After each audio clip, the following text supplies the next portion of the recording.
The Art of War. Niccolo Machiavelli, 1469–1527. The Art of War was originally published in 1521. Acknowledgements. The following essay is one offshoot of my research for a book on Machiavelli's political thought, which has been subsidized in part by Columbia University. My ideas about Machiavelli and the Art of War were first presented in outline to the political theorists of Columbia University at dinner on the 24th of June, 1962. If I alone bear the burden of the faults of the essay, what merit it may possess is to a considerable extent the result of the encouragement and comment of friends, Robert Cumming, Herbert Dean, Julian Franklin, Charles Nixon, and John Reese. Captain John Sloan and Captain Dale Vesser, both of the United States Military Academy, have made me somewhat less naive in regard to technical military questions. Mr. James J. Hislin, Director of the New York Historical Society, has very kindly attempted, but without success, to discover the identity of a gentleman of the state of New York who was responsible for the appendix on torpedo warfare to the American edition in 1815 of The Art of War, the text used for this reprint. Chester Prince has been of more service than he can possibly understand. In particular, my debt is very great to David Rappaport, who has read patiently all drafts of the essay, and has given me the benefit of his incisive criticism. Ellen Makeson's generous devotion of her time and skill in countless intellectually unrewarding tasks has made this a better book. To Red and Cody, for their aid, companionship, and constancy, I am perpetually grateful, as only an academic husband and father can be. N.W. Contents. Introduction. Selected 9. Bibliography. 9. Note on the text. The 9th Ziv Art of War. Preface. 8 Book 7. 1. In Cosimo Russelli's garden, Fabrizio Colonna starts discussing the art of war. 8. Imitation of the ancients. 11. Honest men should not make war their sole profession. 14. No prince or republic should allow citizens to make war their sole profession. 17. Where the best soldiers are to be found.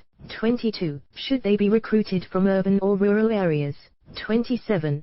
Pros and cons of a militia. 283. What sort of men should be in an army? 33. How the Romans raised small. 37. Preventing paying a cavalry. 43. Book 2. The Ancients' Arms Pike. 46. Which their legions. Disorders. Militias. 35. Should may a militia occasion be large or 40, raising and 44. And armor, arming. 44. Contemporary methods are better, arms and armor. 47. Arming the infantry, necessity for cavalry. 50. Which is the more dependable? 52. Ancient and contemporary drills. 56. Forming a regiment, its battalions and companies. 61. 3 principal means of arranging battalions in battle formation. 65. Regrouping a battalion and making it face about. 69. Formation for a lateral attack. 70. Forming a winged and hollow square battalion. 71. A battalion's baggage, officers, and music. 74. Digression on military virtue and its rarity today. 76. Number of cavalry necessary for a regiment. 81. Book Roman 383. Battle formation. 84. Macedonian, Roman, and Swiss formations. 85. Advisability of combining Greek and Roman methods. 86. Number of men in Roman army. 87. Recommendation for drawing up a regiment or army. 88.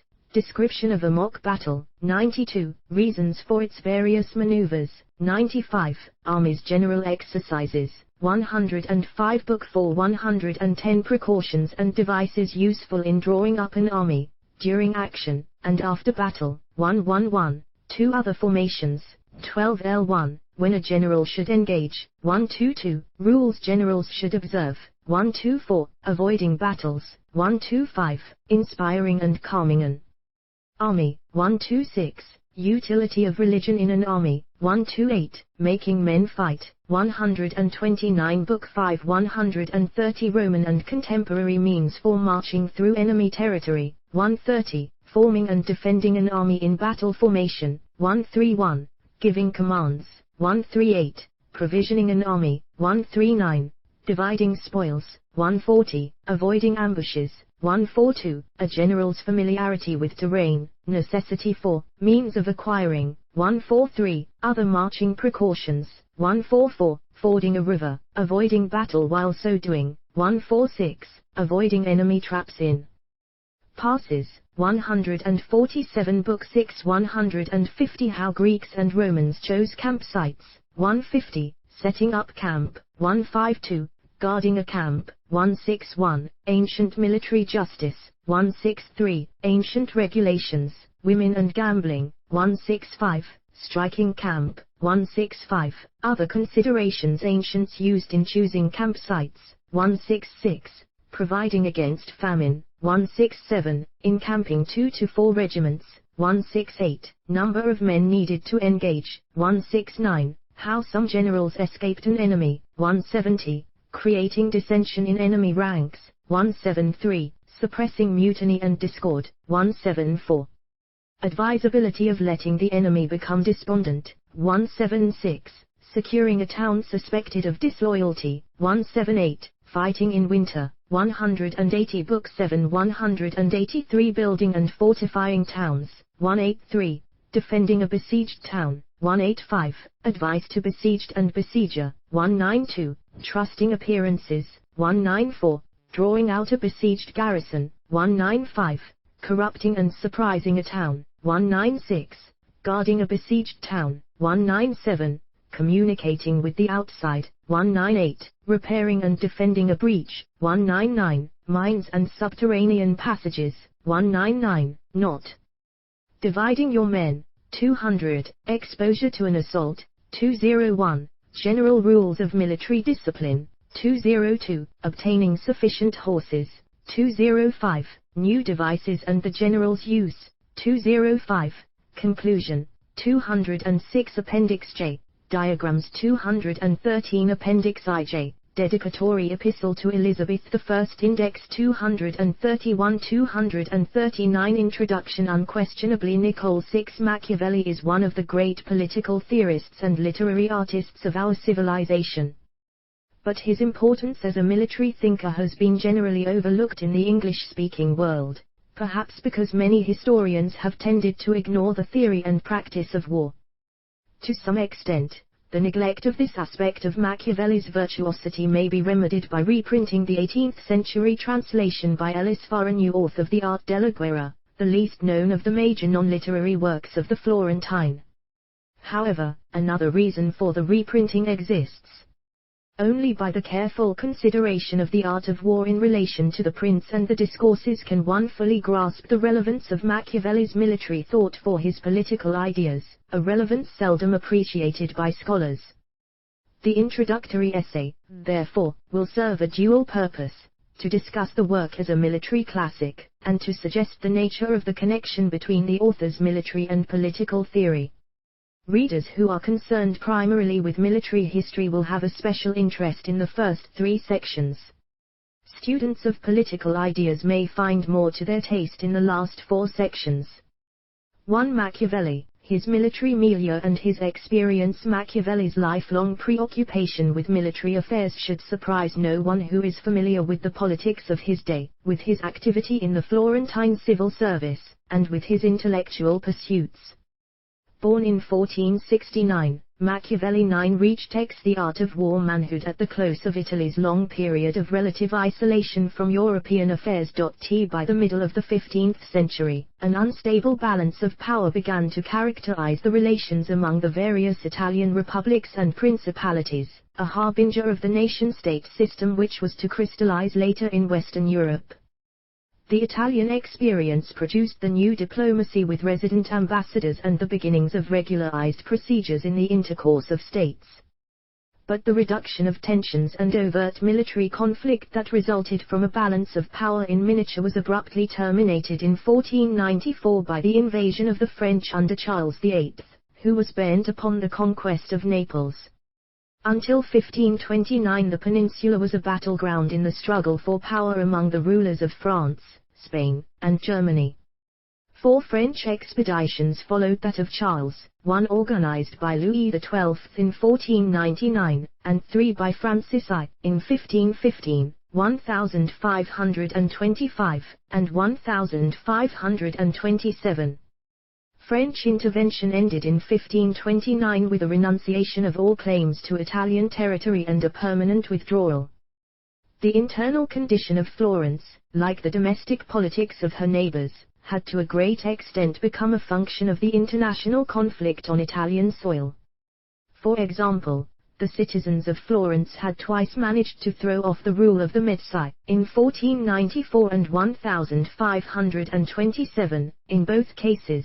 However, the intervention of Spanish troops returned the family to power, first in 1512, serving the Holy League of Julius II, and then in 1529, serving the Emperor Charles V. Affairs of the city were rendered more difficult by the fact that two of the popes were Medici, Leo X, 1513–1521, and Clement VII, 1523–1534.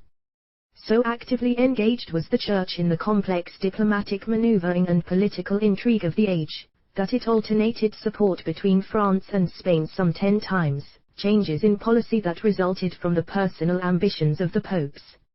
In an age of constant warfare, of alliance and counter-ally, the political struggle in Renaissance Italy and the birth of modern diplomacy are described acutely by Garrett Mattingly in Renaissance Diplomacy, Boston, Houghton Mifflin and Company, 1955. Introduction. X1 of assassination and coup d'état. The only feasible solution to the civic ills of a small state like Florence might very well appear to a contemporary observer to be of a military nature, as suggested perhaps by the exploits of Cesare Borgia, son of Pope Alexander VI. Initially aided by Louis XII, the young Borgia, who combined violence and cunning with a rough justice toward his subjects, had created between 1498 and 1503, in a very vigorous and ruthless manner, the basis for a unified, powerful papal state. Had it not been for his own illness at the time of his father's death and the election of Julius II to be pope, Caesarea might well have become the supreme force in Italian politics. To the patriotic, republican Machiavelli, a Borgia-like figure could very well be the answer to Italy's predicament. A savior with a sword, in the style of the classical hero-founder, might, by replacing the customary mercenary troops with a citizens' militia, be able to carve an orderly commonwealth out of tumultuous north-central Italy, drive forth the foreign barbarians, and end the temporal ambitions of Rome. So Machiavelli pleaded in the final chapter of The Prince, to which he added a brief explanation of the technical military innovation by which he believed his dream would become an actuality. Machiavelli's faith in a military remedy for the ills of Italy is certainly in part a reflection of his own practical experience in government. Although never a soldier, as a bureaucrat he was extremely active in military matters. The 14 years, 1498 to 1512, during which he served Florence in a permanent official capacity were largely devoted to the problems of war. Prince, 26. The new method, Machiavelli believes, combines the advantages both of the Swiss pikesman, effective against cavalry but not against infantry, and of the Spanish short swordsman, effective against infantry but not against cavalry. 3. The following is based largely upon Charles C. Bailey, War and Society in Renaissance Florence, The De Militia of Leonardo Bruni, Toronto, The University of Toronto Press, 1961, pp. 240–315, and Roberto Ridolfi, The Life of Niccolo Machiavelli, Tr. Cecil Grayson, London, Routledge and Kegan Paul, Chicago, The University of Chicago Press, 1963. 12. The Art of War and Defense. In 1498 he was appointed Second Chancellor and Secretary of the Ten on Liberty and Peace, an executive body concerned with military and foreign affairs. Most of his diplomatic missions, France, Switzerland, in the course of which he was to visit, and Germany, were either directly or indirectly related to military concerns and provided him with the occasion to broaden his knowledge of the art of war by observation and discussion. Between diplomatic missions he was often occupied with military duties, which were necessitated primarily by his government's continual efforts to reconquer Pisa after her successful revolt in 1495. In fact, Machiavelli's first official mission was in regard to the Pisan War in 1498. His career as a theorist began and ended with state papers on military subjects. In 1498 he wrote the Discourse on the War with Pisa, and in 1526 he reported to the Pope on the defences of Florence. Apparently his initial experience with an actual military operation came in the summer of 1500 when he was secretary to the two Florentine commissioners of war who had been assigned to oversee the army of Gascon and Swiss mercenaries at the siege of the rival city on the river Arno. The recalcitrance of the troops over a question of payment turned the campaign into a fiasco. Because of this unfortunate experience and previous ones of a similar nature, Florence, in order to be less dependent upon mercenaries, began to rely increasingly upon levies of conscripts from the rural areas for auxiliary garrison and pioneer duties. In preparation for what proved to be the unsuccessful summer campaign of 1503 against Pisa, Machiavelli was charged with raising 2,000 rural conscripts as an auxiliary force for some 3,500 mercenaries. The failure of the campaign apparently emboldened Machiavelli's advocacy of the replacement of mercenaries by a regular combat militia. He found an enthusiastic supporter of the scheme in Cardinal Francesco Soderini, brother of Piero Soderini, who had been elected Gonfalonier of Justice, or Chief Magistrate, of Florence for life in 1502. But Piero and other Florentine leaders evidently believed that for the present the institution of a citizens' milii introductions ilitia was politically unfeasible. In the summer of 1504 Machiavelli was associated with the highly imaginative but impractical effort to divert the Arno so as to cut Pisa's line of communication to the sea. This ingenious venture, with which Leonardo da Vinci seems to have been connected, may have been the brainchild of the secretary. Finally, in December 1505, after another disastrous summer campaign, Soderini and the Ten, at the end of their resources, authorized Machiavelli to raise a militia. However, full legislative approval was not sought until the secretary could show something for his efforts. Like other medieval city-states, Florence had in times past depended upon a citizens' army. Since the beginning of the 14th century, increasing prosperity and the refusal of the wealthy to bear arms had resulted in a general reliance upon mercenaries by the Italian commercial states. The condottieri often proved more dangerous to their civic employers than to the enemy. In order to extract funds from their employers, soldiers of fortune might unnecessarily prolong a campaign, or engage in a kind of sit-down strike, or threaten to retire altogether in an hour of crisis. Many did not hesitate at blackmail or treachery if profit were involved, and some even seized power for themselves in the states that they were supposedly defending. Besides endangering the finances and civic order of a commonwealth, the condottieri were often militarily ineffectual. For perhaps the chess game style of their mode of warfare has been exaggerated, nevertheless, mercenary captains tended to be more intent upon preserving their own forces and drawing their ample stipends than upon destroying the enemy. The military weakness of the condottieri became all too apparent in their appalling defeat at the Battle of Fornovo on the 6th of July, 1495, inflicted by the numerically inferior, but seasoned and determined, troops of Charles VIII. Clearly some answer to the problem of the condottieri had. For on the other hand, it is arguable that the condottieri modern military specialists, and that without war could scarcely have advanced as it did, were the first their expertise the art of war to be discovered if civil order in Florence were to be secure internally and externally. Yet no alternative to an army of native or foreign mercenaries was without serious objections. A professional standing army of citizens would be an exhaustive drain upon the already depleted finances of the state and could very well become an instrument of a would-be tyrant. A militia, recruited from volunteers, would probably be numerically inadequate, while a conscripted militia might, like a standing army, constitute a menace to the republic. In addition, a part-time militia, volunteer or conscript, might be incapable of mastering the complexities of modern warfare against fully trained and experienced soldiers. Machiavelli, enchanted as he was with the idea of the ancient republican citizens' armies of Greece and Rome, believed that the conscription of a combat militia was the only viable course for his city. The nature of the Florentine state, however, presented an obstacle to the project. Any large body of disciplined infantry could not be recruited from the city itself, for citizens would expect to serve in the cavalry and certainly were more eager to command than to be commanded. Hence, Machiavelli concluded that instead of citizens of full status, the subjects of the city would have to be conscripted. Of these subjects, the residents of the Cantadu, the rural areas, were to be preferred to the inhabitants of subjugated urban centers, such as Arezzo and Pistoia, within Florentine territory. The difficulty with the plan was that a militia of non-citizens from the Cantadu would never display the loyalty and enthusiasm of citizens in defending the interests of the Republic. Nevertheless, since there was no very obvious alternative, the chance would have to be taken. Just after Christmas Day 1505, Machiavelli left the city with his commission to begin to enroll a militia from the Cantadu.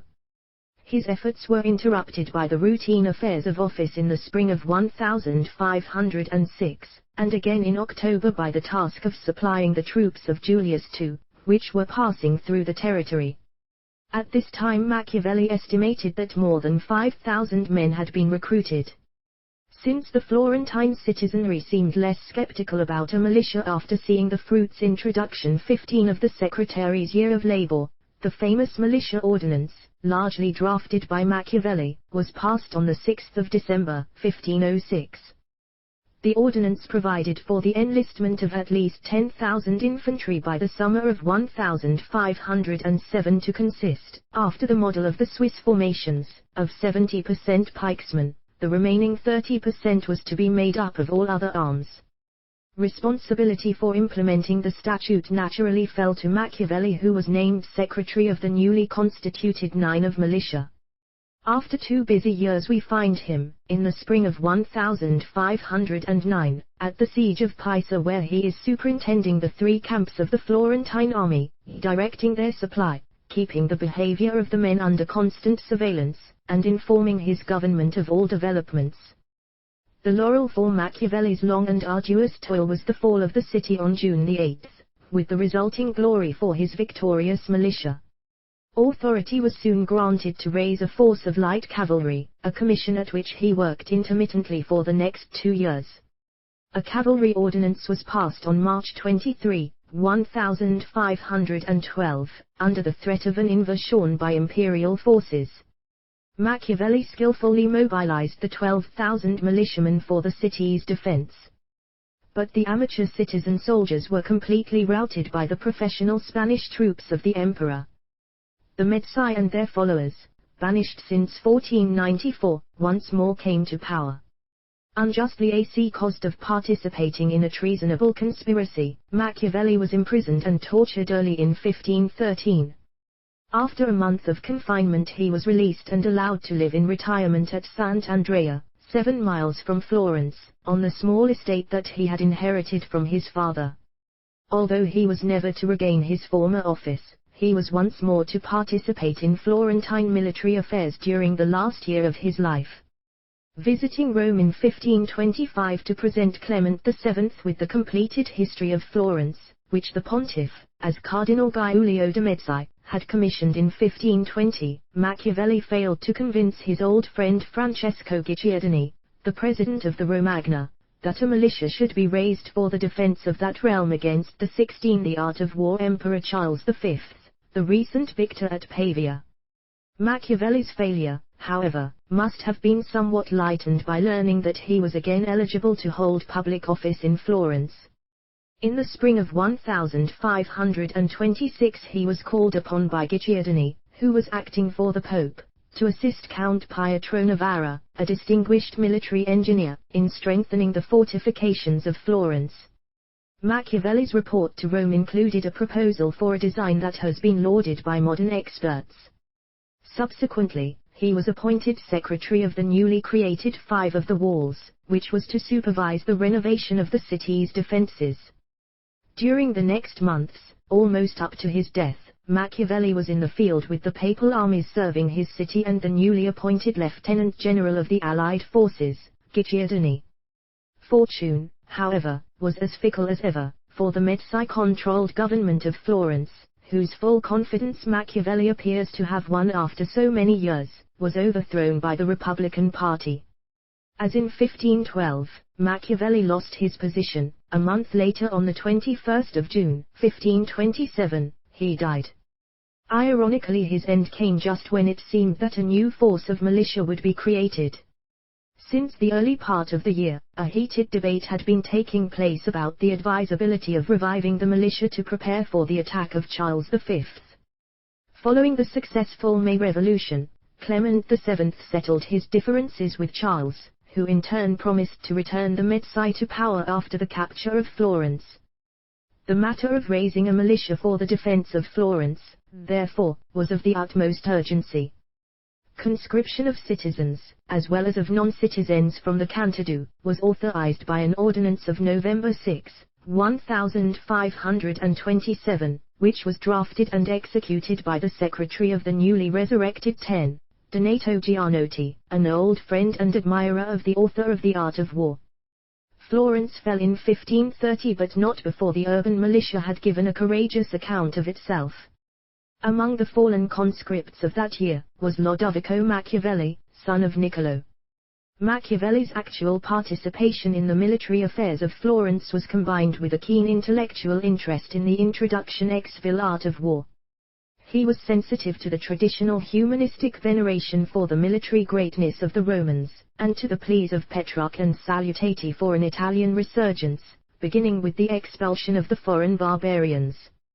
Another important influence was the continuing debate during the Quattrocento concerning the relative merits of militia and mercenary forces, and the position taken by men like Leonardo Bruni and Flavio Biondi, wholehearted protagonists of a militia to be patterned along the lines of the Roman legion.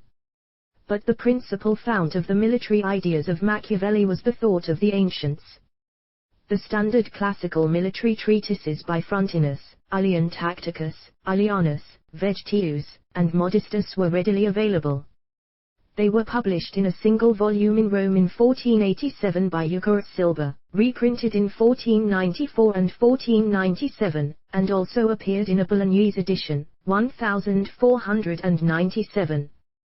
Both Latin and Italian translations of the works of Xenophon, Machiavelli did not know Greek, also existed.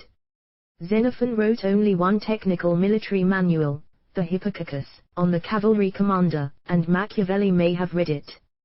However, the views upon military and civic leadership and organization expressed in the Zoro and in the Cyropedia, a work described by Major General Fuller as largely a textbook on generalship, would seem to have influenced the Florentine. After Livy, Xenophon is the most widely cited author in the Discourses.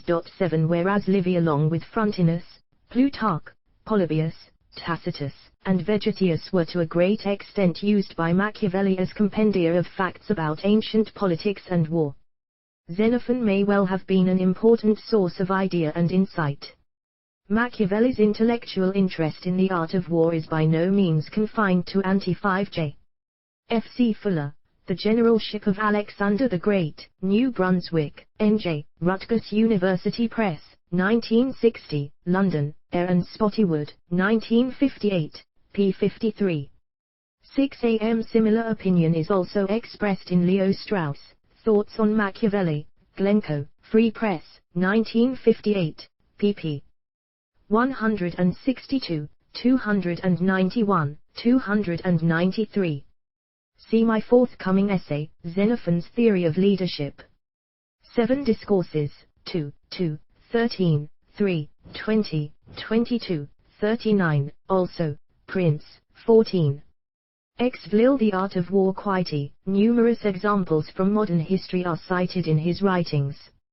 Early evidence for his research into modern military history is the description in his handwriting of the Battle of Aniari found in Leonardo da Vinci's manuscript known as the Codex Atlanticus. It is there to guide that artist in a painting for the city of Florence, one of the many commissions he never executed. Machiavelli's intellectual passion for the military art, however, is not so much demonstrated by referring to the numerous military examples and precepts cited in his works as it is by realizing that for him, as for Xenophon, a military model is apparently crucial for a theory of politics. 8. 2. Structure and sources of the text. Machiavelli's reputation as a military theorist rests primarily upon the Art of War, 1521, the only one of his major works to be published during his lifetime, and the one which he may have believed to be his most important. Even if he had never written the book, his name would still figure in military annals as an early champion of a popular militia, and because of his recommendations on warfare in The Prince and the Discourses. These scattered recommendations are elaborated in The Art of War, in dialogue form, a common Renaissance genre for certain kinds of technical treatises. The preface of the work, dedicated to a young friend, Lorenzo Strozzi, to whom Machiavelli was indebted for a recent kindness, explains the intimate relationship existing between military and civic affairs. Book I discloses a convivial scene during 1516 in the gardens of the Florentine gentleman, Cosimo Rucellai, who died in 8 am. View concerning Xenophon that is developed in my forthcoming essay, Xenophon's Theory of Leadership. 9 L. Arthur Bird, Florence, 2 Machiavelli Cambridge Modern, Cambridge, Cambridge University Press, 1931, I. 211-212.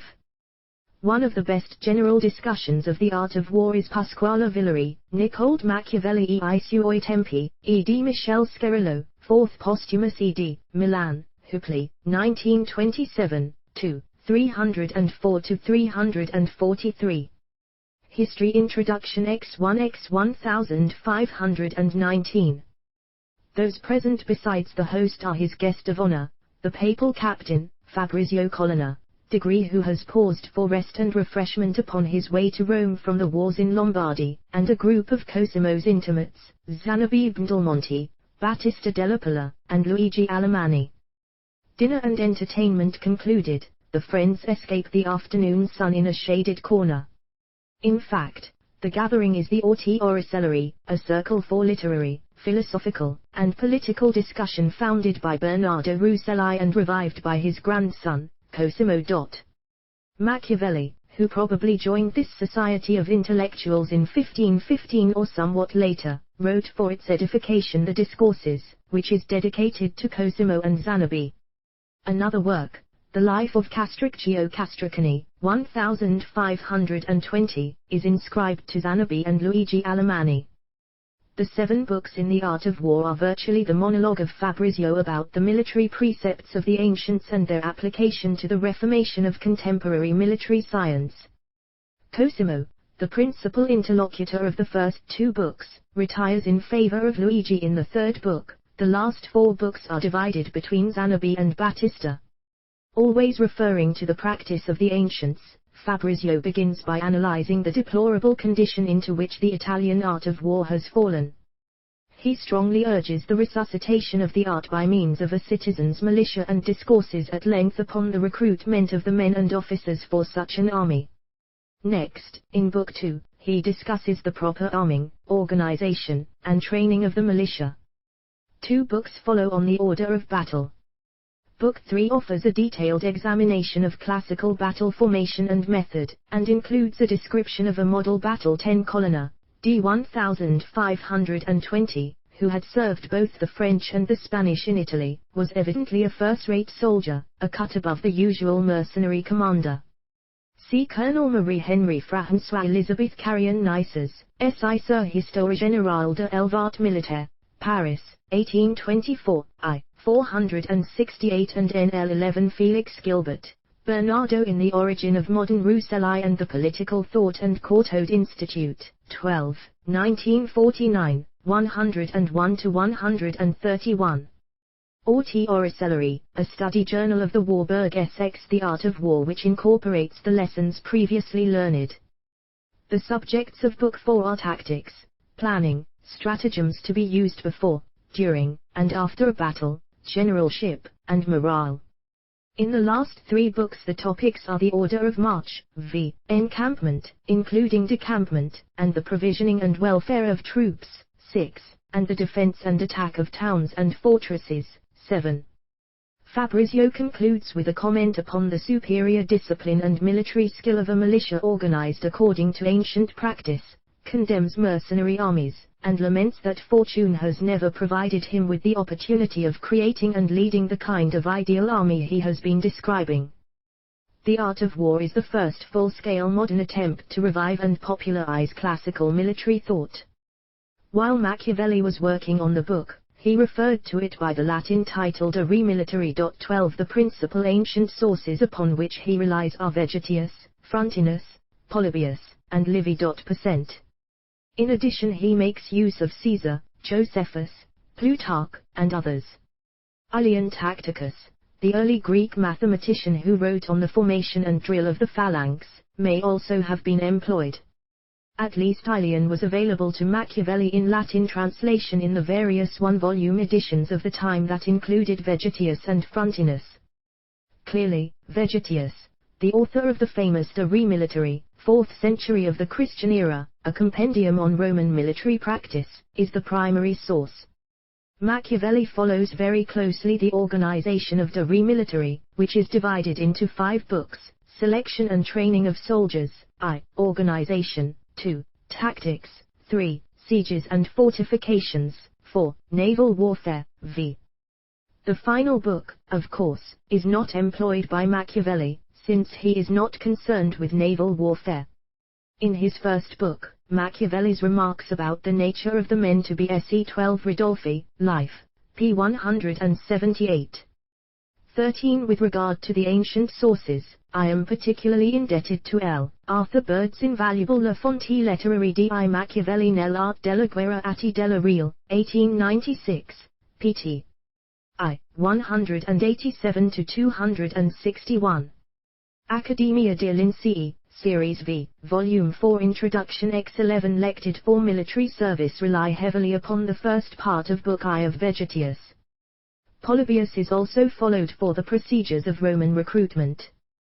The discussion of the training of troops, their drill, and exercise, in the second book of the Art of War draws upon the second part of Book I of the De Re Militari. The description of Roman weapons and armor is largely taken from Polybius. Book 3 of the Art of War, which deals generally with the order of battle, reaches a climax in the description and discussion of a model battle. Fewer classical sources are used in this section than in any other. Although Machiavelli's model battle is usually thought to be unprecedented in military literature, he may have been inspired by the lengthy description in Xenophon's Cyropaedia of the battle between Cyrus the Great and the forces of King Croesus of Lydia before the city of Sardis. Certainly the details of the battle as told by Xenophon are fictional, designed to demonstrate the military principles that his life of Cyrus is an excuse for expounding. Register trademark symbol concerned as he is in Book 4 with tactics and generalship, Machiavelli turns to the third book of Vegetius.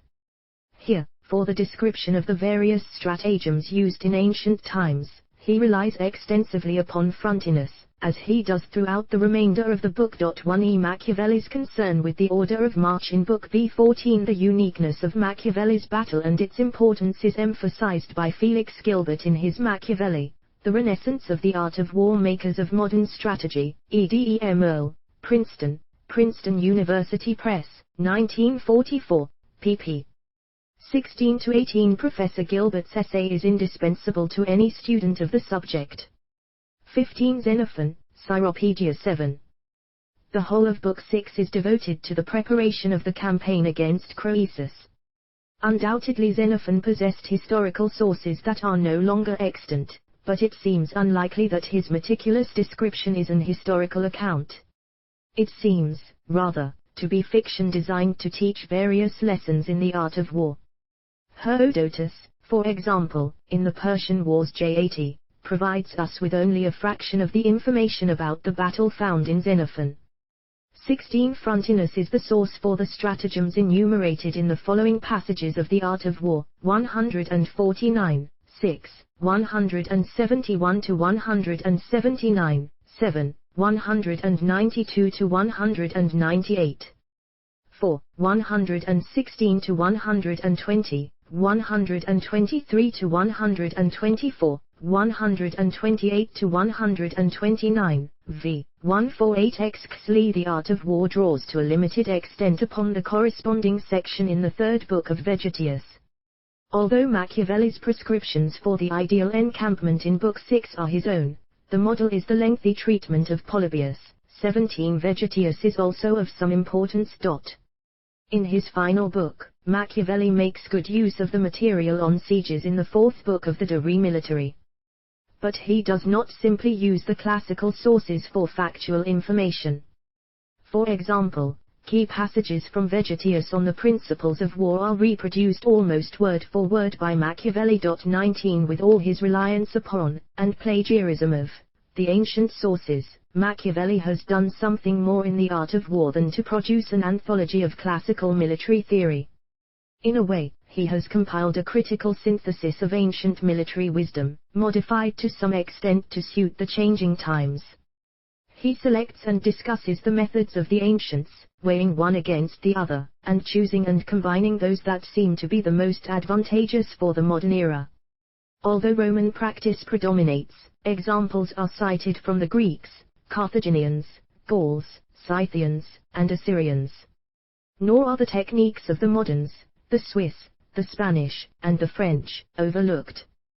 To a limited degree he does realize that the technology of his age renders some of the procedures of the ancients obsolete. For instance, the use of artillery requires fundamental modifications in battle formations. Degree Despite his dependence upon Vegetius, Machiavelli 17 Polybius, Histories 6.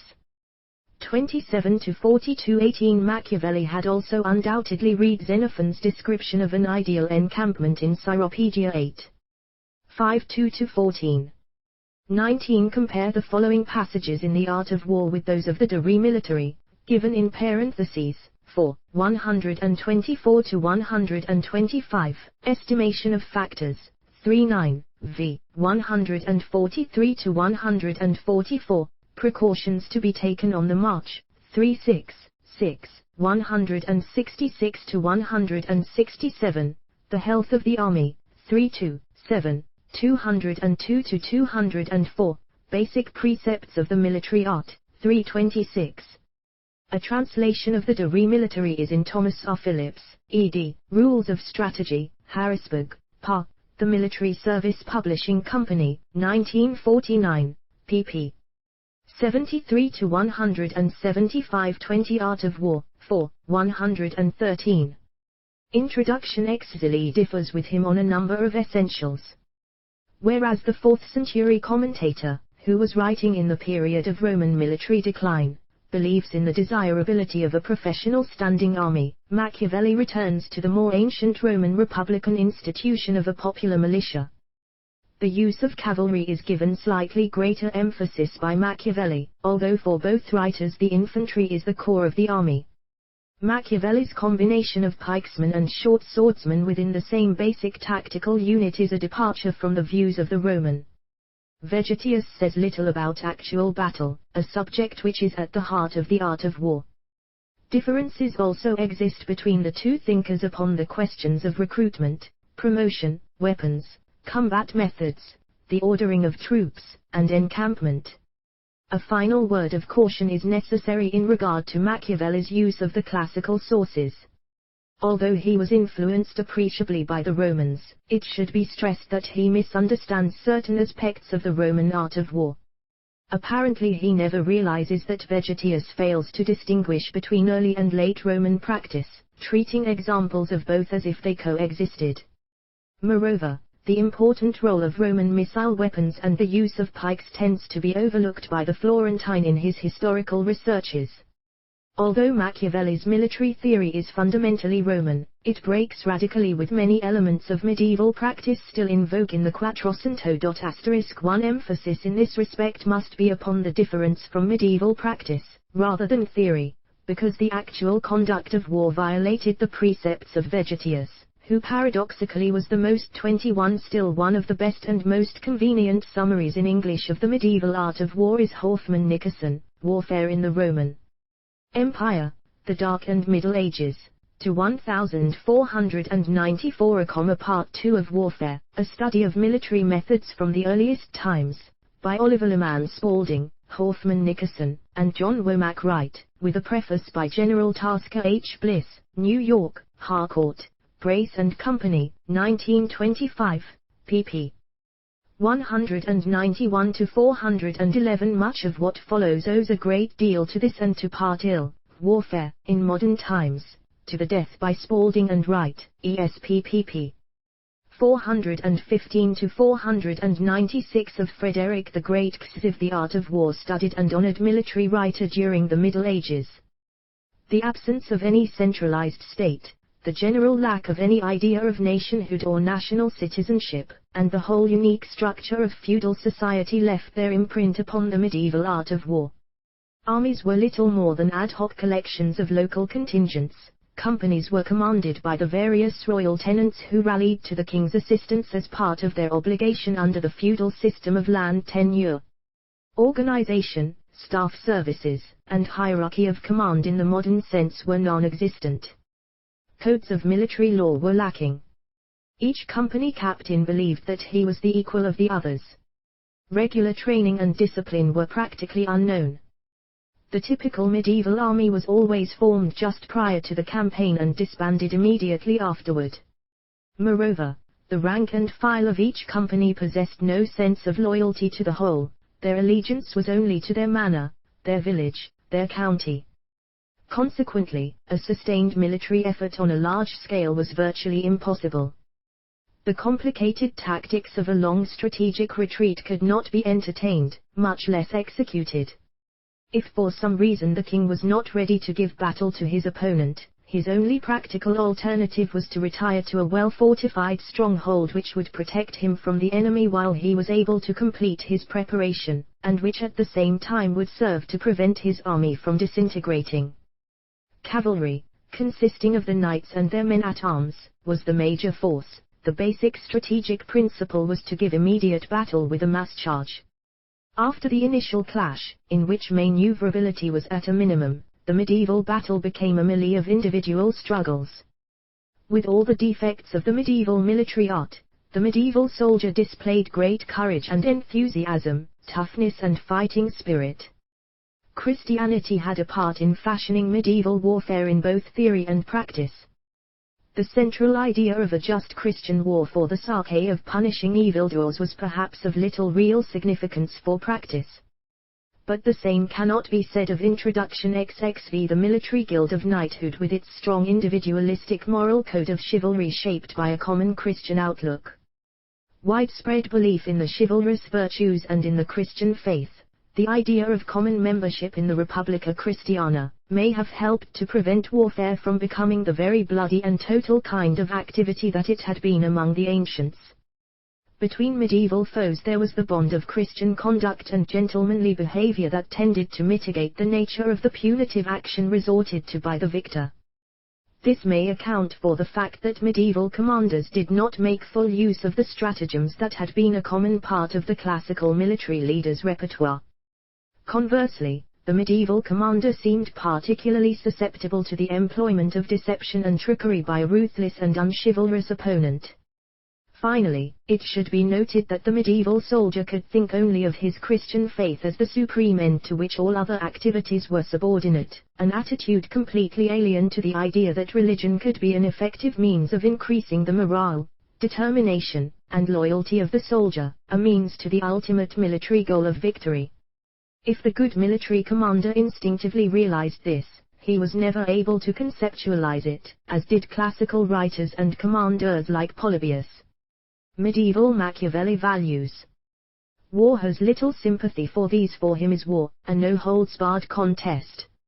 Victory is the aim to which all other considerations on the battlefield must be subordinated. Behavior toward the enemy is not subject to common moral considerations. Every type of trickery and violence is legitimate when used against the enemy. The ideal military commander is one capable of constantly devising new tactics and stratagems to deceive and overpower the enemy. 3. Significance and influence of the text. Historians of modern military thought are as quick to point out the strength of Machiavelli's general principles as they are XX6 The Art of War to criticize them for their weakness. Almost unanimous praise is bestowed upon his idea that politics and war constitute a kind of functional unity, with war serving as an instrument of politics. The author of one of the first histories of military theory, Colonel Carrion Nices, is quite eloquent in his enthusiasm. As one might expect from the nation of Scharnhorst and Clausewitz, the great German students of the history of war like Max Johns and Hans Delbruck find the idea particularly congenial. F.L. Taylor summarizes the consensus by writing that Machiavelli is the first secular writer to attempt to allot to the practice of arms its place among the collective activities of mankind, to define its aims, to regard it as a means to an end. And this has been the general emphasis given to Machiavelli's political doctrine and its influence by the German philosophic historians who have examined the rise of the Macht-State and Realpolitik, and the development of the idea of Staatsräson in the modern world. Register trademark symbol wide approval, even by the usually hostile Sir Charles Oman. Degree is also accorded Machiavelli's condemnation of the condottieri and their method of waging war, and to his desire to replace them with national troops who would have a vital stake in the defense of their country. All are critical, however. 22 Carrion Nices, SI, 466-467. 23 Max Geschichte Deutschland, Munich and der Leipzig, Kriegswissenschaften A. Oldenburg, Vornehmlich 1889, 457, in 469, Hans Delbruck, Geschichte der Kriegskunst im Rahmen der politischen Geschichte, Berlin, G. Stick, 1920, 133. 24 F.L. Taylor, The Art of War in Italy, 1494-1529, Cambridge, Cambridge University Press, 1921, p. 157. 25 For instance, Friedrich Meinecke, Machiavellism, The Doctrine of Raison d'Etat and Its Place in Modern History, Tr. Douglas Scott, Introduction by W. Stark, New Haven, Yale University Press, 1957. This is a translation of Die Idee der Staatsräson in der Neueren Geschichte, Munich and Berlin, R. Oldenburg, 1925. See also Gerhard Ritter, The Corrupting Influence of Power, Tr.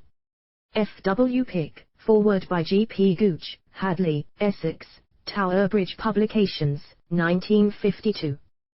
26 Sir Charles Oman, A History of, London, Methuen and Company, 1937. p. 94. War in the 16th Century. Introduction of his conviction that part-time XXV3 citizen soldiers, instead of a standing army of professionals, would be a viable substitute for foreign mercenaries in a period when war was becoming an increasingly complex activity. This criticism is tempered occasionally by some charitable remark, such as John's, that Machiavelli is the true prophetic spirit of the modern conscript army.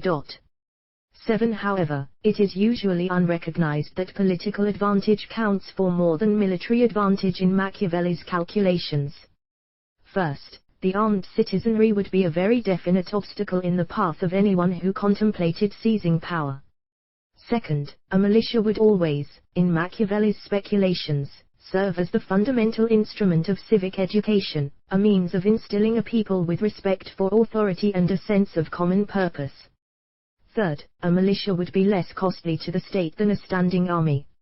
In sum, a militia is always an instrument and a bulwark of republicanism.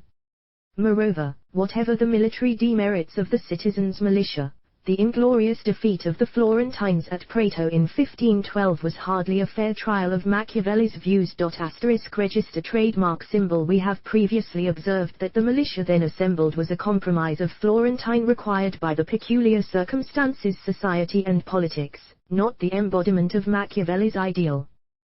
The militia was composed of non-citizens, the Florentine subjects of the rural cantado, not of the citizens with a patriotic devotion to their country as prescribed by Machiavelli in The Art of War.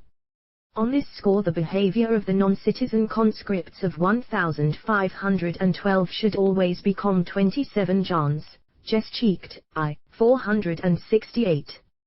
28 This seems to be the only conclusion that can be drawn from the superb examination by Professor Bailey, War and Society, pp.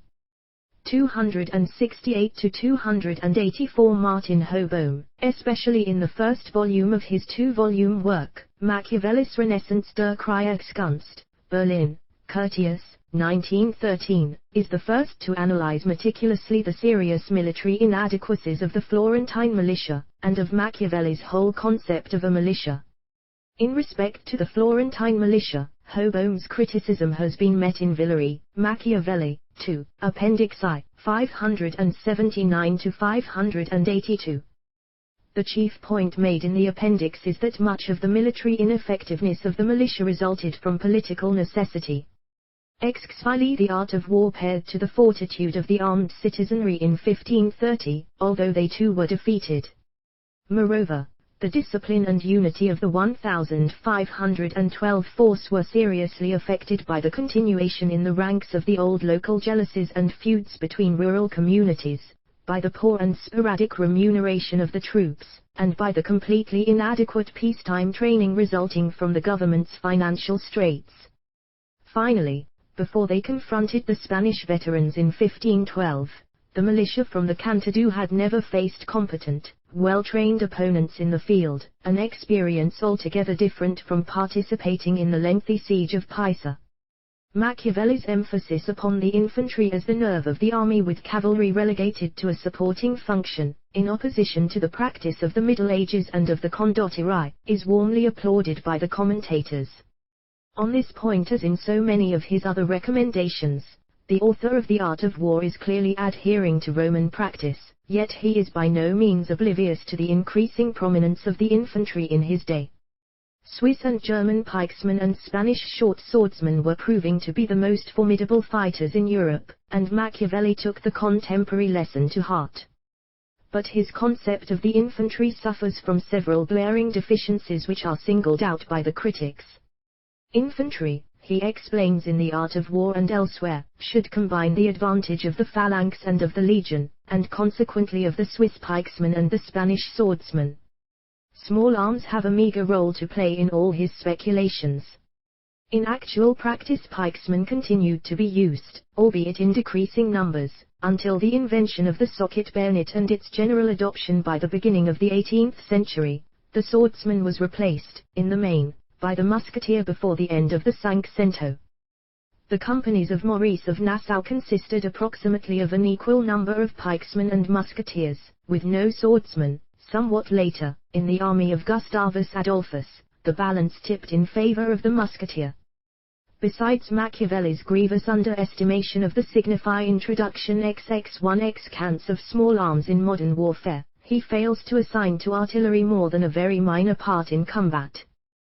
Perhaps, in part, this neglect can be explained by his fixation on what he thought was the quintessential element of all warfare, the human factor, the quality of the soldier. And, of course, the new missile weapons were crude, inefficient, and unreliable. Also, the reader must remember that Machiavelli is always the zealous advocate who constantly resorts to overstatement and exaggeration in an effort to make the most favorable case for his proposals. He also slights the potential of a well-ordered force of heavy cavalry. To him, cavalry means light cavalry, useful in scouting and skirmishing, but never as a major force with a major include more tactical role. Machiavelli does, however, cavalry in his legions than either of his two authorities, Polybius and Vegetius, who are describing Roman practice. Finally, on the basis of his 1526 report on the defences of Florence with its recommendations for some innovations, Machiavelli may be the first modern writer on the subject of fortifications. But since the report was not published, his impact upon subsequent developments seems negligible. Register trademark symbol. The full story of Machiavelli's influence upon subsequent military theory and practice has never been told.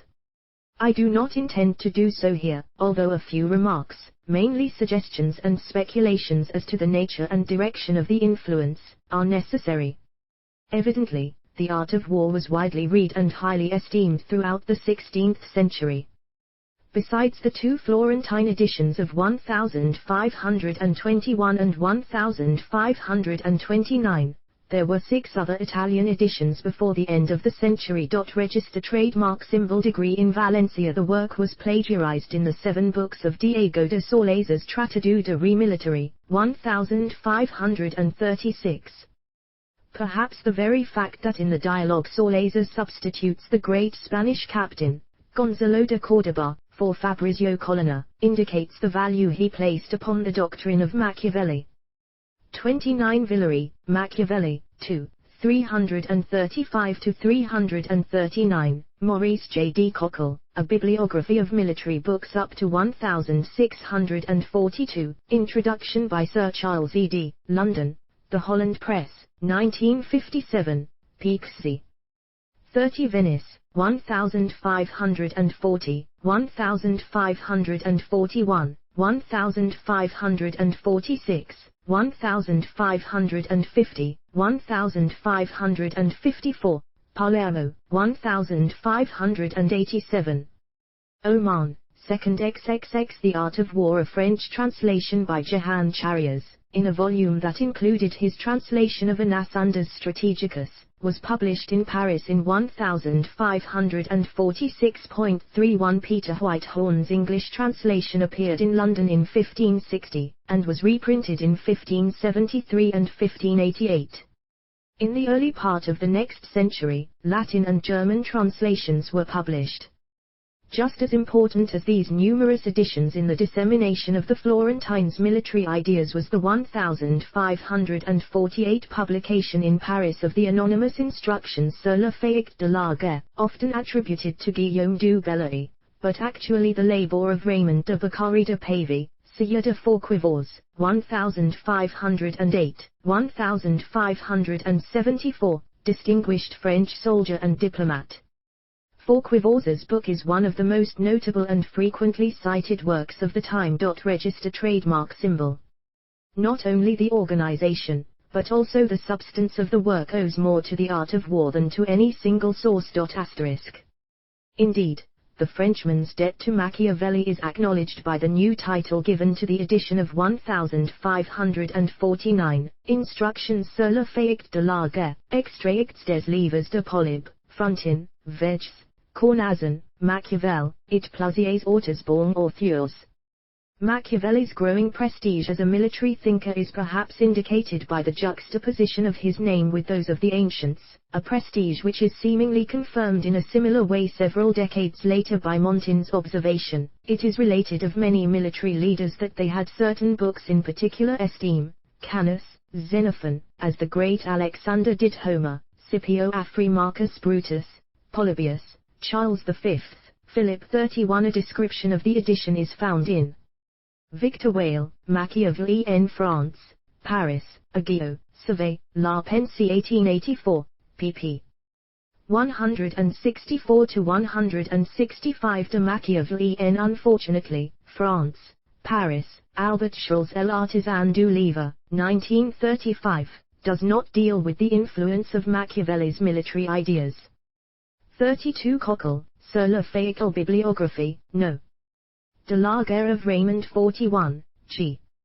Dickinson, ed. De Bacary The Instructions de Pavie, Sire de Fourquevaux, London, University of London, The Athlone Press, 1954, pp. v. 6. The various 16th-century editions are as follows: French, 1548, 1549, 1555, 1592, Italian, German, 1594. 83 Dickinson, 1550, 1571, Spanish, Ibid, pp. CXX, XY, XV6. 1567, English, 1589, Introduction de Comines, and in our XXXI times it is said that Machiavelli is still held in repute in other countries. 34 Perhaps Machiavelli's most immediate, and, indeed, most significant contribution to the development of modern military science resulted from his revival of the idea of Roman legion organization, and all that is entailed by such organization. His proposal for tactical organization is based upon the Roman army of 24,000 men, divided into 4 legions. The legions would consist of 10 battalions, each of 450 men. In theory, this arrangement, as presented in The Art of War, would seem to be a definite tactical advance over the medieval army, which was a motley assembly of companies of varying size incapable of a planned and coordinated action of complexity. In practice, a legion divided into 4 battalions is still a cumbersome unit for modern warfare. Actual proof of this came with the institution in 1534 of legion organization for the French provincial militia by Francis I, guided, perhaps, by the recommendations of the Florentine secretary. Although the French legions proved to be tactically ineffective and generally failed to distinguish themselves in battle, they did constitute the nucleus of the Crown's infantry during the Wars of Religion. In the 17th century, the 2 legions that had not been disbanded were the basis of the regiments of Champagne and Picardy. Fourquevaux's instructions, inspired by Machiavelli, was addressed to the reform of the French legionary system. But if Machiavelli in theory and the French in practice had failed to exploit fully the tactical possibilities of legion organization, others who followed did not. Roman legion organization was the source for the ideas of Nassau and his famous disciple, Gustavus Fus, who between Maurice them launched the modern in order to achieve maximum adol art of war. Flexibility, maneuver, and control, Maurice ultimately decided to divide his army into units of 1,000 men, comprising groups of 80 to 100 soldiers. But the essence of the Roman legion was discipline. And this 34 Michel de Montaigne, Observations on Julius Caesar's Method of Making War in the Essays of Michel de Montaigne, Tr.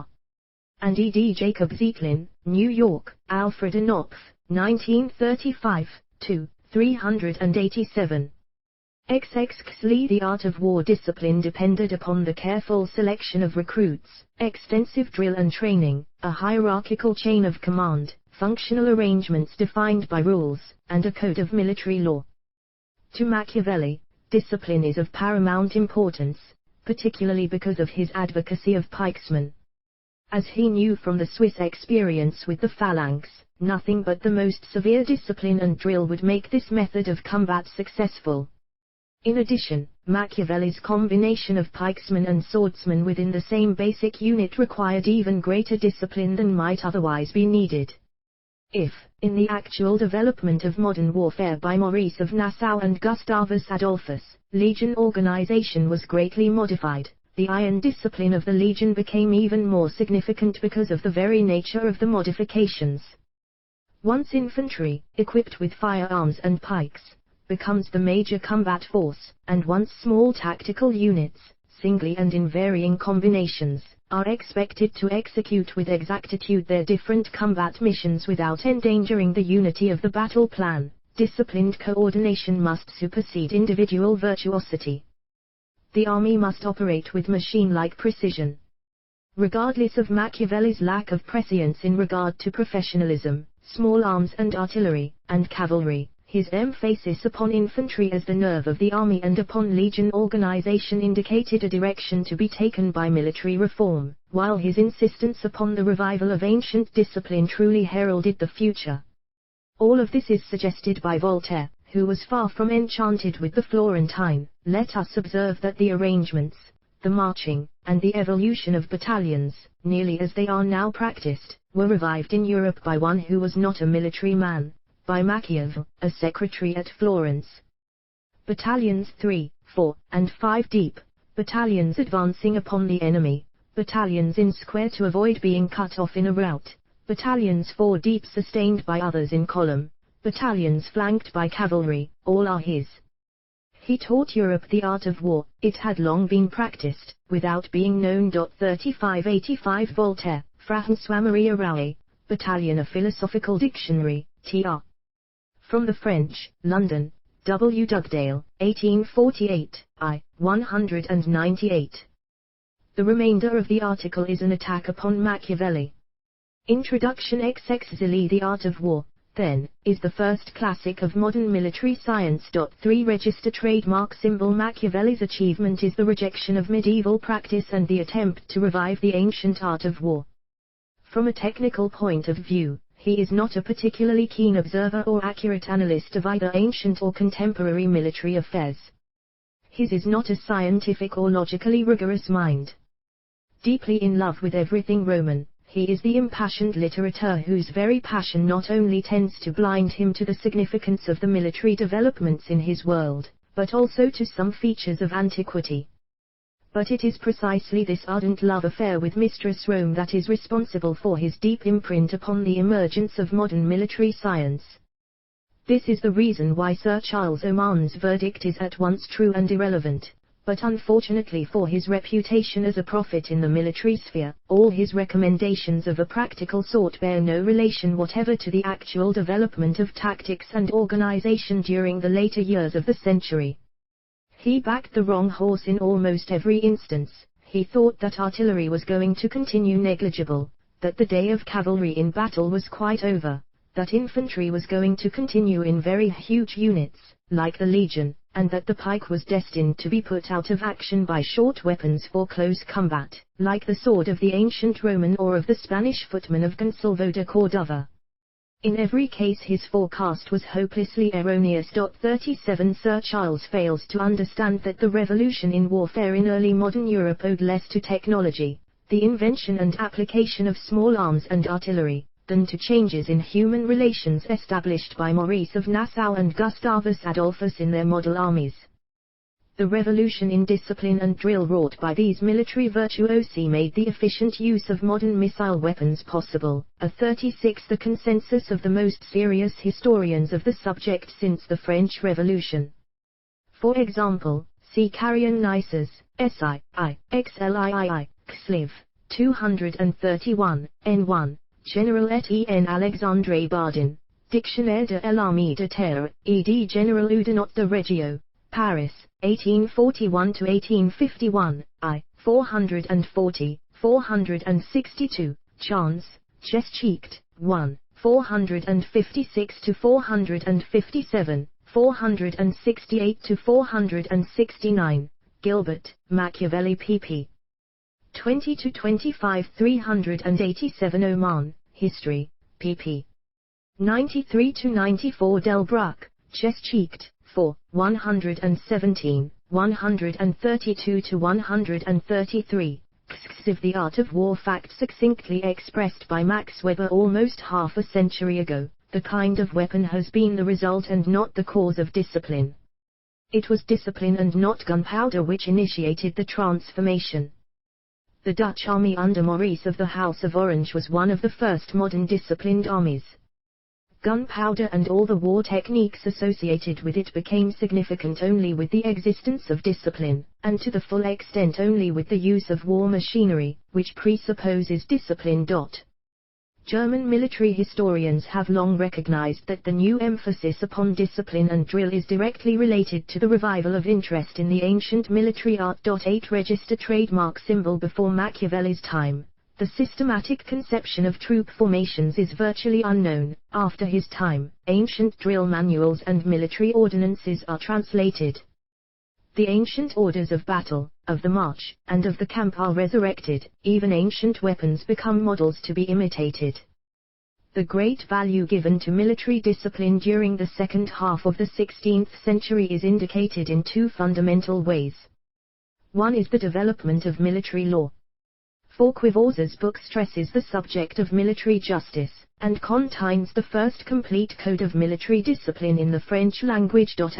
Register trademark symbol. It is followed by Gaspard de Coligny's Le Règlement au siège de Bologna, 1551, which is Gina 38. Max Weber, from Max Weber, Essays in Sociology, tr.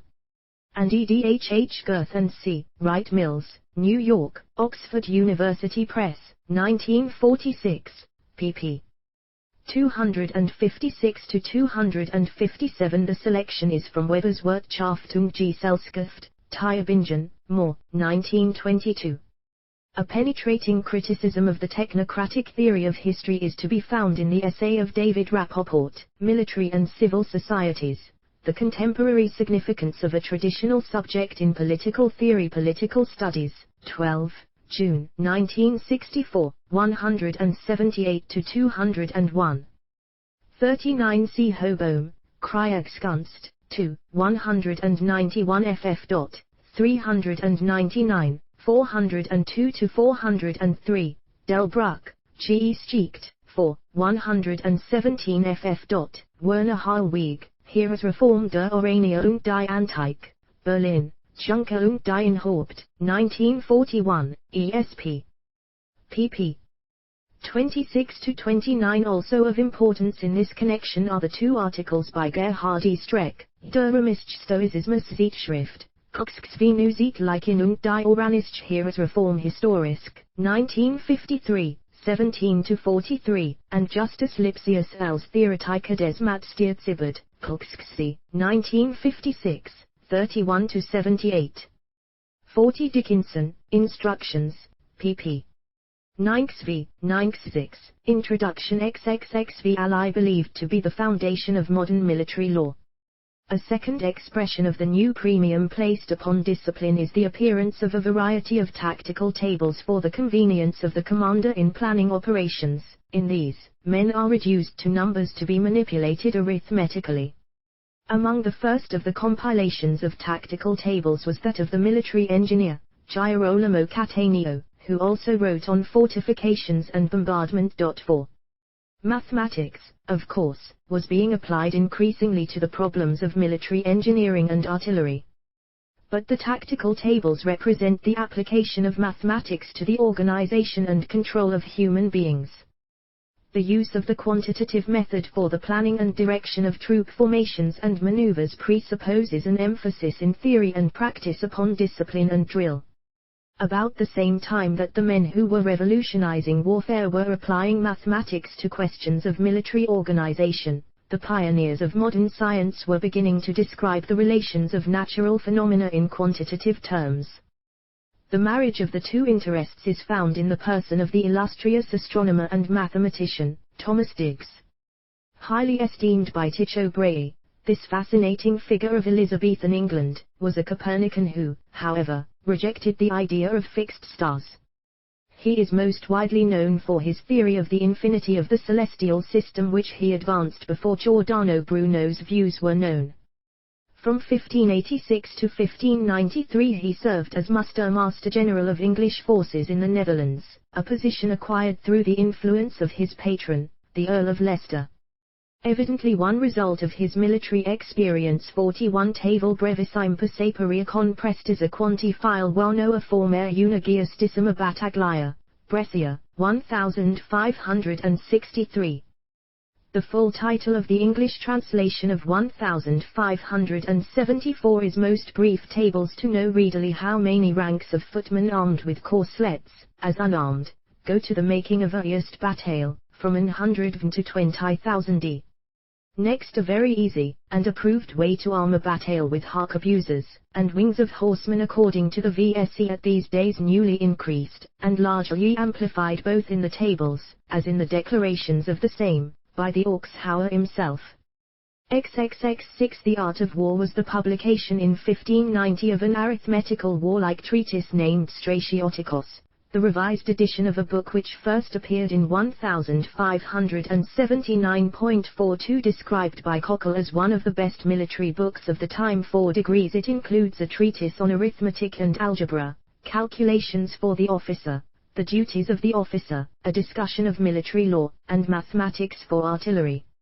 On the basis, then, of books like those by Cattaneo and Digges, it seems that military arithmetic preceded Sir William Petty's discovery of political arithmetic by a century. Notions of a mechanistic system of nature and a mechanistic military system seem to have arisen about the same time. The application of mathematics to military organization suggests that the army began to be thought of as a deliberately created system of interacting parts * for the movements of which are susceptible to quantification, years before Thomas Hobbes, the first modern political thinker, employed the Galilean method to describe the state as a mechanical contrivance. These facts and conjectures underscore Max Weber's argument that the new military discipline, rather than the new technology, is the fundamental factor in the transformation of military science during the early modern period, and they suggest the crucial role of Machiavelli's plea for rational military organization. As we have seen, although in a form somewhat different from his intentions, the ideal of Machiavelli was to a great extent realized in the efficient military mechanism created by Maurice of Nassau, who was evidently acquainted with the precepts of the Florentine both directly through the art of war and indirectly through the writings of Fourquevaux and Fran 42. Thomas Digges had also collaborated with his father, Leonard, upon a treatise concerned with military applications of mathematics, a geometrical practice, named Pantometria, London, 1571. A second edition was published in 1591. The subjects are topography, artillery, and military and naval architecture. 43 Cockle, Bibliography, No. 25. 44 Gilbert, Machiavelli pp. 17-18, asserts that Machiavelli conceived of a battle as functioning like a well-oiled mechanism, because this concept corresponded to the course of a real battle. Introduction v. Cisco Patrizi, 1529-1597. 4° However, the thinker more than any other responsible for shaping the outlook of the prince is the all but forgotten Justus Lipsius, 1547-1606. 4 Sent while the Belgian savant, famed for his critical edition of Tacitus, 1575, was teaching at the University of Leiden between 1579 and 1591, the young Maurice was his student for a brief time. In 1589 Lipsius published his Politscorum Libri Sex and presented a copy to the prince. 15 editions of the book appeared in the next decade as well as translations into Dutch, French, English, Polish, and German, and somewhat later, into Spanish and Italian. The treatise is judged by Oestreich to be the theoretical foundation for the military reforms of Maurice 47 and a prime intellectual force upon the distinguished Austrian generalissimo, Montecuccoli, the first to attempt rigorously to systematize the art of war. Register trademark symbol. If this estimation of the impact of Lipsius is correct, then Machiavelli must be allotted a share in the honors. For Lipsius, a devotee of the Florentine, is one of the few modern writers to couple his idol with the venerated names of Plato and Aristotle. 9 Machiavelli is the only modern thinker whom he recommends to his readers. Lipsius, like his master, roundly condemns the use of mercenary troops, and dwells upon the indispensability of the careful selection, training, and discipline of soldiers. However, Lipsius calls for a national cadre conscript army instead. 45 Patrizi, Paralleli Militari. N quali fa paragon del Malisi Antich, in tut la parti Laura, con la modern, Rome, 1594. For the relation between Machiavelli and Maurice see the two essays of Oestreich cited above. Peaksxiv, N39, and Johns, Cheschicht, I, 471, Delbruck, Cheschicht, 4, 181-183, Heilweg, Heroes Reform, p. 185, n. 197. 46 Revival of interest in Lipsius in regard to these matters is largely due to the two essays of Oestreich. See also the informative analysis of Lipsius in Rapport, Military and Civil Societies. 47 Oestreich, Justus Lipsius ESP. p. 46. 48 Ibid, pp. 66-67. 49 Ibid, p. 41. On Lipsius and Machiavelli, see also Giuseppe Toffanin, Machiavelli e il Tacitismo, Padua, Draghi, 1921, pp. 174-178. 50 Oestreich, Justus Lipsius pp. 61-63, for his comparison. In addition, see his R6 Mischt Stoicismus pp. 25-27. XXX The Art of War of a Militia. The most interesting intellectual link between the two thinkers is in Lipsius' concept of a neo-Stoic military morality or ideology.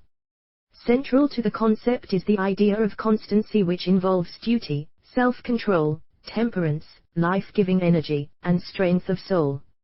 Here is a distinct echo of the Machiavellian virtue, one that was destined to become the military counterpart of the Calvinistic outlook in the economic world. 51 From the time that the importance of discipline and training began to be taken for granted by soldiers, that is, from the time of the pioneer achievements of Maurice and Gustavus, and of the emergence of the national professional army, Machiavelli's reputation as a military thinker suffered. 5. Obviously, many of his technical recommendations could not be followed in the newly developing warfare of maneuver, movement, and firepower. The decline of his reputation was also related to the abuse directed against his political views, the moral indignation with Machiavellism expressed in a series of anti-Machiavellian tracts, the most famous of which was by Frederick the Great. Accordingly, from the middle of the 17th century until the early part of the 19th, his military ideas are openly criticized. His name is seldom mentioned in the military classics then being written. But the chief critics are often men of little military reputation, while the obligation of some of the major military classics to his ideas is very obvious. Among the critics were Brantham, Algarotti, and Maesroy. The notorious memoirs of Brantham, 15401614, were not published until 1665 to 1666, although the work is a valuable expose of the life and manners of the 1651 Gustavus Adolphus demands upon his commanders are virtue, knowledge, prudence, authority, and success. Virtue consists of uprightness of life, zeal in enterprise, diligence in service, valor in danger, hardiness in action, swiftness great, tr. Michael P. 142. 52 Johns, in execution. Roberts, Princeton, Nils Arne Lund, Princeton Gustav University Adolf the Press, 1940, Chess-cheeked, I. 471-472, is a useful guide, as are the various articles in Bardin, Dictionnaire. Introduction XXX1 Century French court. The author's historical knife is quite evident. A soldier of considerable experience, Brantham nevertheless was more of a courtier than a military figure. He gained a greater reputation for his boudoir adventures than for his skill on the field of battle. A second critic, Count Algarotti, 1712-1764, the friend of Voltaire and Frederick the Great, although of some importance in the sphere of art and literary criticism, is scarcely a judge of military questions. Of these critics, Maesroy, 1719-1780, who served with distinction under the great Marshal de Saxe in Bohemia and Flanders, and who devoted many years to a study of the ancient military art, is the only one fully qualified to evaluate Machiavelli's military thinking. Much of his criticism, particularly of Machiavelli's understanding of ancient military practice, is sound and erudite. But taken as a whole, Maesroy's analysis tends to be more pedantic than illuminating. Of the 5 classic military thinkers writing in the 18th century, Montecuccoli, Folard, Saxe, Frederick the Great, and Gebert, only Folard mentions and praises Machiavelli.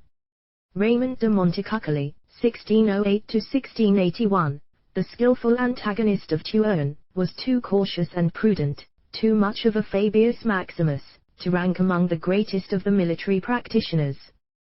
Great he was, nevertheless, and even greater was his posthumous fame of being the modern Vegetius, which was gained by his memoirs, first published in Vienna in 1718. His theoretical exploits have been likened to those of Bodin in political science and Bacon in philosophy. Register trademark symbol *. He was the first to conceive of the art of war as a science by attempting to systematize its principles.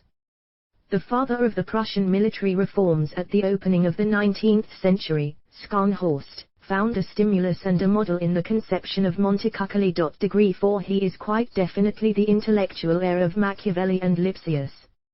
Yet, unlike them, Montecuccoli brings to 53 Rudolf Stadelmann, Scharnhorst, Schicksal und geistige Welt, wie Esbeden, Limesverlag, 1952, p. 95. 54 Ibid, pp. 91-99, for the influence of Montecuccoli upon Scharnhorst. XL The art of war. His material, the sure touch of the experienced man of war, with a discerning eye for the logic of the activity he has mastered. The very organization of the work and the terse prose style testify to a new approach. The first book explains the principles of military science in an extremely concise, systematic, and forceful way. Maxims that are relevant to various principles are contained in the second book. A more detailed application of some of the principles is illustrated in the third book by the author's reflections upon the war with the Turks in Hungary from 1661 to 1664. Characterized by an absence of rhetoric, the work opens with the statement that the purpose of war is victory, and victory depends upon the preparation, the disposition, and the action of the troops. 55 Three lengthy chapters on each of these factors follow. Preparation is concerned with the quality, arms, training, and discipline of soldiers and officers, with artillery, munitions, supply, and money. Disposition of troops is contingent upon the nature of the forces to be used, the country in which the action is to take place, and the nature of the operation, whether it is for attack, defense, or relief. Action in marching, camping, and battle should be executed with resolution, secrecy, and rapidity. Not the least interesting of Montecuccoli's remarks are on generalship. 5 Register trademark symbol. The general must have certain natural or inborn characteristics, a warlike spirit, vigorous health, majestic appearance. Much more essential are the acquired attributes, of which the most important is a vast knowledge of war to be learned, not from books, but from long military experience. Next among morale, prudence, justice, the acquired qualities is la virtue, temperance, and force. The last, which embraces courage, fortitude, energy, and determination, is the uniquely military virtue, the attribute of the good soldier, and especially the good officer. By setting an example of force, the good general will be able to stir his army to a vigorous and skillful attack. In times of adversity his force will. In 55 Raymond de Montecuccoli, Memoirs, Amsterdam and Leipzig, 1756, 4L equals 2, 56 Ibid, 4, 7, 216 to 222. Introduction. Xli inspire his soldiers with the powers of resistance, endurance, and steadfastness. Force is the inner spiritual strength of the man of war. Here is the vert of Machiavelli, the neo-Stoic Constantia of Machiavelli's disciple, Justus Lipsius. Whatever Follett, Saxe, Frederick the Great, and Gebert may think of the Florentine, they laud this modern Vegetius. After Montecuccoli, the Chevalier Follett, 1669 to 1752, is the first theorist of significance. Follett was an experienced soldier of valorous service with the Swedish forces of Charles XII as well as with the French. Because of his difficult and fiery temperament, in this respect he was a kind of military Rousseau, he never rose beyond the rank of master of camp. His commentary upon the histories of Polybius was published from 1727 to 1730 and went through several editions, enlarged and revised by the author during his lifetime. The detailed analysis of ancient practice in the work is an excuse for the exposition of his own tactical views. Despite the antagonism that his vigorous and polemical arguments aroused, his work continued to be read for many years. His single comment upon Machiavelli is both a eulogy and an attempt to discredit the art of war. Follett, in treating coup d'État, the able commander's intuitive grasp of the military situation, cites and praises Machiavelli's stress upon hunting as a means to this end. 5. The art of war, however, is a thinly disguised plagiarism, hardly worthy of the author of the immortal works, The Prince and the Discourses, which warrant the careful scrutiny of all men of war. Thus the irascible Chevalier is the sole military thinker of stature to dismiss unreservedly the art of war. Whether Follett's one-time pupil, the renowned Marshal Maurice de Saxe, 1695 to 1750, would agree with his mentor's abrupt dismissal of the art of war is doubtful, since he pays homage to the Florentine in spirit, if not by name, in Mis Reveries, 1757. 58 This fascinating essay is claimed by its author 57 Jean-Charles Follett, Histoire de Polybe avec un commentaire, Amsterdam, 1774, I. 222-223. The citations from Machiavelli are, Prince, 14, Discourses, 3, 39. 58. An excellent English translation is in Phillips, Roots, pp.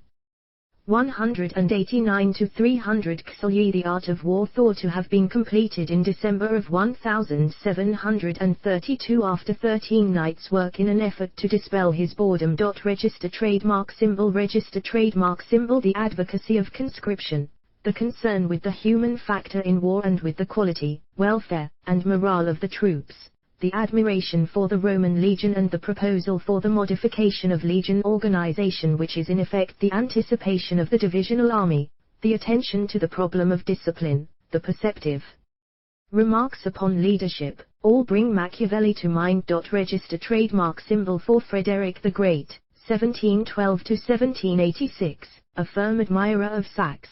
The Art of War was a favorite book, and a number of themes of the Prussian king's military instructions, originally written in 1747 to be circulated secretly among his top commanders, would tend to indicate the influence of Machiavelli: discipline, estimate of factors, supply, encampment, secrecy, and deception. The good general must conceal his thoughts, for he should always be an actor on stage, thereby able to shape the mood of his army. Register trademark symbol. But there are important differences in the outlooks of the two men.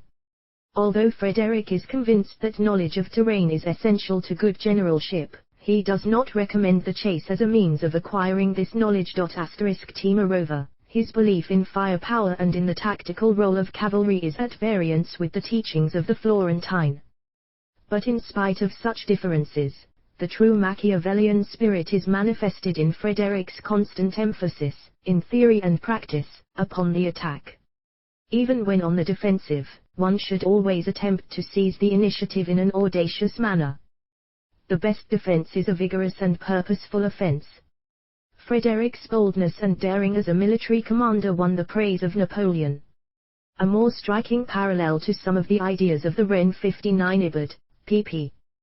210, 276, 360, bid, pp 193-201, 210-224, 243, 245-249, 270, 294-361 according to Cockle.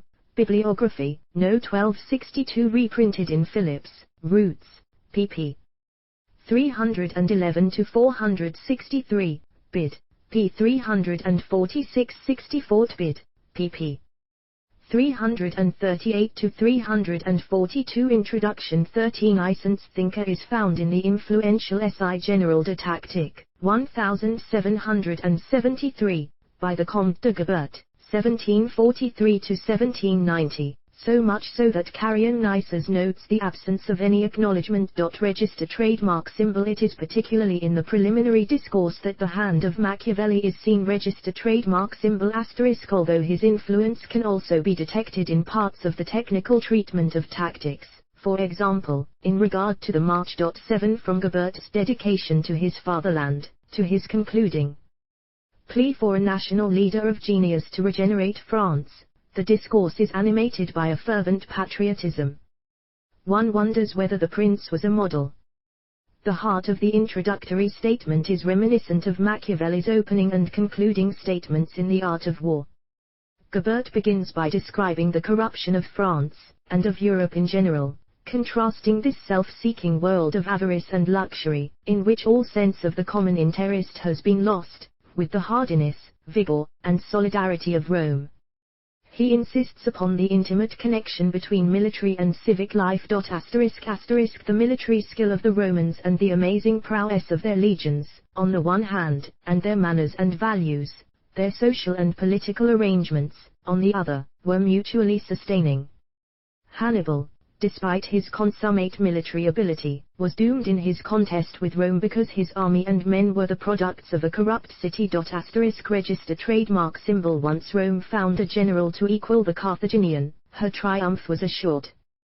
The chaotic condition of the art of war of his day, Gebert contends, arises from the corrupt civic order.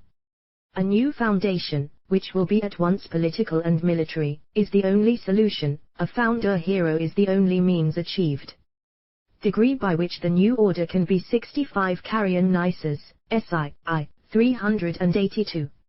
66 Jacques Antoine Hippolyte Gebert, SI General de Tactique, London, 1773, I, 3, XLII.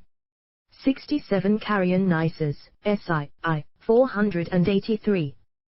68 Gebert, SI, ESP. XXXII. 69 Ibid, 1, 23 Xiv.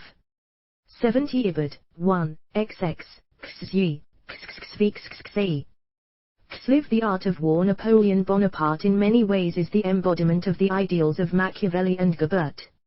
Le Grand Constructeur, as Madeleine calls the Corsican read and admired studied Machiavelli.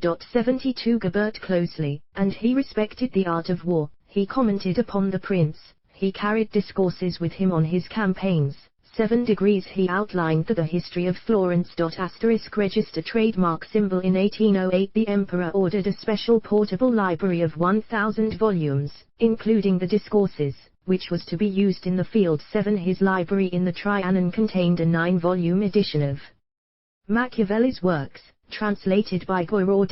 78 Napoleon turned to Machiavelli the military thinker for broad principles rather than for technical advice. Register trademark symbol. War as a political instrument, the purpose of which is to defeat the enemy, is axiomatic for both thinker and soldier. Similarly, they believed, the one in theory, the 71 Louis Madeleine, Napoleon, Paris, Dunod, 1935, p. 447. 72 Ibid, p. 40, Whale, Machiavel, pp. 142-143, 153, Schrill, La Pensée de Machiavel, pp. 249-253. 73 Whale, Machiavel, pp. 142-143, Spencer Wilkinson in The Rise of General Bonaparte, Oxford, The Clarendon Press, 1930, p. 149, is less positive than Whale that Napoleon had read The Art of War. He feels that in all likelihood he did so. 74 Machiavel comment par en degree Bonaparte, manuscrit trouvé dans le carrosse de Bonaparte après la bataille de Mont Saint-Jean, le 18 juin 1815, Paris, 1816. The book consists of a new French translation of The Prince with Napoleon's comments. Annotated excerpts from the discourses are also included. The preparation of the volume and the introduction were the work of the Abbé Anguillon. Neither Whale, Machiavel, p. 251, nor Schrill, La Pensée de Machiavel, pp. 251-253, 335, nor item 443 under Napoleon I in Bibliothèque Nationale, Catalogue Général des Livres Imprimes, volume XXII, indicates that this work is spurious. 75 J. Collin, L'Éducation militaire de Napoléon, Paris, R. Chapelotte, 1900, pp. 115-116. 76 William Milligan Sloane, The Life of Napoleon Bonaparte, New York, The Century Company, 1912, I. 150. 17 Correspondence de Napoleon I, Paris, 1854-1869, 17, no 14207, as quoted in J. M. Thomson, Letters of Napoleon, Oxford, Basil Blackwell, 1934, pp. 223-225. 78 Antoine Guillois, Napoleon, L'Homme, La Politique, Vérité sa correspondance et ses œuvres, Paris, Perrin, 1889, I. 578. 79 Collin, L'Éducation, pp. 114-118, 371. D'Acre's Introduction XLV Other in Practice, in the importance of careful planning, of seizing the initiative, of the use of deception, and of swift execution. Again, the human factor in war is vital for each. Finally, the role of the leader is essential to success, his courage, energy, foresight, and coup d'etat. When we turn from Le Grand Constructeur, himself, to 19th-century military practitioners, theorists, and historians who were influenced by his accomplishments in war, we find high praise for the Florentine man of letters. Marshal Gouvion Saint-Cyr, 1764–1830, referred to by Napoleon as a military genius and who was responsible for the important military reform of the French army after the Restoration, esteemed the writings of Machiavelli, Montecuccoli, and Frederick the Great. 8 degree He regarded Machiavelli as a great man of war, although ignorant of the actual practice of arms. Colonel Carrion Nices, classmate and officer of Napoleon, one of the first competent military historians, urges his readers to study carefully the art of war. 81 He compares Machiavelli to Polybius. Just as Polybius stands between the Greeks and the Romans, so the Florentine bridges the ancient and modern military worlds.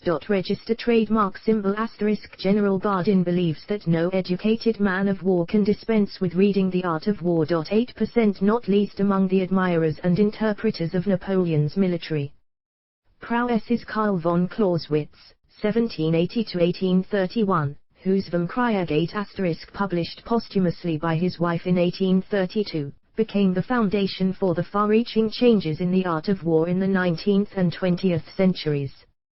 Clausewitz, the protege and intellectual heir of Scharnhorst, is without doubt the greatest military theorist of the West. His doctrines 80 Whale, Machiavelli, p. 141. 81 Carrion Nices, SI, 231, N1, Chins, Checht, I, 472, concurs in general with the high estimate of Machiavelli by Carrion Nices. 82 Carrion Nices, SI, 462. Delbruck, Checht, 4, 133, also compares Machiavelli to Polybius. 3 Bardin, Dictionnaire, I, 462. 84 Karl von Clausewitz, On War, Tr. J. J. Graham, Introduction and Notes by F. N. Maud, London, K. Paul, Trench Tribner and Company Limited, 1911, 3 vols. XLV The Art of War, of Unlimited War and of War as an Extension of Politics are found in Machiavelli. Much of the insight of the Florentine is summarized in Clausewitz's view of the central problem of war, to gain a preponderance of physical forces and material advantages at the decisive point. Register trademark symbol Degree of similarity to the ideas of Machiavelli is seen in the Prussian's concern with the estimate of factors, knowledge of terrain, and his comparison of the conduct of war to the workings of an intricate machine. 86 Evidence of the legacy of Machiavelli is also apparent in Clausewitz's stress upon the principle of attack in his discussion of strategy. Use one's entire forces with the utmost energy is his famous maxim. Register trademark symbol. In fact, Clausewitz hails Machiavelli as possessing a very sound judgment in military matters. Register trademark symbol. But to one who has read Clausewitz for the first time, his treatment of the moral factors in war provides the most striking parallel to the precepts of Machiavelli. The analysis of the qualities of generalship and of military virtue can be interpreted as an illuminating commentary upon Machiavelli's concept of virtue. 8 Register trademark symbol. Since war is conceived of by Clausewitz as perpetual conflict with the unexpected 9 degrees, 2 qualities in the general are needed above all: a lucid intellect and a great moral courage reminiscent of Machiavelli's prudence and virtue. Clausewitz's lucid intellect is coup d'etat in a broad sense, the ability to penetrate swiftly to the reality of a situation that is not apparent to the average mind. An emotional spiritual strength force, the source of energy, bravery, and are included in the meaning of moral. 85 Clausewitz, Principles of War, Tr. and E.D. Hans W. Gatsk, Harrisburg, Pa., The Military Service Publishing Company, 1942, p. 12. This is a new translation of Clausewitz's memorandum to the Prussian Crown Prince. The memorandum is also included in Volume I of the Graham translation of Vom Krieg, 86 Clausewitz, Principles, p. 61. 87 Ibid, p. 46. 88 Clausewitz, Strategy, Hamburg, Eberhard Kessel, 1937, p. 41, as quoted in Gilbert, Machiavelli p. 25. 89 Clausewitz, On War, ESP. I. 46-75, 177-192. 90 Ibid, I. 50. Introduction. Xlei Courage. Its foremost characteristic is boldness, the dynamic creative power that in armies must be subject to obedience, and that in generals must be directed by great intellect. Register trademark symbol. The military genius is born with boldness. A mark of his genius is the ability to instill his army with boldness. Clausewitz's final advice in the memorandum to the Prussian Crown Prince, the future King Friedrich Wilhelm IV, might have been penned by Machiavelli to Lorenzo de' Medici, Duke of Urbino, to whom he dedicated the prince: be audacious and cunning in your plans, firm and persevering in their execution, determined to find a glorious end, and fate will crown your youthful brow with a shining glory, which is the ornament of princes, and engrave your image in the hearts of your last descendants. Register trademark symbol 24. The relation of the military, political and the arts. Machiavelli evidently believes that the basic relationships between the arts of war and of politics are as follows. 1. Military power is the foundation of civil society. 2. A well-ordered military establishment is an essential unifying element in civil society. 8. A policy of military aggrandizement contributes to the stability and longevity of civil society. 4. The military art and the political art possess a common style. 5. A military establishment tends to reflect the qualities of the civil society of which it is a part. The first three need to be discussed only briefly because of their more or less explicit treatment by Machiavelli. But the last two warrant a more detailed examination because they 91 Ibid, 186-187.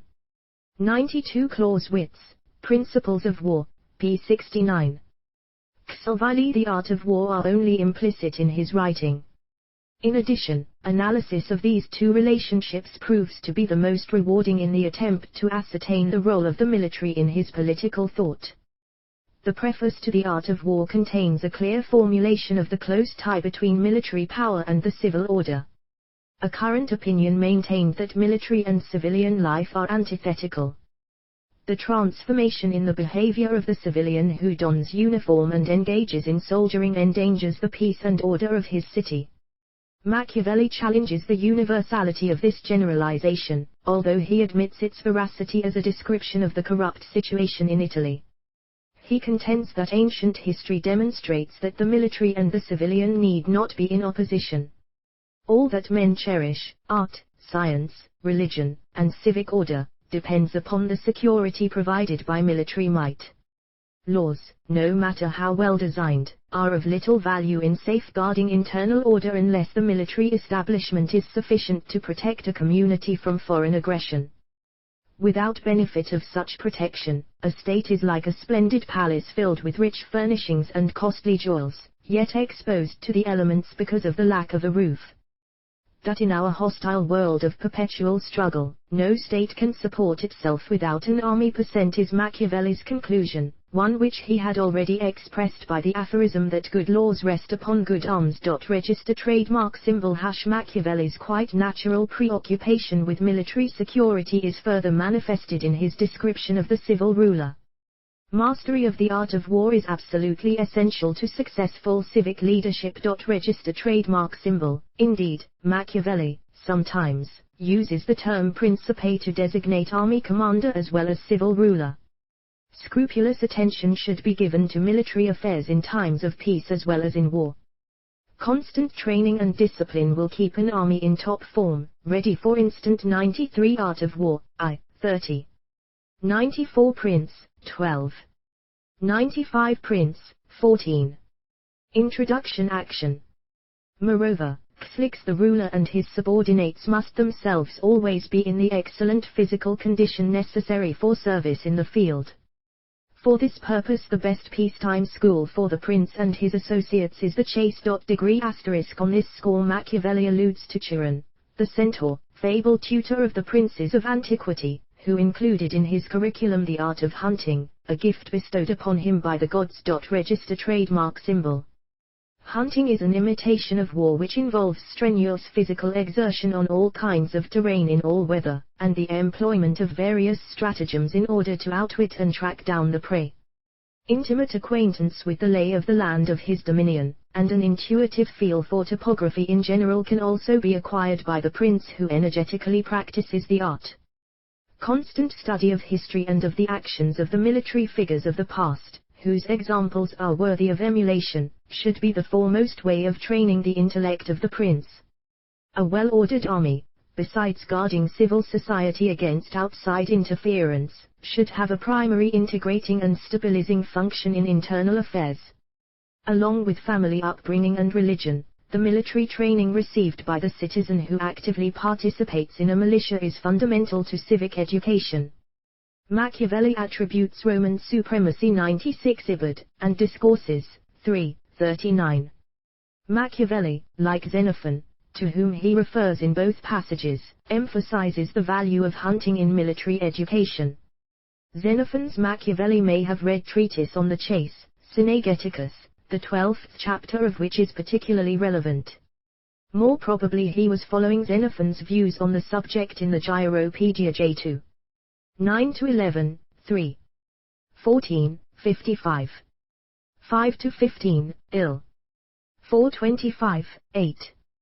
134-38.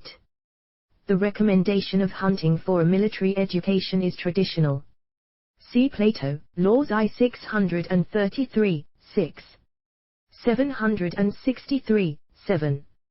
823-824 Oliver Leman Spalding in Pen and Sword in Greece and Rome, Princeton, Princeton University Press, London, H. Milford, Oxford University Press, 1937, p. 146, refers to the appendix of the Strategicon, by the 6th century Byzantine Emperor Maurice, which describes the organization of a mass hunt training an army. At least as late as the 18th was prescribed as an important means of acquiring folad, Histoire, I. 221, Gebert, S.I. 2, 97. 97 Prince, 18, also, Xenophon, Synageticus I. To be century, coup used for the chase d'ale. C. The Art of War to her excellent military organization which schooled the populace in discipline. Register trademark symbol *. Hence, the civic agitations for which the Republic was noted stayed within bounds and had an invigorating rather than a debilitating effect. At least as Machiavelli views Roman history, from the time of the Tarquins to the Gracchi, a period of over 400 years, the continual internal conflict was never so serious as to necessitate the widespread infliction of penalties, either exile or execution, or fines against individual citizens. Social conflict, he claims, never degenerated into the factional menace to the public welfare that it did in many lesser states. Romans who served in the legions learned to be loyal, to love peace and order, and to fear the gods. Respect for law and authority, a spirit of self-sacrifice, and exceptional personal courage were other qualities acquired from the common military experience. Good military organization making for good civic discipline was, therefore, a decisive factor in the stability and grandeur of the Republic. An important reason, Machiavelli believes, for the serious decline of parental, religious, and civic authority in his own Italy is the lack of good military organization. Schooling the populace in civic discipline by establishing citizens' armies would be one of the surest ways of arresting internal disintegration at the same time that maximum security against external dangers is being provided.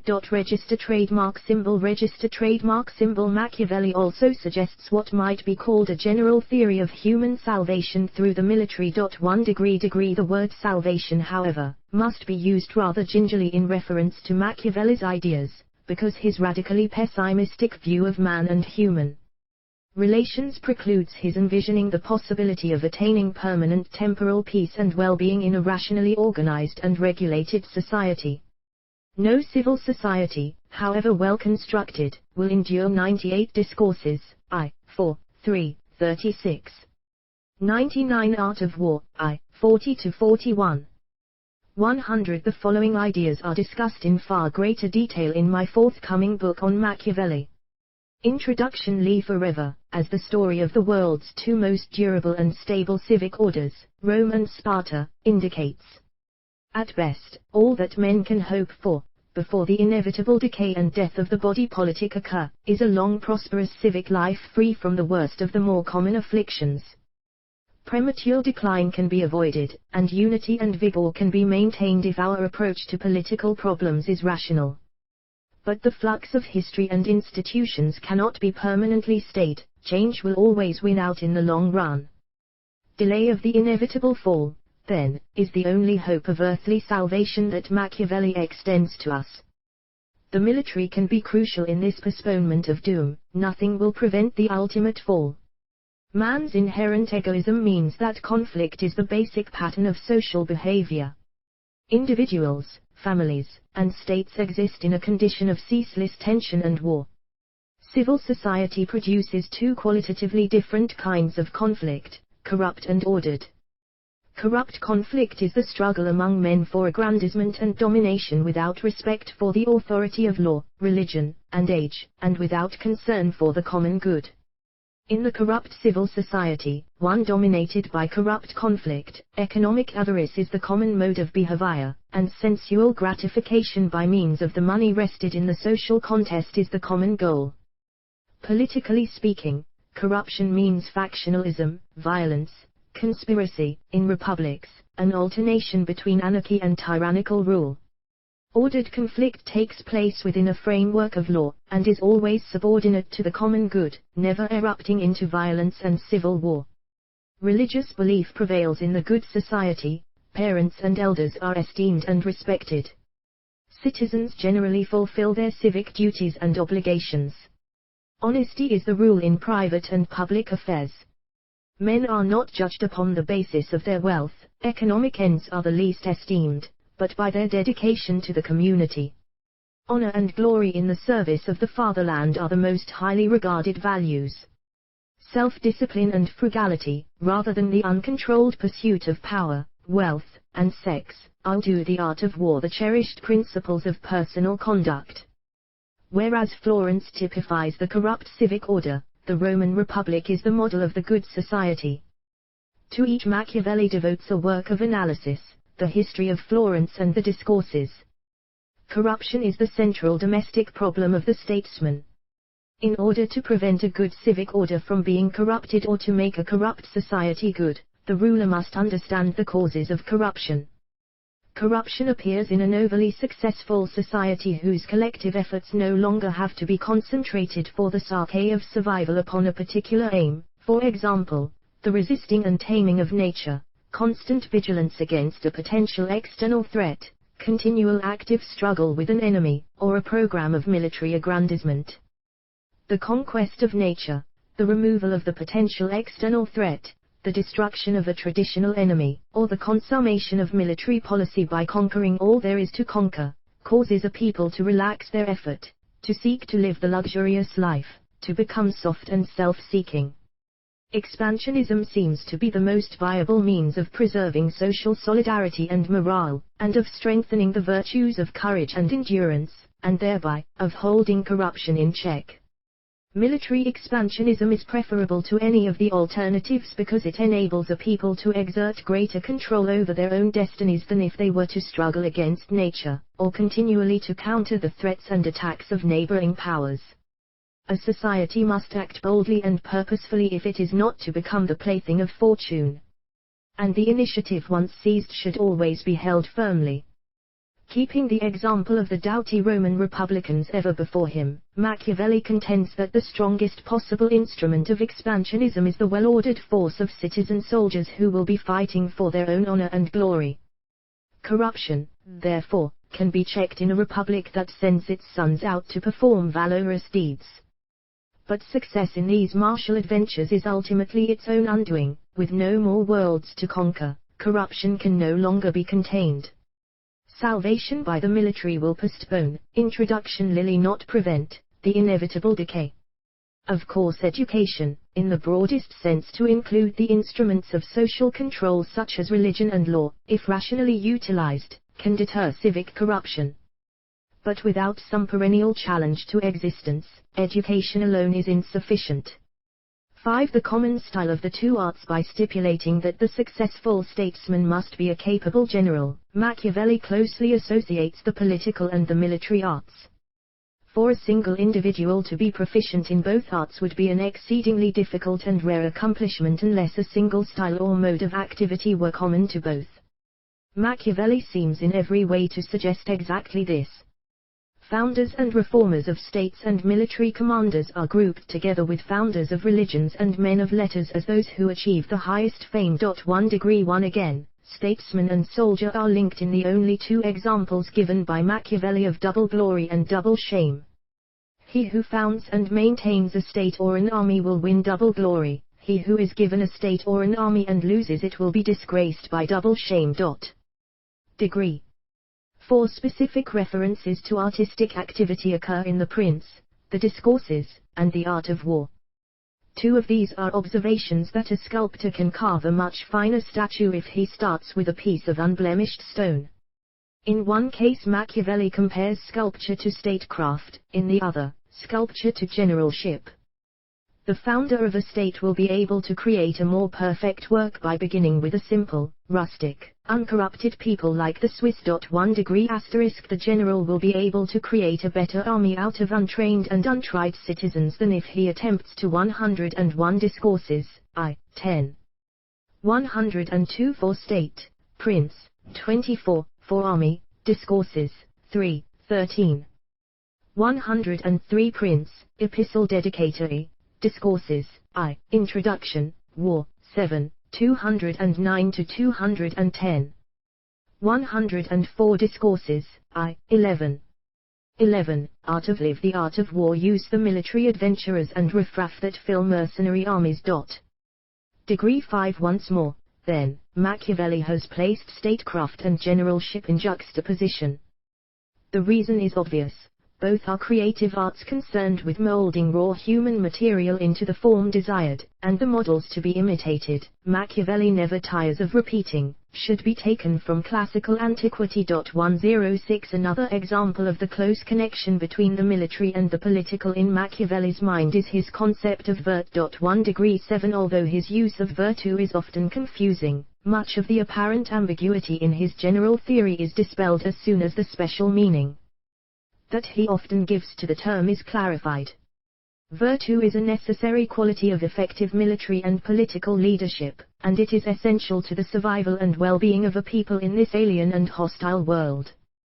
Whether an individual or a people, a general or a statesman are being discussed by Machiavelli, virtue in the special sense is basically a military quality. There is no synonym for this use of virtue. Machiavelli employs it to characterize masculine 105 Art of War, 7, 209 to 210. 106 Machiavelli's concept of statecraft as creative activity is in the classical tradition.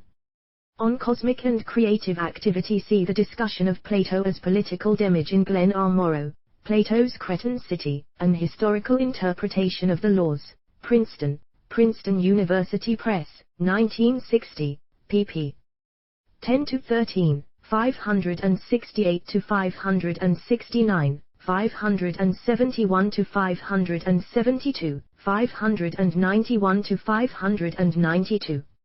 Also see the brief comparison of the three orders of creativity, cosmic, political, poetic, in Richard Coon's The House, the City, and the Judge. The excellent growth of moral awareness in the Oristei at Indianapolis and New York, The Bobbs Merrill Company, Inc., 1962, pp. 100-101, 145.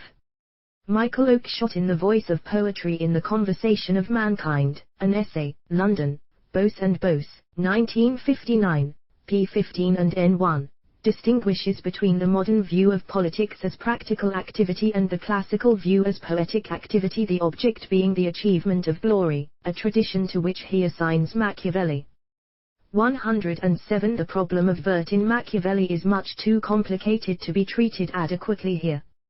See my forthcoming study, Machiavelli's Concept of Virtue and Reconsidered. Important Velli's writings prints are as follows: references 6-8, to Virtue in Machia 17, 19, 24-25, 9-11, 2, 1-2, Ill, 1, 21, 36, Art of War, 2, 76-81.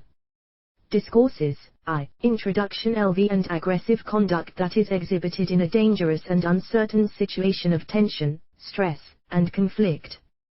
The concept entails the idea of tremendous force of will and inner strength that will enable one to overcome the most recalcitrant opposition and to endure the most perilous adversity. Among the attributes included in virtue are boldness, bravery, resolution, and decisiveness. A tour de force, military or political, results from the vital creative energy so much a part of virtue. True virtue in an individual or in a people always involves the greatest discipline and training. Without these, there will not be the vital capacity for endurance and firmness, the necessary resilience, the power of sustaining a course of action until the end is achieved. The leader possessing extraordinary virtue is born with certain qualities that are strengthened and shaped by conditioning. A people usually acquire virtue by being conditioned in the proper way. A people like the Gauls may be naturally warlike and spirited, but because they lack adequate discipline, their natural propensity will soon be weakened in any test of endurance. The Romans, not so warlike and spirited by nature as the Gauls, are nevertheless a people of exceptional virtue because their conduct has been molded by excellent civic education and organization. Virtue, therefore, is not simply unruly energy, unbridled ferocity, and a rapidly exhausted boldness. Virtue, to be a virtue, must be virtù ordinata. Just as no single term can do justice to Machiavelli's special meaning of virtue, so no word alone can stand for the opposite quality. One possible antonym is ozio, indolence, inaction, a lack of energy. In a sense, all that characterizes a woman in Machiavelli's view is opposed to virtue: faint-heartedness, irresolution, and hesitancy. The archetypal product of virtue is the foundation of a state or an army. The archetypal figure of virtue is the military hero founder, Romulus or Cyrus the Great. Virtue may be associated with extreme wickedness and with the pursuit of power and self-aggrandizement by any means and at any price. For example, the career of the bloody and ferocious Roman Emperor, Septimius Severus, displays the art of war virtue. But when superior virtue is found combined in an individual with preeminent prudence, as in Romulus and Cyrus, dedication to the common good will characterize his behavior. Machiavelli believes that the strongest motive for altruism is a selfishness directed by intelligence. For the prudent man of virtue will soon recognize that his labor in behalf of the common good will bring him the greatest personal power and security from conspiracy, and will win for him the truest glory. On the other hand, leaders like Piero Soderini and Numa Pompilius, the successor of Romulus, who are interested in the well-being of the citizenry, may not be men of great virtue. And some leaders, petty tyrants especially, may lack both virtue and a concern for the common good. If generalship and statecraft are creative activities requiring extraordinary virtue, what of the techniques employed in the two arts? Does Machiavelli think that they are similar in any significant respects? He writes that every art has its general rules and principles upon which it is founded. 1% The inference can be drawn from all that he says that a single set of general rules and principles is common to both the art of war and the art of politics. Furthermore, it is arguable that these common rules and principles are of an essentially military nature. Machiavelli's conception of politics and the political art may well be derived in part from his theory of war and the art of war. Much of one activity appears to be similar to the other activity. The style of the statesman resembles in many ways the style of the military commander. According to Machiavelli, whose gloom in certain respects is Augustinian, Man is incurably perverse, avaricious, and power-seeking. Selfishness is the heart of all human relations. Consequently, life in general, and political life in particular, tend 108 Art of War, 3, 102. 109 See Herbert Dean's illuminating discussion of Augustine's concept of human nature, and of some of the parallels in the views of modern thinkers, including Machiavelli, but especially Hobbes, in the political and social ideas of St. Augustine, New York, Columbia University Press, 1963, pp. 39-77. 221-243, Introduction Lay to be vicious struggles for domination and aggrandizement, potentially or actually conditions of war. Each new political situation in civil society is comparable to a battle between the army of the political leader and the forces of his enemies. The outcome of the struggle depends upon the strategy, tactics, and leadership of the opponents. Whether one side emerges with a clear victory, or whether, and much more likely, the conclusion of the engagement is indecisive, new conflicts between new antagonists arise in a never-ending sequence. What kind of argument will help to demonstrate that Machiavelli often conceives of the art of politics in military terms? To begin with, his approach to politics differs substantially in several respects from all previous political thinkers in the Western tradition. His focus is always upon the detailed mechanics of acquiring, holding, and increasing political power. Before him, Xenophon alone had concentrated upon the techniques of effective military and civic leadership, but the Greek never went so far as Machiavelli in the advocacy of force and deception against fellow citizens, for reasons which will soon be made clear. Aristotle, in the 5th book of the Politics, discusses the seizure of power. However, it is always as an illegitimate kind of political activity. Nor does he dwell extensively upon the minutiae of method and organization necessary for a successful coup. An important reason for these differences between Machiavelli and the ancients is the idea so prominent in the classical outlook, the fundamental distinction between friend and foe, and the different treatment which should be accorded to each. The result is a basic intellectual, if not practical, division of labor. Ancient political theory is almost entirely concerned with the proper relationships among friends or fellow citizens. Military theorists take for their sphere of activity the relation between friend and foe. Ideally, the citizens of a classical polity are thought to be partners, joined by an intimate bond of friendship and common values, who seek the good life through mutual aid and cooperation. The ideal nature of the relationship desired 7 The art of war among fellow citizens is to some extent expressed by the meaning of societas, a fraternity or group of comrades.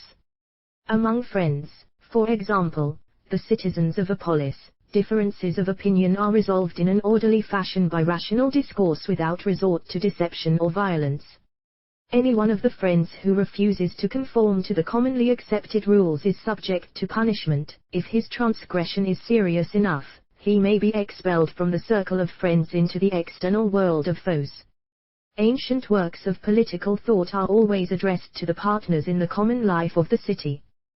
The purpose is to enlighten them as to the nature of the ends for which they should strive and to describe the social arrangements needed for their attainment. The conduct between friend and foe is expected to be different from the conduct between friends. Deceit, trickery, and violence against a foe are justifiable. The classical military treatise is the analysis of just how this behavior may be most effectively applied to the defeat and the capture of the foe. Xenophon made the brilliant discovery that an army, like a city, is a community of friends. Although, like Machiavelli, he often sees statecraft in the image of generalship in this regard, he thinks always of the general's relation to his own army as one to a community of friends. Xenophon never recognizes that fellow citizens or fellow soldiers can be treated legitimately as foes. Machiavelli, of course, would be the first to admit that a statesman needs loyal friends and allies just as a general requires a devoted army. But he recognizes that at best a civil society and an army are complex mixtures of friends and foes, individuals and groups contending for different interests. They are certainly never a totality of friends completely united in pursuing a common good. Within the group immediately supporting the political leader, the friendship of some is usually more apparent than real. The allegiance of the friend may be only temporary, ready to be transferred to someone else when advantage is to be gained. Even the most intimate of friends may, without warning, prove unfaithful in an hour of need, because the strongest self-discipline implanted introduction licks by convention under certain circumstances is not enough to prevent the outburst of the self-seeking ego. Friendship, Machiavelli seems to imply, is not so much the precious union of hearts so dear to the classical theorists, as it is a tenuous, external bond of self-interest. By the very fact of their egoistic natures, men are forever isolated and alone, whether they are friends or foes. With Machiavelli, the classical distinction between friend and foe is blurred. Since every friend is a potential foe, there is considerably less reluctance to employ deception and violence in dealing with a fellow citizen. The ways of peace are in many ways now like the ways of war, because peace is no longer thought of as the natural condition of man, a time for the positive pursuit of the common good. Civic peace to Machiavelli is an interlude between wars in which overt conflict and violence diminish but do not disappear, in which tensions accumulate below the surface to erupt anew. If Machiavelli does not agree with classical theorists about important aspects of the nature of politics, he does tend to discuss politics as classical military writers discuss the art of war. 110 For example, there follow 43 topics or categories of stratagems listed and analyzed by the Roman Frontinus, ca. AD 35 or 40 to 103, one for one general, consul, and governor of Britain, one on concealing one's plans, 2. On finding out the enemy's plans. 110 Among the most important in chronological order from the 4th century BC to the 4th century of the Christian era are Aeneas Tacticus, Xenophon, Polybius, Asclepiodotus, Anasander, Aelian Tacticus, Frontinus, Arrian, Modestus, and Vegetius. Xenophon and Polybius were also political theorists. Unfortunately, the technical military treatises of Polybius have not survived. 111 Frontinus, Strategmata, Tr. Charles E. Bennett, Loeb Classical Library, Cambridge, Mass., Harvard University Press, London, W. Heinemann, 1925. Topics 1 to 12 are discussed in Book I, topics 13 to 25, in Book 2, and topics 26 to 43, in Book 2. The topics in Book 4 have been omitted because it is usually not attributed to Frontinus. The Art of War 9 On determining the character of the war. On leading an army through places infested by the enemy. On escaping from difficult situations. On laying and meeting ambushes while on the march. How to conceal the absence of the things we lack, or to supply substitutes for them. On distracting the attention of the enemy. On quelling a mutiny of soldiers. How to check an unseasonable demand for battle. How to arouse an army's enthusiasm for battle. On dispelling the fears inspired in soldiers by adverse omens. On choosing the time for battle. On choosing the place for battle. On the disposition of troops for battle.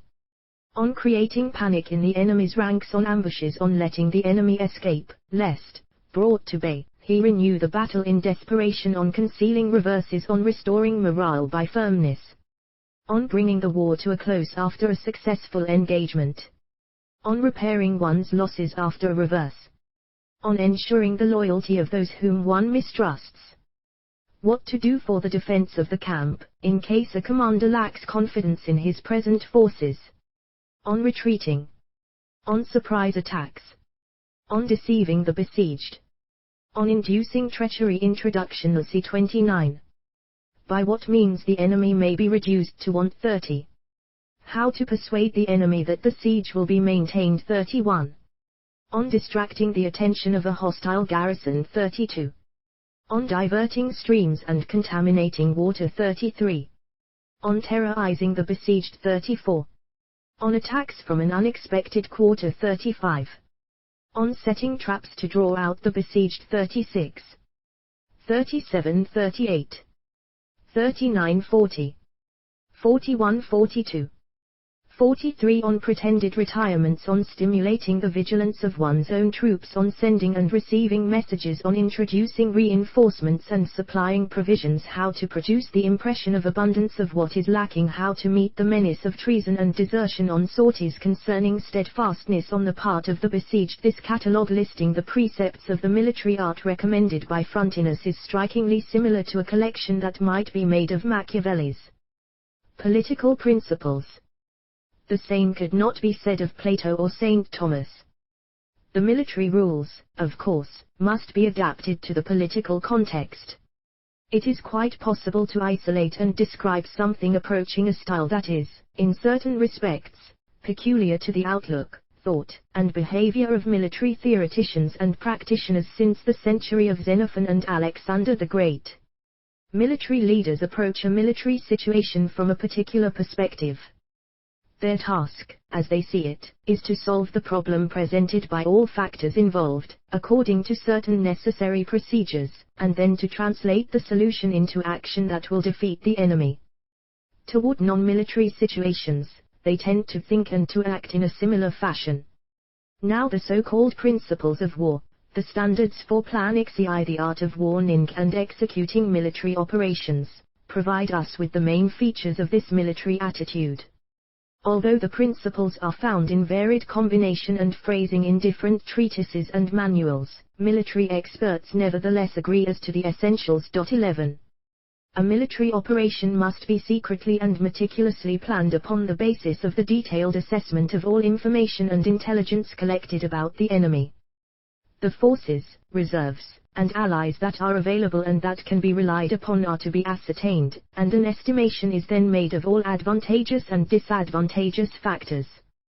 This informed calculation will determine the fundamental objective of the operation, the direction and nature of the central and auxiliary thrusts, and the general disposition of troops. A clearly defined and rationally devised strategy requires the choice of techniques for implementation that are adequate for the prevailing conditions and that are flexible enough to be changed with changing conditions. One's own base of operations and forces must be secured. The initial blow should be delivered with rapidity and energy at the decisive moment in as economic and concentrated a fashion possible at the enemy's weakest point. Throughout the operation, the advantage of surprise and deception must be fully exploited. After the initial blow, the impetus of the attack cannot be allowed to slacken. Finally, the most carefully devised strategy and tactics are of little purpose unless the commander can control and direct his own forces with great precision. His troops must be loyal, determined, spirited, and disciplined, ready to follow their leader through the direst perils. Leadership is the key to victory. The ability to exact willing and devoted obedience is the test of leadership. In large measure these are Machiavelli's major concerns in his discussion of domestic politics as well as in his Advice 112. The subsequent summary is not intended to be a complete statement. It does indicate the more important elements and is derived from American and British military manuals, the views of Clausewitz, and the lucid account of Major General Fuller, Generalship of Alexander the Great. pp. 284-305. Introduction. Ixali on the conduct of foreign affairs and warfare. The military style or cast of mind, just described, informs not only the purely military proposals of the art of war and his other works, but also the political analysis and recommendations of the Prince and the discourses. The necessity of foresight, planning, and preparation for the future constitutes a favorite political theme of Machiavelli, degree 1 that emphasizes the need of expert advice and the gathering of intelligence, the importance of gaining friends and allies as insurance against contingencies in the future, the estimate of factors, and the rational calculation of the objective. Trickery, depending upon secrecy, deception, and surprise, are axiomatic to the political theory of Machiavelli. And flexibility, the ease with which one can continually adapt one's plans and behavior to the changing times and circumstances, is among the chief requisites of success on a domestic political level. 115 Machiavelli constantly warns the leader against the halfway measure, the practice of taking a middle course, the attempt to have the best of two possible and diametrically opposed Modes of behavior. 116 The blow must not be delivered against the political opponent until all preparations have been made. Until they are, a policy of temporizing must be followed. But once the political forces are ready, there can be no hesitation. The attack must be launched vigorously and decisively. 117 The skillful statesman always seeks to seize the initiative in domestic and foreign affairs and to cling to it tenaciously. He must do more than react to the maneuvers and pressures of 113 Prince, 3, 6-7, 22-25, Discourses, I, 30, 33, 52, 3-6. In all that has preceded and in all that follows, I certainly do not mean to deny that Machiavelli's rational, calculating attitude toward politics owes much to the commercial spirit of his times. I am simply arguing that the counting house ideology does not alone seem to explain adequately his style of political thought. 114 Prince, 18-19, Discourses, I, 44, 2, 13, 3, 6. Both are filled with examples. 115 Prince, 25, Discourses, 3, 6, 8, 9. 116 Prince, 3, 21, 25, Discourses, I, 26, 2, 23, 3-6. 117 Prince, 8, Discourses, 1, 33, 45, 2, 27, 3-6. Works, of course, Alxiv the Art of War. Others. Whenever possible it is he who must set the pace, who must see that every action of the enemy is a reaction to the behavior of his own forces which are operating according to clearly defined plans and purposes. A knockout blow should always be sought in preference to a long war of attrition.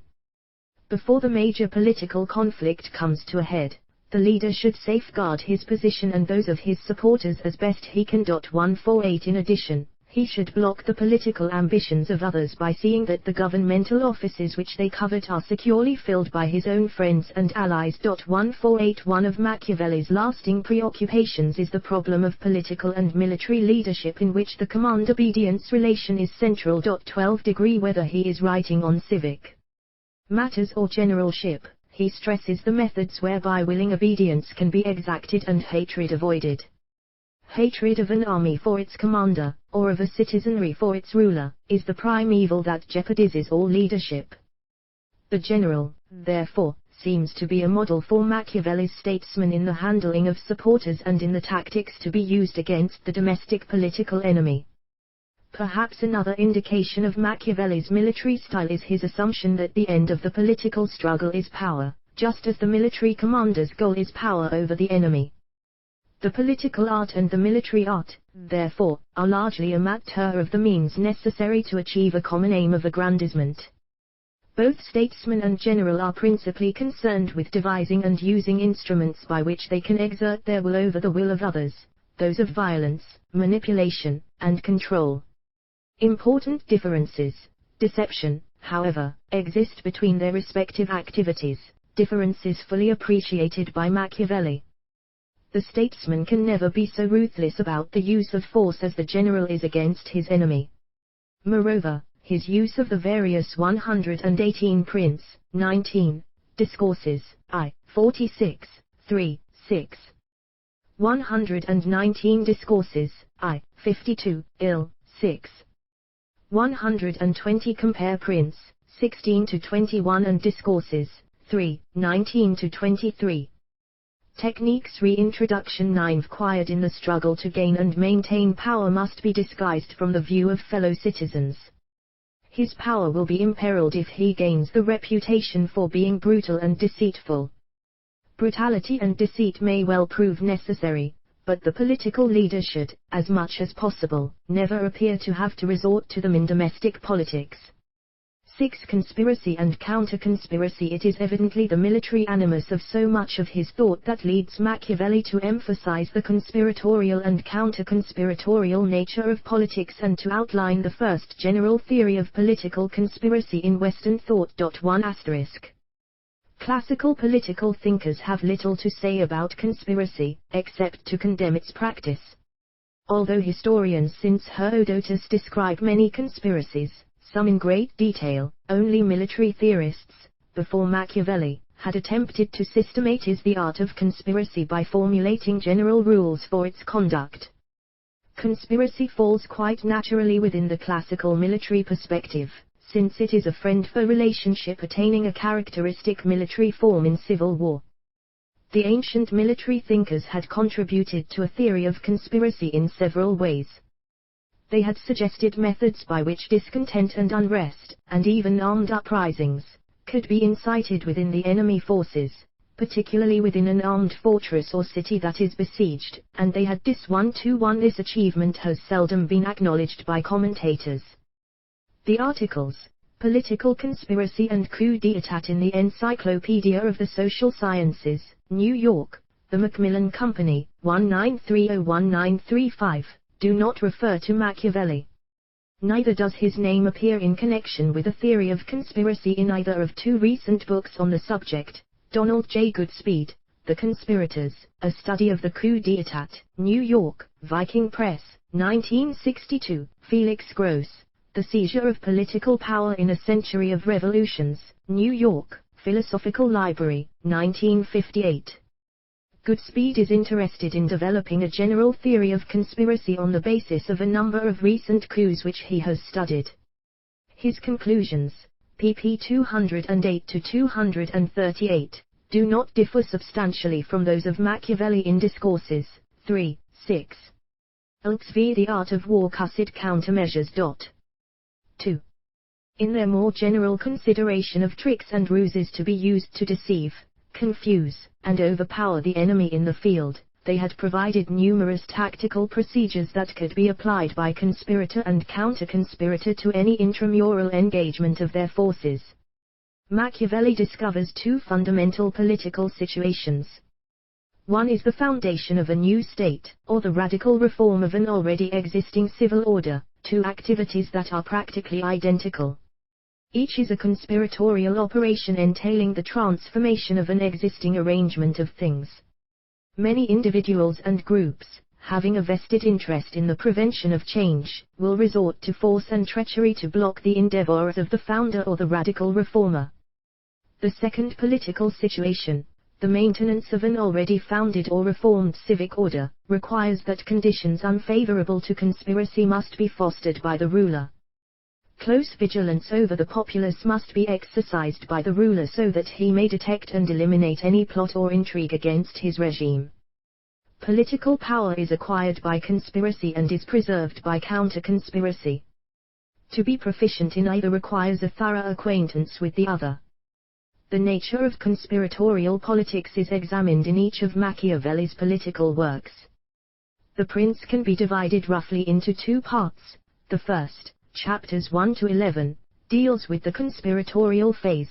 The second, 12-26, stresses the counter-conspiratorial aspect.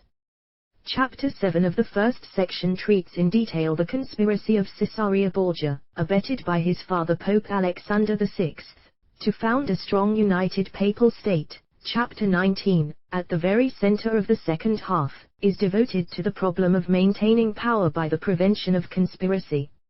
In the Discourses, Chapter 6 of Book 3, on conspiracies is the longest of the work.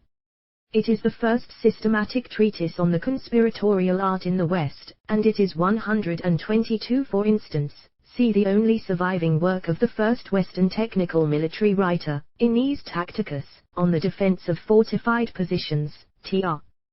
The Mass, Harvard Illinois Greek University Club, Press, Loeb London, Classical W.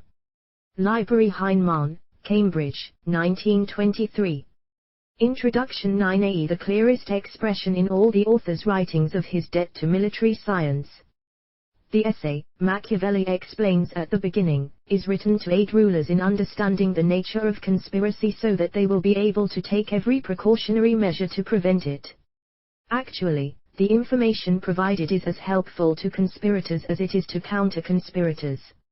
An indication of the importance of the chapter is its place in the context of the work as a whole.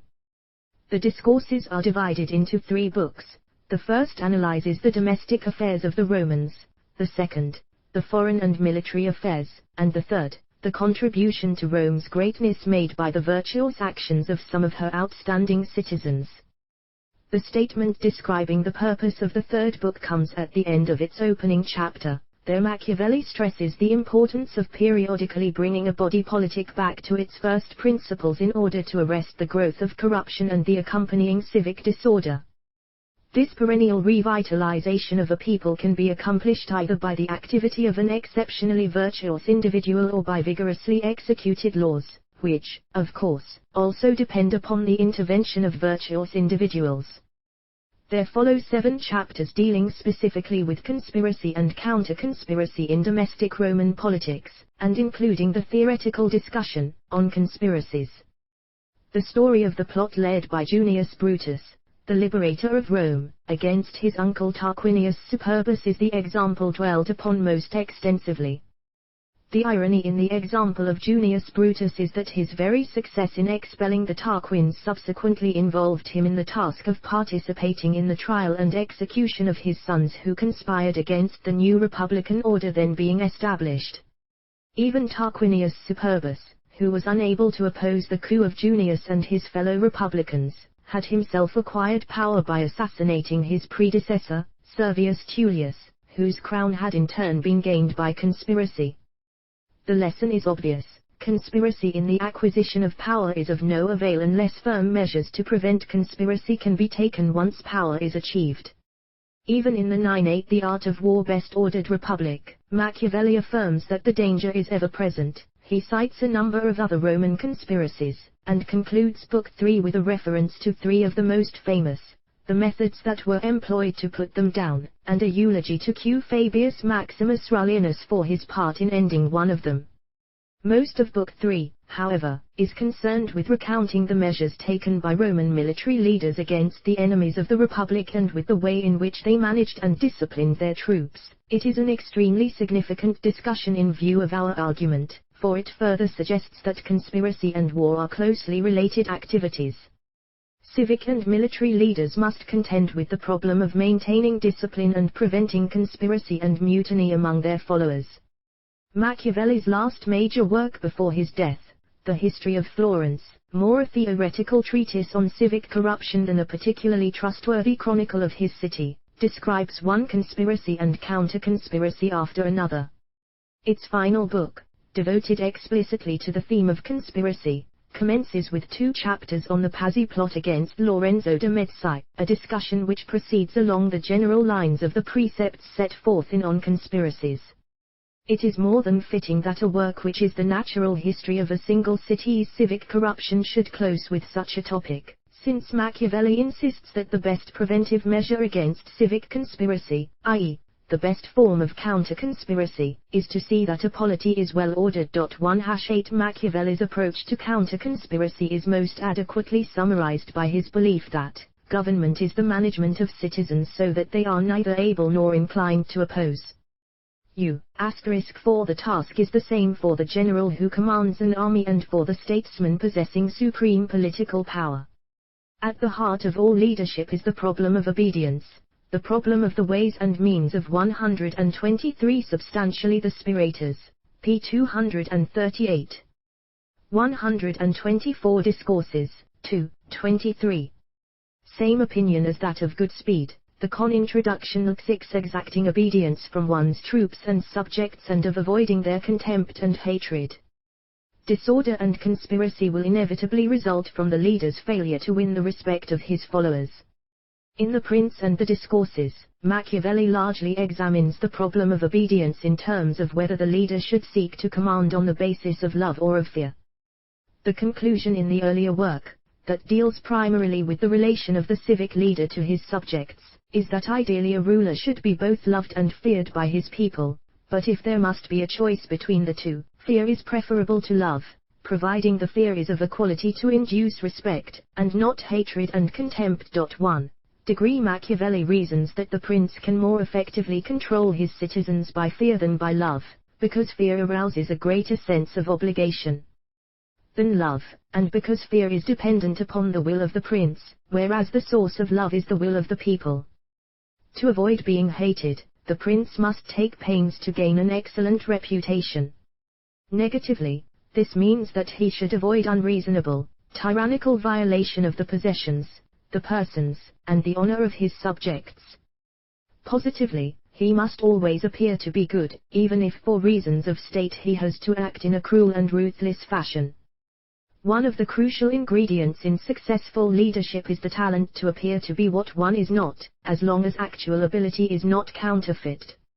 In addition, the prince must punish evil severely, reward the skill, competence, of his subjects, and everywhere prize, and industry. Finally, encourage the performance and goodness initiative, of great enterprises, both domestic and foreign, will bring the ruler great prestige and fame, and his state, glory and honor. This princely mode of behavior, when joined with energy, foresight, and determination, with a majestic manner marked by a lack of pride and arrogance, and when supported by a rationally organized state founded upon informed policy decisions, the rule of law, and good arms, is the best insurance against conspiracy. 125 Prince, 16–22.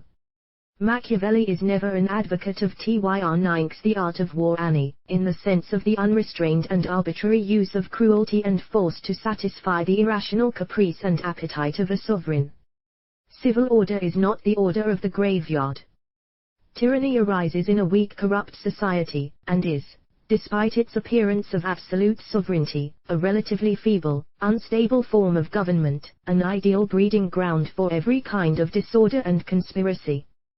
The position of the discourses on the proper relation between the general and his troops 126 is similar to the recommendations of the prince on the behavior of the civic ruler. Machiavelli thinks that if a military commander is competent, it makes little difference whether he is severe or humane in the handling of his men. But humane or severe, he can never afford to lose the respect of his troops by becoming an object of contempt or hatred. Humaneness must be firm without any sign of weakness or indecisiveness. Severity must be tempered by moderation and justice, and distinguished by an absence of arrogance. In The Art of War, Machiavelli draws attention to the fact that of all social organizations, an army is the one requiring the greatest discipline.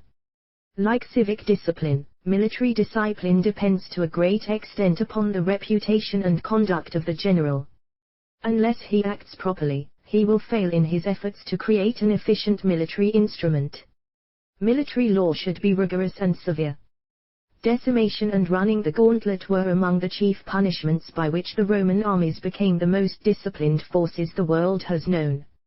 Machiavelli recommends that punishment by the soldiers themselves, and in civic society by the citizens, is an important deterrent to violation of the law. Ringleaders of any conspiracy or mutiny must, of course, be dealt with in an exemplary fashion. Just as the general should be ruthless in his punishment, so he should be generous in rewarding and praising good conduct. Perhaps the most suitable policy is to maintain order in camp by fear and punishment, and in the field by hopes and rewards. Each soldier should be paid well and what is due him, all booty is to be distributed. 126 Discourses, 3, 19–23. Introduction. Equitably. Caring for the physical well-being of an army is an important way by which the general can secure willing obedience and avoid the perils of disunity and low morale. When not engaged in battle, troops can be kept from mischief by seeing that they are continuously occupied in various labors.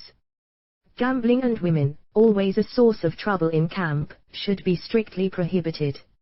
All soldiers are entitled to a secure rest from their work, and a rationally designed, well-defended encampment will allow them to do so, as well as enabling the commander to keep their actions under the closest surveillance. Good health in the camp, another basis of good discipline, will be the responsibility of an adequate medical staff. Daily exercise of all troops and a sufficient but not luxurious diet are also means to this end.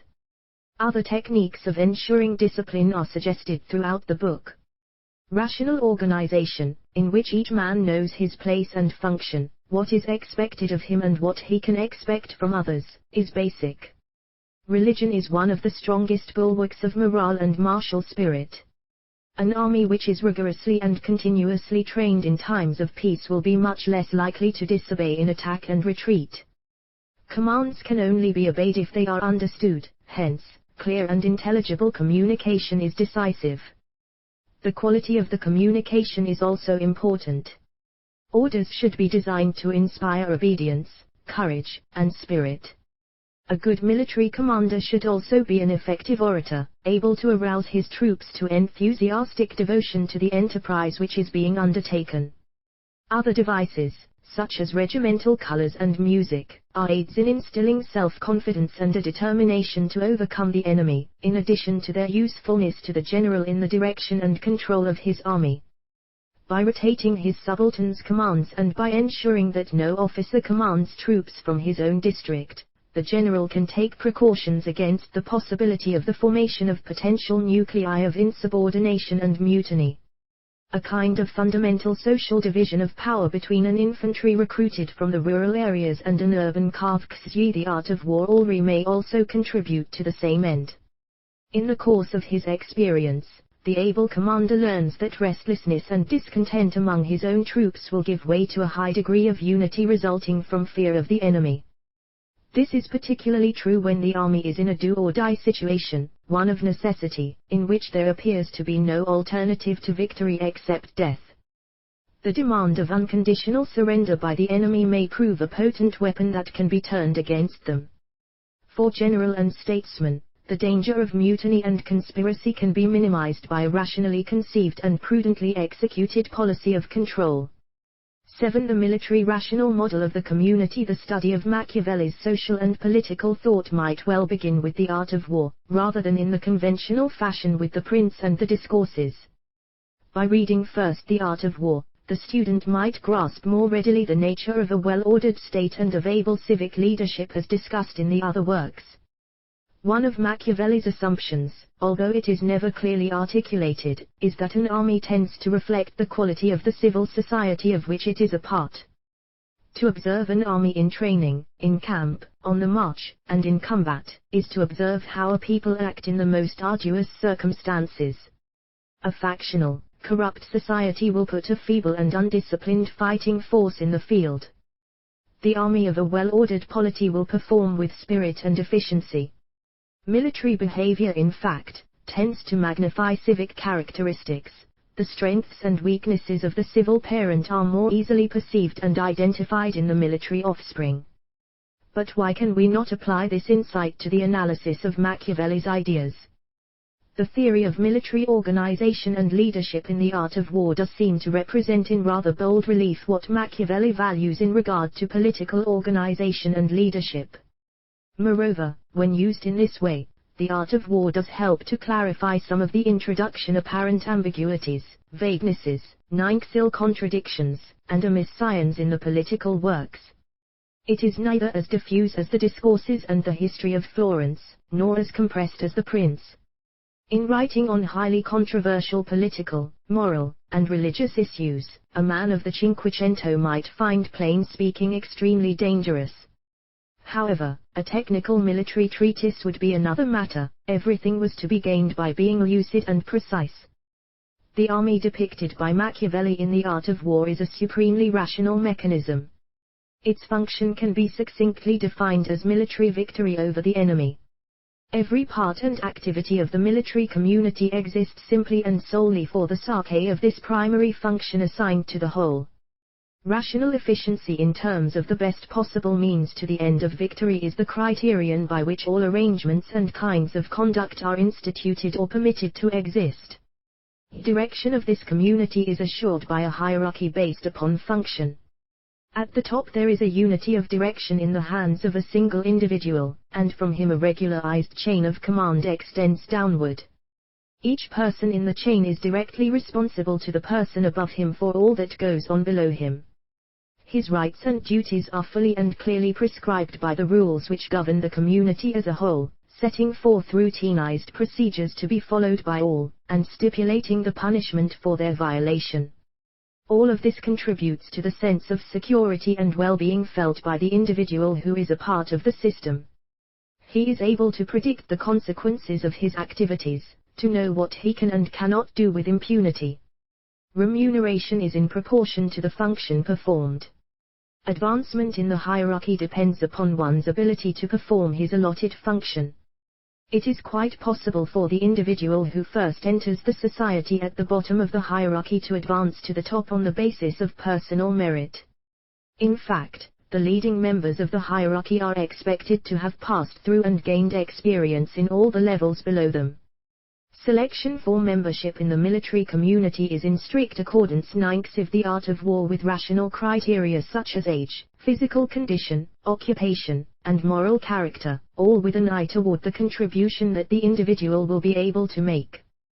Training for the various functional roles is determined by detailed regulations prescribing the nature and frequency of the exercises, the type of arms, equipment to be used, etc. The military community is divided into different kinds of functional units, each kind identical in composition and equipment. Operations of the community, whether in camp, on march, or in battle, are conducted in a routinized, orderly fashion according to the methods learned while training. If the military community is the most rational of communities, its most rational aspect, perhaps, is the encampment which Machiavelli describes in considerable detail. It is a triumph of planning and functional efficiency. Designed for an army of 24,000, the camp is in the form of a square with a regular grid of streets and plazas designed for particular functions. The camp will always be the same, facing the same direction, no matter where it is erected. Encampment and decampment proceed according to the most efficient method that can be devised. Within the camp, each man and his unit will always occupy the same position, and the different kinds of units will be distributed in accordance with the kind of contribution they can make to the defense of the camp. Internal and external security are the main considerations in the overall design. With certain changes and with a decrease in the degree of regularity and discipline, the ideal military community that is prescribed by Machiavelli in The Art of War becomes something like the well-ordered civic community which he advocates in The Prince and the Discourses. The civic community should also be a rational mechanism so designed and operated as to make the citizens secure and prosperous. Rational functioning in terms of the most efficient means to achieve these social ends characterizes the good civic order. The individual's contribution to the functioning of the civic mechanism determines his position in the social scale and his share in the distribution of honors and rewards. Advancement is on introduction the basis of personal merit. A system of rules controls social behavior. Overall direction and the power to enforce conformity to the stipulated norms of conduct are concentrated at the top of the social hierarchy. Regardless of the frequent organic analogies to be found in his writings 1-7, Machiavelli's conception of the civic community is mechanistic. The state possesses neither a life, nor a soul, nor a personality, nor an interest of its own. No higher end, final cause, or spiritual meaning, gives purpose and orientation to the state's existence. Both military and civic communities are artifices constructed by men to prevent human beastliness from reducing life to primitive anarchy. Man's primordial and destructive first nature is kept in check by the imposition of a second nature through rational social organization. Discipline and courage, self-control, self-sacrifice, and cooperation, qualities so vital to what we call civilization, are the products of social artifice and invention. Far from being a natural harmony of the inner spiritual life common to all men, the order upon which civilization depends is the welding together of a variety of conflicting interests by the instruments of force, law, example, and religion. Civic mechanisms do not grow of their own accord. They must be designed, constructed, maintained, and adapted to changing conditions by the conscious and purposeful efforts of men. If Machiavelli's rational military order serves as a model for his concept of civil society, his idea of the nature of civic law and civic leadership seems also in part to be derived from the same source. Law in one of Machiavelli's important senses is the command of il principe, either the general, the prince, or the legislative assembly. 128 Law arises historically from the human need for social unity and protection. by rewarding or punishing soldiers and citizens for obedience or disobedience, law can be one of the principal instruments of social control. Machiavelli judges all laws by their utility in advancing the 127 for a few of these analogies. See Discourses, I, Introduction, 33, 1, 49. 128 Machiavelli's definition of public law is in Discourses, I, 18. 2, 5, 9 Xviens the art of war which are dear to him. The test, therefore, of a good law is its contribution to maintaining a disciplined, spirited, and rational social organization, to preventing or checking corruption, and to promoting the subject's security and well-being. If law is to control social behavior effectively, it cannot be the arbitrary whim of an arbitrary ruler. All laws must be made known to all soldiers and citizens, and should never be retroactive. Each law must apply equally to all under the law, each infringement must be punished no matter who the culprit is. Bills of attainder and ex post facto laws defeat the very purpose for which Machiavelli conceives the law to be instituted. He whose command is the law, should always, if only on expediential grounds, set an example before his subjects of scrupulous obedience to his own directives. Law, military and civil, cannot be changed to frequently without seriously disturbing the security and contentment of the subjects. Yet legal change is necessary to meet changing conditions. Flexibility of law is a requisite of a rational society as long as the orderly routine of a people is not constantly upset by too much and too radical change. Substantively, civil law, and we should ever keep in mind the military counterpart, must sustain and strengthen the other levers of social control, the religious and military establishments. The lives and possessions of all under the law are to be scrupulously safeguarded. A degree of social equality is to be assured, and a life given over to lust and avarice is to be discouraged by strictly enforced sumptuary laws which are imposed to suit the need of the times. Industry and enterprise in every sphere of socially beneficial activity should be rewarded, sloth and the absence of initiative, penalized. Law then is the framework of rules holding together the civil and the military mechanisms in order that they may function. Laws are good or bad as they add to, or subtract from, the rational functioning, as defined by Machiavelli, of these mechanisms.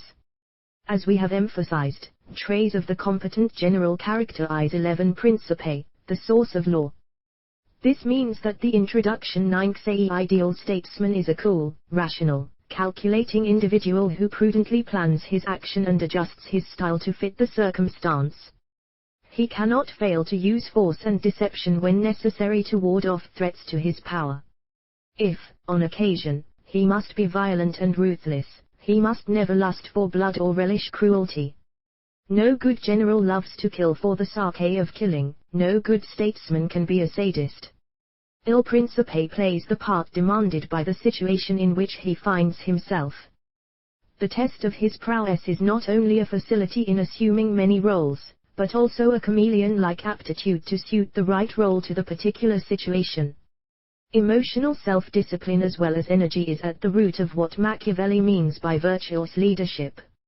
Even if the leader has to take on a charismatic aura for the purpose of consolidating and manipulating his followers, he always remains beneath the disguise a man who has critically examined himself, who knows his own strengths and weaknesses, and who acts rationally in the light of this self-knowledge.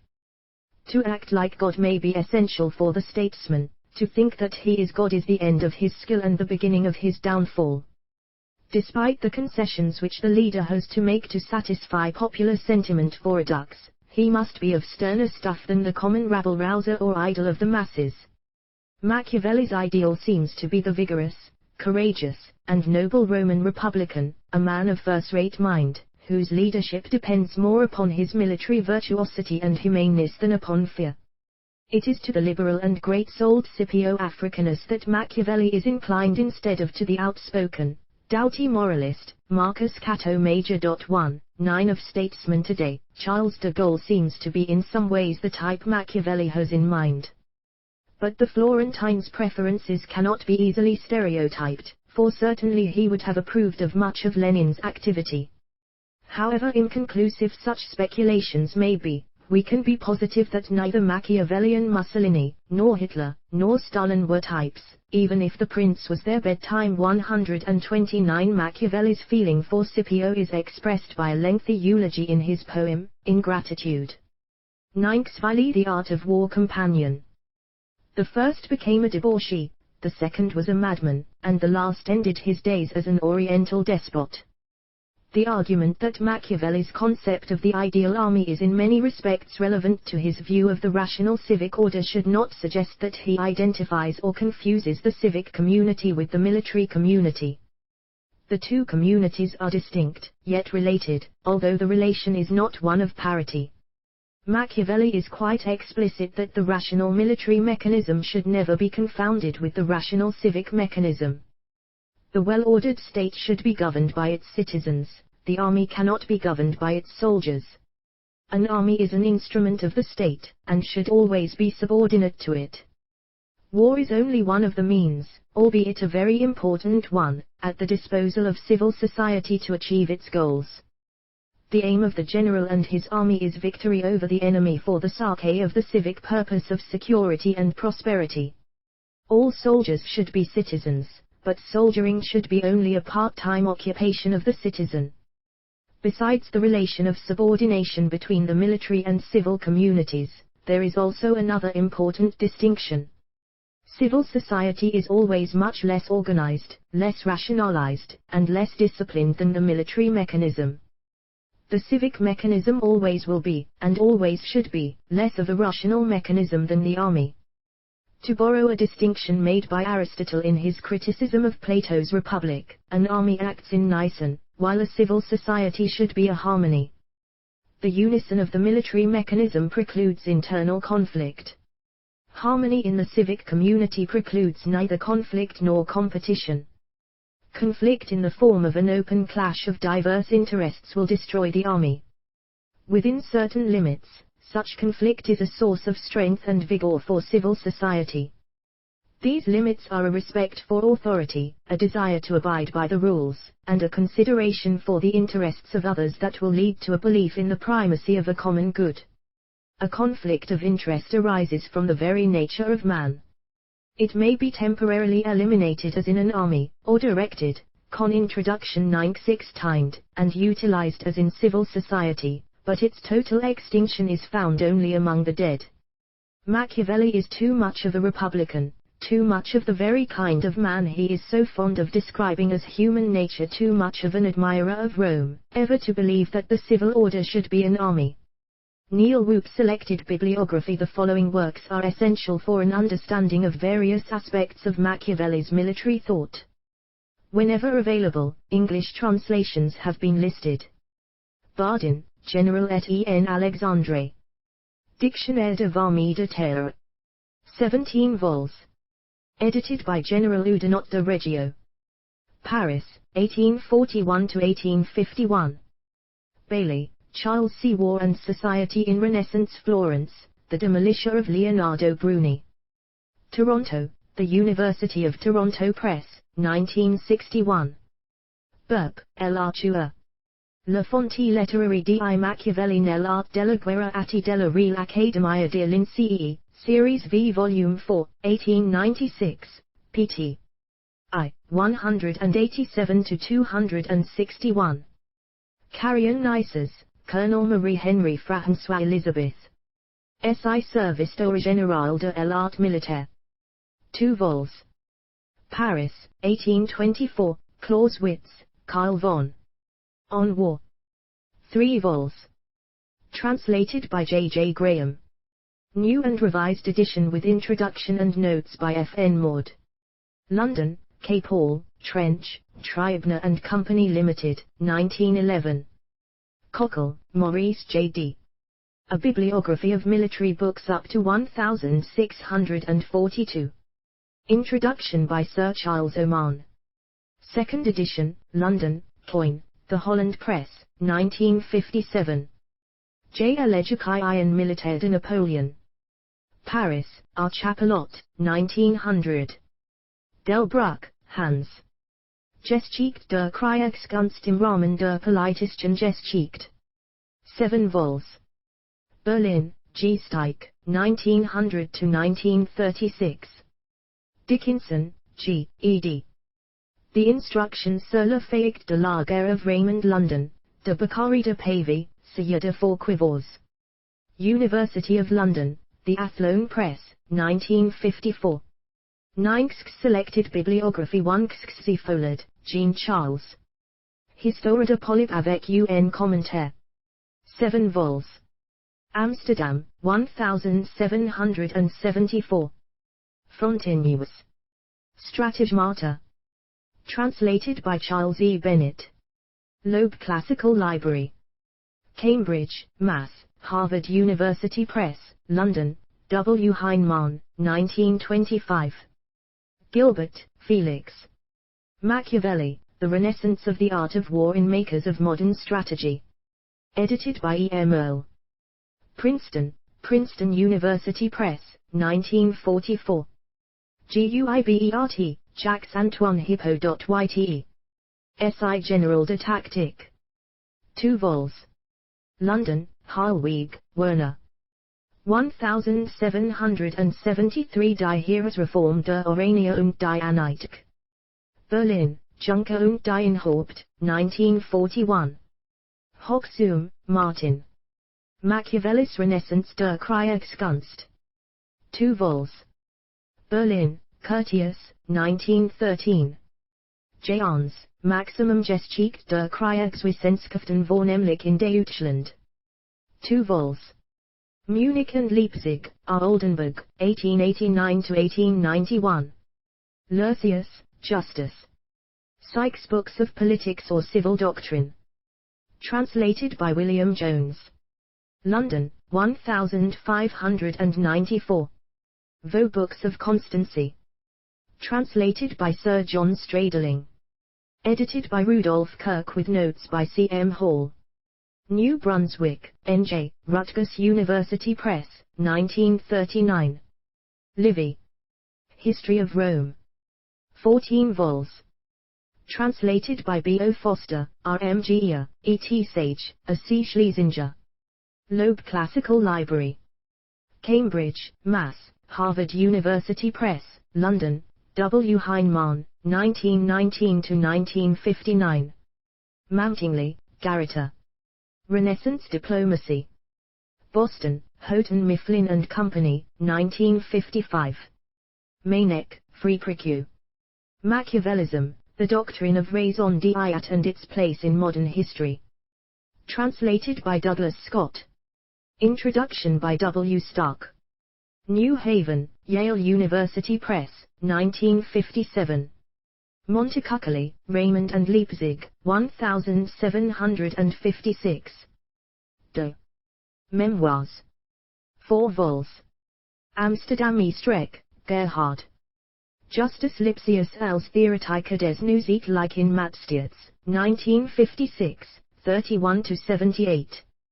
Historische Zeitschrift, Koxxi 9 The Art of War.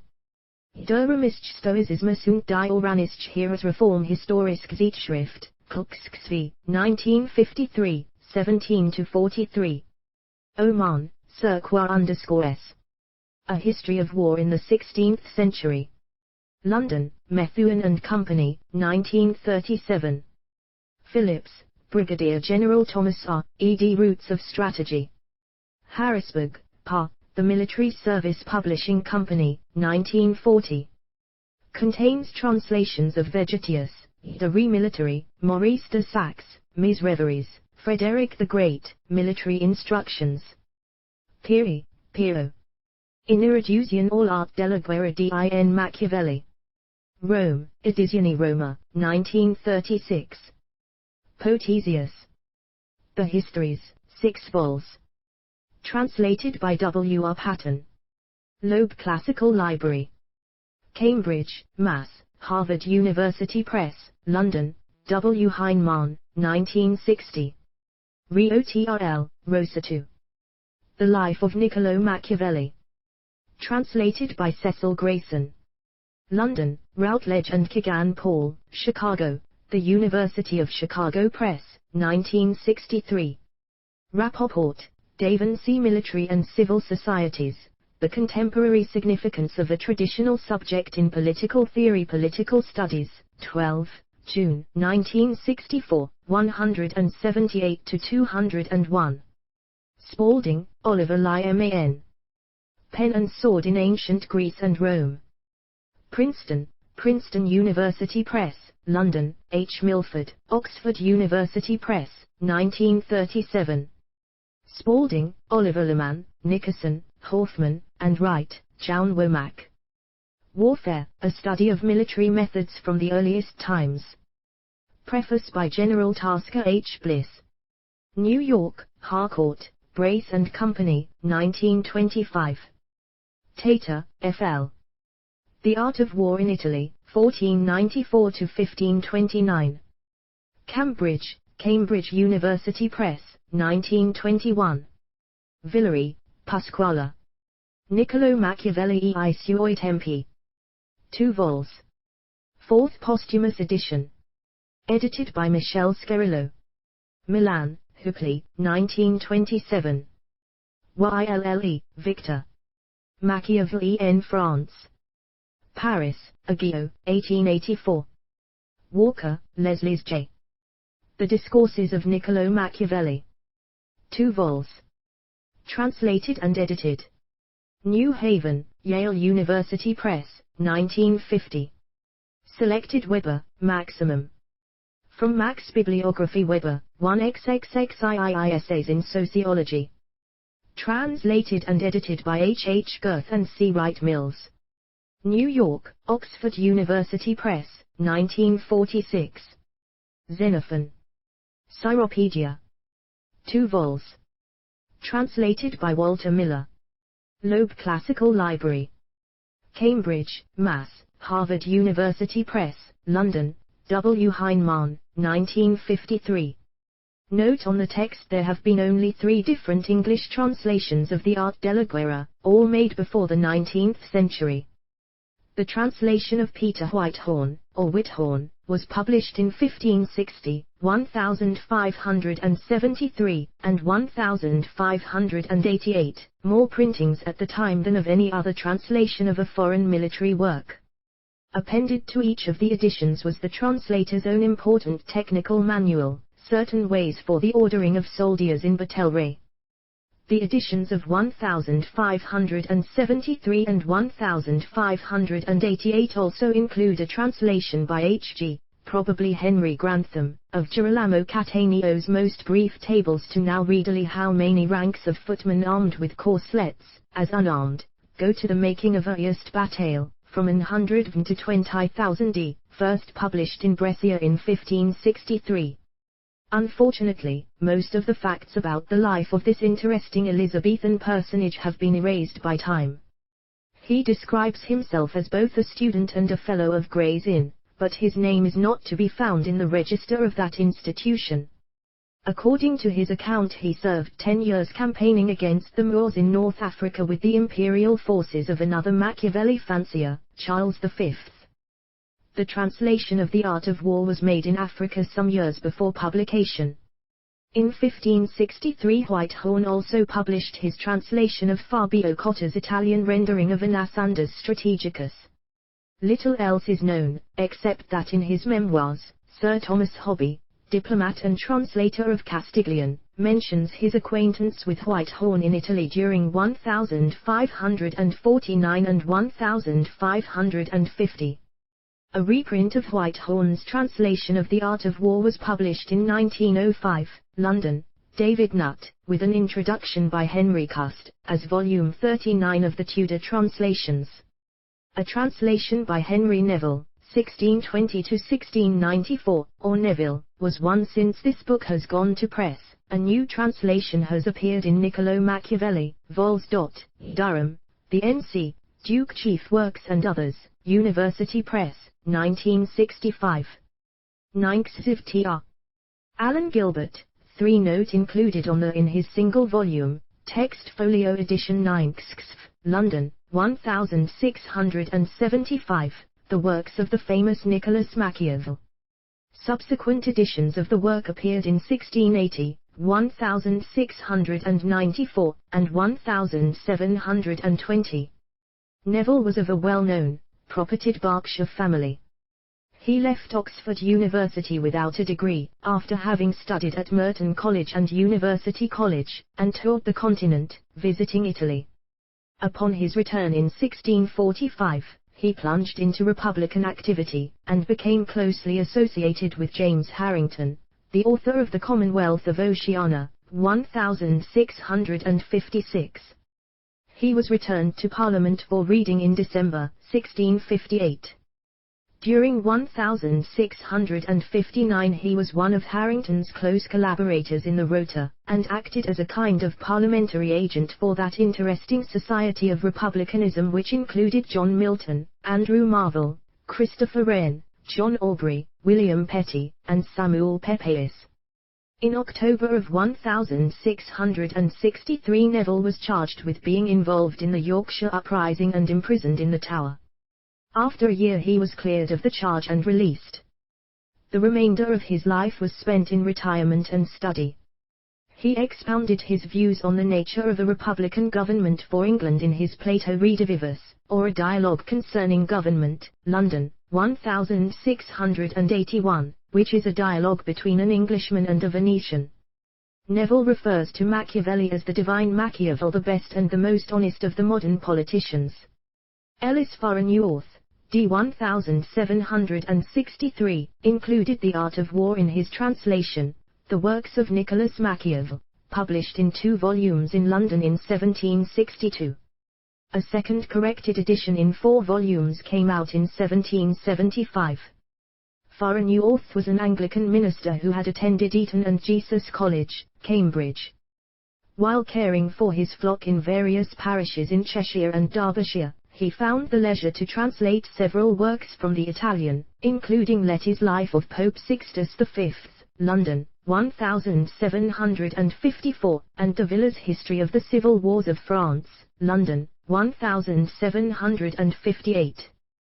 The translation used here is that of the 1775 for a New Auth 9xv The Art of War edition, in the slightly modified form of the single reprint of 1815. Printed in Albany, New York, by Henry C. Southwick. The title of the volume is, The /Art of War. In 7 books. Written by Nicholas Machiavelli, Secretary of State, to the Republic of Florence. To which is added, Hints relative to warfare, by a gentleman of the state of New York. The hints which form an appendix on torpedo warfare, have not been included. The identity of a gentleman of the state of New York is unknown. No indication is given in the volume as to who is responsible for the slight textual alterations of the For a New Auth translation. Peter Whitehorn's dedication to Queen Elizabeth I, included in the For a New Auth edition and the 1815 reprint, has been retimed, see below, pp. 231 to 238. The detailed book headings, which For a New Auth evidently adapted from those by Whitehorn, have been revised and incorporated into the table of contents. For a New Author's footnotes have been omitted, and new ones designed for today's reader have been added. The primary purpose of the new footnotes is to indicate the sources used by Machiavelli, to identify persons, places, and events, and to refer to relevant passages in the other works of the author. Machiavelli is a superb prose stylist.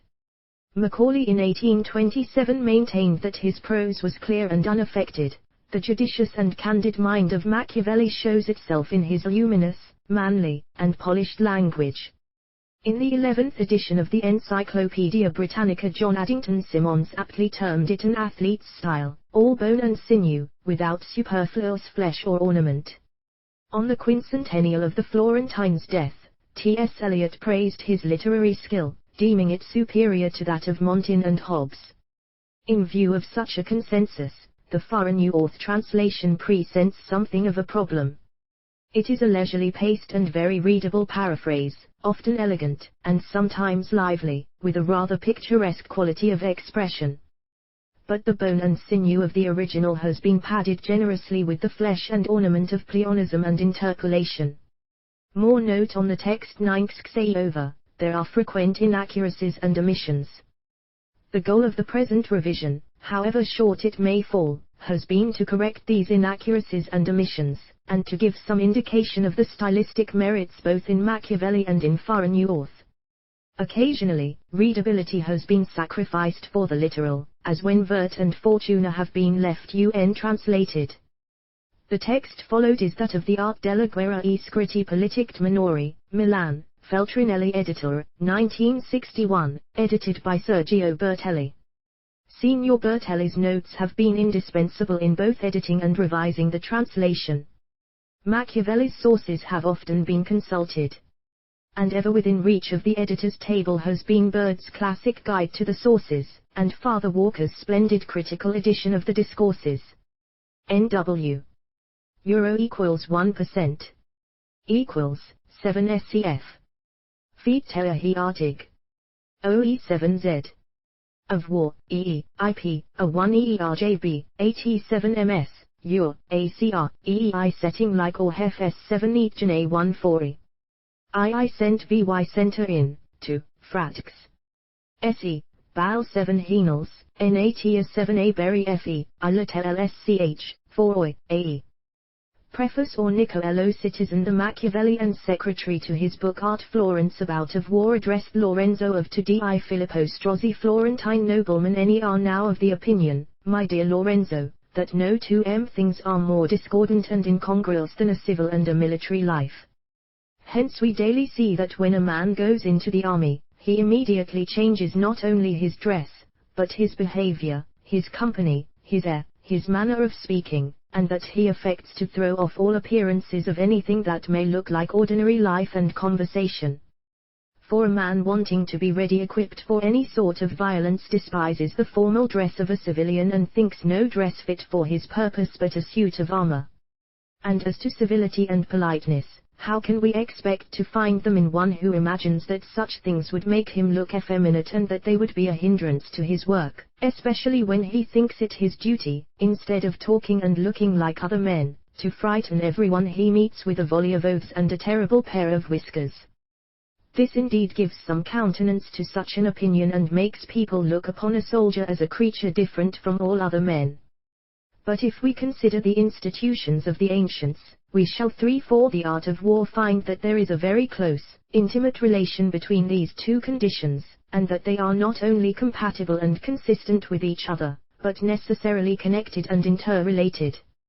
For all the arts that have been introduced into society for the common benefit of mankind, and all the ordinances that have been established to make them live in fear of God and in obedience to human laws, would be vain and insignificant if they were not supported and defended by a military force. This force, when properly led and applied, will maintain those ordinances and keep up their authority, although they perhaps may not be perfect or flawless. But the best ordinances in the world will be despised and trampled underfoot when they are not supported, as they ought to be, by a military power. They are like a magnificent, roofless palace which, though full of jewels and costly furniture, must soon moulder into ruin since it has nothing but its splendor and riches to defend it from the ravages of the weather. The ancient lawgivers and governors of kingdoms and republics took great care, therefore, to inspire all their subjects, but particularly their soldiers, with fidelity, love of peace, and fear of God. For who ought to be more faithful than a man entrusted with the safety of his country and sworn to defend it with the last drop of his blood? Who ought to be fonder of peace than those suffering from nothing but war? Who are under greater obligations to worship God than soldiers, daily exposed to innumerable dangers, men who have the most occasion for his protection? This necessity, well considered by those who governed states and modelled armies in former times and strongly enforced upon others under their command, had such an effect upon their conduct and behavior that the life of a soldier was edifying and served as a pattern for others. But since our discipline is now depraved to such a degree that it is totally different from what it was in ancient times, it is no wonder that other men have so bad an opinion of military life and that they endeavor, as much as they can, to avoid the company and conversation of all those following the profession of arms. Preface 5. Since I am of the opinion, therefore, from what I have both seen and read, that it would not be impossible to revive the discipline of our ancestors and, in some measure, to retrieve our lost virtue. 1. I have written the following treatise concerning the art of war, as much for the improvement of others desiring to imitate the ancients in warlike exploits, as for my own private satisfaction, and for avoiding the imputation of spending my leisure in idleness. Although treating an art which I never professed may perhaps seem a presumptuous undertaking, I cannot help thinking myself more excusable than some other people who have taken its actual exercise upon themselves. For an error in my writings may easily be corrected without harming anybody, but an error in their practice may ruin a whole state. Consider the nature of this work, then, good Lorenzo, and freely bestow either your censure or commendation upon it, as you think it justly deserves. I inscribe it to you not only as a testimony of my gratitude, although conscious how small a return it is for the favors I have received from you, but because it is usual to address things of this nature to persons who are distinguished by their nobility, riches, great talent, and generosity. I know very well that in birth and wealth you have not many equals, still fewer in talent, and in generosity, none at all. 1. In most instances vert has been left untranslated. See the introduction, pp. Liv. LV, for a brief discussion of Machiavelli's use of the word. Book 1. Insight. He is legitimate, I think, to speak well of any man after he is dead, because then there can no longer be any imputation or suspicion of flattery in it. I willingly take this opportunity of doing justice to the memory of my dear, deceased friend Cosimo Russelli, whose name I never remember without tears in my eyes, as I knew him to possess every quality that his friends and country could wish for in a worthy man and a good citizen. I am very certain that he would cheerfully have sacrificed all he had in the world, and even life itself, for his friends, and that there was no enterprise, however difficult and dangerous, which he would not have undertaken for the good of his country. And I must readily acknowledge that, among all the men I ever knew or with whom I associated, I never met anyone whose heart was more disposed to great and generous actions. As he died, he told his friends the only thing he regretted was that it should be his fate to die so young, and at home, too, without having achieved glory or the satisfaction of having served any man as effectively as he had passionately desired to have done, and to know that nothing more could be said of him after he was dead than that they had lost a good friend. Many others, however, besides myself, can give sufficient testimony not only of his virtues but of the many amiable and gentlemanly accomplishments he possessed, although there are now only a few traces of them left. Fortuna. 1 has indeed spared some small specimens of the one, as in the case of virtue, the Italian fortuna has been retained in most instances. Usually Machiavelli identifies fortuna with the incalculable and fortuitous, sometimes, with a cosmic force like destiny. In both usages he often personifies it. Throughout the art of war, he employs the word in the former sense. Human life is conceived in terms of a struggle between fortuna and vert. Fortuna may place us in particular circumstances, but whether we exert some control over our lives, instead primarily 7-8 the art of war sprightliness of his genius, consisting chiefly of short essays and love sonnets, which, although he was not of an amorous turn, he composed at free moments during his youth, to avoid being altogether idle until he should find it necessary to employ his thoughts upon subjects of a higher and more serious nature. But even these little samples indicate how happy he was in expressing his ideas, and what honor he might have won in poetry had he thought it worth his while to give himself over to it entirely. However, since Fortuna has deprived us of so valuable a friend, the only remedy we have left is to console ourselves as well as we can with the memory of his company and the recollection of such things, whether of a pleasant or serious cast, as we have often admired in him while he lived. And because the conversation that occurred not long ago in his gardens between him and Fabrizio Colonna concerning the art of war, at which I and some other friends were present, is the freshest in my memory, I shall endeavor to recollect what I can of it and commit it to writing. Since on the one hand Fabrizio laid open the mysteries of that art with great perspicuity, and since on the other hand several pertinent questions were proposed, many objections stated, and various arguments supported with no less strength of reason chiefly by Cosimo, a summary account of that conference may serve to revive the memory of his abilities in the minds of such friends as were then gathered together, to make some of those absent regret they had not been there too, and to recapitulate to others the substance of various topics, useful both in civilian and in military life, that were masterfully discussed by another great and experienced man. But to our purpose.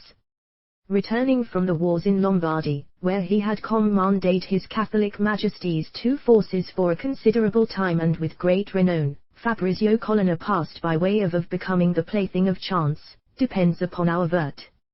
Also see the introduction, pp. Liv. Lv. To the Habsburg Charles I of Spain, 1500 to 1558. In 1519 he became Emperor Charles V of the Holy Roman Empire. Book 19 Florence to rest himself a few days in that city and to visit the Duke * and some other gentlemen there, with whom he was acquainted. Cosimo Rucellai, therefore, invited him to spend a day in his gardens, not merely to gratify his natural turn to hospitality and politeness, but also in hopes of being able to indulge in a long conversation with him concerning several things he wanted to know and about which he thought he could not have a better opportunity of being informed than from so great a man. Fabrizio freely accepted the invitation and came to the gardens, at the appointed time, where he was received by Cosimo, and some of his most intimate friends, among whom was Annibale Belmonte, Battista della Palla and Luigi Alamanni.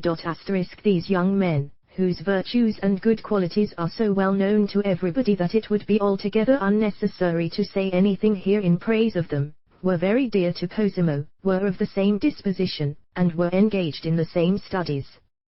To be as brief as I can, then, Fabrizio was regaled there with every possible demonstration of honor and respect.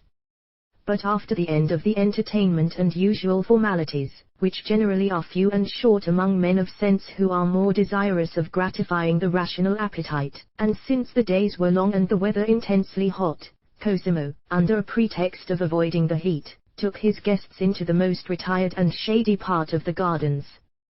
Then, when they had all sat down, some upon the grass, which is very green and pleasant there, and some upon seats placed under the loftiest trees, Fabrizio said it was a most delightful garden and, looking earnestly at some of the trees, seemed not to know their names. Cosimo, being aware of it, immediately said, "Perhaps you do not know some of these trees, but you should not be at all surprised at it, for they are very old ones." The Florentine ruler, Lorenzo, grandson whom of Lorenzo Machiavelli de' Medici the Magnificent, dedicated and, 1492 to 1519, Duke of Urbino, nephew of Pope Leo X, to the Prince. 4. See the introduction and notes, pp. 1819. Both for these men and for Bernardo Rucellai, mentioned below. 10. The art of war and were much more in vogue among our ancestors than they are at present. He then told him their names and said that they were planted by his grandfather Bernardo, who was fond of growing such trees. "I thought so," replied Fabrizio, "and both the place and the trees put me in mind of some princes in the kingdom of Naples, who take much delight in planting groves and shady arbors, in the ancient manner." Here he stopped short, and after he had paused a little while, proceeded in this manner: "If I were not afraid of giving offense," he said, "I would give you my opinion of these things. And yet I think none of you will be affronted at what is said among friends in free conversation, and said not with any design to vilify or deprecate such a taste, but for the sake of a little innocent argumentation.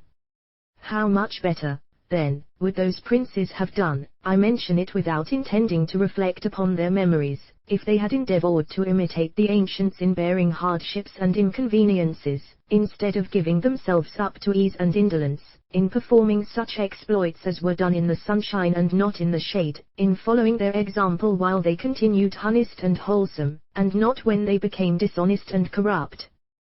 For once these pleasures had distracted my fellow Romans, our country soon fell into ruin." Cosimo then replied, but to avoid the frequent and tiresome repetition of this one said, and that one replied, one shall hereafter prefix only the names of the speakers to what they said in the course of this conversation. Cosimo, you have now introduced a subject which I have long wished to hear thoroughly discussed, and I should therefore take it as a particular favor if you would speak your sentiments about it freely and without reserve or fear of offending anyone here. For my own part, I shall take the liberty of proposing some questions and doubts to you in which I should be glad to be satisfied. If I shall seem to impeach or excuse anyone's conduct in my questions or replies, it will not be merely for the sake of blaming or defending them, but for better information. Book 111 Fabrizio. It will be a great pleasure to give you all the satisfaction I can in such questions as you shall think fit to propose to me, but I shall not pretend to obtrude my opinions upon you as decisive and infallible. When you have heard them, you may judge for yourself. Perhaps I, in turn, may now and then ask you a question, and have no doubts but that I shall receive at least as much satisfaction in your answers as you will in mine. It often happens that a pertinent question sets a man to considering many things, and gives him light into many others which he would otherwise never have thought of or known. Cosimo, let us return, then, if you please, to what you said of my grandfather and the others, who you think would have done better to have imitated the ancients in their hardy and active way of life, than in their ease and luxury. As for my grandfather, I shall make some sort of apology for him, and leave the others to be dealt with as you please, for I do not believe there was any man of his time who detested a soft and delicate way of life more than he did, or who loved more the austere life you have praised. Nevertheless, he found it impossible either for himself or for his sons to practice what he most approved. For such was the corruption of the age in which he lived that if anyone had spirit enough to deviate in the slightest from the common customs and manners of living in those times, he would have been laughed at and ridiculed by everybody, so that if a man should have exposed himself naked upon a sandy beach to the heat of a noonday sun in the middle of summer, or rolled himself in snow in the depth of winter, as Diogenes did, he would have been thought a madman. If anyone had brought up his children, as the Spartans did, in cottages or farmhouses and had accustomed them to sleep in the open air, to go bareheaded and barefoot, to bathe in the coldest streams, in order to teach them not only to bear hardships better, but even to despise both life and death, he 5 Diogenes, ca. 400 to 325 BC, founder of the Cynic school of philosophy. See Diogenes Laertius, Lives of Eminent Philosophers 6. 212. The art of war would have been accounted a beast rather than a man. If, moreover, he had lived on pulse and roots and had scorned money, like Fabricius of old degree, he might perhaps have been admired by some few, but he would have been followed by no one at all. My grandfather, therefore, was discouraged by the general practice of the times from imitating the example of the ancients in those things, and he was forced to content himself with doing it in others, which did not lay him open to the charge of attracting attention. Fabrizio, you have made a very handsome apology for your grandfather in that particular, sir, and there is indeed much truth and reason in it. But when I was talking about imitating the ancients in their austere manner of living, I did not mean to carry matters to such extremities as you seem to think, but to propose some other things of a gentler and more practicable nature, such as would be more suitable to the present times, and which I think might very well be established if they were introduced and countenanced by some men of authority in a government. And if we consider the practice and institutions observed by the old Romans, whose example I am always fond of recommending, we shall find many things worthy of imitation. These may easily be introduced into any other state, if it has not become totally corrupt. Cosimo, what are these things you would imitation of the ancients introduce in Fabrizio? To honor and reward virtue, not to scorn poverty, to value good order and discipline in their armies, to oblige citizens to love one another, to decline faction, and to prefer the good of the public to any private interest, and other such principles which would be compatible enough with these times. These principles might easily be introduced if due means were taken for that purpose, because they appear so reasonable in themselves, and because their expediency is so 6c. Fabricius Lucinus, consul in 282 and 278 BC and censor in 275, noted for his uprightness. See Discourses on the First 10 Books of Livy, Ill. 1 and 20. Book 113. Obvious to common sense that nobody could gainsay or oppose them. He that takes this course plants trees under the shade of which he may enjoy himself with greater pleasure, and more security, than we do here. Cosimo. What you have said of this matter admits of no contradiction, and I shall therefore leave it to the consideration and best judgment of our present company. But I should like to know why you, who blame others for not imitating the ancients in other weighty and important concerns, have yourself in no way seen fit to copy them in their military discipline and the art of war, which is your profession, and in which you have gained so much reputation. Fabrizio. You have now come to the point I expected. What I said must naturally lead you to ask such a question, and I shall most willingly give you what satisfaction I can. Although I could make a short and ready excuse for my conduct in this respect, since we have so much leisure and so convenient a place for it, I shall discuss the matter at length, especially since it will give me great pleasure to delve more deeply into what you seem so anxious to know. Men who have any great undertaking in mind must first make all necessary preparations for it, so that, when an opportunity arises, they may be ready to put it in execution according to their design. Now when these preparations are made cautiously and privately, they are not known or discussed by others, a man cannot be blamed for negligence or omission in that respect, unless something happens which shows either that he has not made due preparations for the execution of his design, or that he never thought of it at all. And therefore, since I have never had any such opportunity of showing what preparations I have made to revive among us the military discipline of the ancients, nobody can reasonably blame me for not doing so. This might serve as a sufficient answer to your charge. Cosimo. So indeed it might, if I were sure you never had such an opportunity. 14. The Art of War. Fabrizio. Since you seem to doubt that, I shall show you at length, if you will have the patience to hear me, what preparations are necessary for that purpose, what sort of an opportunity is requisite, what impediments may obstruct the preparations and prevent those opportunities from happening, and lastly, which seems a contradiction in terms, that it is at the same time the easiest and most difficult thing in the world to accomplish such a purpose. Cosimo. You could not give us more pleasure, and if you are not tired of talking, you may rest assured that we shall never be tired of listening to you. But since the subject is copious and there is much to be said about it, I must beg leave to call in the assistance of these friends now and then. All of us hope you will not be offended if we should happen to interrupt you from time to time with any question that may seem unnecessary or unreasonable. Fabrizio. You are all heartily welcome to ask whatever questions you think fit, for I see that the ardor and ingenuity of youth incline you to have a favorable opinion of my profession and to listen to what I have to say concerning its duties.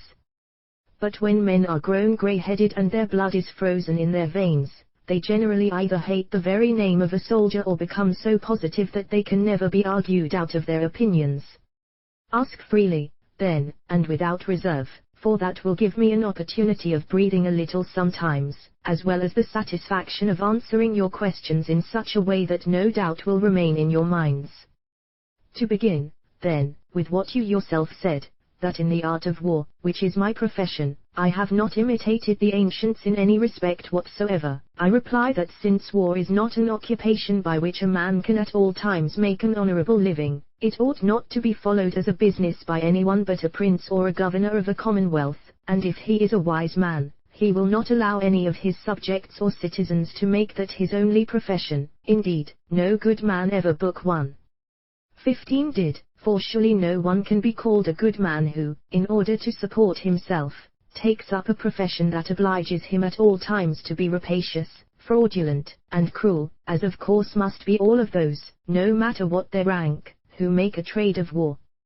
War will not maintain them in time of peace, and thus they are under a necessity either of endeavoring to prevent a peace or of taking all means to make such provisions for themselves in time of war so that they may not lack sustenance when it is over.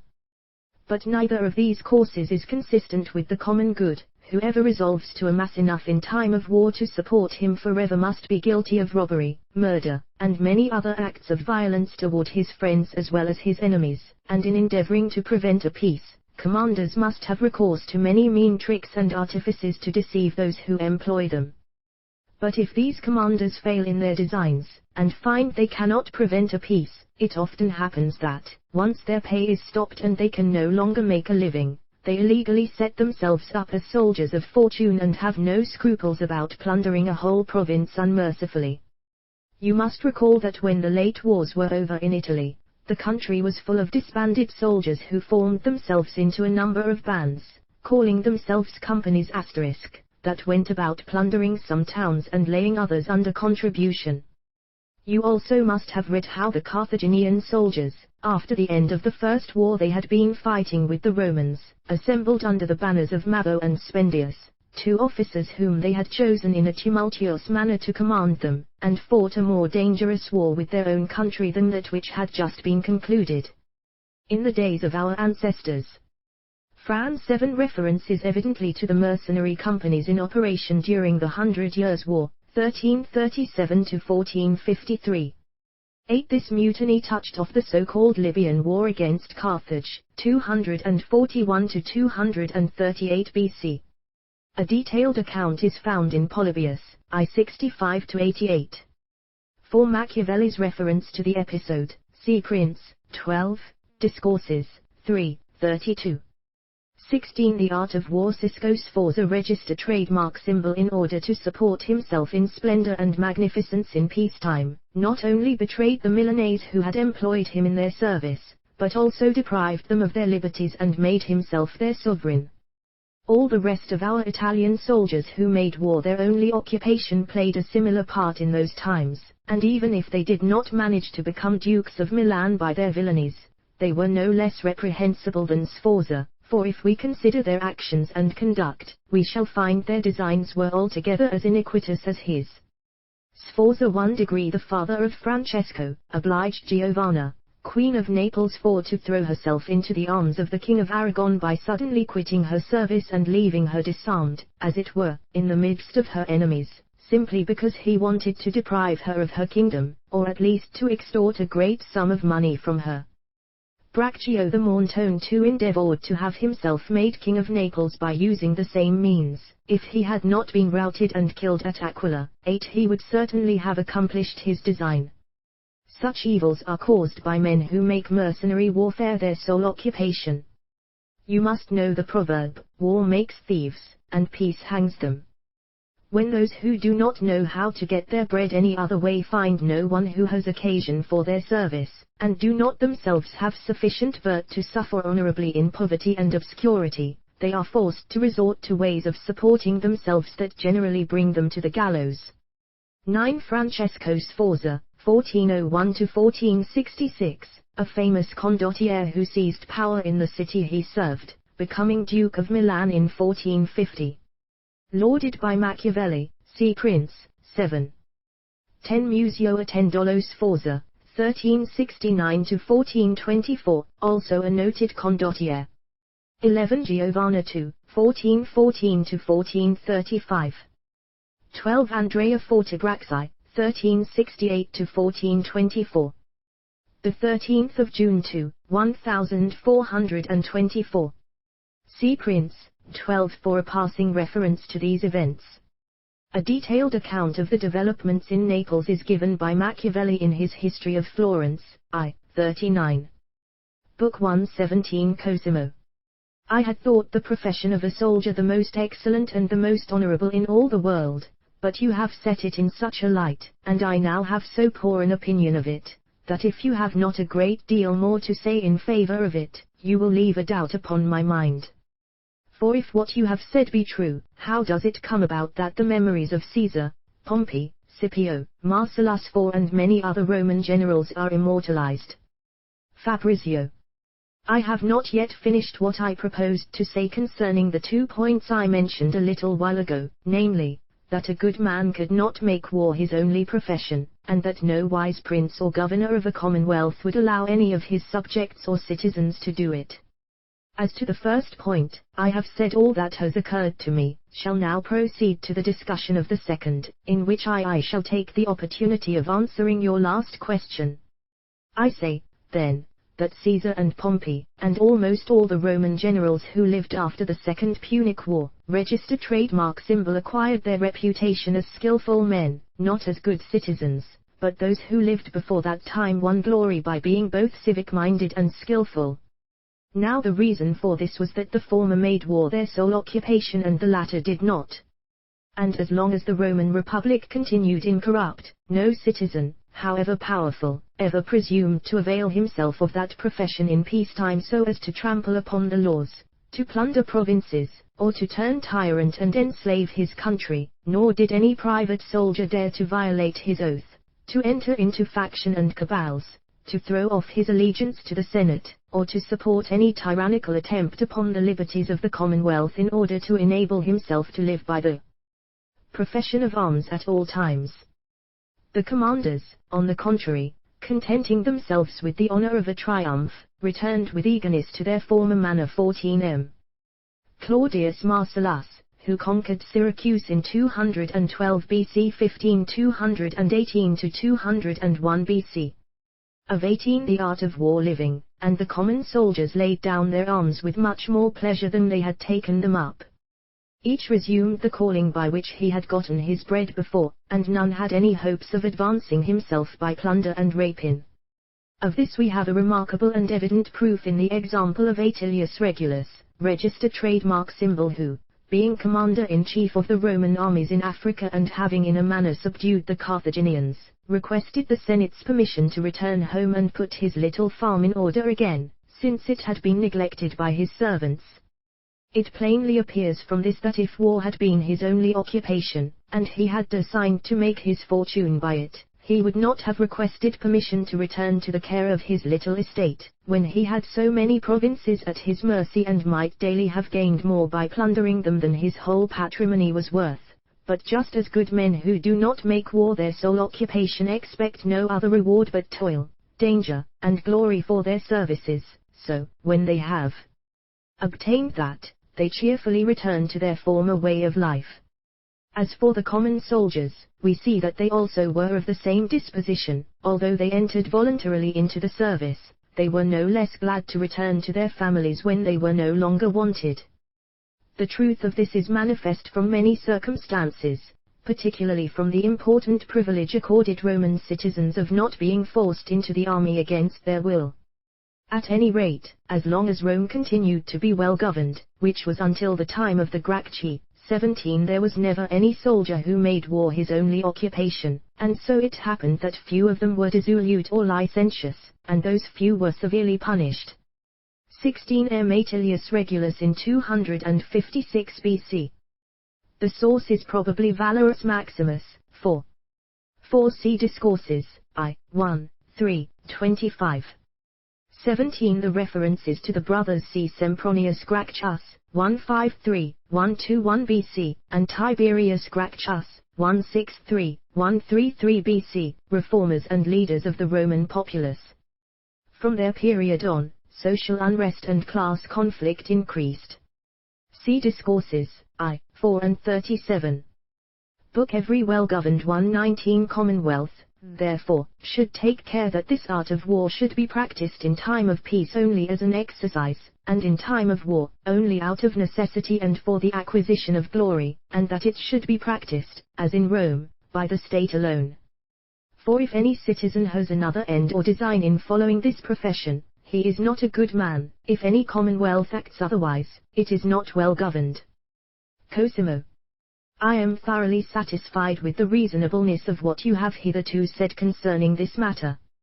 I admit that the conclusion you have drawn is very just, insofar as it relates to a commonwealth, but I cannot tell whether it will hold good with regard to princes, for I should think a prince would want to have some persons around him who make arms their only profession. Fabrizio. A kingdom that is well governed and constituted ought to be all the more afraid of such persons, because only they corrupt its princes and become the ministers of tyranny. It is useless to urge any current monarchy as an instance to the contrary, for not one is well governed and constituted. A well-governed kingdom never gives absolute power to its prince in anything but the command of its armies, because sudden resolutions are often necessary in this one sphere, so that there must be a supreme command. In other matters, the prince should do nothing without his counsel. Therefore, his counselors should take particular care not to let men be too near his person who would be continually advising him to make war because they cannot support themselves without war. But I shall enlarge a little further upon this subject and not insist merely upon a kingdom that is perfectly well governed and constituted, but content myself, for argument's sake, with such kingdoms as we see today. I say, then, that even such governments should fear those persons who make war their only business, and this is because the strength of all armies, without 20 the art of war a doubt, consists in their infantry. 18 And if a prince has not enough power over his infantry to make them disband and return cheerfully to their former occupations when a war is over, he is on the road to being ruined. For no infantry can be so dangerous as that which is composed of men who make war their only calling, because a prince either must keep them continually engaged in war, or must constantly keep them paid in peacetime, or must run the risk of their stripping him of his kingdom. But it is impossible to keep them forever engaged in war, or forever paid when war is over. Therefore, a prince must run no small risk of losing his kingdom. While the Romans were still wise and good, they never permitted any of their citizens to make war their only employment, as I said before, although they would have been able to keep them in constant pay, because they were continually at war. But, in order to avoid the inconveniences which might have ensued from the toleration of such a custom, they changed their forces, since the times did not change, so that at the end of every 15 years their legions were filled with new men who were in the flower of their youth, between 18 and 35 years of age, in full health and vigor, and who were never retained after they had grown old and infirm, as the same people did later, in more corrupt times. For Augustus, and after him Tiberius, more interested in establishing and increasing their own power than in promoting the public good, began to disarm the Roman people, in order to make them more passive under their tyranny, and to keep the same armies continually on foot within the confines of the empire. But thinking those armies insufficient to keep the Senate and people in due order, they raised another force, called the Praetorian Guard, which was always quartered in or near the city, and served not only to guard the emperor's person but to bridle the people. Afterward, however, when the emperors permitted the men who composed this guard to lay aside all other occupations and to make war their sole profession, they soon became insolent and formed. 18 A point stressed by Machiavelli in Discourses, I. 18. Book 121 able, not only to the Senate but to the emperors themselves. The Praetorian Guard put many emperors to death and then disposed of the empire as it pleased, taking the empire from some, and giving it to others. It frequently happened that different emperors were elected by different armies at the same time, which soon occasioned the division of the empire, and at last its utter ruin. A prince, therefore, who would reign in security, ought to select only such men for his infantry as will cheerfully serve him in war when it is necessary, and be as glad to return home after it is over. This will always be the case with those who have other occupations and employments by which to live.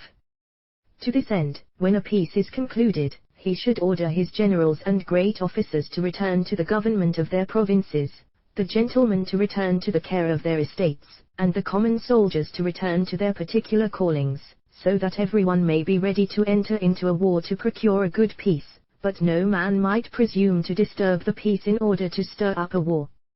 Cosimo.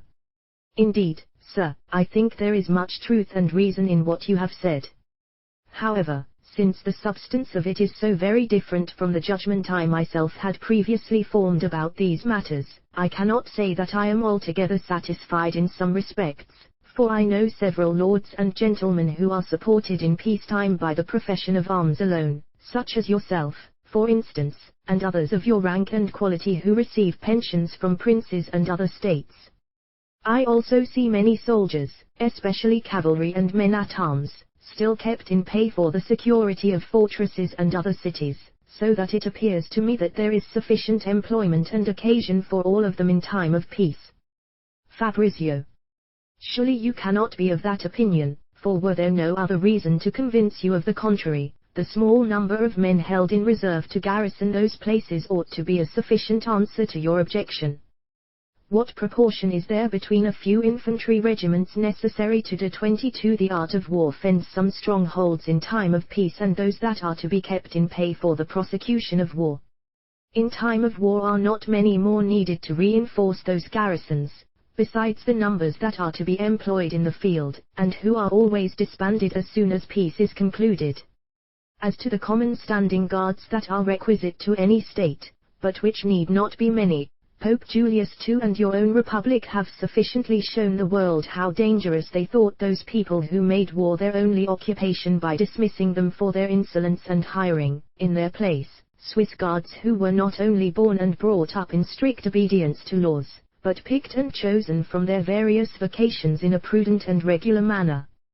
Your objection, therefore, that soldiers of every kind are necessary and may find adequate employment in peacetime as well as war must naturally fall to the ground. But the reason why men-at-arms should be kept in pay during peacetime may perhaps not be so obvious. Nevertheless, if we consider the matter thoroughly, it may easily be accounted for. It is a bad custom introduced by men who make a trade of war, and it would be attended with many dangerous consequences to a state in which any considerable number of them was kept in pay. However, since there are seldom enough to make up an army by themselves, they can do no great mischief at present, although they have done so in the past, as I have already shown in the cases of Francesco Sforza, his father, and Braccio the Montone. It is a bad custom, however, and one that can lead to much trouble. Cosimo. Would you have none at all, then? Or, if you would have any, how would you raise and employ them? Fabrizio. As a militia, not like the men-at-arms of France, who are as insolent and dangerous as our own, but after the manner of the ancients, who always raised their cavalry from their own subjects and, after a war ended, sent them home again to support themselves by their respective occupations. Book 123, as I shall show at greater length before I have finished with this subject. So that if the cavalry is kept together, receives pay, and lives entirely on it even in times of peace, it is a result of corruption and bad government. And although I myself and some other commanders receive pensions and stipends in peacetime, I must confess I think it a very corrupt custom. A wise and well-governed republic ought never to keep such commanders in constant pay, rather, it should employ its own citizens in time of war and subsequently dismiss them to pursue their former occupations. So also should an intelligent prince not allow anyone a pension or stipend in peacetime except as a reward for outstanding service, or in order to avail himself of some able man in peacetime as well as in war. And since you have selected me as an example of this kind, I shall take up the charge and make the best apology I can for it. I say, then, that I never made war my sole business and occupation. My profession is to govern my subjects well and to defend and protect them. To this purpose, I study the arts both of peace and of war. And if I am rewarded and esteemed by the prince whom I have the honor to serve, it is not so much because I am experienced in military affairs as because he is pleased to retain me as one of his counselors in time of peace. A prince, therefore, should admit no other sort of persons into his confidence, if he would govern wisely, for if his counselors are too fond of either peace or war, they will lead him into errors and inconveniences. This much I felt myself obliged to say as a consequence of what I first proposed, and if it is not satisfactory, there is no doubt that you will be able to find others who can give you better information concerning the things you seemed so anxious to know. I dare say, however, that you are beginning to be aware of how difficult it must be to revive the military discipline of the ancients at present, of what preparations are necessary for that purpose, and of what occasions and opportunity for the art of war opportunities are lacking to accomplish it. But if what I have said has not already tired you, I could throw a little more light upon this subject by comparing the particulars of our modern practice and institutions with the discipline of the ancients. Cosimo. If at first we were anxious to hear you enter into a discussion of these things, we can assure you that what you have just said has now redoubled our desire. We therefore thank you most heartily for the satisfaction you have given us, and we earnestly beg you not to deprive us of the rest, Fabrizio. Since it is your pleasure, then, I shall deduce this matter from the fountainhead, so that I can explain myself with more perspicuity, and so that you can understand me better. Whoever engages in a war must use every means to put himself in a position of facing his enemy in the field, and beating him there if possible. For this purpose, it is necessary to form an army. To form an army, he must not only raise men, but arm, discipline, and exercise them frequently, both in large and small battle formations. He must teach them to encamp and decamp, and he must make the enemy familiar to them gradually, sometimes by marching near them, and sometimes by taking a post in a location where they may have a full view of them. These preparations are absolutely necessary in a field war, which is the most necessary and honorable of all wars. A general who knows how to conduct such a war, in order to form and draw up an army, and to give battle to an enemy in a proper and soldier-like manner, cannot err much in other respects, but if he is deficient in this aspect of his profession, though he be ever so able a man in other respects, he will never bring a war to a happy conclusion. Besides, if he wins a battle, it cancels all other errors and miscarriages, but if he loses one, it effaces the memory of all his former merits and services. To form an army, therefore, it is first necessary to choose the proper men for that purpose. The ancients termed this book one choice a delectus register trademark symbol, but we 25 call it a military conscription. Those, then, who have prescribed the rules for the art of war 2 degrees unanimously agree that such men should be selected from temperate climates, so that they may be both brave and cautious. It has been generally observed that hot countries produce men who are quick and sharp-witted, but not courageous. On the other hand, that the inhabitants of cold countries are for the most part hardy and brave, but dull and slow to understand. Indeed, this rule might be followed by a prince who had the whole world at his command and could select his men from wherever he pleased.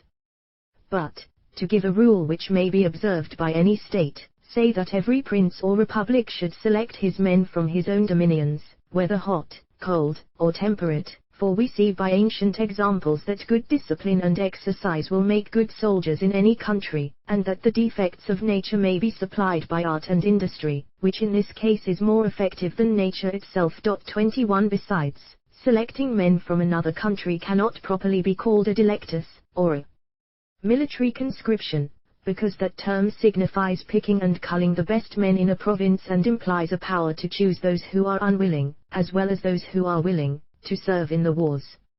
And this cannot be done in any country but your own, for in territories that are subject to another state, you must be content with those men who are willing to serve you, and not expect to pick and choose whom you please. Cosimo.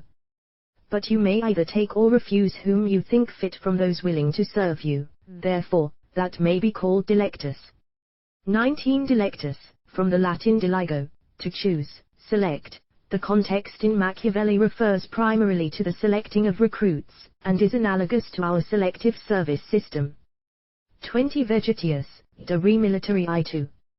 21 An expression of Machiavelli's belief that the quality of a people depends largely upon art, i.e., upon education and conditioning, rather than upon nature, inborn traits. Man is raw material to be molded. Compare similar remarks below, pp. 61, 64, 151, 169, 202, 209 to 210, and Discourses, 2, 36. 26 The Art of War Fabrizio. In one respect you are right, but consider the defects to which such a choice is subject, and you will find that in effect it is no choice at all. In the first place, those who are not your own subjects, but yet are willing to enter into your pay, are so far from being the best men that they are generally the worst in any state. For if there be any scandalous, idle, incorrigible, irreligious wretches, any who are runaways from their parents, blasphemers, common cheats, or fellows who have been initiated into every kind of villainy, those are the people who commonly enlist under your banners. What sort of soldiers they are likely to make, I leave everyone to judge for himself. Now when there are more of these honest gentry offering their service than you want, you may indeed pick and choose among them, but you can never make a good choice because they are all so bad. It often happens, however, that there are not so many, even of these, as you need in order to fill up your regiments, so that you are obliged to take them all. Then surely you cannot quite so properly be said to be making a delectus, a choice, but recruiting foot soldiers. Our Italian armies and those of most other nations, except Germany, are today composed of such disorderly people because our princes do not have it in their power to make a man serve in their wars unless he is willing. Consider among yourselves, therefore, whether it is possible to revive the discipline of the ancients in armies which are selected in such a manner. Cosimo. What other method would you use, then, to raise them? Fabrizio. The one I recommended before. A prince should choose his army from his own subjects, and exert his authority in such a choice. Cosimo. Do you think any form of the ancient discipline might be revived in an army thus chosen? Fabrizio. Without a doubt it might, if such an army were commanded by its natural sovereign in a principality, or, in a commonwealth, by one of the governing citizens, who should Book 127 be appointed commander-in-chief during the time of his authority, otherwise it would be a very difficult matter. Cosimo. Why? Fabrizio. I will explain that to you at greater length when it is the proper time. Let it suffice at present to say that no good can be done in any other way. Cosimo. Well, then, since these conscriptions are to be made in your own dominions, is it better to draw the men from rural areas or from towns? Fabrizio. All authors who have written upon this subject agree to that it is better to take them from rural areas, because such men are accustomed to bearing up under hardships and fatigues, enduring all sorts of weather, handling a spade, digging ditches, carrying heavy burdens. These men are, generally speaking, more temperate and incorrupt than others. But since both a cavalry and an infantry are necessary to an army, I would advise that the cavalry be chosen from towns, and the infantry from rural areas. Cosimo. At what age would you take them? Fabrizio. If I were to conscript a new army, I would choose men from 17 to 40 years old, but, if I were to recruit only an old one, I would have no one more than 17. Cosimo. I do not understand this distinction clearly. Fabrizio. Then I shall tell you its meaning. If I were to conscript an army or establish a militia in a state where none had previously existed, it would be necessary to take the best and most qualified men I could find of all ages, provided they were neither too young nor too old to carry arms, in order to discipline them in a manner about which I shall inform you in its proper place. But if I were to choose men to recruit only for an army that had long been on foot, I would 22 Vegetius, I3. Take none 28 the art of war more than 17, because there would already be men enough of riper age for my purpose in such an army. Cosimo. Then you would have a militia ordinance similar to our cities. 28 Fabrizio. Yes, but I would plan them in a manner country. Arm, officer, exercise, and decide that I imagine is unknown in your Cosimo. Do you recommend a militia ordinance? Fabrizio. Why not, sir? Cosimo. Because many wise men have always disapproved of it. Fabrizio. You contradict yourself when you say that wise men disapprove of the ordinance. Some men may appear to be wise and able, although they really are not so. Cosimo. Our unfortunate experience with seems to justify that opinion. The ordinance. Fabrizio. Are you sure that it is not you who are at fault, rather than the ordinance? Perhaps I may convince you that it is, before we part. Cosimo. We shall be much obliged to you for doing so. But in the first place I shall tell you why the militia ordinance is criticized, so that you may better refute the objections made to it. It is said, then, that a citizen's militia as instituted by the ordinance is of little or no service and, consequently, that if any prince or state depends upon it, he is sure to be undone, or, that if the militia consists of soldiers of virtue, the commander may very well use it to seize governmental power.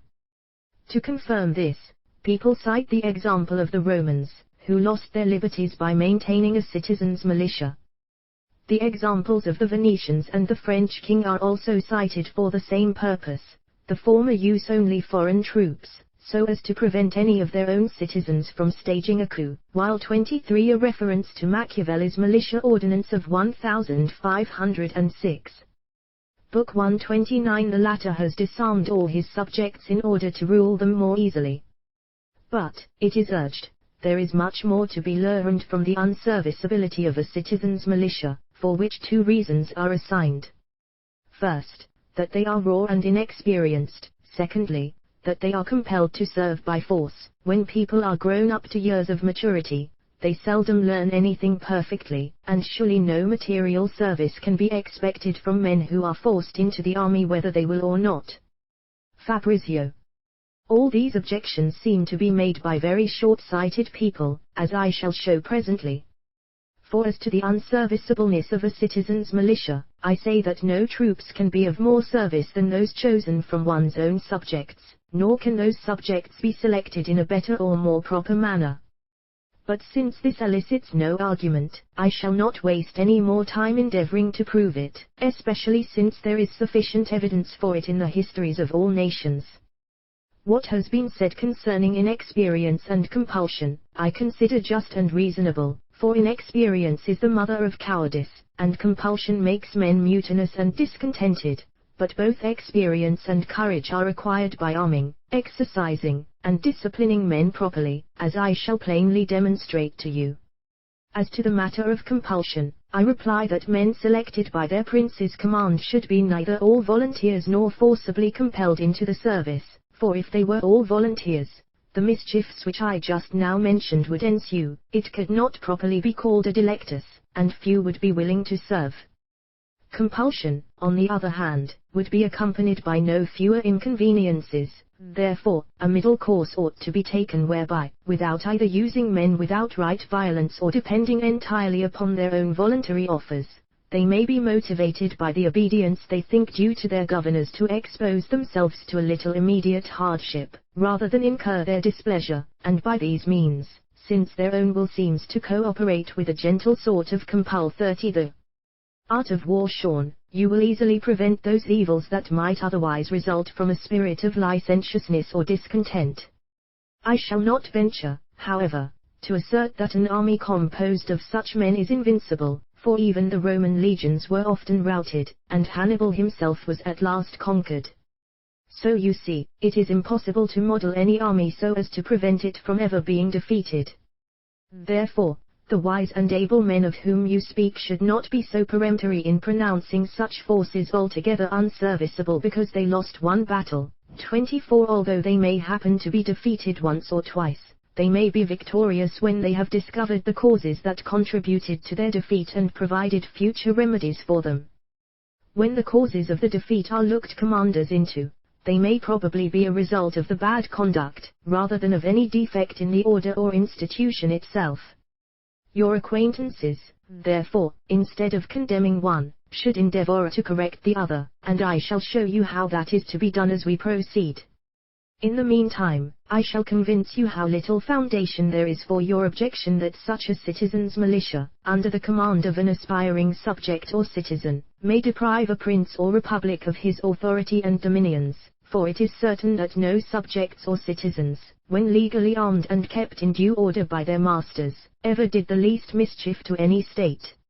On the contrary, they have always been of the highest service to all governments and have kept them free and incorrupt longer than they would have been without them.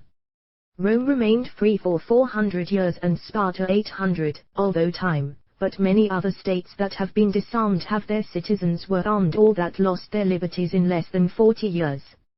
No state, therefore, can support itself without an army. If a state has no soldiers of its own, it must be forced to hire foreign troops. This will be much more dangerous because they are more likely to be caught. 24. An allusion to the inglorious defeat of the Florentine militia by the Spanish professionals at Prato on the 29th of August, 1512. See the introduction, pp. xx8. Book 131. Corrupted and become subservient to the ambition of a powerful citizen who, when he has nobody to deal with but an unarmed and defenseless multitude, may easily avail himself of its assistance to overturn the established government. Besides, every state must naturally be more afraid of two enemies than of one, and the one taking foreign troops into its pay must be apprehensive of them, as well as of its own forces. Indeed, you will see there is sufficient reason for this if you remember what I said just now concerning Francesco Sforza. Whereas, a state employing no troops except those composed of its own subjects has only one enemy to fear. But to omit all other proofs which might be adduced to support this point, I shall only lay it down as a certain truth that no man has ever founded a monarchy or a republic, without being well assured that if his subjects were armed, they would always be ready and willing to defend the monarchy or republic. If the Venetians had acted as wisely in this respect as in others, they might have erected a new universal monarchy. They are all the more reprehensible for neglecting this since they had arms put into their hands by their first legislators. But since they did not possess much territory on land, they employed their strength chiefly at sea, where they carried on their wars with great spirit, and made considerable acquisitions.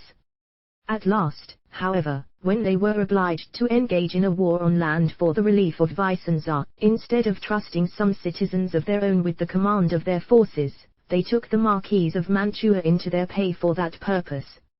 Now if this false step, which clipped the wings of their ambition and put a stop to their further aggrandizement, resulted from a belief 25 Gianfrancesco Gonzaga I, 1366–1407, a Mantuan captain-general who developed a pro-Venice policy to free Mantua from the domination of the Milanese Visconti. This policy subsequently involved commanding the Venetian forces against Francesco Novello the Carrera, who had taken over Verona, Brescia, and Vicenza at the death of Giangalazzo Visconti in 1402. The war resulted in Vicenza becoming a part of Venice in 1404. Although he did not use the title of Marquis, it was conferred upon him in 1403. He is not to be confused with Gianfrancesco Gonzaga II, 1407–1444, who was made Marquis of Mantua by Emperor Sigismund in 1433. 32. The art of war. That although they knew how to make war at sea, they did not know how to on land. It was an ill-founded caution, for a naval officer used to fighting the winds and waves as well as the enemy, will sooner make a good officer ashore, where he has nothing to deal with but men, than a military officer will make a good naval commander. Nevertheless, the Romans, who were most expert in land wars but knew little of naval affairs, once they were engaged in a quarrel with the Carthaginians, who were very powerful at sea, did not take either Greek or Spanish forces into their service, although they were the best seamen in the world at that time. Rather, they let that expedition be led by their own military officers, who landed on the enemy's coast and subdued the whole country. But if the Venetians acted in that manner, out of an apprehension that if they did otherwise, some one of their own citizens might seize the government itself, it was an ill-considered fear, for, not to repeat what has been already said, if none of their naval commanders ever made himself master of any town upon their coasts, much less occasion had they to fear that any of their citizens who commanded their armies should use them for such a purpose. If they had considered this, they would have been convinced that tyranny and usurpation are not a result of arming the citizens, but of leading a government weakly, and that while a state is well led, it has nothing to fear from its subjects' arms. The resolution, therefore, which they took upon that occasion was a very imprudent one, and brought great disgrace and many misfortunes upon them. As to the error of which the King of France is guilty in disarming his subjects instead of keeping them well disciplined and ready for war, an example which you urge against me, every impartial man must admit that it indicates a great lack of judgment and has much weakened that kingdom. Register trademark symbol. But I have made too long a digression, and may perhaps seem to have forgotten my subject, yet I was in some measure obliged to do it, so as to answer your objections and show 26 evidently references to the French use of Swiss mercenaries, a practice begun by Louis XI, 1423–1483. See Prince, 13. Book 1 U. 33. That a state ought to depend upon only those troops composed of its own subjects, that those subjects cannot be better raised than by a citizen's militia, and that there can be no better method devised to form an army or to introduce good order and discipline among soldiers. If you ever read the institutions established by the first kings of Rome, particularly by Servius Tullius 27, you must remember that the classi he formed were the basis of a citizen's militia which might be quickly raised at any sudden emergency for the defense of the state. But to return to our levies, I again say that if I were to recruit an old army, I would take men about 17 years old, but if I were to raise a new one and make it fit for service in a short time, I would take them of all ages between 17 and 40. Cosimo. Would you pay any attention to their respective trades or occupations? Fabrizio.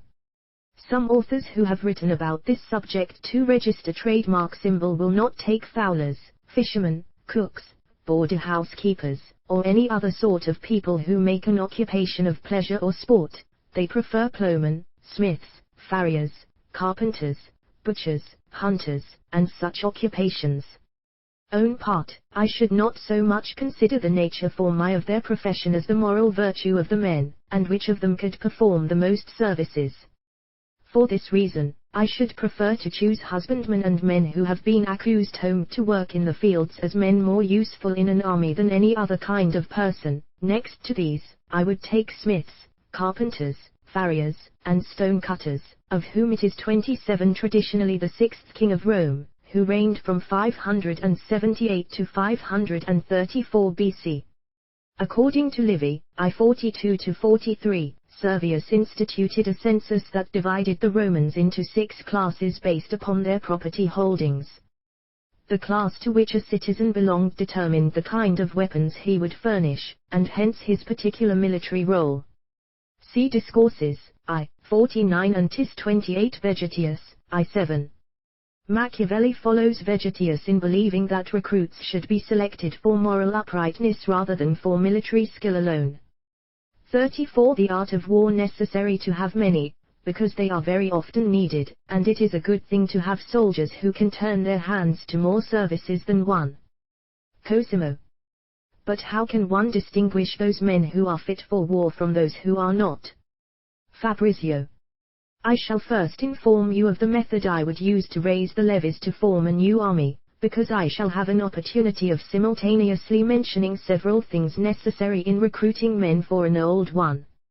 I say, then, we must judge the moral virtue of a man who has already served, either from the experience we have had of his former behavior or from probable conjecture. But as for men who are all raw recruits and have never served before, of whom we must suppose all new levies chiefly, if not entirely, to consist, we can have no experience of their vert, and we must resort to such conjectures as we may be able to form from their age, occupation, and appearance. Of the first 2 we have already spoken. It remains, therefore, to say something of the last. Some, like Pyrrhus, would have their soldiers tall; others, like Julius Caesar, prefer men who are active and vigorous, about which they form a conjecture from the symmetry of their limbs, and the grace of their appearance. Some men who have treated this subject degree accordingly recommend those who have quick and lively eyes, muscular necks, wide chests, brawny arms, long fingers, small bellies, round sides, spare legs, and little feet, which, for the most part, are signs of strength and agility, 2 qualities that are principally necessary in a soldier. But above all, we ought to have strict regard to their morals and behavior, otherwise we shall choose men who have neither modesty nor honesty, who will be a scandal to an army, and who not only become mutinous and ungovernable themselves, but sow the seeds of corruption among others. Is it to be expected that any kind of vert or praiseworthy quality can be found in such men? At this point, perhaps it may not appear impertinent, nay, 29 Vegetius, I 6-7. Book 135. Indeed, it seems absolutely necessary, I think, to remind you of the method used by the Roman consuls, as soon entered upon their office, to raise the forces needed as they for the service of that year. Thus you may be more fully convinced of the importance of such a choice. Upon these occasions, then, since their republic was almost continually engaged in war, and obliged to choose some men who had served before, and others who were altogether raw, they one case, of deciding upon men who had an opportunity, in they knew by experience were fit for their purpose, and were forced, in the other case, to use men they had to assume were fit. Similarly, it should be observed that such levies are made either for immediate service, or for discipline so that they can be used later, when occasion shall require.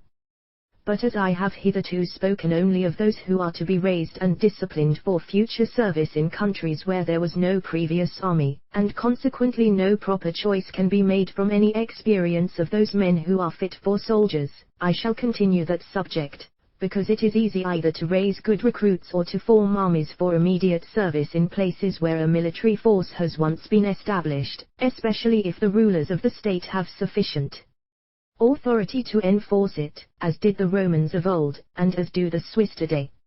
Although there must certainly be many new men in this sort of levy, yet there also will be so many veterans that together they will soon make a very good army.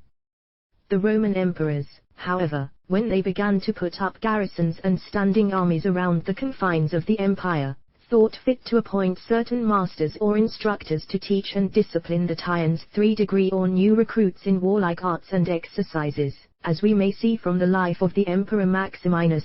3. Only while Rome remained free was such an in 30 Taians, from the Latin tyro, a recruit or novice, the origin of our word tio.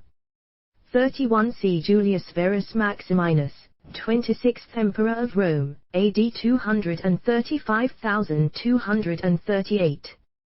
The source may be his life in Herodian, 6.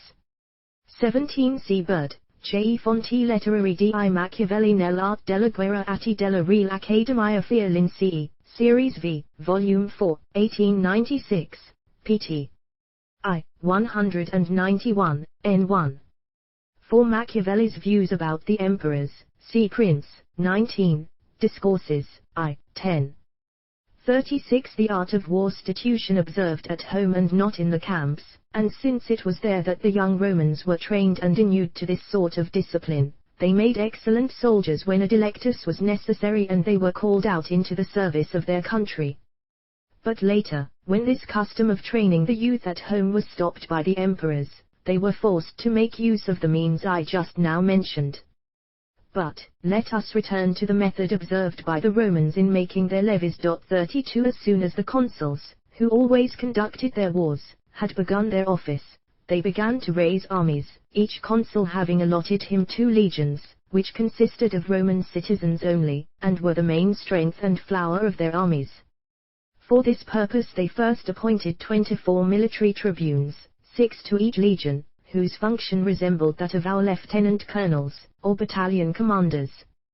Once this was done, they called together all the people able to bear arms and placed the tribunes of each legion apart. Then, those officers cast lots to see out of which tribe or class they should begin their choice. Upon whichever tribe the lot fell, they took out 4 of the best men, one of whom was chosen by the tribunes of the 1st legion, another by those of the 2nd, another by those of the 3rd, and the last fell to the share of the 4th.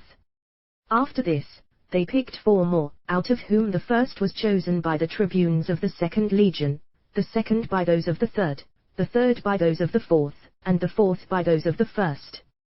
When these were thus disposed of, 4 others were drawn out, the 1st of whom was taken by the 3rd legion, the 2nd by the 4th, the 3rd by the 1st, and the 4th by the 2nd.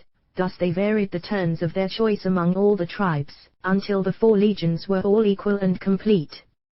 These levies might be employed in immediate service, as I said before, since they consisted of men, many of whom had previously been tried in the wars, and the rest of whom were well exercised and disciplined at home. Such a choice might be made partly from experience, and partly from Con 32 Polybius, 6. 19-20 Book 1 SF Jecture. But when the men are totally raw and untried and must be exercised and disciplined from the beginning to make them fit for future service, the choice must be made by conjecture alone, and can be based upon their age and appearance alone. Cosimo. What you have said appears to be very just, but before you proceed any further, I wish you would be so good as to gratify my curiosity about a point of which you have reminded me by saying that where the levies that are to be made have not previously been used to military service, they must be chosen by conjecture. I have heard great fault found with our militia in many respects, especially with regard to their number. Some are of the opinion that if they were fewer, they might be better chosen, that it would not be so troublesome and inconvenient for the country, nor for the men themselves, and that they might have more pay, which would make them happier and readier to obey your commands. I should like to know, therefore, whether you would have a large or small number of such men, and how you would go about choosing them in either case. Fabrizio. Without a doubt, it is much better to have a large number of them than a small one. Indeed, where there is not a great number, it is impossible ever to have a good militia. As to the objections which you say some others have made to it, I shall presently show you their futility. In the first place, then, I say that the smallness of the number does not ever make them better soldiers in a country where there are plenty of men, as in Tuscany, for example. If you are to choose them from experience, you will find very few in that country who have had any trial, since not many have been in battle, and of those few, there are hardly any who have given the least indication of worth, or deserve to be preferred to others. So, whoever wants to raise men in that country can have no assistance from experience, but must depend wholly upon conjecture. Since this is the case, then, I should like to know what I am to do, and what rules I must use to choose as a 38 the art of wartime number, if 20 fine-looking young men should be brought before me. Surely everybody must admit that it would be best to arm and exercise all the men, since it will be impossible to judge at first sight which of them will prove to be the best, and defer your choice until they have all had the same exercise and instruction. Then you will easily perceive which of them are the most spirited and active and likely to be of the most service. On the whole, therefore, the maxim of choosing only a few, so that they may be much better, is simple and ill-grounded. As for a large number being troublesome and inconvenient, both to the country and to the men themselves, I reply that no number of such men, whether great or small, can be troublesome or inconvenient to anyone. For nobody, by being a militiaman, is prevented from pursuing his usual occupation or following his necessary affairs, since the militia is only obliged to meet and hold maneuvers on holidays.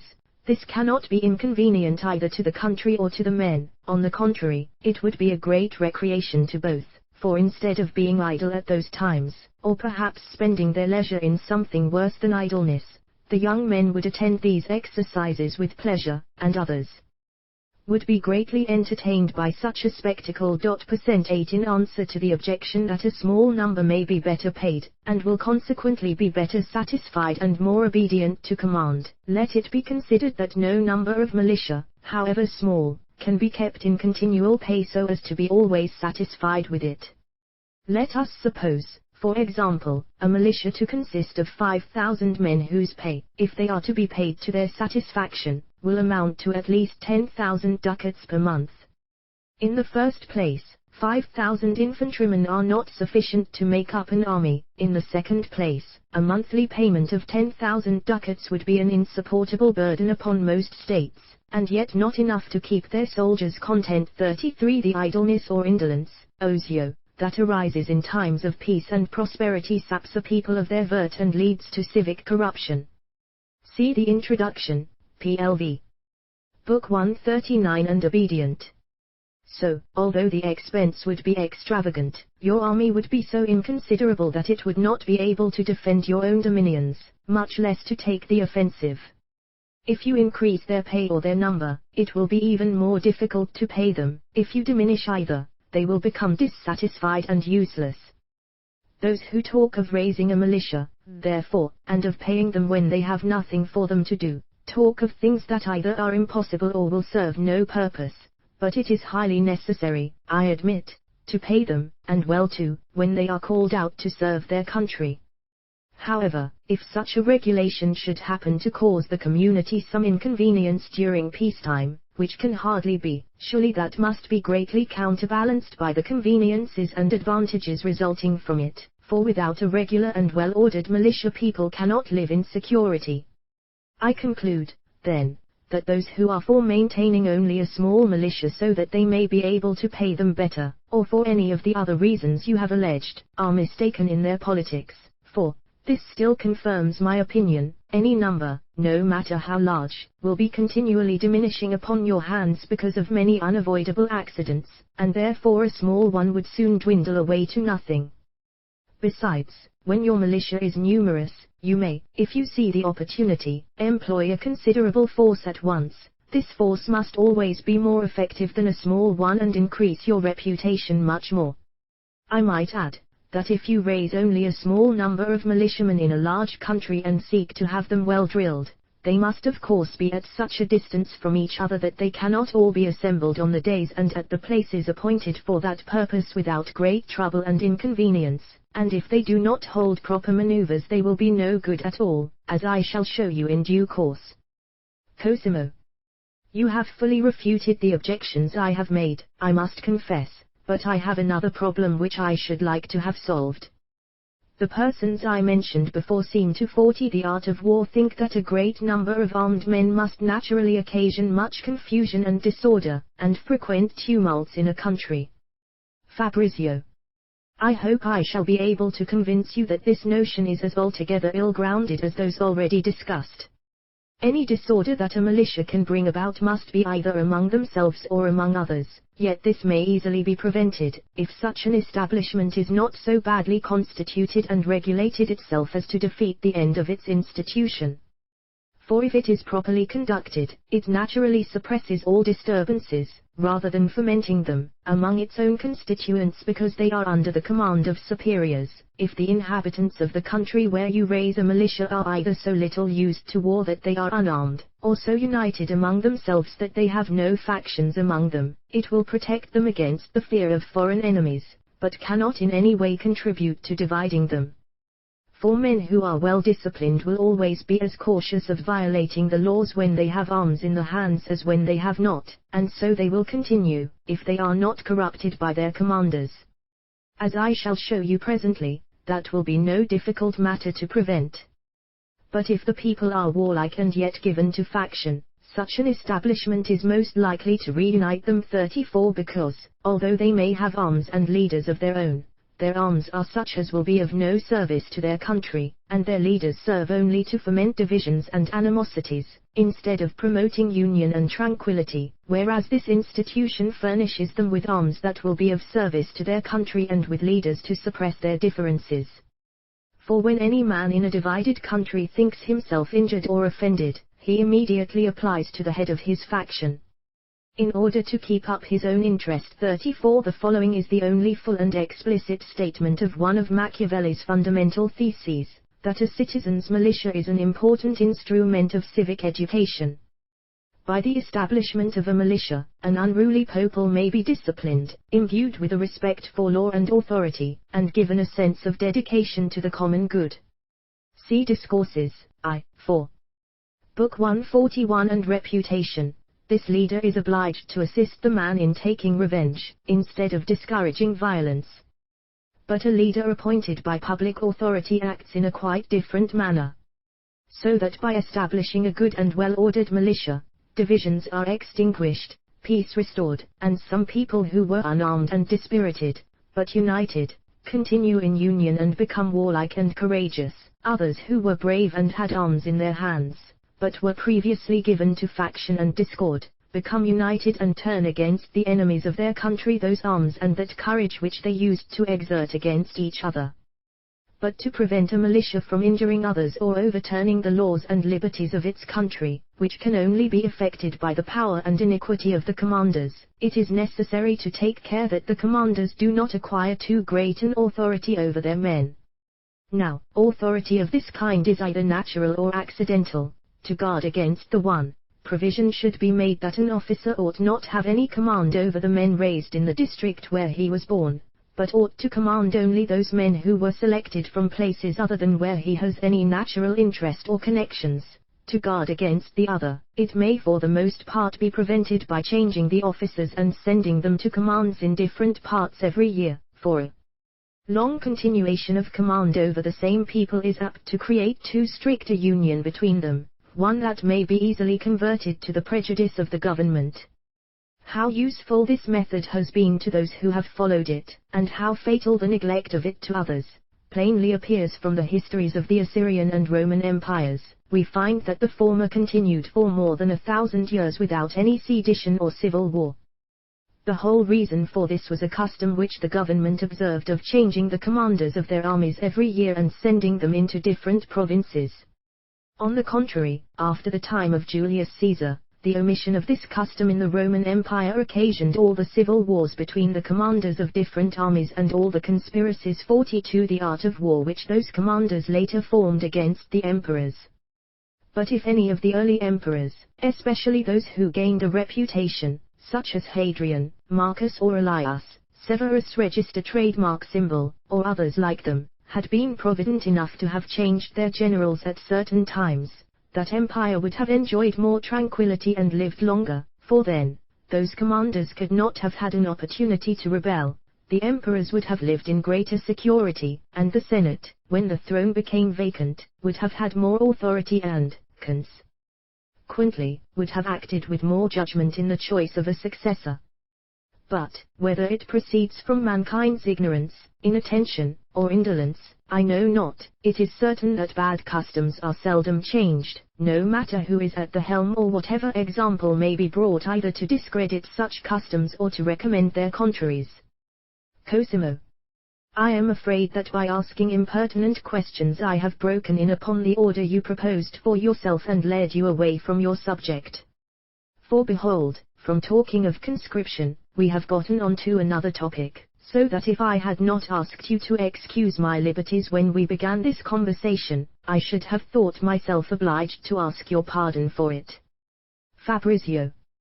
You need not apologize for that, sir, since what has been said is nothing more than was necessary to show the nature of a militia, and since this is an institution condemned by many, I have taken it upon myself to defend and explain it, desiring at the same time to point out the best manner of 35 Hadrian reigned from AP 117 to 138, Marcus Aurelius from 161 to 180. Severus is probably Septimius Severus, the exceptionally cruel and ruthless general who seized power in 193 and ruled until his death from natural causes in 211. Another member a good and just if somewhat shunned by Machiavelli, but of the Severan dynasty, Alexander, feeble emperor as Alexander, d. 222 to 235, is also men rather than as Severus as Septimius is always called. Machiavelli specifically applies the term vert to only two Roman emperors, Marcus Aurelius and Septimius Severus, the one good, the other wicked. Hadrian is referred to only as good. See Prince, 19, Discourses, I, 10. Book 143 Raising 1. But before I proceed to other particulars, I should say something concerning the choice of cavalry. 3 * The ancients used to choose these troops from among the richest citizens, with due regard, however, for their age and other qualifications. There were only 300 of them in a legion, so that the Romans never had more than 600 cavalrymen in a consular army. Cosimo. Would you also have these troops trained and disciplined at home, in order to employ them when needed? Fabrizio. Most certainly, it is absolutely necessary to do so if you would have cavalry of your own, and not be obliged to resort to those who make a trade of hiring themselves out to anybody wanting them. Cosimo. In what manner would you choose them? Fabrizio. I would imitate the Romans. I would take the richest from among the people, I would give them officers the way we do at present, and I would have them well armed and well trained. Cosimo. Would it be proper to allow them any pay? Fabrizio. To be sure, but only as much as would be sufficient to maintain their horses. If you gave them any more, it would be so burdensome to your subjects that they would complain. Cosimo. What you arm them? Number would you have, and how would Fabrizio? That is another matter. But I shall answer your question after I have told you how the infantry ought to be armed and prepared for battle. 36 Polybius, 6. 24 Machiavelli's view of cavalry in modern warfare, see Discourses, 2, 18. Book Pes, Arm 2. Now that we are provided with men, it is time to them, I think. Let us therefore see what arms were chiefly used by the ancients, then we shall choose the best. The Romans divided their infantry into heavy and light armed companies. The light armed were called velites. Under this name were included all those using slings, bows, and darts, for their defense. The greater part of them wore helmets on their heads, and a sort of buckler on their left arm. They fought outside of the ranks and at a distance from the heavy armed infantry, who had helmets extending down to their shoulders, cuirasses, and brigandines covering their bodies and thighs, greaves and gauntlets upon their legs and arms, a shield about 4 feet long and 2 wide, plated with an iron rim at the top to defend it against the edge of sharp weapons and another at the bottom to keep it from being damaged by frequent rubbing against the ground. Their offensive weapons consisted of a sword, about a yard long, on their left side, a dagger on the right, and a dart in their hand, called a pilum, which they threw at the enemy at the first charge. Such were the arms with which the Romans conquered the world. Some ancient writers say that besides these they had a spear, like a spontoon, or half-pike, but I cannot see how so troublesome a weapon could be used by those carrying shields, since shields would prevent them from using both hands at once, and it would be too unwieldy for one hand. Besides, such weapons could be of no service, except in the front lines of an army where there is room to handle them, something which would be impossible in the other ranks, for those, as I shall show you, must be drawn up close together, since that is the 1 Polybius, 6. 22 Polybius, 6. 2344 Book 245 Best way of forming an army, although it may be attended with some inconveniences. Therefore, those weapons more than 4 feet long are of little or no use in close fighting, for if you have one of those spears and are obliged to use both hands on it, assuming your shield did not encumber you, you could not attack an enemy assaulting you from the rear with it, but if you use only one hand, in order to avail yourself of your shield with the other, you must grab hold of it by the middle of the staff, then there will be so much of it behind you that those in the next rank will prevent you from using it. To convince you, then, that the Romans never had any such spears, or, that if they had, they were of little or no use, read the account which Livy gives of their most remarkable battles. You will find that he very seldom mentions any spears, but tells us that as soon as they had thrown their darts, they fell upon the enemy with their swords. I would have nothing at all to do with these spears, then, but trust to the sword and buckler and other such weapons as the Romans used. The armor of the Greeks was not as heavy as that of the Romans, but for offensive weapons, they depended more upon the spear than the sword, especially the Macedonian phalanx, which was armed with spears more than 20 feet long, called sarisse, with which they broke in upon the enemy, and yet kept good order in their ranks. Although some authors say they had shields too, yet I cannot see, for the above-mentioned reasons, how they could manage them and the spears at the same time. Besides, in the battle between Aemilius Paulus and Perseus, King of Macedonia, I do not remember any mention made of shields, but only of the sarisse, which were very troublesome to the Romans, so that I imagine the Macedonian phalanx was like the Swiss regiments of today, whose strength lies wholly in their pikes. 3 Polybius, 18. 12–16 at Pydna, 168 BC, as a result of the Roman victory, Macedonia was divided into 4 leagues. Thus Perseus was the last king of Macedonia. Consequently Aemilius Paulus ended the Third Macedonian, who typified the Hellenized war. See Discourses, 3, 16, 25, 35. Roman, 46. The art of war. The Roman infantry, besides their armor, also had crests and plumes on their helmets, which afforded an agreeable spectacle to their friends and served to strike a terror into their enemies. As to the armor of their cavalry, it consisted at first of a round shield and helmet, the rest of their bodies were uncovered.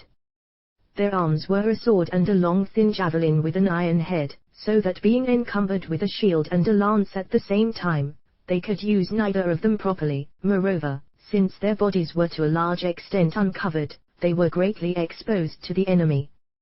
But later on, they were armed like the infantry, except that they still carried a small, square shield and a thicker lance armed at both ends, so that if one should be broken off, they might avail themselves of the other. With these weapons, and this sort of armor for their cavalry and infantry, the Romans subdued the whole world. It is reasonable to suppose from their success that they were the best armed of all the armies that ever existed. Livy himself, when he is comparing their strength with that of various enemies, often tells us that in their virtue, arms, and discipline, they were much superior. Register trademark symbol for this son. I have chosen to speak more particularly of the arms and armor of the conquerors than of the conquered. It now remains for me to say something of those that are in present use. The infantry cover their body with a demi-cuirass, or iron breastplate, which reaches down to their waist. They have a spear 18 feet long, called a pike, and a broadsword by their side.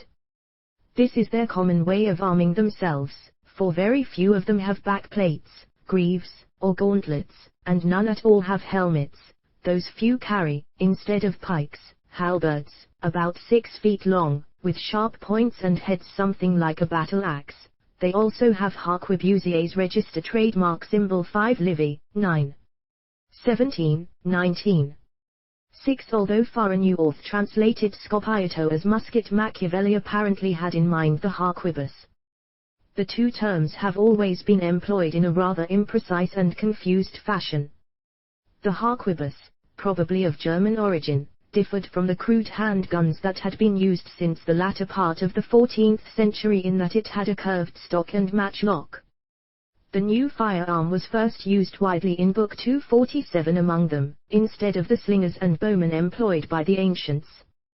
These arms and this sort of armor were invented and are still used by the Germans, particularly by the Swiss, since they are poor, yet anxious to defend their liberties against the ambition of the German princes, who are rich and can afford to keep cavalry, which the poverty of the Swiss will not allow them to do. The Swiss are obliged to engage an enemy on foot, and therefore find it necessary to continue their ancient manner of fighting in order to make headway against the fury of the enemies.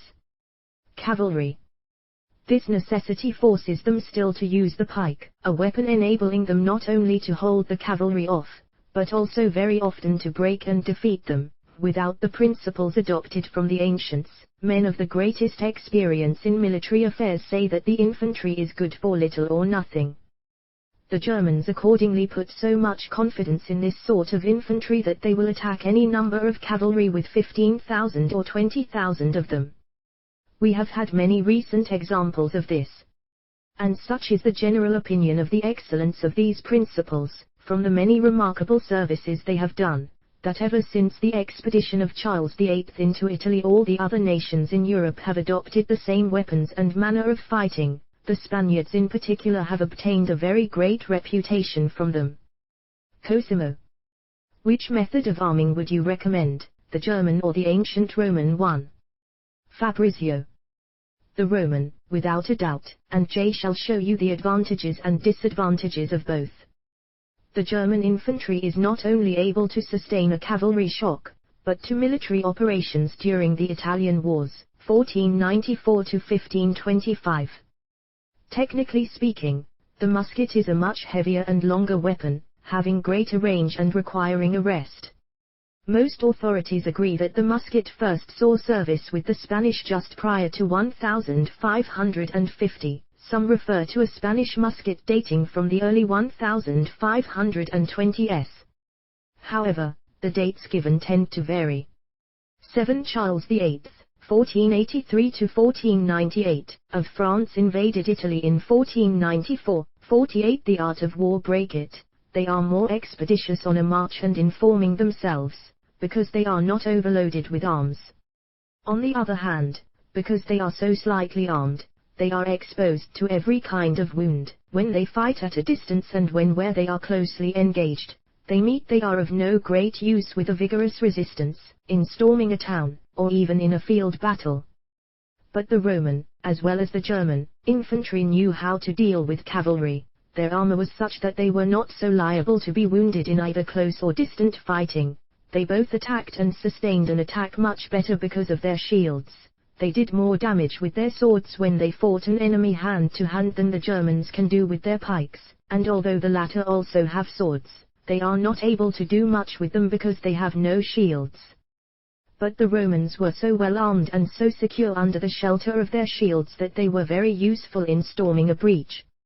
Therefore they lay brought under no other inconvenience but the weight of their armor, and they got the better of that by accustoming themselves to carry heavy burdens and to endure all other sorts of hardship and fatigue, which made that matter easy and familiar to them. You must also consider that infantrymen are often obliged to engage other infantry and cavalry together, and that if they cannot sustain the shock of cavalry, or even if they can, and yet are afraid of facing another body of infantry that is better armed and disciplined than themselves, they are of little account. If, then, you will compare the German infantrymen with the Roman, you will find that the former are very fit to oppose cavalry, as I said before, but that they would certainly be at a disadvantage were they to engage other infantry that were no better than themselves, if these were armed and organized like the Romans. Thus, one is to be preferred to the other because the Germans are fit to cope only with cavalry, but the Romans knew how to deal with both cavalry and infantry. Cosimo. I should take it as a favor if, by way of illustration, you would give us some particular instance of this. Book 249 Fabrizio. You will find many in our history, where the Roman infantry has beaten infinite numbers of cavalry, none, where it was defeated by other infantry, either through any deficiency in its own arms or advantage in an enemy's. For had there been any deficiency in their own and had they met with other people who armed their soldiers better than they did, the Romans could not have made such enormous conquests, without setting aside their own method and arming themselves in the same or some better manner. But since they never did this, we may fairly conclude that they never found any other people who excelled them in this respect. But such cannot be said of the German infantry, for it has always been defeated when it has been engaged by other infantrymen as obstinate and well led as itself. This must be a result of the advantage the enemy had over them in their arms. Filippo Visconti, Duke of Milan, invaded by an army of 18,000 Swiss, sent against them Count Carmagnola, who was at that time commander-in-chief of his forces. But Carmagnola had no more than 6,000 cavalrymen and a small body of infantry in his army. When he came to an engagement with them, he was immediately defeated with great loss. However, since he was an able soldier, he saw what advantage such an enemy had over cavalry, so he raised another army and went to look for the Swiss a second time, but when he came near them, he ordered all his men-at-arms to dismount and fight on foot. They did so with such success that they killed 15,000 of the enemy. The rest, seeing no possibility of escape, threw down their arms and surrendered. 8 Cosimo. How is this to be accounted for? Fabrizio.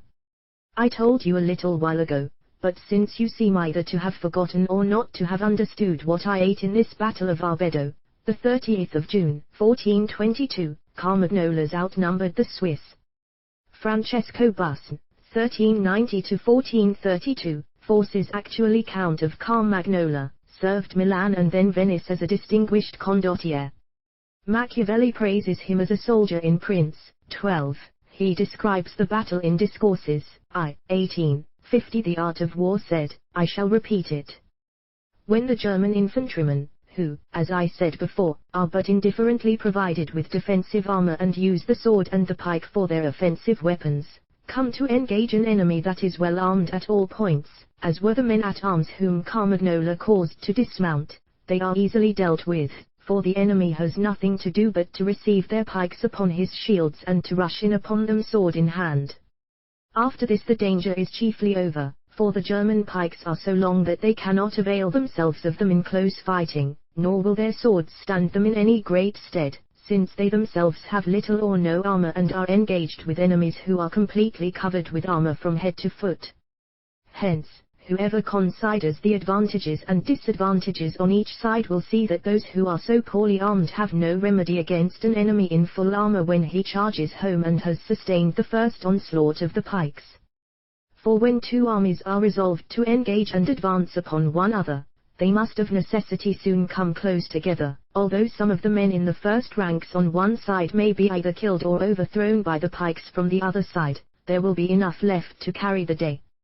Hence it turned out that Carmagnola, with little or no loss on his own side, slaughtered so many among the Swiss. Cosimo. It must be considered that Carmagnola's troops, though they were on foot, were men-at-arms and covered with armor, thus, they were enabled to do what they did. I should think it would be a good thing, therefore, to arm infantry in the same manner. Fabrizio. If you would recollect what I said concerning the armor the Roman infantry used, you would be of another opinion. Men who have their heads protected by helmets, their bodies defended by shields and breastplates, and their legs and arms covered with greaves and gauntlets, are better able to defend themselves against pikes and to break in upon them than men at arms on foot. I shall give you a modern example. Book 251 or 2. A body of Spanish infantry was transported from Sicily into the kingdom of Naples to relieve Gonzalo de Cerdabar, register trademark symbol, who was besieged in Barletta by the French. Monsieur d'Aubigny, Degree was sent to oppose their march with some men-at-arms and about 4,000 Swiss infantry. When they engaged the fight, the Swiss pressed so hard upon the enemy with their pikes that they soon opened their ranks, but the Spaniards, under the cover of their bucklers, nimbly rushed in with their swords, and fought them so furiously that they slaughtered the Swiss and gained a complete victory. Everyone knows what numbers of Swiss infantry were similarly cut to pieces at the Battle of Ravenna. 1. For once the Spanish infantry closed with the Swiss, they made such good use of their swords that not one of the enemy would have been left alive if a body of French cavalry had not come up to rescue them. Thereupon, however, the Spaniards drew up close together and made a handsome retreat with little or no loss. I conclude, therefore, that a good infantry must be able not only to withstand cavalry but also to confront any other sort of infantry fearlessly, and this, as I have often said before, must be entirely a result of their discipline and arms. Cosimo. How, then, would you have them armed? Fabrizio. I would take some of the Roman arms and armor, and some of the German. Half of my men would be armed with one and half with the other. For if out of every 6,000 infantrymen, 3,000 were provided with swords and shields like the Romans, and 2,000 with pikes and 1,000 with harquebuses like the Germans, it would be sufficient for my purpose, as I shall show you presently. 1.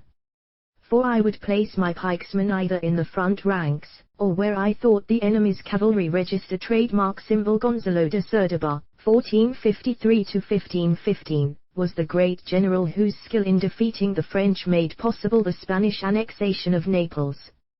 See Discourses, I. 29. 10. Robert Stewart d'Aubigny, 1470–1544, Marshal of France. The 11th of April, 2011, 1512. See Prince, 13, 26, Discourses, 2, 16, 17. 12. Compare Machiavelli's recommendation in Prince, 26. _G.M. Eliot Library. Cincinnati Christian University. 52. The art of war was most likely to make an impression. I would post the others so as to support the pikesmen and push forward when a way was opened for them.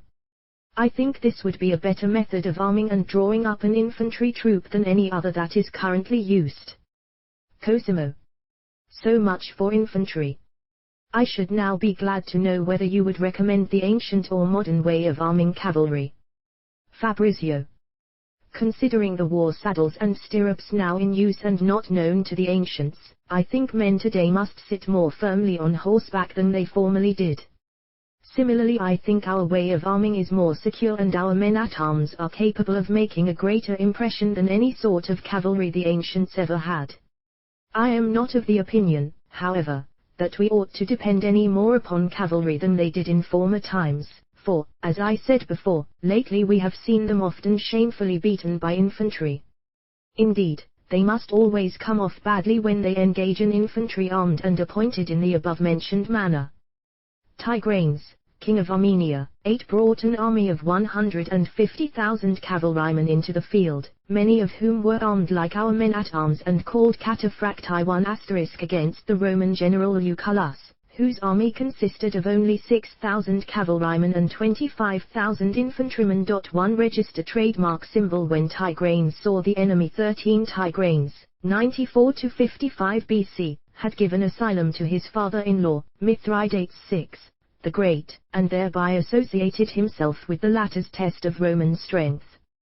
This particular battle was fought at the Armenian capital of Tigranocetar. It occurred in 69 BC, and was a part of the Third Mithridatic War, 74 to 63 BC. 14. A transliteration derived from the Greek kated paxitis, a breastplate of iron mail. The word thus refers to soldiers clad in mail. 15. L. Licinus Euculus, 110 to 56 3b.c. had driven Mithridates into Armenia in 72 BC, until his enemy Pompey began fomenting dissension in his ranks. Euculus had been reforming provincial finances. The battle at Tigranocetar culminated his military career. Machiavelli's source for this passage is Plutarch's Life of Euculus, XXVI, ff. Plutarch's figures are, for Tigranes, 150,000 infantry, 5,500 cavalry, for Euculus, 24 cohorts with Book 253 army. He said, "These are enough for an ambassador's train."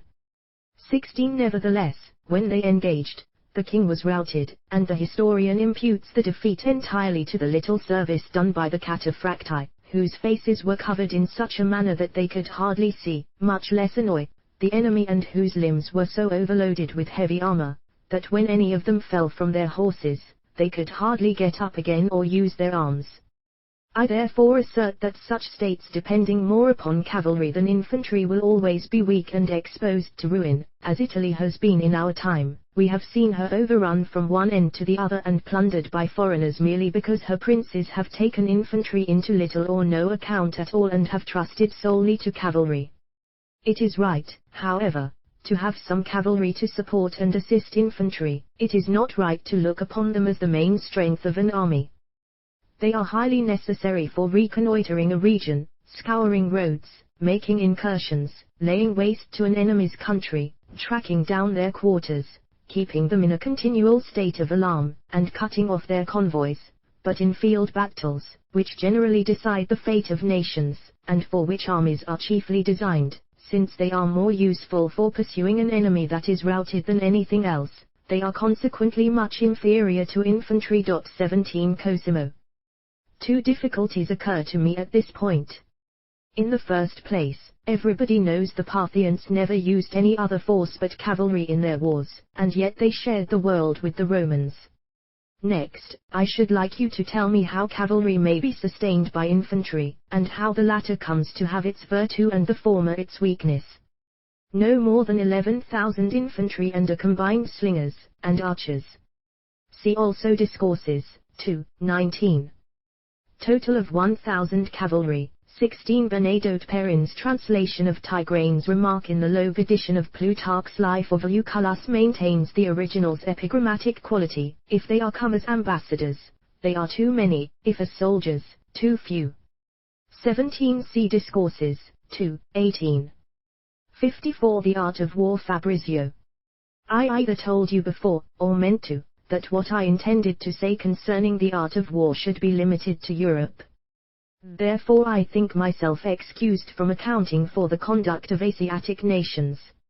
I cannot help observing, however, that the discipline of the Parthians was quite different from that of the Romans. The Parthians all fought on horseback in a loose and irregular manner, which, as a mode of combat, was unsteady and full of uncertainty. The Romans, one might say, fought chiefly as infantrymen in close and regular order. Their success varied according to the nature of the countries in which they happened to fight. In enclosed places the Romans generally got the better, whereas the Parthians had the advantage in large open plains, and indeed the nature of the country they had to defend was very favorable to their manner of fighting. It was flat and open, 1,000 miles from any sea coast, with so few rivers in it, that they might sometimes march 2 or 3 days without seeing any, and with very few towns and inhabitants. Thus the Roman armies, slowed down by the heaviness of their arms and armor, and the good order they observed, were much annoyed by an active and light-armed, mounted enemy who was at one place one day and 50 miles off by the next. In this manner the Parthians availed themselves of their cavalry with so much success that they ruined the army led by Crassus and reduced the one under the command of Mark Antony to the utmost distress. 18 But, as I said before, I shall confine myself to Europe in what I have to say about these matters and quote only the examples of the Greeks and Romans in former times and of the Germans at present. Let us now come to the other point, if you please, namely, 18 Licinius Crassus Dives was to some degree successful in Mesopotamia against the Parthians in 54 BC, but his infantry was overwhelmed by their cavalry in 53, and he was treacherously slain. Throughout his career, Mark Antony had suffered reverses at the hands of the Parthians, although they were defeated in 39–38 by the general whom he had sent against them, Ventidius Bassus. See Discourses, 2, 18, 3, 12. Machiavelli's references are probably derived from Plutarch's Crassus and Mark Antony. Book 2. What it is that makes infantry superior to cavalry. In the first place, I say that cavalry cannot march through all roads as infantry can, and they are slower in their motions when it is necessary to change their order, if there should be an occasion for a retreat when they are advancing or for an advance when they are retreating, for wheeling off to the right or left, for moving when they are halting or halting when they are in motion. It is certain they cannot do it as quickly as infantry can, and if they are thrown into confusion by some sudden shock, they cannot rally so easily even when the shock is over. Besides, it often happens that a brave and spirited fellow is put upon a pitiful horse and a coward upon one that is unruly and ungovernable, must ensue. And in either of these cases some disorder. Why then should it seem wonderful that a firm and compact body of infantry should be able to sustain a cavalry attack, especially since horses are prudent animals and when they are apprehensive of danger cannot easily be brought to rush into it. You should also compare the force that impels them to advance with that which makes them retreat. You will then find that the latter is much more powerful than in the one case, they feel nothing but the prick of a spur, but in the other they see a rank of pikes and other sharp weapons presented to them. So, you can see from both ancient and modern examples that good infantry will always be able not only to make headway against cavalry but generally to get the better of them. But if you argue that the fury with which the horses are driven to charge an enemy makes them consider a pike no more than a spur, I answer that even though a horse has begun to charge, he will slow down when he draws near the pikes and, when he begins to feel their points, will either stand stock still or wheel off to the right or left. Convince yourself of this. See if you can ride a horse against a wall. I fancy you will find very few, if any, however spirited they may be, that can be made to do that. Julius Caesar, before an engagement with the Helvetii in Gaul, not only dismounted himself but made all his 56 the art of war cavalrymen dismount too. He sent the horses to a place at some distance from the field of battle, a place fitter for flight than for fighting. 19 Notwithstanding these natural impediments to which cavalry are subject, a general who commands an army consisting chiefly of infantry should always lead them, when they march, along roads where he cannot be attacked by cavalry. Without great trouble and inconvenience, such roads may easily be found in most countries. If he marches over hills, these will protect him from the fury of the cavalry charge, which you seem to think irresistible. If he marches through flat country, hedges, ditches, and woods will generally give him security. Every little bank or thicket, no matter how inconsiderable, and every vineyard or plantation is sufficient to impede cavalry and prevent its acting with any material effect. If they engage, it is probable they may encounter the same impediments in a battlefield as on a march, for the least obstruction spoils their charge and dampens their ardor. The Roman armies, I must tell you, put such confidence in their armor and manner of fighting that if it was in their power to choose between a quite rough and confined place, in order to shelter them from the fury of the enemy's cavalry and to prevent the enemy from extending its lines, or a place where cavalry might act with the greatest advantage, they always chose the latter. But now that we have armed our infantry according to ancient and modern usage, it is time to move on to maneuvers. Let us therefore examine the exercises the Romans used to drill their infantry before they were allowed to engage an enemy. Although soldiers may be well chosen and well armed, they will never be good for anything if they are not diligently drilled. Now these maneuvers ought to be of three types. In the first place, the soldiers must be taught to endure all sorts of hardship and fatigue and to be dexterous and agile. In the second place, the soldiers must be taught to handle their arms well, and lastly, they must be taught to obey orders and to keep their ranks and stations whether in marching, in battle, 19 Caesar, Gallic War I-25. Book 2 ye or in encamping. These are the three principal operations in an army. If they are well executed, a general will maintain his honor even when he loses a battle. The ancients, therefore, had very strict laws and ordinances to enforce the constant practice of their exercises in every particular. Their youth were accustomed to run races, to leap, to pitch the bar, and to wrestle, degree all of which result in very necessary qualifications for soldiers. If they are agile, they can anticipate the enemy in seizing an advantageous post, in coming upon him suddenly, and in overtaking him when he is retreating. If they are nimble, they will know how to avoid a blow, and they will find no difficulty in jumping over a fosse or scaling a breastwork, and if they are strong, they will be able to carry their arms more easily, to attack the enemy, or to sustain an attack better. But above all, they should be inured to heavy burdens. This is very necessary, for on some great and pressing occasions they may be obliged to carry with them, in addition to their weapons, provisions for several days, which they could not do if they were not accustomed to such things. By these means great dangers are often avoided, and sometimes glorious victories obtained. To accustom their young men to their armor and to teach them how to handle their arms with dexterity, the ancients used to clothe them in armor twice as heavy as that which they were to wear in battle. Instead of a sword, they put into their hands a thick cudgel that was loaded with lead and much heavier than a sword. After this, they fixed posts in the earth about 6 feet high, which were so firm that no blows could move them. On these the young men used to drill with their cudgel and buckler as if they had been real enemies. Sometimes they stroked at the top, as if it had been the head or face of a man, sometimes at the right or left side, and sometimes at the lower part. Sometimes they used to advance briskly upon it, and at other times, retreat a step or two. By these means they became expert not only at defending themselves but at 20 Vegetius, I-9. 21 Vegetius, I-18. 58 The art of war annoying an enemy, and the weight of their false armor made their real ones seem light and easy to wield. The Romans taught their soldiers to thrust rather than cut with their swords *. Because thrusts are more dangerous and are harder to ward off, he who thrusts does not expose his own body as much, and is readier to redouble than he is to repeat a full stroke.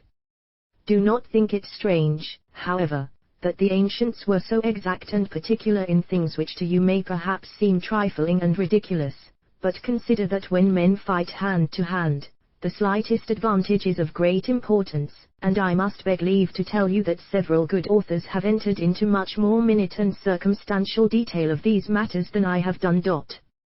The ancients thought that nothing was more conducive to the welfare and security of their country than having a great number of well-disciplined and drilled men ready for war. They well knew that neither riches nor magnificence, but only the reputation of their arms could keep their enemies in awe and subjection.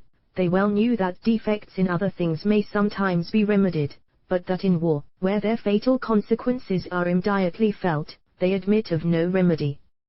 Besides, expertness in these drills makes men bold and courageous in battle, for instead of being afraid, everyone is eager to distinguish himself in what he knows he excels in. The ancients, therefore, took great care to make their youth perfect in all military exercises. They also accustomed them to throw darts, ones that were much heavier than those they carried in war, at the posts I mentioned before. This taught them to be very expert in the use of that weapon and made their arms strong and muscular. They were also taught how to use the crossbow, the longbow, and the sling. In all these things there were masters appointed for the purpose of instructing them. Thus, when they were called out to serve in the wars, they were so well prepared that they lacked nothing to make them excellent soldiers except 22 Vegetius, I-12. 23 Vegetius, I-13. Book 259 Being taught how to keep their ranks on a march or in a battle and how to obey orders. they quickly learned these things by being incorporated with others who had served a long time and were thoroughly experienced in that aspect of discipline. Cosimo, what exercises would you recommend who are to compose our infantry at present? For those, Fabrizio. Most of the ones I have already mentioned, such as running, wrestling, leaping, carrying heavy arms, and using the crossbow, longbow, and harquebus. The last, you know, is a new, but a very useful weapon.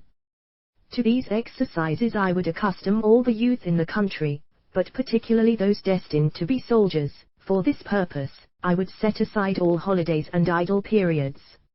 I would also have them taught to swim.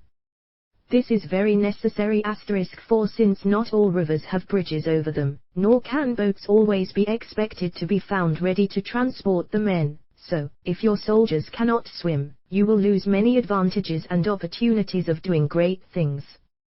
The reason why the Romans exercised their youth in the Campus Martius was that the Tiber ran close by it, so that when they were fatigued, they might refresh themselves in the river and learn to swim. Like the ancients, I should also choose to have those who are to serve in the cavalry properly exercised. It is very necessary because it teaches them not only to ride well but to avail themselves of their strength in a better manner. For this purpose the Romans had wooden horses upon which they exercised 25 by mounting them sometimes with armor on and sometimes without it, by mounting them without any assistance, and by mounting them on either side. Also, upon a signal or word of command from their instructors, they were all either mounted or dismounted in a moment. Now since these cavalry and infantry drills were practiced then without any difficulty or inconvenience, they might easily be introduced again among the youth of any present state, if its governors so pleased. 24 Vegetius, I-10. 25 Vegetius, I-18. In fact, they have been introduced 60 the art of war into some of the nations in the West where they divide the inhabitants into classes. These classes take their respective names from the different types of arms they use in battle, since they consist of pikes, halberds, harquebuses, and bows. The men carrying those weapons are called pikesmen, halberdiers, harquebusiers, bowmen, or archers. Every inhabitant is also obliged to declare in which of these classes he chooses to be enrolled. Since some of them are not fit to bear arms, because of their age or some other impediment, they make a delectus, or choice, out of each class and call those who are thus chosen jurati because they make them take an oath of fidelity and obedience. Register trademark symbol. These jurati, then, are called together on holidays and drilled in the use of such arms as they take their name from. Each class has the particular place where it is to meet and drill assigned to it by the governors of the state. Every man belonging to a class, as well as to the jurats, is to appear and bring his share of money with him to defray the expenses occasioned by those meetings. What, therefore, is actually done by others I should think might be done by our countrymen, but they are grown so lazy and degenerate that they will not imitate anything that is good. It was entirely as a result of these exercises that the ancients had such excellent infantry and that the aforementioned states in the West have a much man's better infantry at present than we have, for the road drilled them either at home under the Republic, or abroad, during the reign of their emperors, as I have said before. But the Italian states are unwilling to drill them at home and unable to do so abroad because they are not their own subjects and will therefore do nothing but just what pleases them. Hence it comes about that these military exercises are now completely neglected, and all discipline is at an end. This is the real reason why many states, especially in this country, have become so weak and contemptible. 26 Jurati, bound by an oath, from juro, to swear or take an oath. Machiavelli feels that this oath, sanctioned as it is by religion, is of the utmost importance in maintaining good discipline and respect for authority. See Discourses, I-11, and below pp. 128, 165. Book 261. But, let us resume our subject. To make a good army it is not enough that the soldiers are inured to hardships and fatigue, strong, swift, and expert in the use of their weapons. They must also learn command and signals by drum or trumpet, and to observe to keep their ranks, to obey words of good order, whether they halt, advance, retreat, march, or engage the enemy, for without strict attention to these points, an army will never be good for anything. It is certain that a parcel of disorderly and ill-disciplined men, although extremely brave, is not to be depended upon as much as others who are not so courageous by nature, but orderly and well-disciplined. Good order makes men bold, confusion makes them cowardly.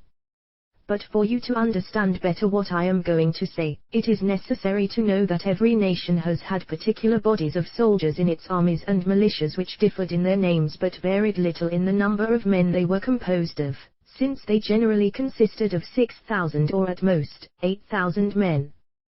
Thus the Romans had their legions, the Greeks their phalanxes, the Gauls their catavi.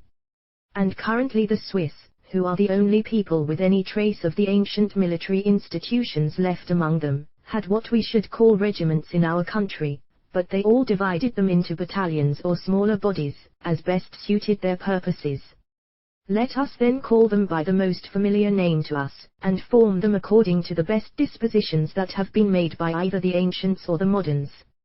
Since the Romans divided their legion, which consisted of between 5,000 and 6,000 men, into 10 cohorts, we too divide our regiment, which is to consist of 6,000 infantrymen, into 10 battalions of 450 men each. Of these, 400 should be heavy armed, and the other 50 light armed. Of the heavy armed, let 300 have swords and shields, and be called shield bearers, another 100 should have pikes, and be called ordinary pikesmen. The other 50 light-armed men must carry harquebuses, crossbows, halberds, and shields, and be called by the old name of ordinary velites. So, in the 10 battalions there will be 3,027 vegetius, 262 the art of war shield bearers, 1,000 ordinary pikesmen, and 500 ordinary velites, that is to say, 4,500.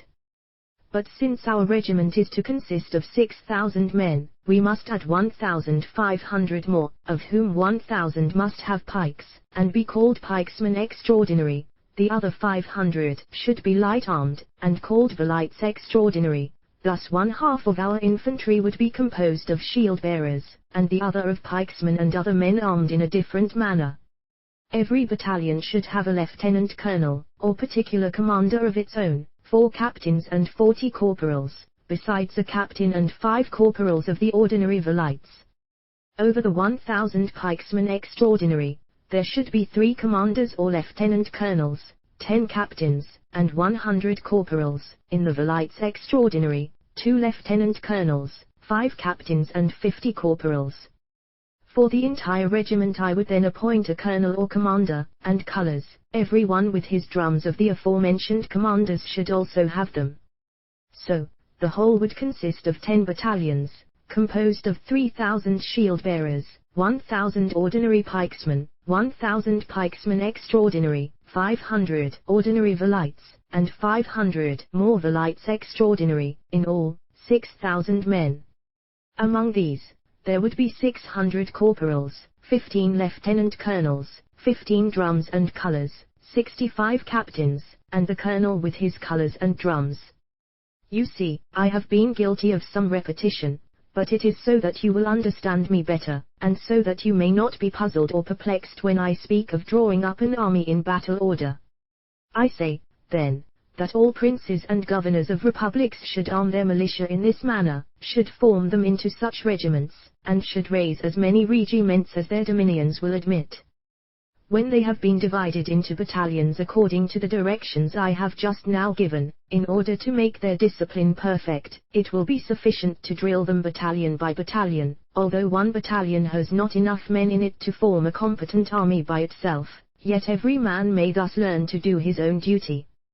For 2 things must be observed in all armies. First, that the men be taught what they are to do in their respective Batbook 263 battalions. Next, that every battalion be taught how it is to act when it is joined with other battalions to form an army.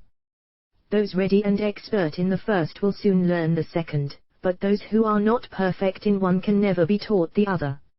Every battalion, then, must first be taught separately to keep good order in its own ranks upon all occasions and in all places. Afterward, it must be taught how to act in conjunction with the rest, how to attend to the drums and other instruments by which all orders are regulated and directed in time of battle, and how to understand from the different sounds whether it is to hold its ground, advance, retreat, wheel to the side, or do an about-face. So, when the men know how to keep their ranks so that no sort of ground or no sort of maneuver can throw them into disorder, when they understand what they have to do by the beat of the drum or sound of the trumpet, and when they know where to take their station, they will soon learn how to act in concert with the other battalions of their regiment when they are assembled to form an army. But since it is sometimes necessary to drill all of them together, the whole regiment should be assembled once or twice a year in peacetime to be formed like an army, with front and rear flanks in their proper places, and to be drilled for some days as if they were preparing to engage an enemy. Now, since a commander draws up his forces for battle either upon sight of an enemy or in apprehension of one that is not far off, his army should hold maneuvers according to the occasion. It should be shown in what order it is to march and to engage, if the need should arise, and it should be given particular instructions about how to act if it should be attacked on one side or the other.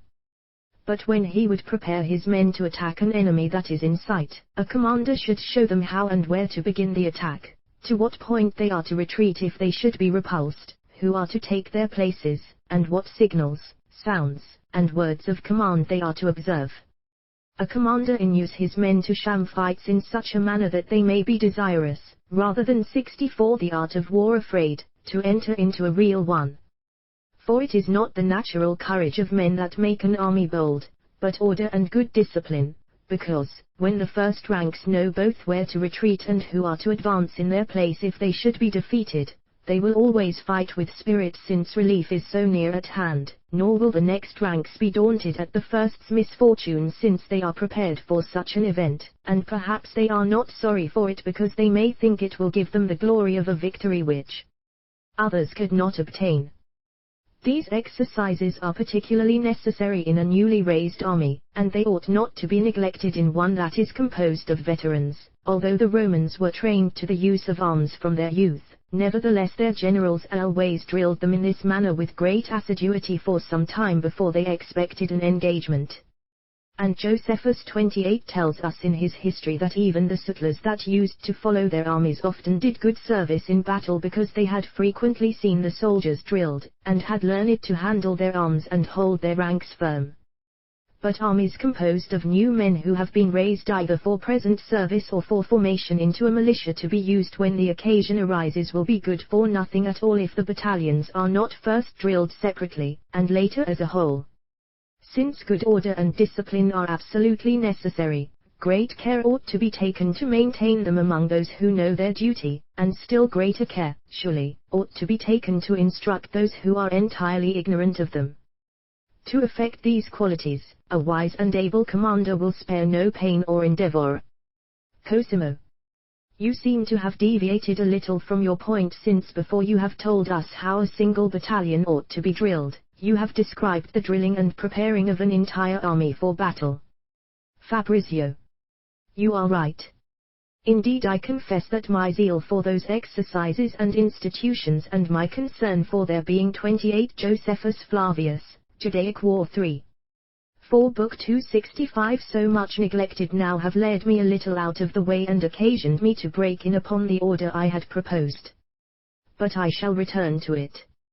You may remember I told you that in disciplining a battalion it is of the utmost importance to make the men hold their ranks firm. To achieve this, it is necessary to drill them in what the ancients called the snail fashion. 2 degrees since I have said there should be 400 heavy armed infantry in a battalion, I shall keep to that number. These 400 men must be formed into 80 ranks of 5 per rank. They should learn how both to extend themselves and to reduce themselves into closer order, whether they are moving slowly or briskly forward. But how this is to be done is easier to understand by seeing it actually performed than from any description. However, that is not absolutely necessary here, because everyone who has the slightest experience in military affairs knows its method, and knows that its chief use is in habituating men to holding their ranks. But now let us proceed to draw up a battalion. There are three principal ways then of doing so. The first and best is to draw it up closely and compactly in the form of an oblong square. The second is to form it in a square with two wings in the front, and the third is to throw it into a square with an area or vacancy in the middle, commonly called a hollow square. The first way can be effected by two means. 1.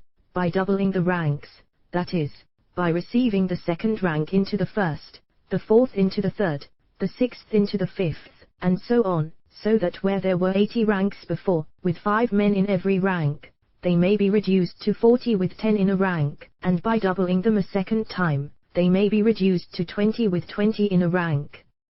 This will make an oblong square, although there will be as many men in the files as in the ranks, and since the men in the ranks must stand close together so as to touch each other while those in the files must be at least 4 feet apart from one another, the square will be no longer from front to rear than from the end of the right flank to the end 29, evidently to drill them in precise contraction and extension, like a snail. 66 The art of war of the left, that is, the files will be longer than the ranks.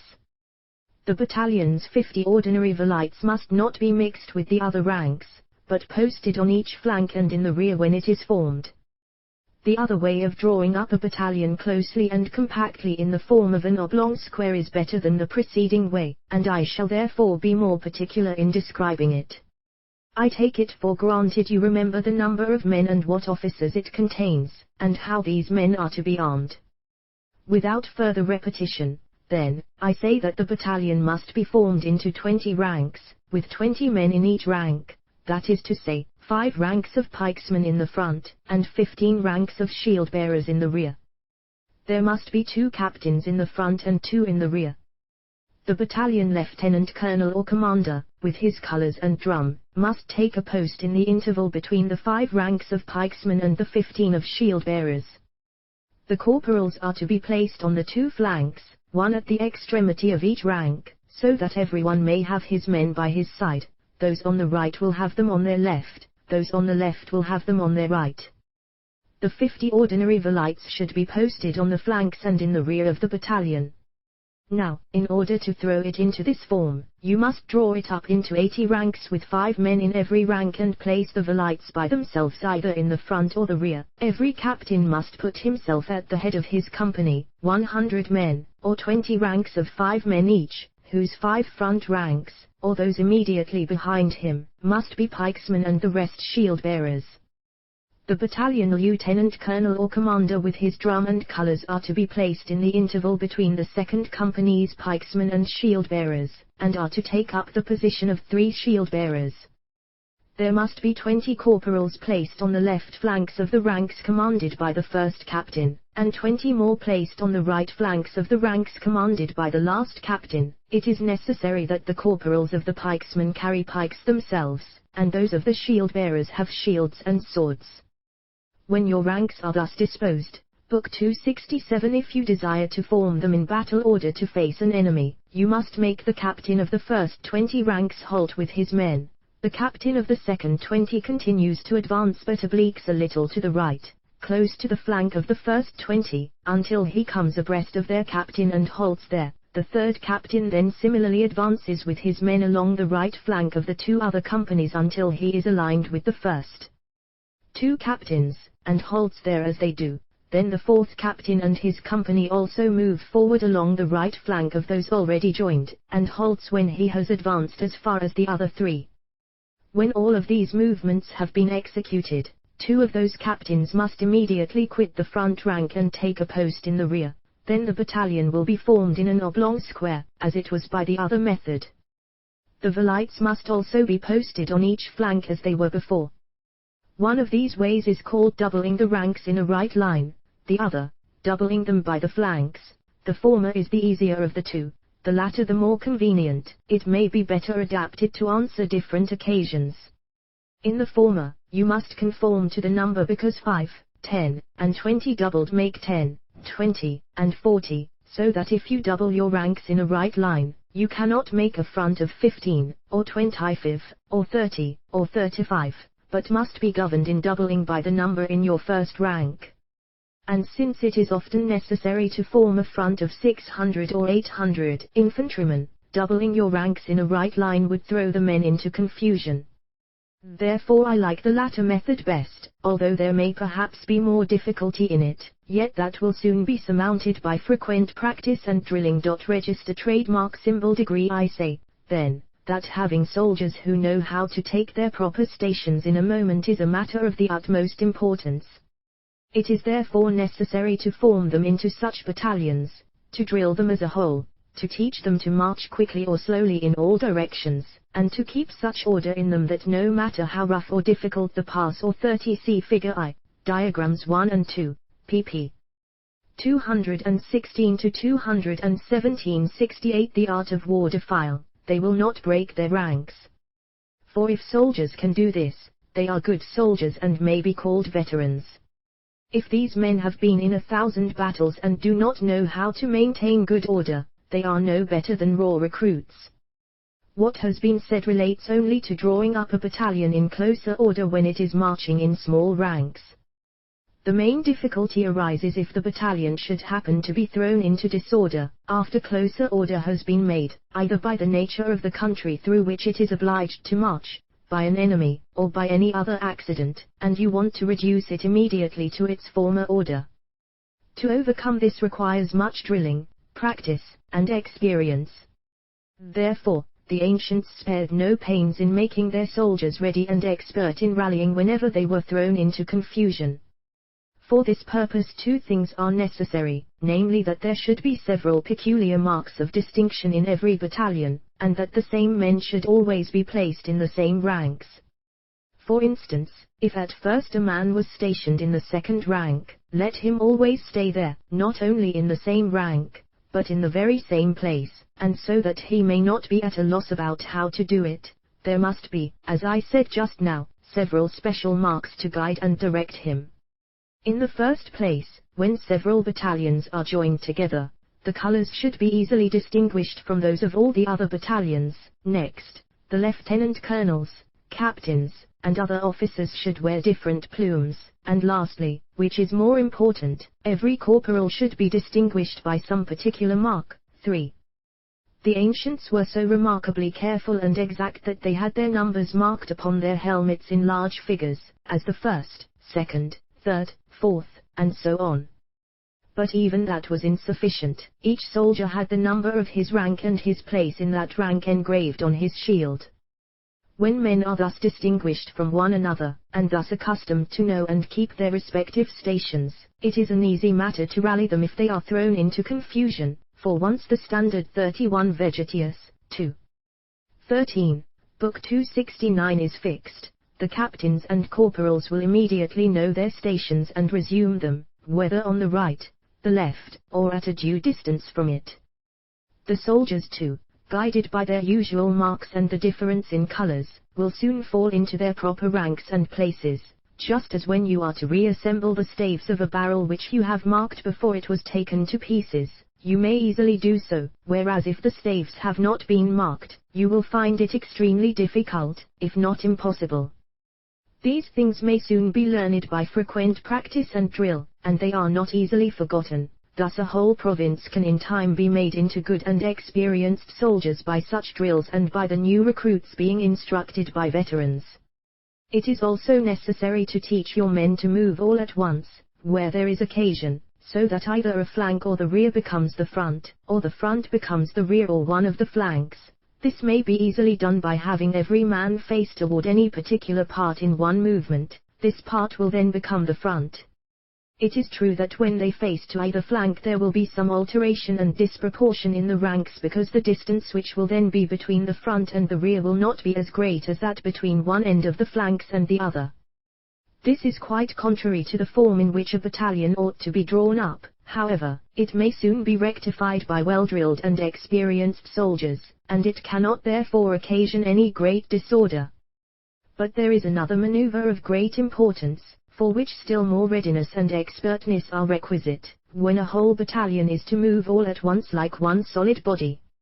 For instance, this occurs when a whole battalion is to wheel to the left about so as to front on that side where the left flank was before, then, those on the left, at the extremity of the front rank, must stand fast, and those nearest them on the right must move so slowly that the rest, who are farther from them on the right, and those at the other extremity of that rank, may not be obliged to run, otherwise they will be in great confusion. Now when a battalion is attacked on its march from 170 the art of war place to another, it always happens that the companies not posted in the front are forced to fight either on one of the flanks or in the rear, and that the battalion is under the sudden necessity of forming a front where the flank, or perhaps the rear, was before. In order to form those companies in due proportion and order, all the pikesmen must be placed in that flank which is to become the front, and the corporals, captains, and lieutenant colonel must take their respective posts, as in the previously described method of forming a battalion. To do this, then, to form the battalion into 80 ranks of 5 men each, you must pool all the pikesmen into the first 20 ranks, with 5 of their corporals in the front rank and 5 in the last of that company, and then the other 60 ranks, or 3 companies, will consist wholly of shield bearers, whose first and last rank must contain 5 of their corporals. The lieutenant colonel, with his standard and drum, must take a post in the center of the first company of shield bearers, and the 4 captains at the head of their respective companies. When it is thus formed, if you want all the pikesmen on the left flank, you must double the companies, one, by their right flanks, but if you want them on the right flank, you must double them by the left. Thus, the battalion will have all its pikesmen on one flank, its corporals in the front and rear, its captains in the front, and its lieutenant colonel in the center. This is the order it is to observe while marching. But if the enemy approaches, and if you want the battalion's front where one of the flanks was before, you have nothing to do but to order your men to face the flank where the pikesmen are. Then the whole battalion, with all its ranks and officers, is immediately changed and is in the order I described before. Every man will be in his proper station, except the captains, and they will soon take their posts. 3. But when a battalion is marching forward and apprehensive of a rear attack, the ranks must be disposed so that the pikesmen may be posted there. For this purpose, 5 ranks of them should be placed in the rear of every company, instead of the 32. See Figure 2, Diagrams 3 and 4, pp. 218 to 219, Book 241. Front where they are usually stationed. In all other respects, let the ordinary disposition be observed. Cosimo. If I remember correctly, you told us that this type of exercise is calculated to reduce all the battalions of a regiment into the form of an army, and that it was sufficient for such a purpose. But were it to happen that this battalion of 450 men should be obliged to fight by itself, how would you draw it up in that case? Fabrizio.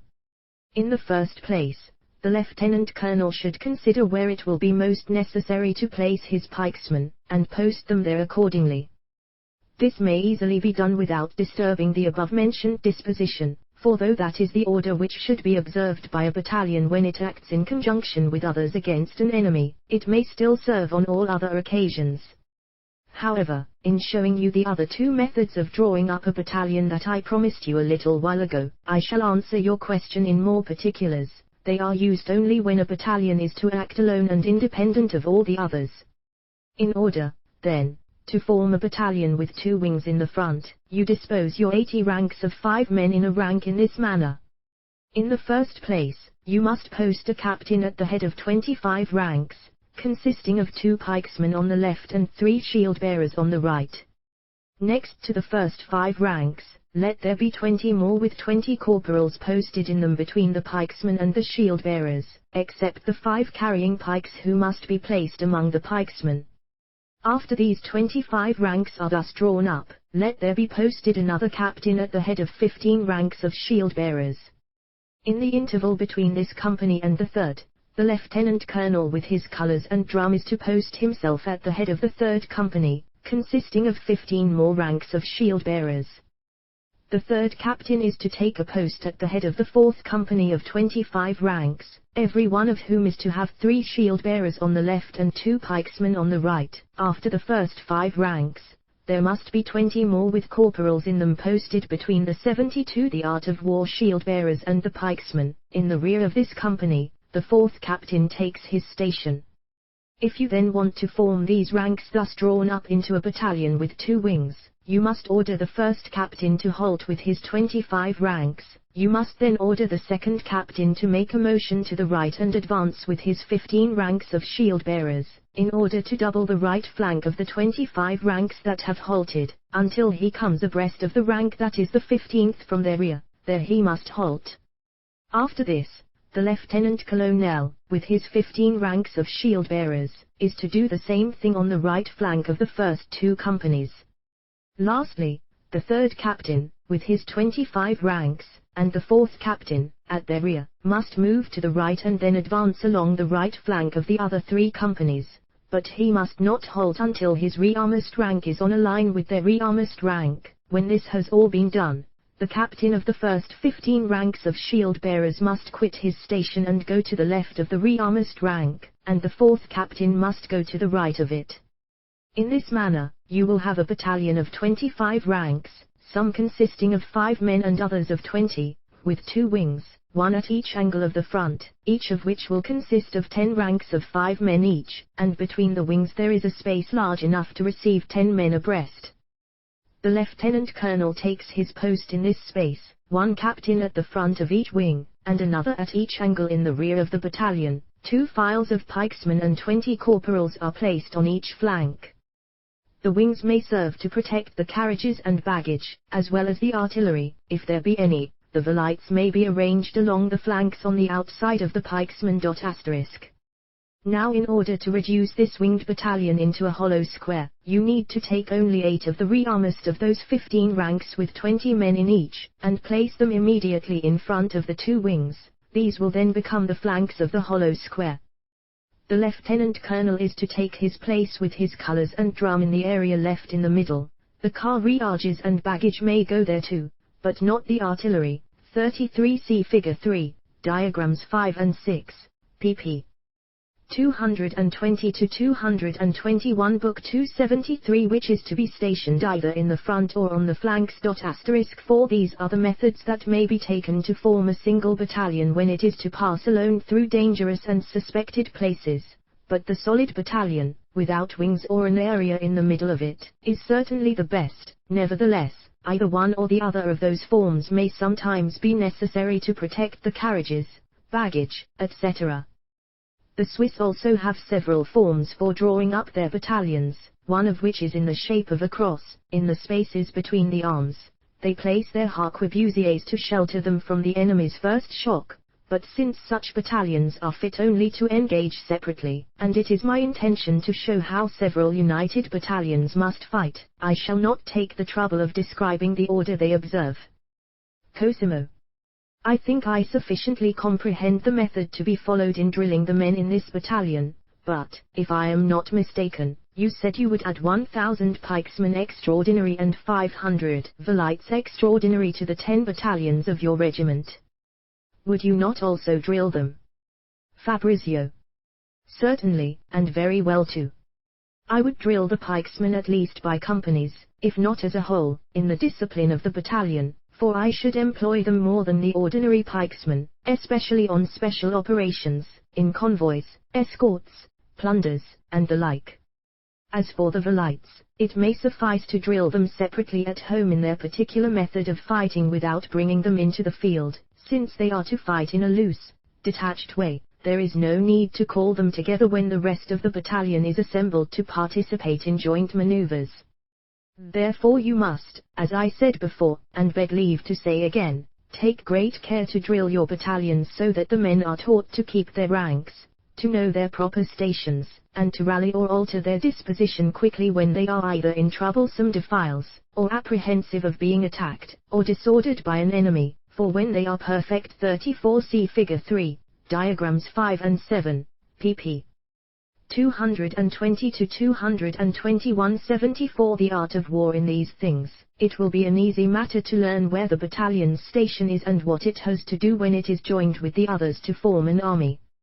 So, if any prince or republic would take the trouble to establish this discipline and these exercises, they would always have enough good soldiers in their dominions to make them superior to their neighbors and to enable them to give law to others instead of receiving it from them. But such is the degeneracy of the times we live in that these things are so far from being in any esteem at present. Indeed, they are totally neglected and laughed at, which is the reason that our armies are now good for nothing, and if there are still any officers or men among us who are naturally virtuous, they are not able to exhibit it. Cosimo. Italian.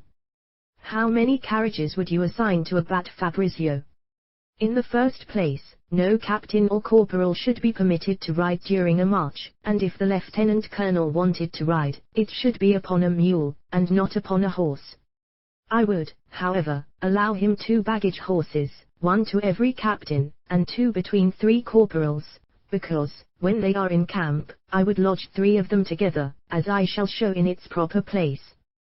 Thus every battalion would have 36 horses to carry its tents, kettles, hatchets, mattocks, spades, as well as other such implements and utensils necessary to an encampment. Anything else useful or convenient could be added, if there is room for it.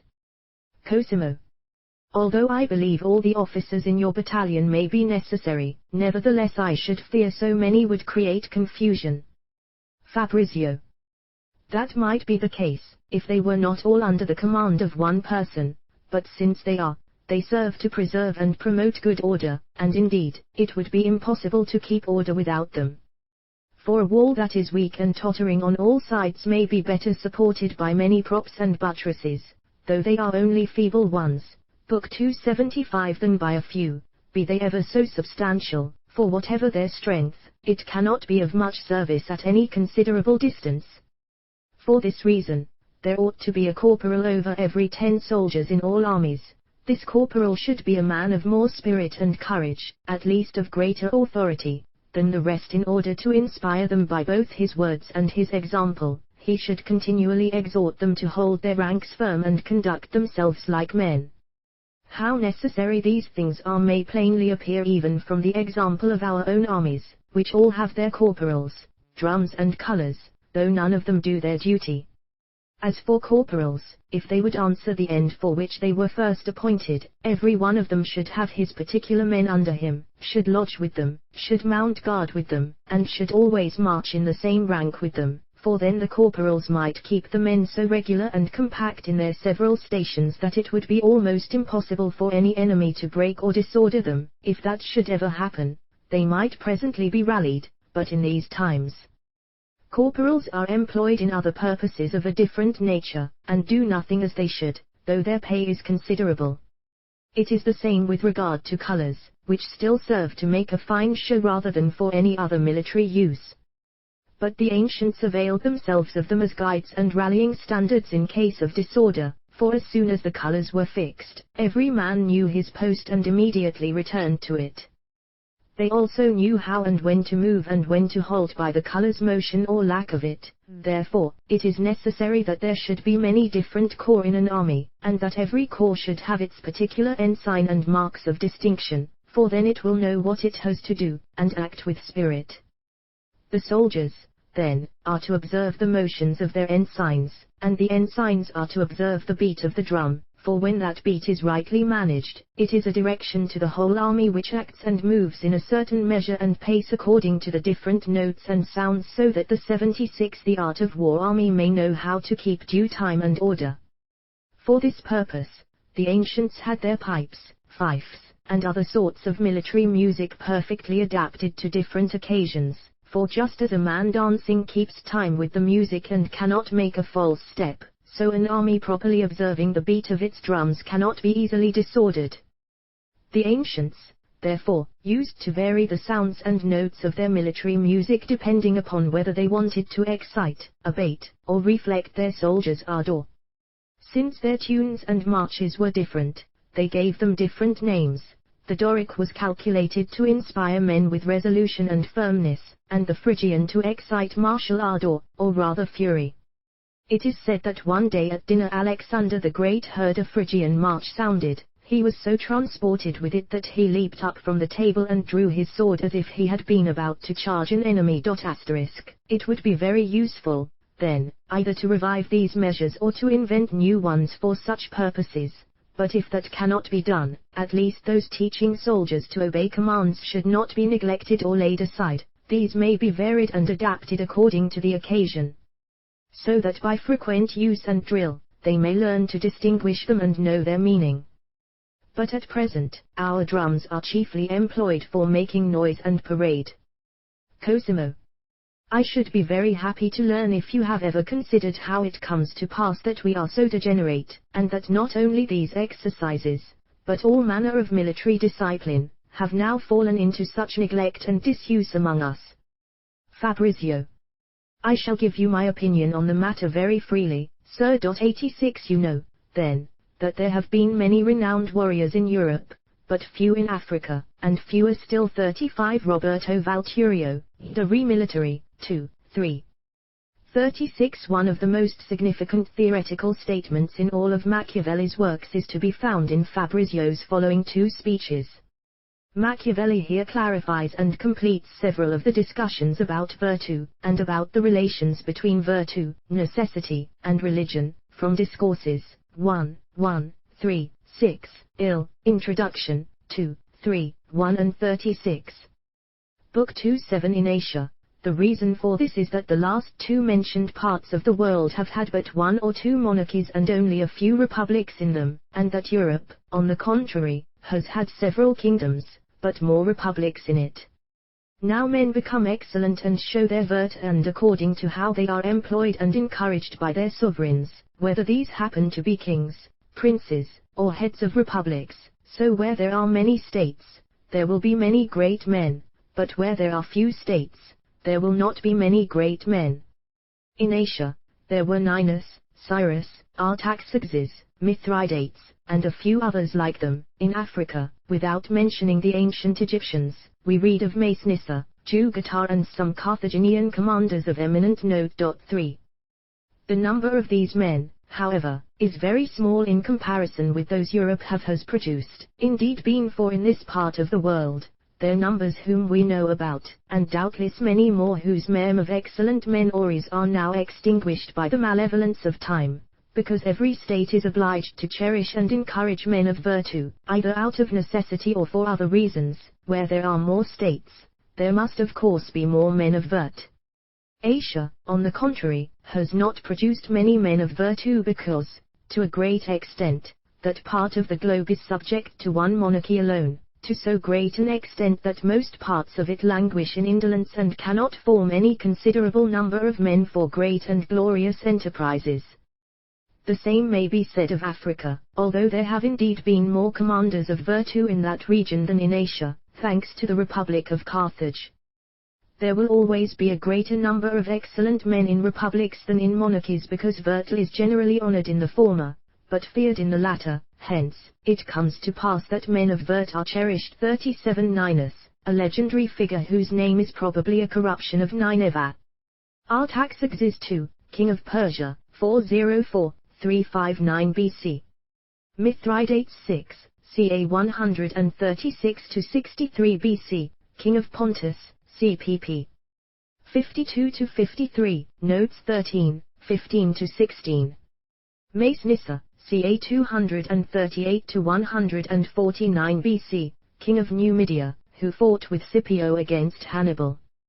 Jugatar, 156-104 BC, king of Numidia, subject of the Bellum Jugathinum by Sallust.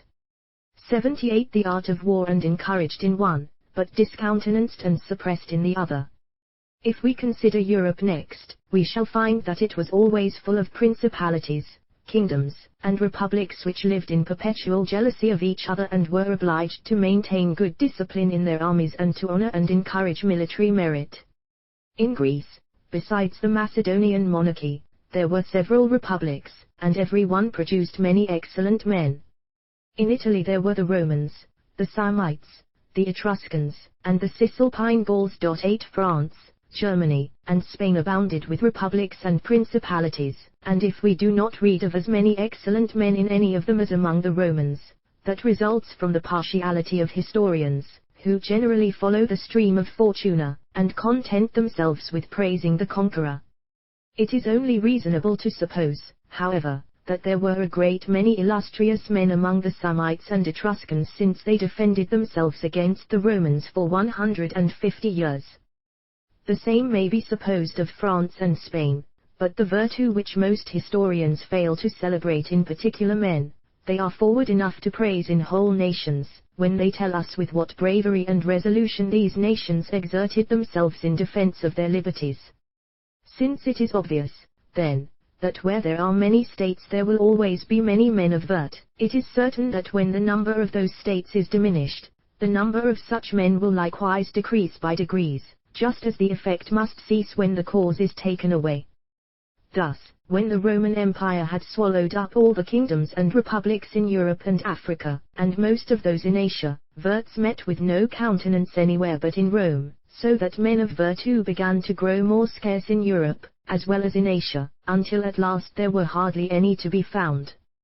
Just as all vert was extinguished, except among the Romans, so when they 38 the Samnites, an ancient people inhabiting central Italy, were finally subdued by the Romans, 272 to 268 BC. The Romans conquered the Etruscans, early inhabitants of modern Tuscany, by 264 BC. Book 2:9 became corrupt, the whole world was similarly corrupted, and the Scythians register trademark symbol poured by swarms into an empire that, having extinguished the vert of most other nations, was not able to preserve its own. And although that empire was afterwards dismembered by those barbarians, yet the several parts into which it was divided never recovered their original vert. In the first place, it is a very difficult matter, and requires a long time, to revive good order and discipline when once it is abolished. In the second place, the Christian religion has wrought such a change in the way of life and values of mankind that they now no longer need to defend themselves as they once did. Then, all who were vanquished in battle were either put to death or carried in perpetual slavery into the enemy's country, where they spent the remainder of their lives in labor and misery. If a town was taken, it was demolished or its inhabitants were stripped of their goods, dispersed all over the world, and reduced to the ultimate degree of poverty and wretchedness. So, the dread of these evils obliged them to maintain good discipline in their armies and to honor all those excelling in the art of war. But at present, those terrible apprehensions are in a great measure dissipated and extinguished, for after an army is defeated, those falling into the conqueror's hands are seldom or never put to death, and the terms of their ransom are made so easy that they do not long continue prisoners. If a town has changed sides 100 times, it is not demolished, nor are its inhabitants dispersed or stripped of their possessions.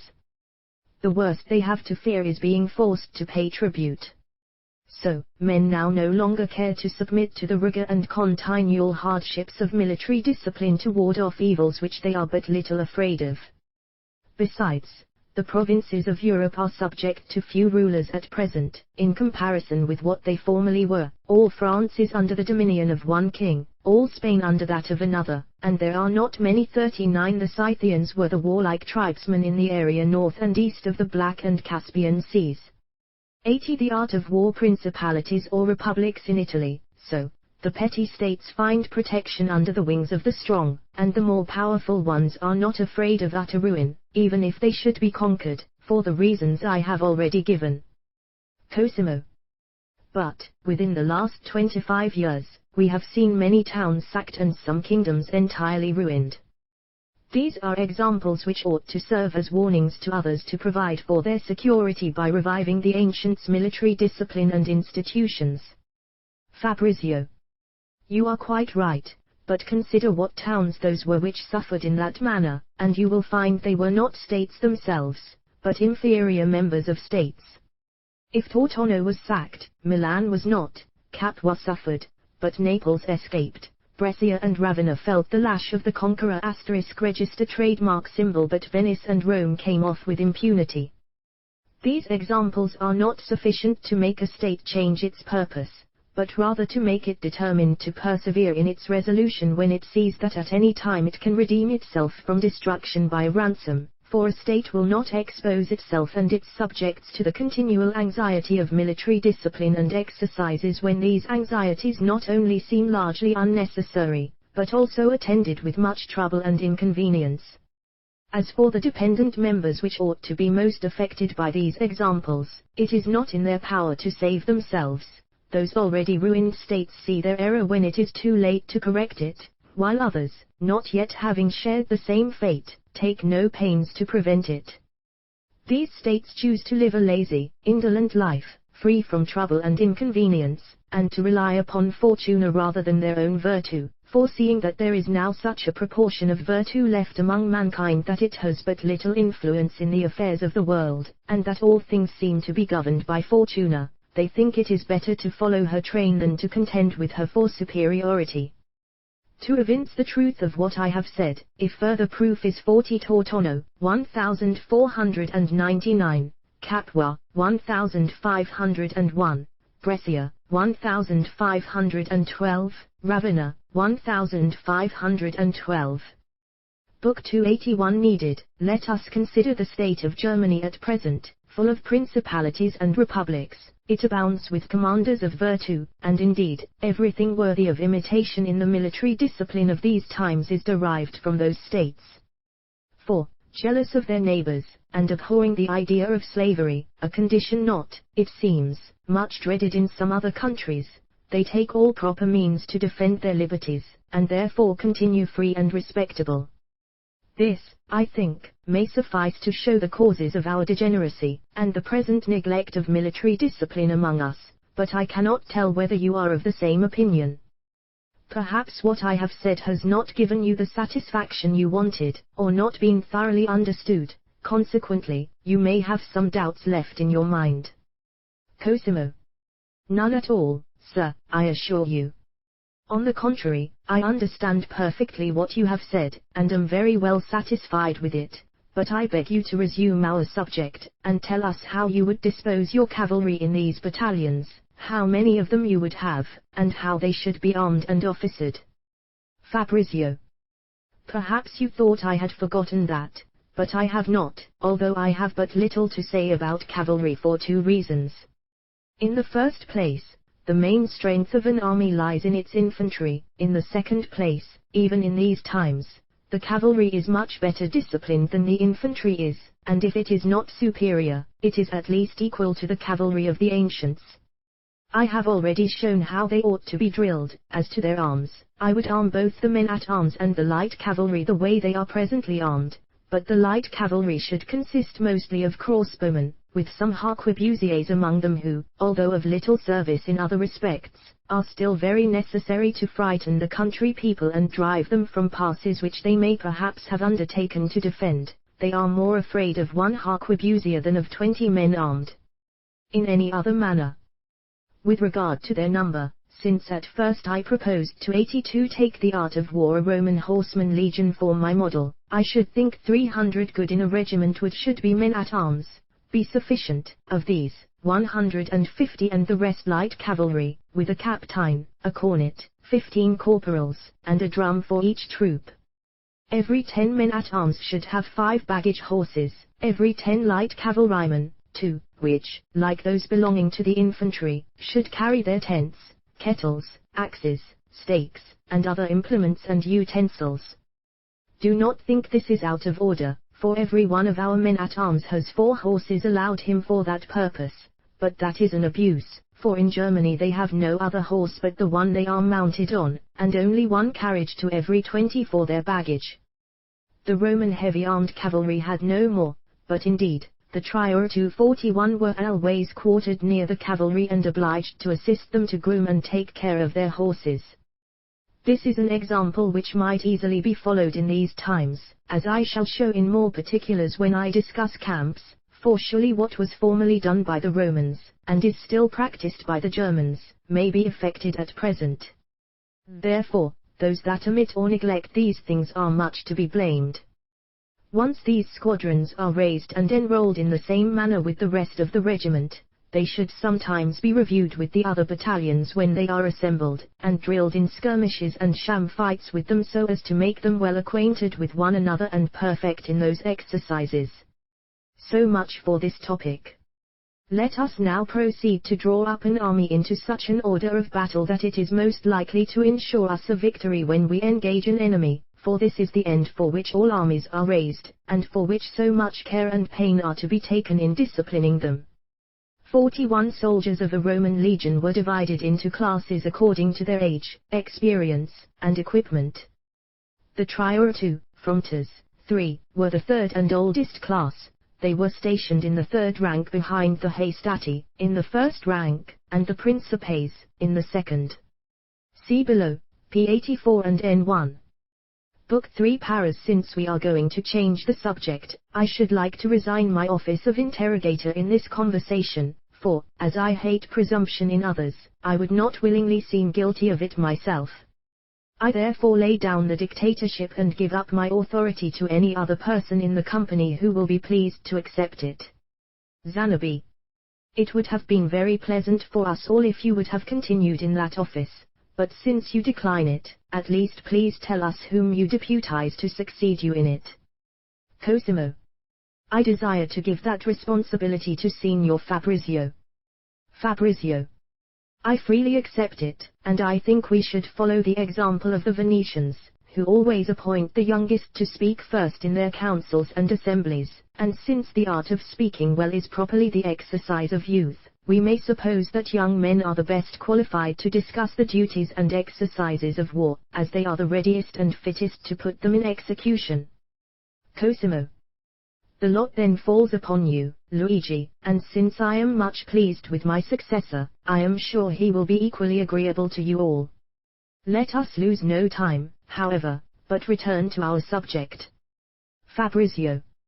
I know very well that in order to show how an army ought to be drawn up in order of battle that it would be necessary to describe the method in which the Greeks and Romans formed their troops for that purpose. But since this is done by ancient historians, I refer you to them, and, omitting several other particulars, I shall speak only of things that are absolutely necessary to be adopted by those who would 83-84 the art of war improve our present system of military discipline. With this in mind, I shall show you at once how an army of today ought to be formed in order of battle, how it is to be drilled in sham fights, and how it is to behave in real engagements. The greatest error, then, that a general can be guilty of, in drawing up an army for battle is giving it only one front, thereby binding it to one conflict and one fortuna. This is the effect of having lost the method observed by the ancients of receiving one line into another, for those in the front can neither be supported nor relieved in time of action except by this method so admirably observed by the Romans. Now to point out the method by which these things were effected, I must tell you that the Romans divided each legion into haestati, principes, and triarii. The first were placed in the front or first line of the army in thick and close array, the principes were placed in the second line but in looser order, and the triarii in the third, with still larger intervals between the men in their ranks, into which they could admit both the principes and haestati when the occasion arose. Besides these, they had their slingers, bowmen, and other light-armed soldiers who were not incorporated into these ranks but posted in the front to the right and left between the cavalry and infantry. These light-armed forces used to begin the engagement, and if they overcame the enemy, which seldom happened, they pursued their advantage, but if they were driven back, they retreated either along the flanks of the army, or through certain intervals in it left open for that purpose, to cover the sutlers and servants and other unarmed people that followed the camp. After this, the haestat advanced one. Here Machiavelli is relying upon Livy, 8-9, as he specifically states in Discourses, 2:16. What follows is an account of Roman military practice that does not take into account the evolution of the legion and the changes that occurred over the ages, or the reasons for the changes. Livy's reference is to the time of the war with the Latins, 338 BC. Between that day and the period of Polybius, in the 2nd century, and the empire, numerous modifications of organization and tactics had occurred. Hence existed. Machiavelli's Roman legion is, in fact, one that never actually book 385 against the enemy. If they were repulsed, they retreated leisurely into the spaces left for them among the principes and again advanced with them to renew the battle. But if this line too were overpowered, it fell back into the triarii, and all three, thus joined together, attacked with greater vigor and strength than ever. If that miscarried, the day was lost, because they had no other resource or means of relief left. The cavalry was stationed on each side of the infantry in the form of 2 wings. As occasion required, they sometimes engaged the enemy's cavalry and sometimes supported their own infantry. This method of renewing the attack thrice can hardly be withstood, for then Fortuna must abandon you thrice and the enemy must have enough virtue to defeat you thrice. The Greeks did not have this method of renewing the front of their phalanxes. Although these phalanxes consisted of many soldiers and many ranks, they still made only one body, or rather, one front. To relieve each other, one rank did not retire into another, as did the Romans, but one single man advanced into another's place when it was vacant. This was effected as follows: when their phalanx was drawn up into files, which we will suppose to consist of 50 men each, with its might engage front toward at once the enemy, all before their lances, which first 6 ranks they called sarisse, were so long that those from the 6th rank reached over the shoulders of the men in the first. Therefore, if any man in the first rank were killed or disabled while fighting, the man behind him in the 2nd rank immediately stepped into his place. The person directly behind him in the 3rd rank filled the vacancy in the 2nd, and so on.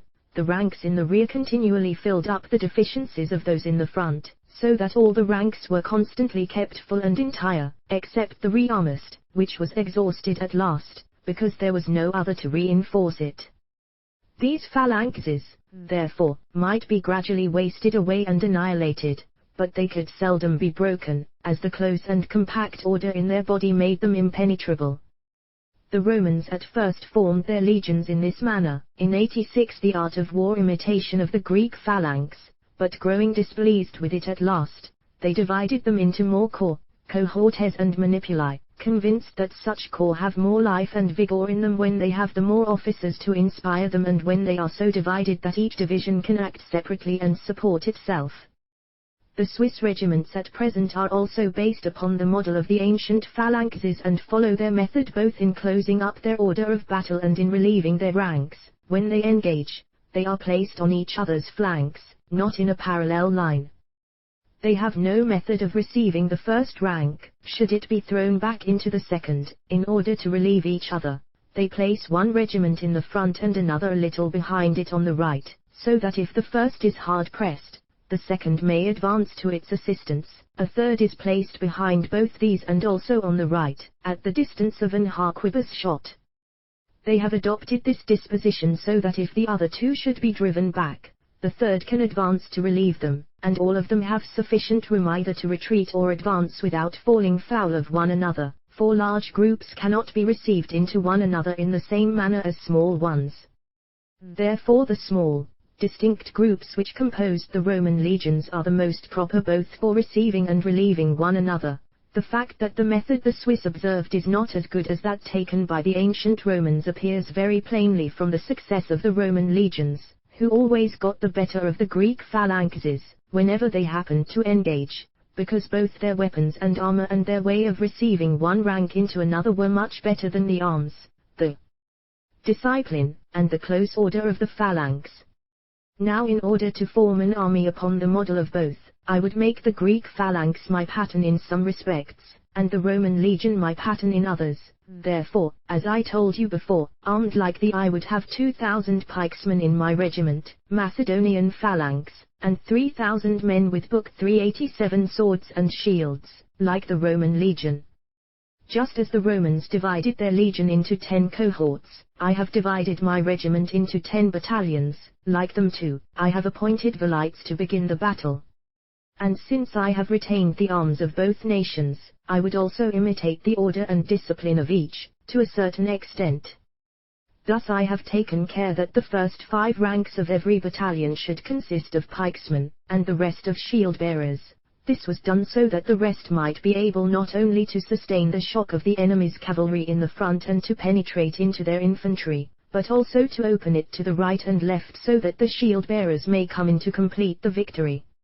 Now if you consider the strength of this organization, you will find how well they are calculated for that purpose, because pikes are of admirable service against cavalry and they are also useful before they come to the point of hand-to-hand fighting with the infantry. After that, they are of no use at all.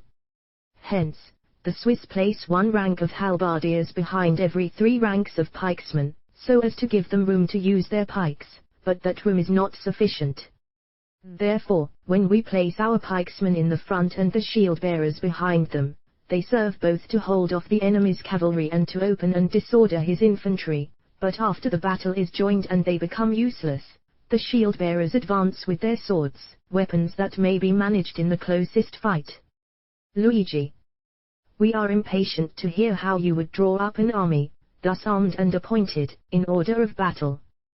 Fabrizio. I was just going to do it. You that a Roman about 11,000 must know, then, consular army did not exceed 2 legions of infantry and 600 cavalry, composed entirely of their own citizens. Besides these, they were supplied with as many more of both sorts by their friends and allies, which they divided into 2 bodies called the right and left wing and stationed on either flank, but they never permitted the number of these auxiliaries to surpass, though there generally a larger proportion was that of their legions, of cavalry 88 the art of war among them than in their own forces. 2 With such an army, consisting of about 22,000 infantrymen and 2,000 good cavalrymen, a consul went upon most expeditions, but when the enemy was very formidable, they sent out 2 consuls with 2 such armies united. You must also know that in the 3 principal operations of an army, the march, the encampment, and the battle 3, they constantly posted their legions in the center, rightly judging that the forces in which they reposed the greatest confidence should always be compact and united, as I shall show you when I come to speak more particularly of these 3 operations. But this auxiliary infantry, by their union and daily conversation with the infantry of the legions, soon became as serviceable as they were, for they were drilled and disciplined in the same manner and formed in the same order of battle before an engagement. So, when we know how the Romans drew up 1 legion for that purpose, we know how they drew up a whole army. As I said, they formed their legion in 3 lines, so that 1 line might receive another. I have consequently told you how they drew up their whole army on the day of a battle. To form an army, then, in an order of battle similar to the Romans, I shall take 2 regiments, since they had 2 legions, and you can see by their arrangement how a whole army is to be drawn up. If you would add any more, there is nothing further to be done but to multiply or enlarge the ranks. It will be needless, I suppose, to remind you of how much infantry is in a regiment, of the 10 battalions in it, of what sort of arms and armor they have, of how many companies there are, of what officers each has, of how many men ranked as valites and pikesmen, both ordinary and extraordinary, of how many shield-bearers, etc. For when I mentioned these things a little while ago, I desired you to take part to the infantry of the auxiliaries did in fact exceed the legionary infantry. The customary strength of such an army was 15,000 infantry, 800 cavalry with 2 legions consisting of about 8,400 infantry and 600 cavalry. See Bird, La Fonte Letterary p. 206, n1. 3 Polybius, 6. 26 Book 389 Particular notice of them and to remember them as absolutely necessary for giving you a clear idea of the whole arrangement. Therefore, without any repetition of that kind, I shall proceed to draw up my army. For this purpose, I would place the 10 battalions of 1 regiment on the left, and the 10 of the other on the right. Those on the left are to be formed in this manner: post 5 battalions on each other's flank in the front with an interval of 8 feet between them, and let the space they occupy be 282 feet wide and 80 feet deep.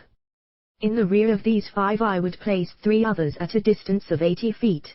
The first one should be in a straight line with the battalion on the left flank of those in the front, the second with that on the right flank, and the third with that in the center, so that these 3 will take up as much ground in both width and depth as the other 5. But although the space between every one of those 5 is only 8 feet, I would have the space between these 3 to be 66 feet. In the rear of these I would post the 2 remaining battalions at a distance of 80 feet, one of them in a straight line with that on the left of the last 3 mentioned, and the other with that on the right with an interval between them of 92 feet. Therefore, the ground which all the battalions thus formed occupies will be 282 feet in width and 400 in depth. I would range the pikemen extraordinary along the left flank of these battalions, at a distance of 40 feet, and I would make 140 ranks of them, with 7 men in each rank, so that they would cover the whole left flank of the battalions drawn up in the manner I have described, and, after posting the captains and corporals in their proper places, there would be 40 ranks remaining to guard the baggage, sutlers, and other unarmed people following the camp in the rear of the army. Of the 3 lieutenant colonels belonging to them, I would place one at the front, another in the center, and another in the rear. But to return to the front of the army. Next to the pikemen extraordinary, I would place the 500 velites extraordinary and allow them to take up a space of 80 feet. Next to go the art of war them, on the left, I would place my men at arms and allow them a space of 450 feet, and next to them, my light cavalry, whom I would allow the same space. The ordinary velites I would leave with their respective battalions in their proper places, that is, in the intervals between one battalion and another, to be attendants, as it were, upon them, unless I should think it fit to put them under the cover of the pikemen extraordinary. Sometimes I would do this and sometimes I would not, depending upon what was most to my advantage. I would place the regimental colonel with his colors and drum either in the center of the space left between the first and second lines of the battalions, or else in front of them in the interval between the last of the first 5 battalions and the pikemen extraordinary, depending upon which I felt was most convenient. Around him he would have 30 or 40 picked men, who would not only have sense enough to carry his orders properly and distinctly to the different parts of the army, but would also be able to repel the enemy if he should be attacked.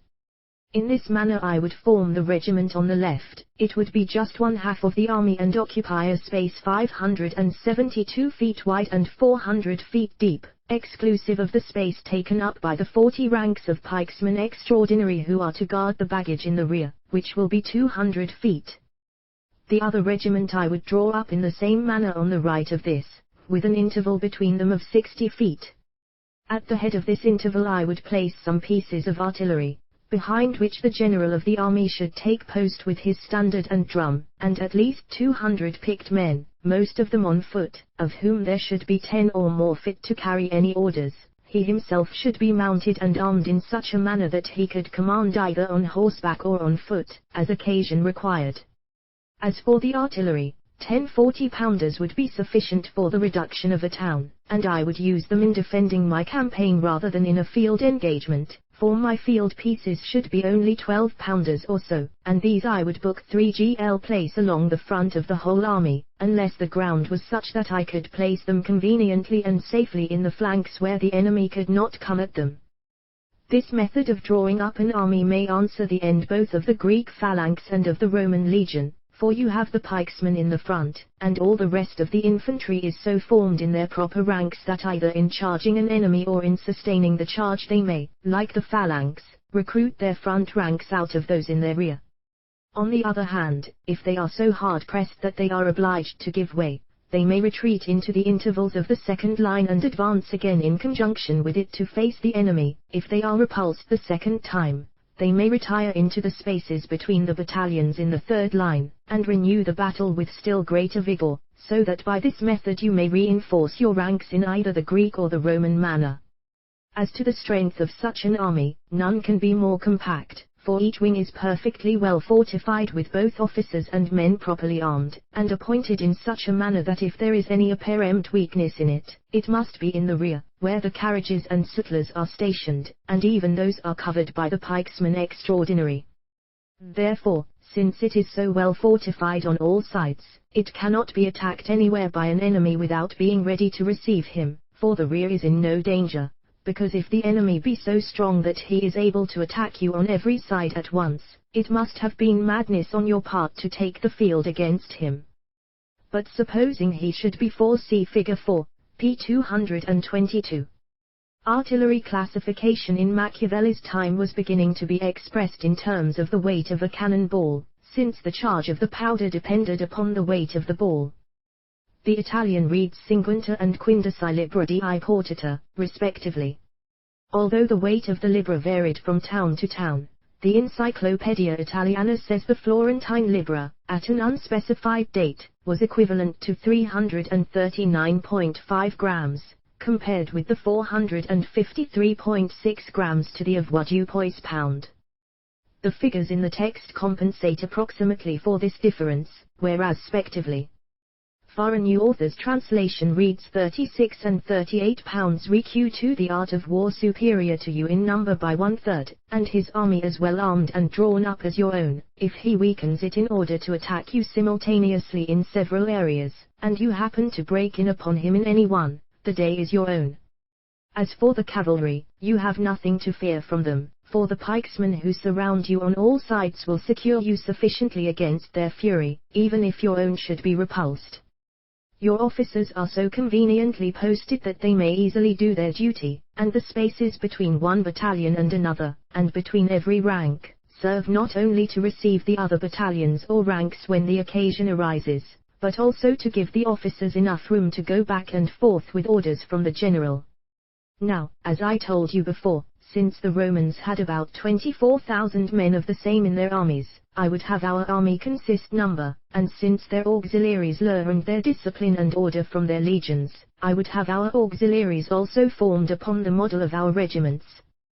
These things may easily be effected by a little practice, for in adding 2 other regiments to the army, or as many auxiliary soldiers as there are already, let it be what it will, you have nothing to do but double your ranks by placing 20 battalions on the left, instead of 10, and an equal number on the right, or to extend or contract them, depending upon the nature of the ground and the posture of the enemy.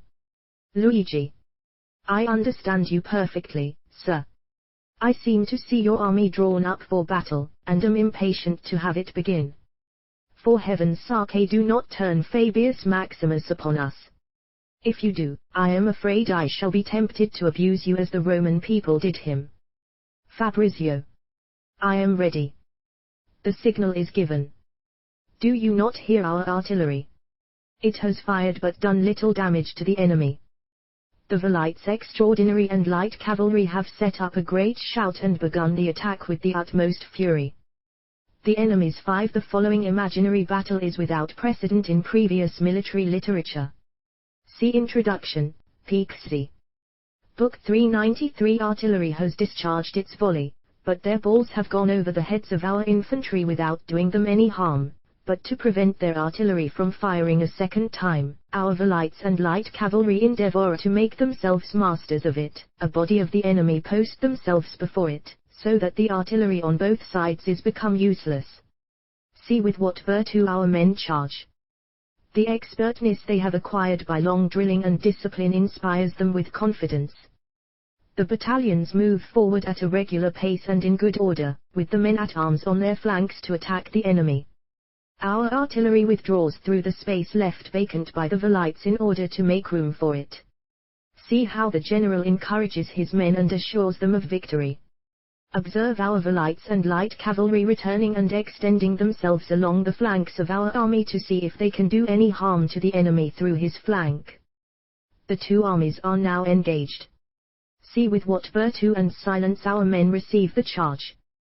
Do you not hear the general giving his men-at-arms orders to hold their ground and not to advance upon the enemy, nor on any account to desert the infantry? See how a party of our light cavalry has now detached itself to charge a body of the enemy's arquebusiers that were coming to take us by the flank, and how the enemy's cavalry is advancing to support them, but the arquebusiers, to avoid being entangled between them, are retiring to their own army. See with what resolution and dexterity our ordinary pikesmen handle their weapons, but the infantry on each side have now come so close together that our pikesmen can no longer use their pikes. Therefore, according to their usual discipline, they gradually retreat until they are received by the shield-bearers. See on the left how a large body of the enemy's men-at-arms have meanwhile pushed back our men-at-arms who retire, as they had previously learned, into the pikesmen extraordinary, and, supported by them, not only make headway against the enemy again, but repulse them with great slaughter. Now the ordinary pikesmen from the first battalions have retreated among the shield-bearers. They leave them to carry on the battle. Behold 94. The art of war, what havoc they wreak among the enemy. See with what virtue, confidence, and coolness they press upon them, see how closely they are engaged with them, they hardly have room to handle their swords. The enemy is embarrassed and falling into confusion, their pikes are too long to do any further work and their swords are of no service against men who are so well protected by their armor. What carnage! How many wounded men! They are beginning to flee. See, they are running away on the right and on the left. The battle is over. We have won a glorious victory. It might have been more complete, however, if we had exerted our whole strength. But you see, we did not need to employ either our second or our third line, since the first was sufficient for doing the job. So, I have nothing more to add on this occasion, except to answer any objection or doubt you may have. Luigi. You have carried everything before you with such amazing rapidity, that I cannot very easily tell whether I ought to state any objection or not. However, with submission to your superior judgment, I will make so bold as to ask you a free question or two. Therefore, kindly tell me first why you would let your artillery fire no more than once, and why you ordered it to be drawn off so soon without making any use of it afterward. Next, you managed the enemy's artillery just as you pleased and had it aimed so poorly that it could do no damage. I suppose this may indeed be the case sometimes, but if it should happen, as I believe it often does, that the shot should strike home, what remedy would you prescribe? And since I have mentioned artillery, I shall bring up everything I have to say on that subject here so that we shall not have to return to it later. I have heard many people laugh at the arms, armor, and military discipline of the ancients. They say that it would be of little or no service now, since the invention of artillery would break up all their ranks and beat their armor to pieces. They say that it would be folly to draw up a body of forces in an order that cannot be maintained and that undergoes the fatigue of carrying armor that can by no means protect them. Book 3 Fabrizio. Your objections are 95 of several kinds, therefore, you must have patience if you expect a particular answer to them all. It is true, our artillery made but one volley, and I was in some doubt whether I should even permit that one, for it is more important to keep oneself from being hurt than it is to annoy the enemy. Now, in order to protect yourself from artillery, you must either keep out of the reach of its shot or place yourself behind a wall, a bank, or some fence of that kind. There is no other cover that I know of, and again, that cover must be very strong. But when an army is drawn up in order to fight, it cannot skulk behind a wall or a bank, nor even keep at a distance where it will not be annoyed by the enemy's artillery. Since there is no method, then, to shelter oneself from it, the general must resort to such means as will expose him and his men to the least danger, for which purpose, the best, and indeed the only, way is to make themselves masters of it if possible, and as soon as they can. To do this, it is necessary that a body of your men should march up and suddenly rush it, but they must not do so in close order because the suddenness of the attack will prevent the artillery from firing more than once, and when your men are thinly drawn up it cannot do much damage among them. Now, a compact body of regular forces is not at all proper for this service. If it moves fast, it must naturally fall into disorder in and of itself. If it extends and weakens its ranks, it will presently be broken by the enemy. Given these considerations, I drew up my army in a manner that was most proper for such an attempt. Having placed 1,000 velites along its wings, I ordered them to advance, together with the light cavalry, as soon as our artillery had fired, to seize the enemies. This is the reason why I would not allow our own to discharge a second volley, for fear that the enemy should have time to do the same, as they might easily have done. Perhaps they would have done so before our artillery was loaded again, if I had not taken these means to prevent it. So that the only way to render the enemy's artillery useless 96 the art of war is to attack it as soon as possible. If they desert it, naturally it falls into your hands. If they defend it, they must place a body of forces in front of it, and then they will not dare to fire again because their own men must be the chief ones to suffer. These reasons, I think, might be sufficient in themselves without quoting any examples to support them, but since antiquity furnishes us with many, I shall give you one or two. When Ventidius had resolved to fight an engagement with the Parthians register trademark symbol, whose strength lay chiefly in their bows and arrows, he let them advance almost to the very entrenchments of his camp before he drew out his army, and he did this so that he might suddenly fall upon them before they could use their arrows. Caesar tells us that in one battle the Gauls attacked him so suddenly and so furiously that his men did not have time to throw their darts at the enemy, as the Romans always used to do. Now we see from these instances that in order to protect an army in the field from the effects of any weapons disturbing them from a distance, there is no other way but to march up to them as fast as possible, and get possession of them if you can, or at least to prevent their effects. In addition to these reasons, I had still another which determined me to fire my artillery no more than once. It may perhaps seem trifling to you, but for me it carries much weight. There is nothing that occasions greater confusion and embarrassment among a body of men than having their sight dazzled or obstructed. This is a circumstance that has been the ruin of many gallant armies blinded either by the sun or by clouds of dust, and what can contribute more to that than artillery smoke? It would be more prudent, therefore, to let the enemy blind themselves than to go seeking them blindfolded. Thus, I would either not use any artillery at all, or if I did, to avoid censure now that large guns are in such credit, I 6 Publius Ventidius in 38 BC Frontinus, Strategmata ill, 2. 5, 7 Caesar, Gallic War I, 52, Book 397 would place it along my flanks so that when it was fired, the smoke might not blind my men in front, where I would have the flower of my army. The effects of this may be seen from the conduct of Epaminondas who, while going to engage the enemy, had his light cavalry trot back and forth in the front of their army. This raised such a dust that it threw them into disorder and gave him an easy victory over them. As for my seeming to have aimed the enemy's artillery as I pleased and made the shot fly over the heads of our infantry, I answer that it more often happens that way than otherwise. This is so because infantry stands so low, and because it is no easy matter to manage heavy pieces of cannon well. If you either elevate them or lower them the slightest bit too much, in one case the balls will fly quite over their heads, and in the other they will fall into the ground and never come near them. The least inequality of terrain is also a great boon for them, since any little bank or break between them and the artillery serves either to hinder the shot or to divert its direction. As for the cavalry and especially the men-at-arms, who, because they are drawn up in a closer order and stand so much higher than light cavalry, are more exposed to danger, they may stay in the rear of the army until the artillery has fired. It is certain that small pieces of cannon and shot from harquebuses do more damage than heavy artillery.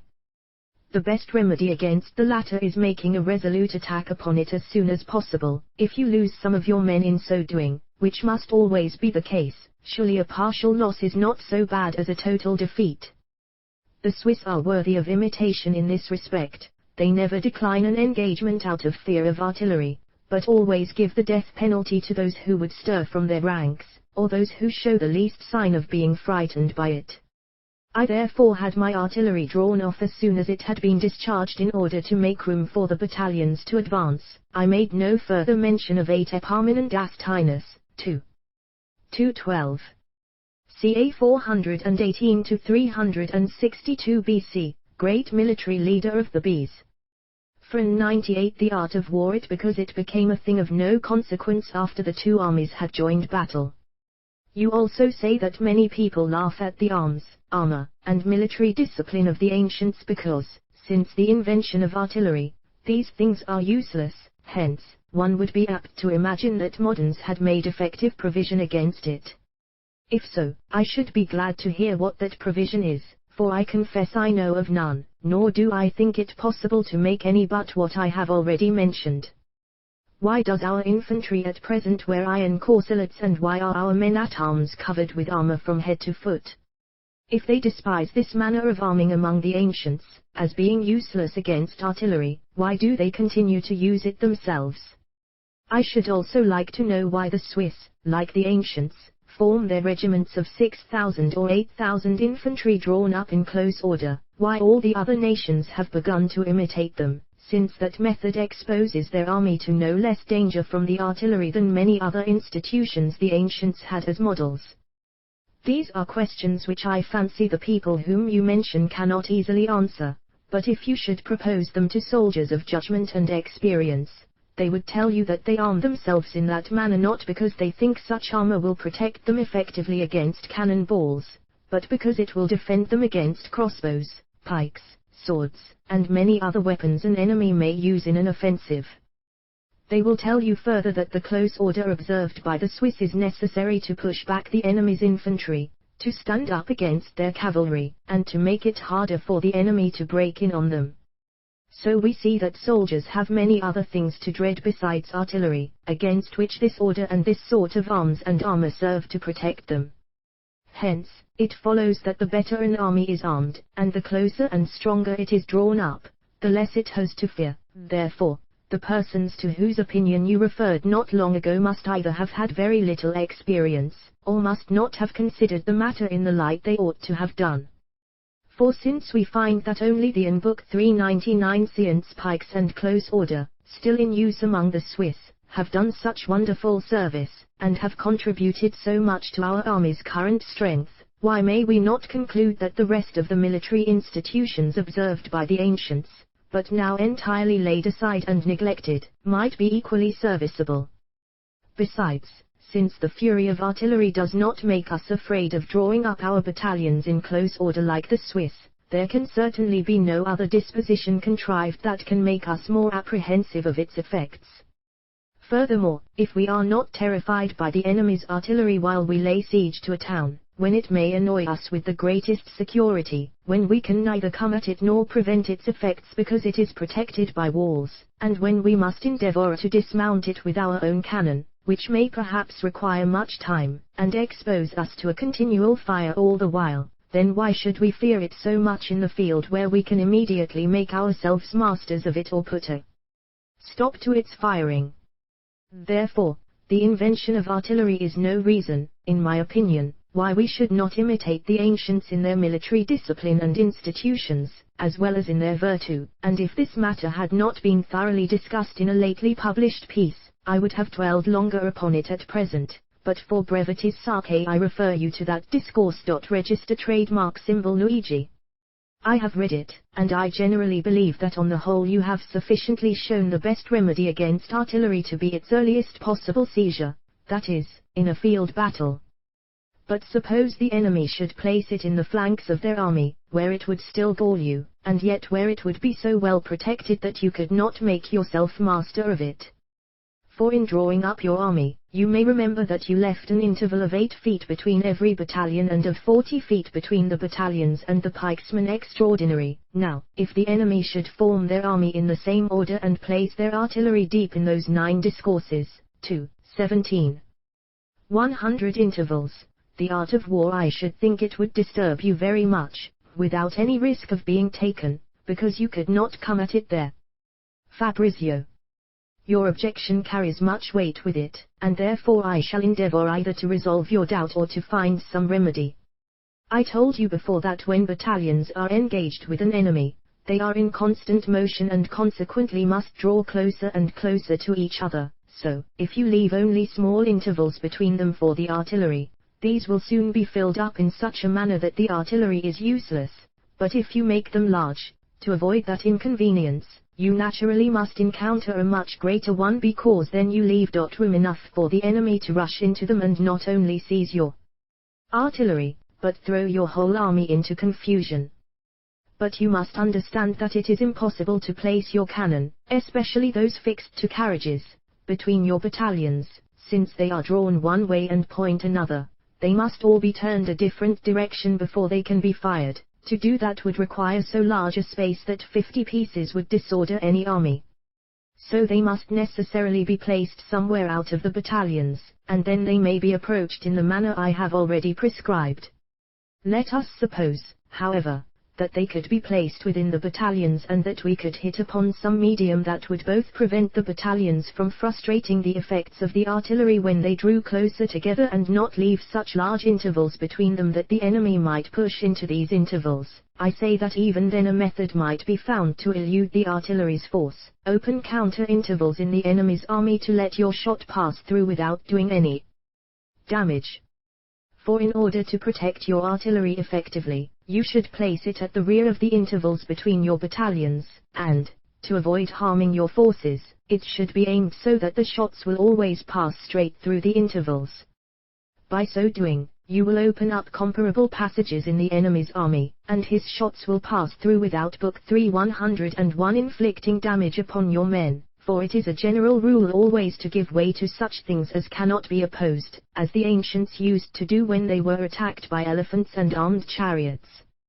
You see, I won a victory with an army formed and appointed in the manner I recommended. I must beg leave to repeat, if what I have already said be insufficient, that such an army must at the very first onset necessarily defeat any other army that is armed and drawn up like ours at present.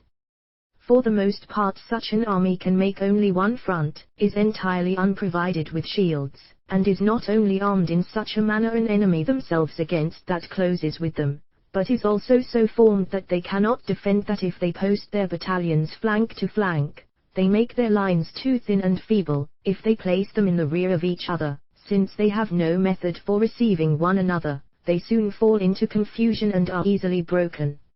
And indeed, although they are divided into three bodies called the vanguard, the main body, and the rear guard, still this division is of no use except on a march or in an encampment in order to distinguish them, for during an engagement they are combined and, therefore, are all liable to be defeated at once by the first shock. Luigi. I further observed in your late battle that your cavalry were repulsed and forced to take cover under the pikesmen extraordinary, by whose assistance they not only made headway against the enemy a second time, but in their turn, repulsed them. Now, I am persuaded that pikesmen can support cavalry in a thick and closely drawn-up body like the Swiss regiments, but in your army there are only 5 ranks of pikesmen in the front and 7 on the flanks, so I cannot see how they can keep off a body of cavalry. Fabrizio. Although I told you before that 6 ranks of pikesmen might charge at a time in the Macedonian phalanx, yet I must now add that if a Swiss regiment consisted of 1,000 ranks, no more than 4 or 5 at most could charge at once, for 102 the art of war, since their pikes were only 18 feet long, and we can imagine that 3 feet must be taken up between one hand and the other, so, the first rank would have only 15 feet in which to use their pikes. The second, besides the 3 feet between the men's hands, as many more feet must be taken up by the distance between one rank and another, then there would be only 12 feet of the pike that could be of any service. The third, for the same reasons, would have only 9 feet, the fourth 6, and the fifth 3, the other ranks behind them are useless, since they could make no use at all of their pikes, except serving to recruit and support the first 5 ranks, as we have shown before. If, then, 5 of their ranks could keep off the enemy's cavalry, why cannot 5 of ours do the same thing, since they also have other ranks in their rear to support them, although they do not have pikes like the others? And if the ranks of pikesmen extraordinary placed on the flanks of our army seem to you too thin, they may be reduced into a square and posted on the flanks of the 2 battalions in the rear. From this place they may aid either the front or the rear, and occasionally assist the cavalry. Luigi. Would you, then, always use this form and order of battle whenever you want to engage an enemy? Fabrizio. No indeed. As I shall show you before we part, I would always suit my order of battle to the nature of my ground and the quality and number of the enemy. But I recommended this order not only as the best, which it certainly is, but as a rule to direct and assist you in forming others. Every art has its general rules and principles upon which it is founded. One thing, however, I would have you remember: never on any occasion draw up an army so that the front cannot be relieved by the rear. Whoever is guilty of that error prevents the greatest part of his army from doing him any service at all, and will never win a victory over an enemy who has the least degree of either courage or conduct. Luigi. I confess I have still another objection to the order book 3-103 in which you disposed your army. You made your front consist of 5 battalions, posted on each other's flank, your second line of 3 battalions, and your third line of 2 battalions. Now I should think it would be better to invert that order, for surely it must be more difficult to break the army that is stronger and stronger the farther you penetrate into it, than another army that is weaker and weaker. Fabrizio. If you will please recollect that the third line in the Roman legions was composed of only 600 triasts and that they were placed in the rear, you would drop your objection, for you see according to that model, I have placed only 2 battalions in the rear, yet it consists of 900 men. So, if I have been guilty of any error in following the example of the Romans in that respect, it is by making my rear stronger than they did. Now although the authority alone of such an example might serve as a sufficient answer to your objection, yet I shall give you my reasons for what I have done. The front ranks of an army ought always to be solid and compact because they are to sustain the enemy's first shock, and they have no friends to receive into them, thus, they should be close and full of men, otherwise they will be loose and feeble. But since the second line is occasionally to receive the first into it before it is to engage, there should be large intervals left in it for that purpose. Therefore, this line must not consist of as many men as the first. If their number were larger or just equal, either you must leave no intervals, which would cause confusion, or you will have a longer line than the first, if you do, which will make it out of proportion and give it a strange appearance. As to what you say about the enemy's finding our army weaker and weaker the deeper he penetrates into it, this is a manifest error, for the enemy cannot engage the second line until he has received the first into it.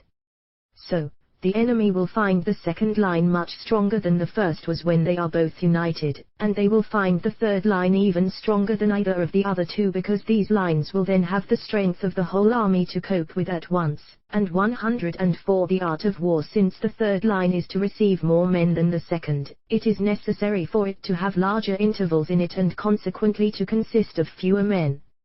Luigi. I am thoroughly satisfied on this point. But if the 5 battalions in the front retire into the 3 that are in the second line, and afterwards those 8 retire into the 2 that are in the rear, it does not seem possible that the 8 battalions in the second line, much less the 10 in the third, can be contained in the same space of ground that the first 5 were. Fabrizio. To this I answer, first, that the space of ground is not the same in that case.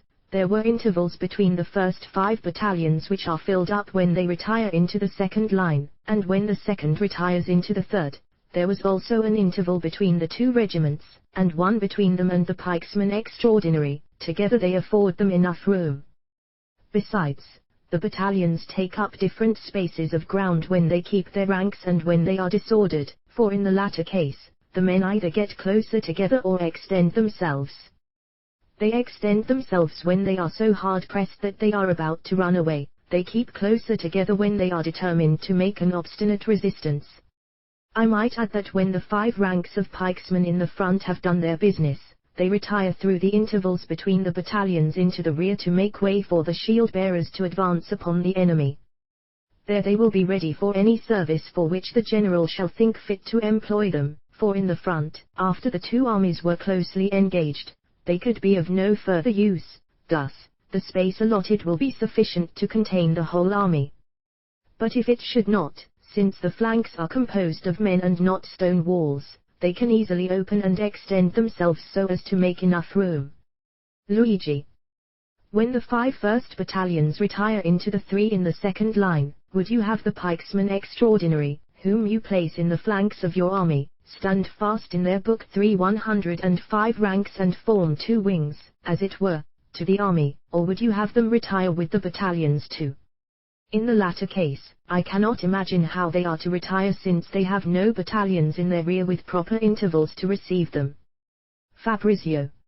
If the enemy does not attack them at the same time that the battalions are forced to retire, those pikesmen may continue firm in their station and take the enemy at his flanks as they are pressing upon the battalions in their retreat, but if they are attacked at the same time, as they most likely will be, they also must retire. They may do this very handily, although they have no battalions in their rear to receive them, by doubling their ranks in a right line to the center and receiving one rank into another, as I showed you a while ago. But to double them in order to retreat, you must observe a different method from the one I spoke of then. In that case, I told you the first rank must receive the second, the third the fourth, and so on, but in this you must begin in the rear instead of the front, so that the ranks may retreat and not advance in doubling each other.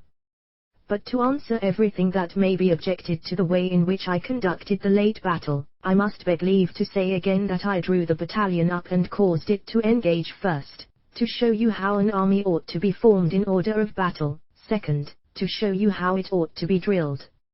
No doubt you perfectly comprehend the order now. As for drilling, I say that the regiments ought to be joined and drilled in this manner as often as possible, so that the officers may learn to post their battalions in their proper places, for, just as every private should know his own rank and place in that rank, so every lieutenant colonel should know where to station his battalion in the army. All of them should learn to obey their general. They should also know how to join one battalion with another and to take their respective posts instantly. For this purpose, the colors of every battalion should have their number marked upon them so as to be visible to everyone, not only to distinguish the battalions from one another, 106 the art of war, but also to make it easier for the lieutenant colonel of every battalion, and his men, to know where to find each other. The regiments also ought to be numbered, and their numbers marked upon the colonel's colors. Thus, it would be known which regiment is posted on the right and which on the left, what battalions are placed in the first, second, or third line, etc. There also should be several steps and gradations to preferment in our army. For instance, the lowest officer should be a corporal, the next above him a captain of 50 ordinary valites, the next, a captain of a company in the battalions, the next, the lieutenant colonel of the 10th battalion, the next, the lieutenant colonel of the 9th, the next, the lieutenant colonel of the 8th, and so on in succession until you come to the lieutenant colonel of the 1st battalion, who should be next in command to the colonel of the regiment. Nobody should be advanced to this post until he has passed through all the subordinate degrees just now mentioned.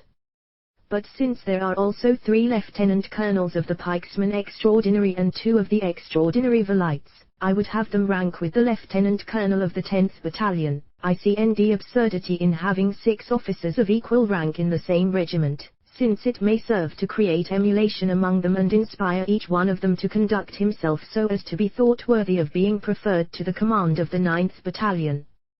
When each of these officers knows where his corps is to be posted, and as soon as the general standard is erected, the whole army will immediately be in proper order.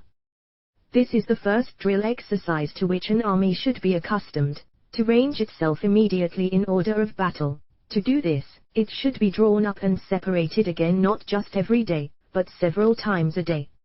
Luigi, what other distinctive marks would you have on the colors besides their particular number? Fabrizio, the general's standard should have the arms of his prince upon it. The other standards may have the same, with some variation of the field or colors as the prince shall book 307 think fit. That is a matter of no great moment, provided they are sufficient to distinguish one corps from another. But let us now pass on to another sort of exercise in which an army ought to be very ready and expert, that is, learning to move at a due pace and distance, and to keep its ranks when it is marching. The third kind of exercise is teaching men to act as they should when they are actually engaged with an enemy, to discharge the artillery, to draw it off, to make the valites extraordinary begin the attack, and then retire, to make the first line fall back into the second as if it were hard pressed, and then the second into the third, afterward, to resume their first stations, and to habituate them so frequently to these and other such exercises that each man may know every part of his duty, which will soon become easy and familiar to him by practice. The next exercise is instructing your men in the nature of signals, and in how to act by the beat of a drum, the sound of a trumpet, or the special motion of the colors. They will easily understand orders given by word of mouth. And since different notes and sounds are of great importance, and since they have various effects, I shall tell you what sorts of military music were used by the ancients. Thucydides informs us, degree used the Lacedaemonians, flutes in their armies, as the most proper instrument to make them move regularly and resolutely, but not precipitously. The Carthaginians, for the same reason, used citharas in their first attack. 11 Alyates, king of Lydia, used both. 12 But Alexander the Great and the Romans used horns and trumpets, 3 which they thought the fittest instruments to rouse the courage of their men and to inspire them with martial ardor. But since we have imitated 10 Thucydides, v. 70. 11. The reference should probably be to the Cretans instead Carthaginians. See Bird, La Fontaine Literary pp. 208-209. 12. Herodotus, I. 17. 13. For the Romans, Vegetius, 2. 22. It is uncertain army used horns. See Bird, p. 209 and n. 2. That of the Alexanders 108. The art of war. Both the Greeks and Romans in arming our men, we shall also borrow our military music from each of those nations. The general, then, should have his trumpets about him, since they are the most proper instruments for inspiring his army, and since they can be heard farther than any other. The lieutenant colonels, and other battalion officers, should have small drums and flutes, not to be played upon as they commonly are, but to be played in the same manner that they are sounded at great banquets and other festivities. With these trumpets the general can immediately make his army understand when he would have it halt, advance, or retreat, when he would have the artillery discharged, and when he would have the velites extraordinary move forward. By various notes and sounds he can acquaint them with all the different maneuvers he thinks need to be made. These signals should afterward be repeated by the drums, and the whole army should frequently be drilled in this exercise because it is of the utmost consequence. As for the cavalry, they may have trumpets too, but of a smaller size and of a different sound. This is all that occurs to me at present concerning the forming and exercising of an army. Luigi. I have only one more question to ask. I hope it will not tire your patience if I ask why in the recent battle the velites extraordinary and light cavalry began the attack with a great shout, whereas there was a dead silence when the rest of the army began to engage. I confess I am at a loss to account for this, and therefore beg you to explain it to us. Fabrizio. The opinions of ancient authors vary concerning this matter, that is, whether those beginning the battle should rush on with furious shouts and outcries, or march up to the attack with silence and composure. The latter is certainly the most proper means of preserving good order, and of hearing commands more distinctly. The former is certainly the most proper means of inspiring your own men and dismaying the enemy, as I think some regard ought to be had for all these circumstances. I made one part of my army begin with a great book 109 shout and the other with deep silence. But I do not think a continual shout can be of any service. Quite the contrary, it will prevent the general's orders from being heard. This must be attended with terrible consequences. Nor is it reasonable to suppose that the Romans used any such shouts after the first onset. We read in many parts of their history that when their armies were beginning to give way, they were often prevented by the exhortations and reproaches of their commanders. We also read that their order of battle was sometimes changed, even in the heat of action. These things could not have been done if the voice of the officers had been drowned in the shouts of the soldiers. Book 4 USI. Since we have gained one glorious victory under my DB auspices, I do not care to tempt so fickle and inconstant a deity as fortune any further.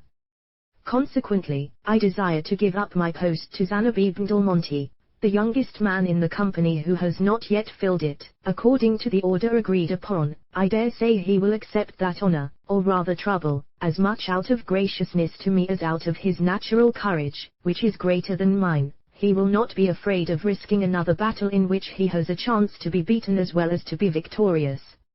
Zanobi.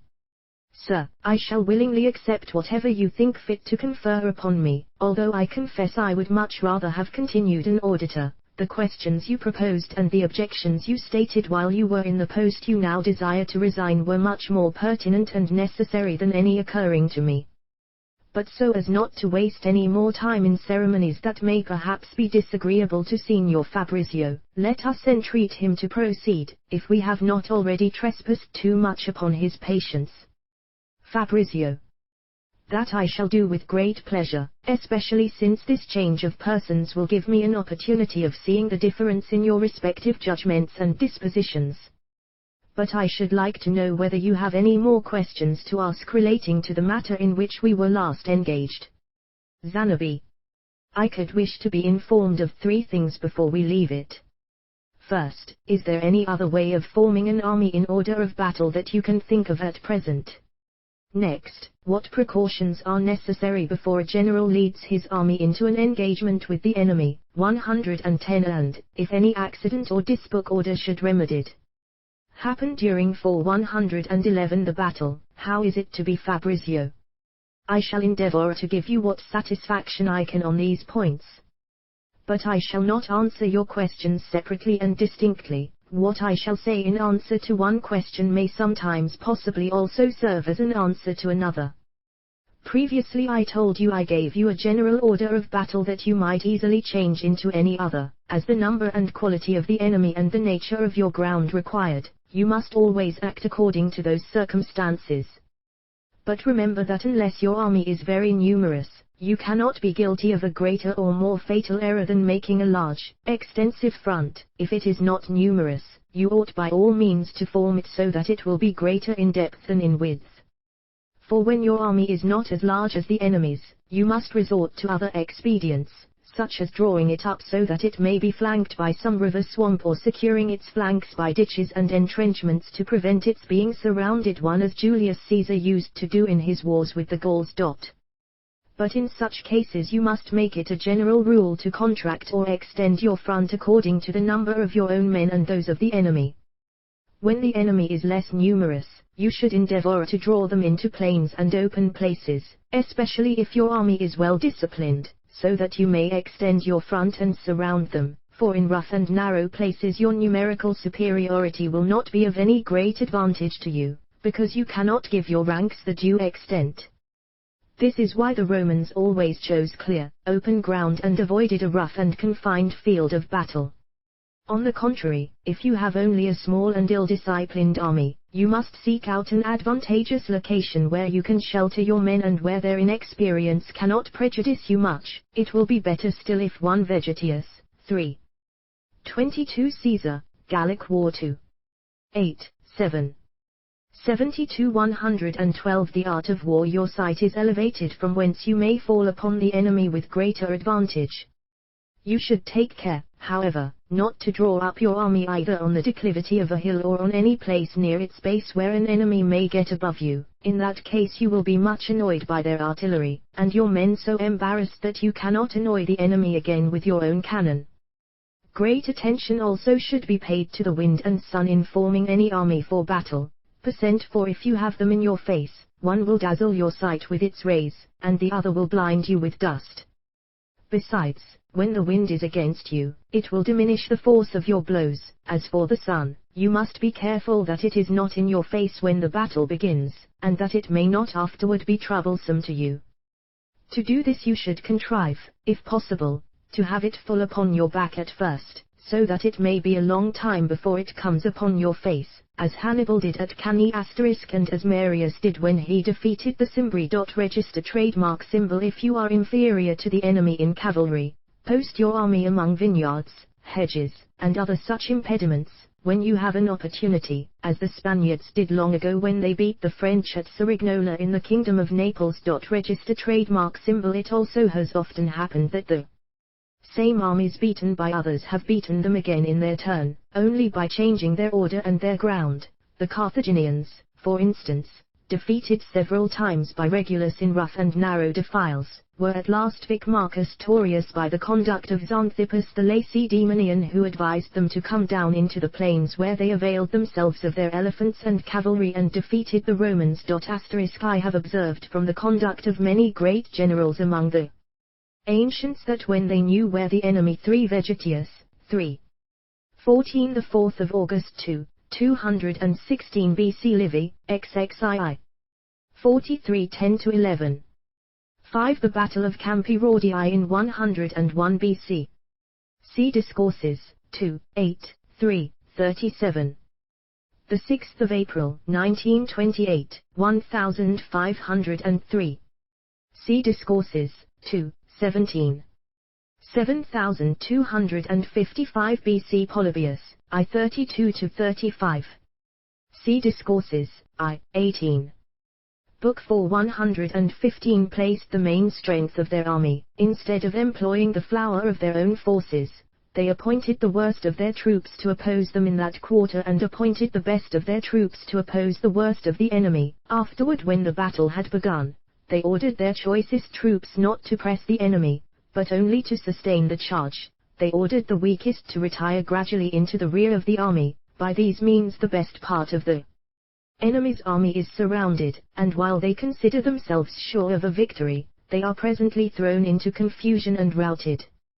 Thus, when Cornelius Scipio was sent into Spain against Hasdrubal the Carthaginian, he was aware that Hasdrubal thought he would place the legions, his best troops, in the center of his army, and that Hasdrubal would therefore do the same. When they engaged, Scipio changed his usual order of battle, placing the legions in the two wings and the worst of his forces in the center of his army.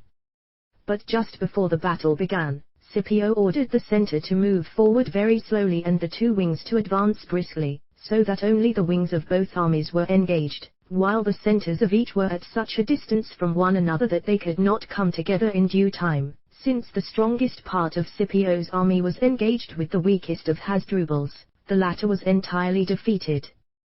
This method might be practiced in those times, but it cannot be used now that artillery is in use. The distance which must be left between the center of each army would give the artillery time to fire again and again, and this would do as much damage as if they were closely engaged. It is time, therefore, to lay it aside, and resort to the method I prescribed a little while ago, that is, let the whole army engage, and the weakest part of it give way. If your army is larger than the enemy's and you want to surround it without his discovering your design, let your own be drawn up with a front equal to his, and afterward, when the battle is begun, let your main body retire little by little, and 208 to 206 BC Livy, Xx 8. 14, Polybius, 11. 22 114 The art of war. Let the wings extend themselves. Thus the enemy will find himself surrounded and entangled before he is aware of it. When a general would fight and secure his army in such a manner that he may be almost certain of not being routed, he should post it in a place from which he may easily and presently retreat into a safe and defensible situation, such as into a swamp, or among mountains, or into a strong fortress, places where the enemy cannot pursue him, although he may pursue them. Such was the means Hannibal used when Fortuna began to become unfavorable and he began to be afraid of Marcus Marcellus. Register trademark symbol. Some generals, in order to disturb and disconcert the enemy, have ordered their light armed troops to begin the battle and then to retire into their proper station again. After both armies were warmly engaged, they were ordered to sally out from the flanks again and make a second attack. This attack has sometimes succeeded so well that the enemy has been thrown into disorder and routed by it. If you are inferior to the enemy in cavalry, besides the methods already recommended, you should place a body of pikesmen in their rear. In the heat of action, let the cavalry open to the right and left in order to make way for the pikesmen to advance upon the enemy. This will certainly give you the advantage over them. Some generals have accustomed part of their light-armed infantry to mingle with their cavalry and to fight in conjunction with them. This has been of very great service to them. But of all those who have excelled in drawing up armies in order of battle, without a doubt Hannibal and Scipio showed the most consummate skill and abilities in the African wars. 1 degree since Hannibal's army consisted not only of Carthaginians, but also of auxiliaries from various nations. He placed 80 elephants in his front, next to them, his auxiliaries, behind 9m. Claudius Marcellus held Nola and resisted an attack of Hannibal. 16, Xx 12, 14. See Discourses, 2, 2. In 216 BC Livy, 23. 10 Zama, 202 BC Hannibal's last battle, and the end of the Second Punic War. Livy, XXX. Courses, 2, 27. 32 ff. Polybius, 15. 9 ff. Frontinus, 2. 316. See Disbook for 115 them, his Carthaginians, and last of all, his Italians, in whom he had but little confidence. He adopted this disposition so that his auxiliaries, with the enemy in their front and the Carthaginians in their rear, would not have an opportunity of running away if they were so inclined. Since they were forced to fight, he hoped they might either break or disconcert the Romans in such a manner that when he advanced with a fresh body of his best troops, he might entirely defeat them. Scipio, on the other hand, according to the usual Roman manner, drew up his 3 lines of hastati, principes, and trioratu into such order that they might easily support or receive one another. In the front ranks of his army, he left several intervals opposite Hannibal's elephants, but to make the army appear close and united, he filled these intervals with velites whom he ordered to give way as soon as the elephants advanced upon them and to retire through the ordinary spaces into the legions in order to leave a free passage for the elephants. He thus evaded the fury of those beasts, and, engaging the enemy, entirely defeated them. Zanobi. Now that you mention the battle, I remember having read in some account of it that Scipio did not let the hastati retire into the line of the principes, but had them file off to the right and left and take a post in his army's flanks to make room for the principes to advance. Now, I should like to know for what reason he deviated from the usual order and discipline of the Romans upon this occasion. Fabrizio. I shall tell you. Hannibal had placed the strength of his army in the second line. Scipio, therefore, in order to oppose him with equal force, joined his principes and triorit together so that the intervals among the principes were occupied by the trioris and there was no room left to receive the hastati, hence, he had them open to the right and left and wheel off to the flanks. But remember that this method of opening the first line to make room for the second to advance cannot be used except when you have the advantage over the enemy, then it can be easily practiced, as it was by Scipio. But 116 The art of war. If you have the worst of the battle and are repulsed, you cannot do it without exposing yourself to the danger of a total defeat, therefore, it is necessary on these occasions to have intervals in the second and third lines for receiving your men. But to return to our subject. Among other inventions the ancient Asiatics had for annoying their enemy were chariots with scythes fixed to their axle trees. These scythes served not only to open the enemy's ranks, but to mow them down as they drove through them. Now, their enemies had 3 ways of guarding against these dangerous machines. They drew up in such close order that the scythes could make no impression upon them. They received them into the intervals between the battalions, as Scipio did the elephants, or they made some strong fences against them. This is the method Sulla used in the battle he fought with Archelaus I, who had a great number of these armed chariots. In the ground before his first line he fixed several rows of sharp-pointed stakes or palisades which stopped the course of the chariots and prevented the damage they must otherwise have done. The new method which Sulla used in drawing up his army at that time is also noteworthy. He placed his velites and light cavalry in the rear and all his heavy armed men in the front, leaving several intervals there through which those in the rear might advance when required, and won a complete victory. In order to throw the enemy into confusion after the battle has begun, it is necessary to resort to some invention that can strike terror into them. You may do this either by spreading a report that you have supplies coming up, or by making a false show of such supplies at a distance. This has often occasioned such consternation in an army that it has been immediately defeated. This stratagem was put into practice by the Roman consuls Minucius Rufus and Acilius Glabrio. 12 Caius 11 Battle of Cheronia, 86 BC Frontinus, 2. 317. 12 Q Minucius Rufus defeated the Scordiscans and Dacians by this ruse in 109 BC.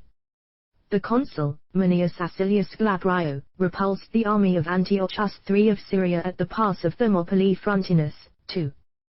4-3-4, Livy, XXV. 14 ff. In Greece in 191 BC. Book 4 117 Sulpicius also mounted a great number of sutlers and servants following his camp upon mules and other beasts that were of no service in battle. Having drawn them up and accoutred them like a body of cavalry, he ordered them to appear on a neighboring hill as soon as he was engaged with the Gauls. This had such an effect that he soon routed them. 18 The same was done by Marius in a battle which he fought with the Germans. For if, then, these false alarms have such consequences in the heat of an action, what may not be expected from a real one, especially if the enemy is suddenly and unexpectedly attacked in either the flank or the rear when they are engaged in the front. But this is no easy matter to effect unless you are favored in it by the nature of the country. If it be plain and open, you cannot conceal a part of your forces as would be necessary upon similar occasions. But if it abounds with woods or mountains, you may lie in ambush and, when he least expects it, fall suddenly upon an enemy and be assured of success. It is also sometimes of great service in time of battle to circulate a report that the enemy's general is killed, or that one part of his army is giving way. It has not been unusual to throw cavalry into disorder by strange noises and uncommon appearances. Thus Croesus brought a great number of camels against the enemy's cavalry 15 and Pyrrhus used elephants against the Romans' cavalry. This occasioned great confusion and disturbance among them. One sent not long ago, the Grand Turk routed the Shah of Persia and the Sultan of Syria merely 1358 BC. Sulpicius Pettacus, consul in 364 and 361, was dictator in this year. Frontinus, 2. 4-5, Livy, 7. 12-15 See Discourses, 3, 10, 14. 14 See Marius overcame the Teutons at Aquas Exii in 102 BC. Frontinus, 2. 4-6. See Discourses, 2, 8. 15 Croesus, king of Lydia, in a battle on the plain before Sardis against Cyrus the Great in 546 SC. See Frontinus, 2. 4-12. The stratagem, however, is usually attributed to Cyrus, who defeated Croesus and then captured Sardis. See Herodotus, I-80, Xenophon, Cyropedia 7. 127. 48-49 16 Pyrrhus, king of Epirus, who was fighting for the Tarentines against the Romans at the Battle of Heraclea. Discourses, I-1. In 280 BC. Frontinus, 2. 413. See 118 The art of war by the use of harquebuses. Their explosion struck such terror into his enemy's cavalry that they turned tail and ran away. 1 The Spaniards, in their battles with Hamilcar, used to place ox-drawn carriages full of flax in the front of their armies. They set fire to the flax as soon as the battle began, and the oxen were so frightened that they rushed in among the enemy and opened their ranks. 18 Where the nature of the terrain is such that you cannot draw the enemy into an ambush easily, you may, however, dig ditches and pitfalls in the plains, cover them over lightly with brushwood and clods, and leave areas of solid ground through which you may retire in the heat of the battle. If the enemy pursues, he is undone. If you are aware of any accident happening during the action which you think may dispirit your men, it is best either to conceal it, if you can, or to give it such a turn as may serve to produce a quite different Hostilius 19 and, later, Lucius effect. This is what Sulla, degree did. The Tullus latter saw a body of his forces go over to the enemy he was fighting. Seeing that the defection had greatly discouraged his own men, he immediately spread a report through his army that it was done for a secret purpose and by his own order. So, instead of being daunted, his men fought with greater courage and beat the enemy. The same commander sent a party of soldiers on an attack in which they were all killed. Afraid the rumor might discourage the rest of his army, he said publicly that he had sent them on that errand purposely so that they would be cut off by the enemy, since he knew they were a pack of rascals and traitors. Sertrius, in a battle with the Spaniards, killed 17 in 1514. Selimi, called the Grand Turk by his contemporaries, defeated the Shah of Persia, Ismaili, in eastern Anatolia. He overthrew the Mamluk dynasty in 1517 by completing the conquest of Syria and Egypt begun by his father, Bajazet II. See Discourses, 3, 35. 18 229 2.3. Frontinus, 2. 417. 19 Tullus Hostilius, third king of Rome, reigned, according to tradition, from 672 to 642 BC. This incident occurred in 658 against the Veientians. Frontinus, 2, 7. 1. Livy, I-27. See Discourses, I-22. 20 Frontinus, 2. 7 2-3 for this and the following anecdote. Book 4 119. One of his men who brought him word that one of his generals was slain, because he feared that any news of the death would dampen the ardor of his army. It is a very difficult matter to stop an army beginning to run away, and to make it charge again. But here we must make a distinction between an army that is actually running away, when it is impossible to restore them, and one that is only partially in flight, when some remedy may be found. Some of the Roman generals restored order by reproaching their soldiers and upbraiding them about their cowardice, as we may cite in the conduct of Sulla, who, seeing part of his legions begin to flee before the army of Mithridates, rode up to the head of them with a drawn sword in his hand, and cried out, "If anybody should inquire after your general, tell them you left him fighting on the plains of Plataea." 2. The Roman consul Atilius detached a body of his best troops to stop the flight of some others who were running away. He told them that if they did not turn back, they would be attacked by their own friends as well as by the enemy. Philip of Macedon, finding some of his troops were afraid of the Scythians, posted a body of cavalry, in whom he had much confidence, in the rear of his army with orders to kill any man attempting to quit his rank. When the rest heard this, they chose to hazard their lives in battle rather than to be unmercifully killed if they fled. They fought so manfully that they beat the Scythians. 24 Several of the Roman generals have taken a pair of colors out of the hands of an ensign in the heat of battle and thrown it into the middle of the enemy with a promise of a reward to those retaking it. But this was done not so much to prevent their running away, as to create a rivalry among their soldiers and to encourage them to fight with greater ardor. 2175 WCQ Sertrius turned against Pompey. Frontinus, 2. 75. The slain general was Herculeus. 22 Battle of Orchomenus in 86 BC. Frontinus, 2. 812. 23 M. Atilius Regulus, during the Samnite War in 294 BC. Frontinus, 2. 811, 4. 129, and Livy, x 36. 24 Philip II of Macedon in 339 BC. Frontinus, 2. 811. 120 The art of war. Having now spoken of things that have to be done not only before a battle but during the period of action, perhaps it may not be amiss to say something about what ought to be done after the battle is over, especially since I shall be very brief on this point. Still, it should not be omitted because it is a part of our system. I say, then, that when you have won a victory, you ought by all means to pursue it, and to imitate Julius Caesar rather than Hannibal in this respect. The latter lost the empire of Rome by trifling away his time at Capua, after he had routed the Romans at the Battle of Cannae. 5 Caesar, on the other hand, never rested after a victory. He always pursued and harassed the enemy after they were broken and were fleeing, with greater vigor and fury than when he first attacked them. But when a general happens to lose a battle, he is to consider first how to make the best of his loss, particularly if he has any considerable force left. Perhaps he may reap some advantage from the enemy's neglect, tardiness, or inadvertency.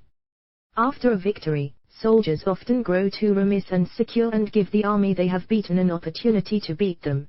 This is what L. Marcius did to the Carthaginians who, having slain the 2 Scipios in battle and defeated their armies, took little account of the forces left under the command of Marcius until he attacked and routed them.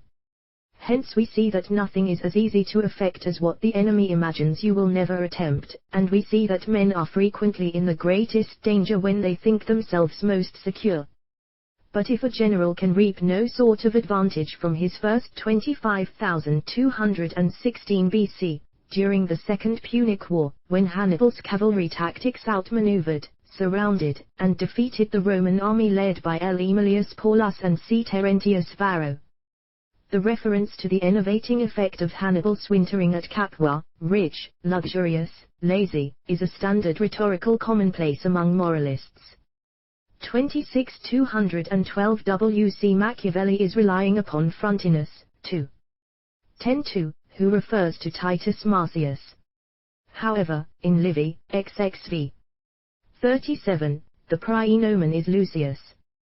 The 2 Scipios are Gnaeus Cornelius Scipio Carvus, consul in 222 BC, and his younger brother, Publius Cornelius Scipio, also consul in the same year, and father of Scipio Africanus the elder.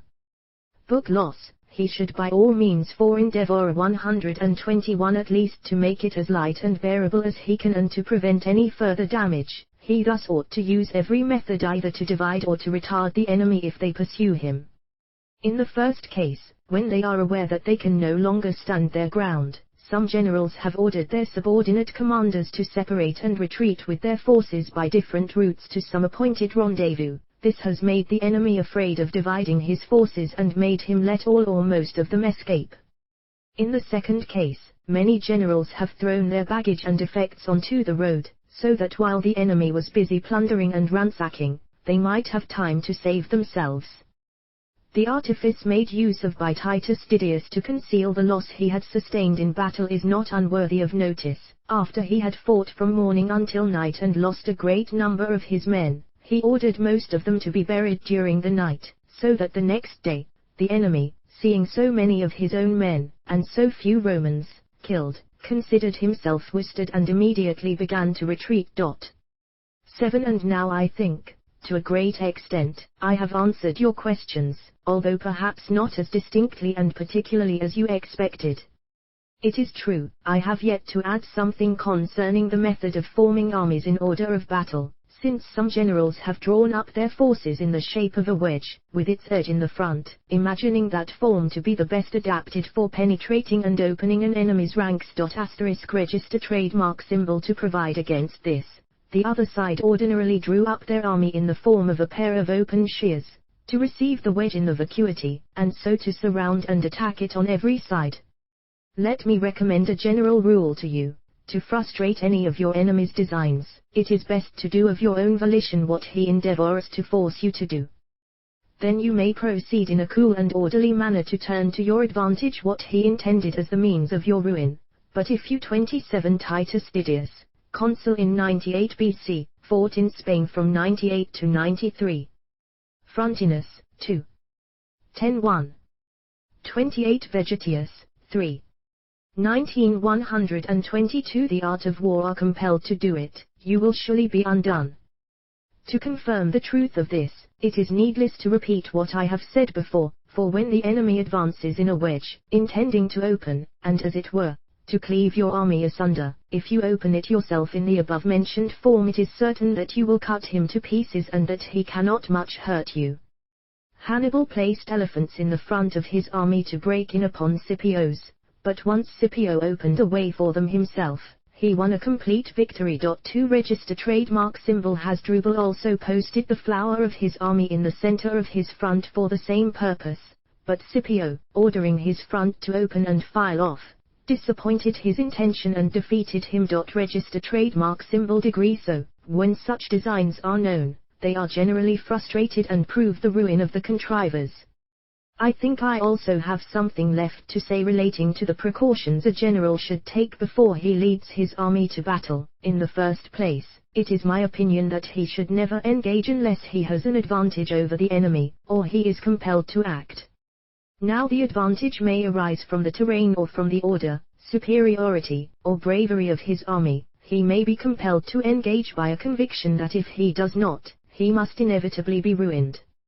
Such ruin may occur either when he has no money to pay his troops and they begin to mutiny and talk of disbanding, or when he has no provisions left and must otherwise be starved, or when he knows the enemy expects to be reinforced. In such circumstances he always ought to engage, because it is better to try Fortuna while she is still favorable than to try nothing and allow her surely to destroy you. Therefore, it is as great a fault in a general not to hazard an engagement upon such occasions, as it is if he had a fair opportunity of gaining a victory and neglected it out of either ignorance or cowardice. Some advantages may result from the enemy's negligence. 29 Battle of Zama, 202 BC.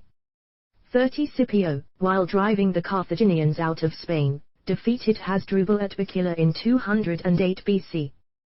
31 See Discourses, I. 22, 23.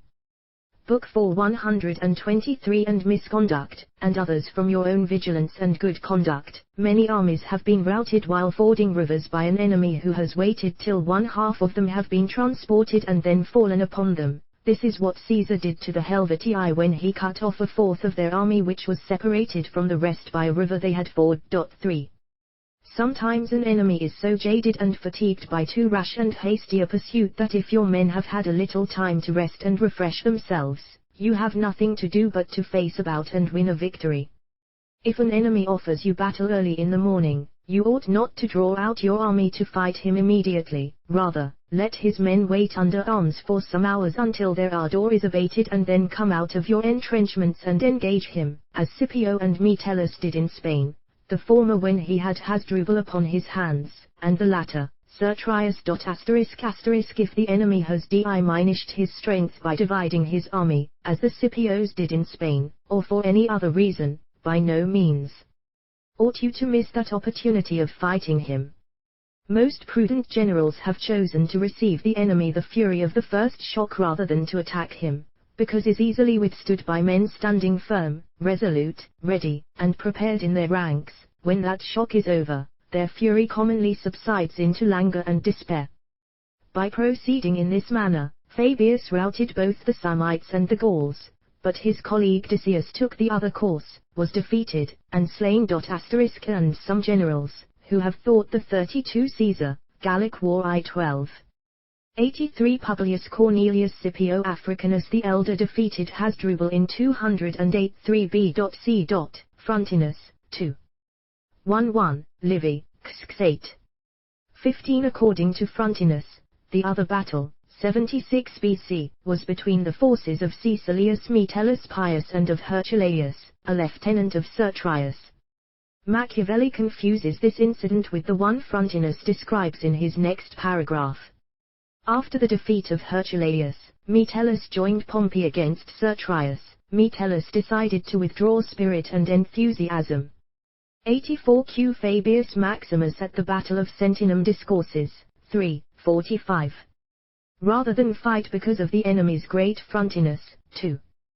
1-2-3. Rullianus and Publius Decius Muse in 295 SC Frontinus, the younger 2.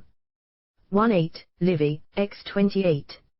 C. 124 The art of war enemy superior to them, have chosen to defer a battle until evening, so that if they should be defeated, they might save themselves under the shelter of night. Others who have known that the enemy would not fight at particular times, out of reverence to the laws of their religion, have taken that opportunity to attack and defeat them. Julius Caesar availed himself of this advantage against Ariovistus in Gaul degree, and Vespasian against the Jews in Syria. 6 But above all, 37 A general should take care to have men of proven fidelity, wisdom, and long experience in military affairs near his person as a sort of counsel. From such men a general may learn not only the state of his own army, but also that of the enemy's, which of the armies is superior to the other in number, which is the better armed and disciplined, which is the stronger in cavalry, which of his own troops are fittest to undergo hard service and fatigue, and whether his infantry or his cavalry is likely to be the most serviceable. Let his counselors well consider the nature of the terrain where they are, whether it is more advantageous to the enemy or themselves, which of the two armies can be most conveniently furnished with provisions and other supplies, whether it is better to come to an engagement directly, or to defer it, and what advantage or disadvantage may accrue from time, for it sometimes happens that when soldiers see a war protracted and a battle put off from time to time, they lose their ardor and become so weary of hardships that they grow mutinous and desert their colors. It is also of great importance to know the qualities and disposition of the enemy's general and of those about him, for instance, to know whether he is bold and enterprising, or cautious and timid. A general should next consider to what extent he can have confidence in his auxiliaries. He should be particularly careful not to bring his army to an engagement if he perceives his men are in the least dis. 35-58 BC Frontinus, 2. 116, compare Caesar, Gallic War I-50. 36 The Emperor Vespasian in AD 70.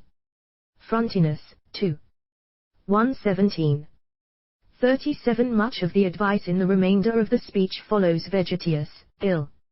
9 Book 4 125 Pirated or diffident about victory, for it is a bad omen indeed when they think an enemy invincible. In such circumstances, either you must endeavor to avoid a battle by following the example of Fabius Maximus *8 who always took the advantage of situations in which Hannibal dared not attack him, or, if you think the enemy will not attack you, however advantageous your situation may be, you must leave the field entirely and distribute your forces in different towns and fortresses to tire him out with sieges and blockades. Zanobi. Is there no other way of avoiding an engagement? Fabrizio. I think I told some of you in a conversation we had once before that an army in the field can't possibly avoid an engagement if the enemy is absolutely determined to fight, unless it suddenly decamps, moves to a distance of 50 or 60 miles from the enemy, and always keeps retreating as the enemy advances. Fabius Maximus never refused to fight Hannibal, but did not choose to do so without an advantage, and Hannibal, considering the manner in which Fabius always took care to fortify himself, was too wise to force him to it, but if Fabius had been attacked, he would have been forced to fight him at any cost, or to have fled. When Philip of Macedon, the father of Perseus, was at war with the Romans, he encamped on top of a very high hill to avoid an engagement with them, but they attacked and routed him there. Register trademark symbol. Cingetorix, general of the Gauls, retreated to a considerable distance so that he would not be obliged to fight Julius Caesar who, contrary to his expectation, had suddenly forded the river that was between them. Degree the Venetians, in the recent wars, might have avoided a battle with the French if they had marched 38 Q. Fabius Maximus Cunctator, so called because of his cautious policy in dealing with Hannibal. He is not to be confused with the Q. Fabius Maximus Rullianus of N34 above. See Prince, 17, Discourses, I, 53, 3, 9 10, 40. 39 For both examples, see Discourses, 3, 10. Here, and for the remainder of Book 4, Machiavelli is discussing Q. Fabius Maximus Cunctator. The battle Philip of Macedon fought was at Cynocephali in 197 BC 4052 8.c. Not Cingetorix, but Vercingetorix. Caesar, Gallic War 7. 35 126 The art of war away from them, as Cingetorix did from Caesar, instead of waiting until they forded the Adda, but they did not take the opportunity of attacking them while they were fording that river. Afterward, they could not retreat, for the French were then so close at their heels that as soon as the Venetians began to decamp, the French fell upon them and defeated them. 4. In short, there is no other way of avoiding a battle, if the enemy is fully determined to bring you to one. Therefore, it is to no purpose to cite the example of Fabius Maximus, for in that case Hannibal avoided an engagement as much as Fabius. It often happens that soldiers are eager to fight, by considering the superiority of the enemy, the nature of the terrain, or some other circumstances. You know that you are at a disadvantage, and therefore would willingly decline a battle. It may also happen that necessity may force you, or opportunity may invite you, to fight, but you find your soldiers dispirited and averse to it. In the one case, it is necessary to repress their ardor, and in the other, to excite it. In the first case, when persuasion and exhortation have no effect, it is best to let some part of them be roughly handled by the enemy, so that both those who have suffered and those who have not may learn to be more tractable and conformable to your will another time.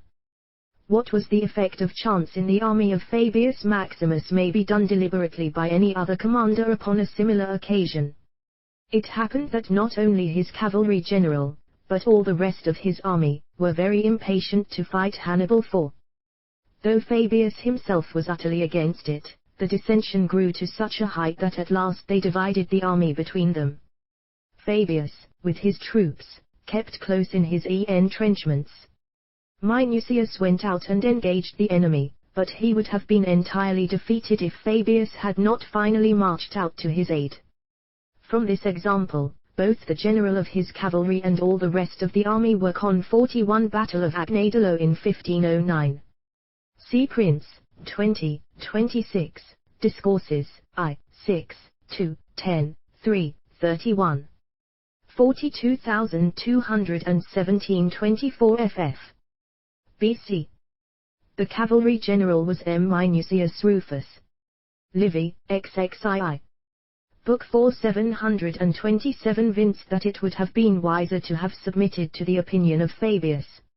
As for the means of animating your men and inflaming them with a desire to fight, it would be good first to enrage them against the enemy, to tell them they are despised, to insinuate that you have corrupted some enemy officers and hold a private correspondence with them, to camp in a location where you may daily see what they are doing and now and then skirmish with them, for things that are often seen eventually become familiar and are but little regarded. If these measures fail, you should treat them with disdain and harangue them in a weighty and pitiless manner, upbraiding them for cowardice. You should endeavor to make them ashamed of themselves by telling them that if the rest have not courage enough to follow you, you will take such or such a regiment, one you know you can depend upon, and fight the enemy with that regiment alone. But to make your men bolder, more courageous, and more resolute, above all else you ought to take care that they may not send any of their money or plunder away to their own houses, or deposit it in any other safe place until the war is over, so they may rest assured that if they run away, they may save their lives, perhaps, but they must certainly lose their treasure. The love of money ordinarily operates as strongly upon men as love of their life. Xanabi. You say that one should inspire soldiers to fight by haranguing them. Would you harangue the whole army, then, or only the officers? Fabrizio. It is an easy matter to induce a few people either to do or not to do a thing, for if arguments are not sufficient, you may use force and authority, but the great difficulty lies in making a whole army change its resolution when its execution must either prejudice the public, or thwart your own private schemes and designs. In that case, you can avail yourself of nothing but words, which must be heard and considered. 43 Vegetius, 3. 12 See Discourses, 2, 37. 128 The art of war by the whole army if you would have the whole army affected by them.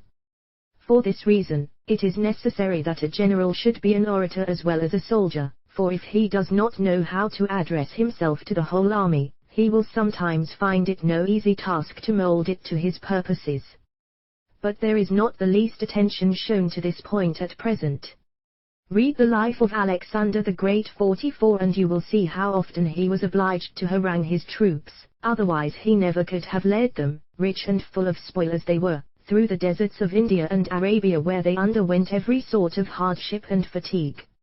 Many things may prove the ruin of an army, if the general does not frequently harangue his men, for by so doing he may dispel their fears, inflame their courage, confirm their resolution, point out the snares laid for them, promise them rewards, inform them of danger and of the way to escape it. He may rebuke, entreat, threaten, praise, reproach, or fill them with hopes, and avail himself of all other arts that can either excite or allay the passions and the appetites of mankind.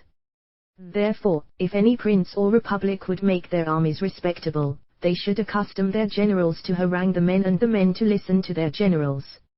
Religion too, and the oath soldiers took when they were enlisted, greatly contributed to making them do their duty in ancient times, for upon any default, they were threatened not only with human punishments, but the vengeance of the gods. 5 They also had several other religious ceremonies that had a very good effect on all their enterprises, and would have still in any place where religion is held in due reverence.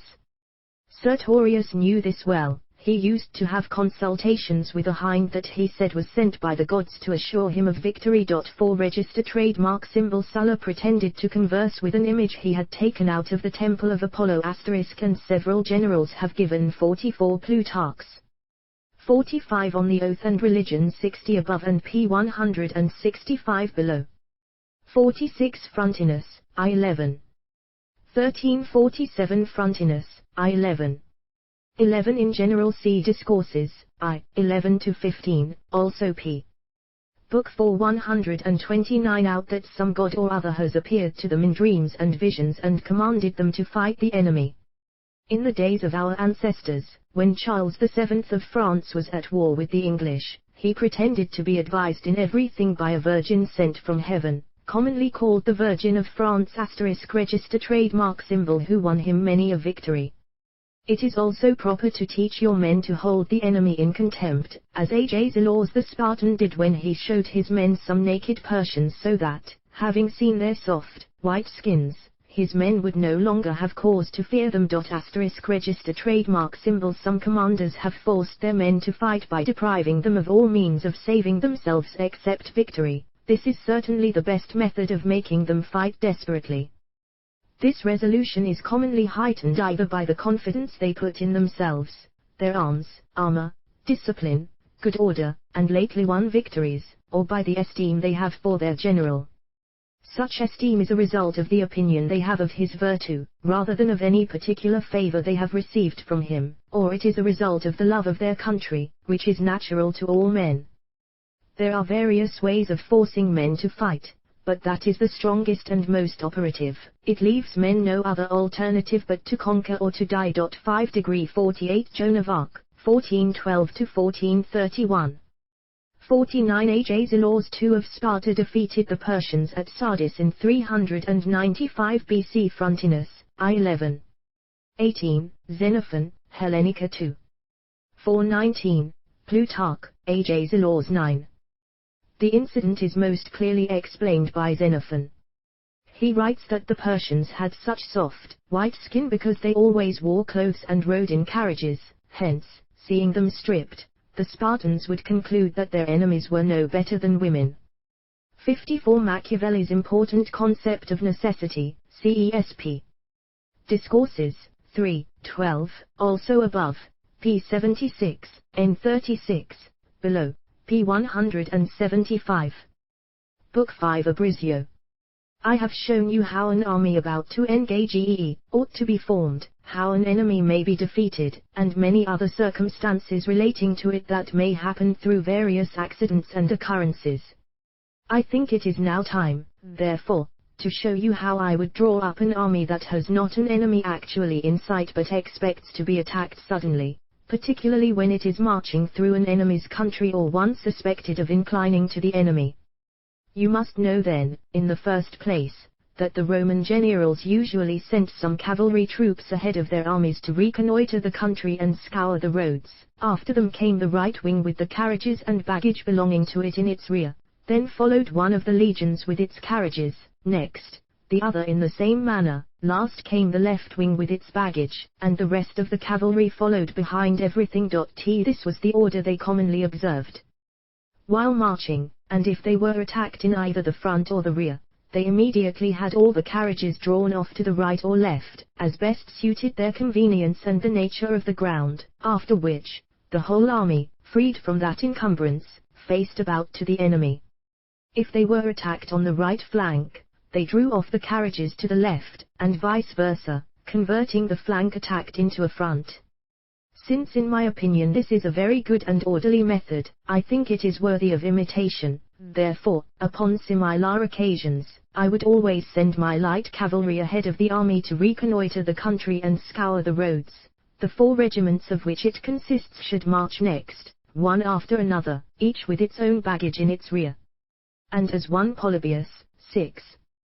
40–130 Book 5 131 There are 2 sorts of baggage, namely, that belonging to individuals and that used by the army in general. I should divide the latter into 4 parts and assign 1/4 of it to the care of each regiment. The artillery, sutlers, and others who attend the camp should also be distributed among them in the same manner, so that every regiment might have an equal share of the baggage train. But since it sometimes occurs that you march through a country that is not merely your suspected, but your professed enemy, and where you hourly expect to be attacked, you will then be obliged for greater security to change the form and order of your march, and to draw up your men in such a manner that neither the peasants nor the enemy's army may find you unprepared to receive them on any side if they should suddenly attack you. In such cases, the generals of the ancients used to form their armies into an oblong square so that they might defend themselves on every side and be ready to fight as well as to march. I confess I like that disposition so well that I shall follow their example in drawing up the 2 regiments I have taken for the model of an army in the same manner upon similar occasions.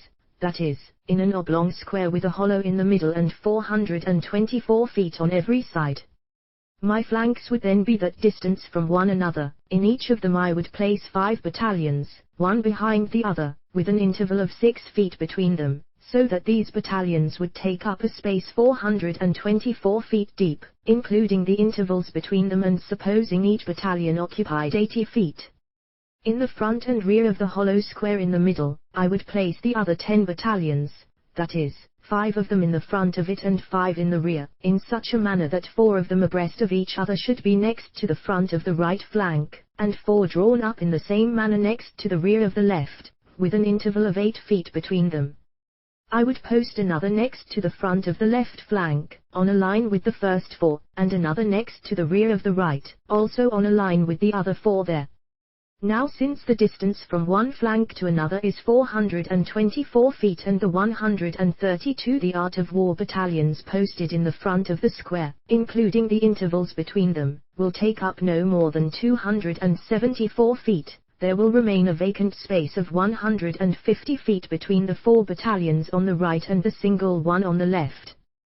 There will also be the same room left between the battalions in the rear, without any difference except that the space in the front will be near the left flank and that in the rear near the right. I would place my ordinary velites in the former of these spaces, and my extraordinary in the latter. This would not amount to quite 1,000 men in each space. But to arrange it so that the hollow square in the middle of the army should be 424 feet on every side, care must be taken that neither the 5 battalions posted in the front nor the other 5 in the rear may take up any part of the space included between the flanks. For this purpose, the last man on the right and left of the first rank of the battalions in the rear should be close, not in a straight line, but rather obliquely, with the innermost man in the last rank of each flank. The last man on the right and left of the last rank of the battalions in the front should be close, in the same manner, with the innermost man in the first rank of each flank. Then there will be a space left at every angle of the army large enough to receive a body of 333 pikesmen. Extraordinary. But since there would still be 2 more corps of pikesmen extraordinary left, I would draw them up in a square in the middle of the area within the army. At the head of this square I would post the general himself, together with his staff. Now, although these battalions thus drawn up all march in one direction, but may be obliged to fight on any side, you must take care to qualify them properly for that purpose. Therefore, the first 5 battalions, protected on all sides but in the front, must be formed with their pikesmen in their foremost ranks. The last 5 battalions are covered on every side except the rear and must therefore be formed with their pikesmen in the rearmost ranks. For the same reason, each flank should have its pikesmen in the outermost ranks. The Corporal's Book 5:133 and other officers should take their proper posts at the same time, so that when the army engages, every corps and every member of that corps may be in due place, according to the order and method I described before when I was speaking of ranging an army in battle array. I would distribute the artillery along each flank. The light cavalry should be sent before to reconnoiter the terrain and scour the roads. I would post the men-at-arms in the rear of each flank and at a distance of 80 feet from the battalions. For it should be a general rule in drawing up an army always to post your cavalry either on the flanks or in the rear, because if you post them in the front, you must do it at such a distance from the army that, should they be repulsed by the enemy, they may have time and room enough to wheel off without falling foul of your infantry, or you must leave proper intervals in the front to receive them so as not to disorder the rest of your forces. This is a matter that deserves to be remembered well, for many who have neglected these precautions have been thrown into disorder and routed by their own men. The carriages, sutlers, and other unarmed people who follow the camp should be placed in the hollow square and arranged so that any person, when the occasion arises, may have a free passage through them, either from the front to the rear, or from one flank to another. The depth of the whole army, when the battalions are thus disposed, will be 584 feet from front to rear, exclusive of the cavalry and artillery. Since it is composed of 2 regiments, it must be considered how each of them is to be posted.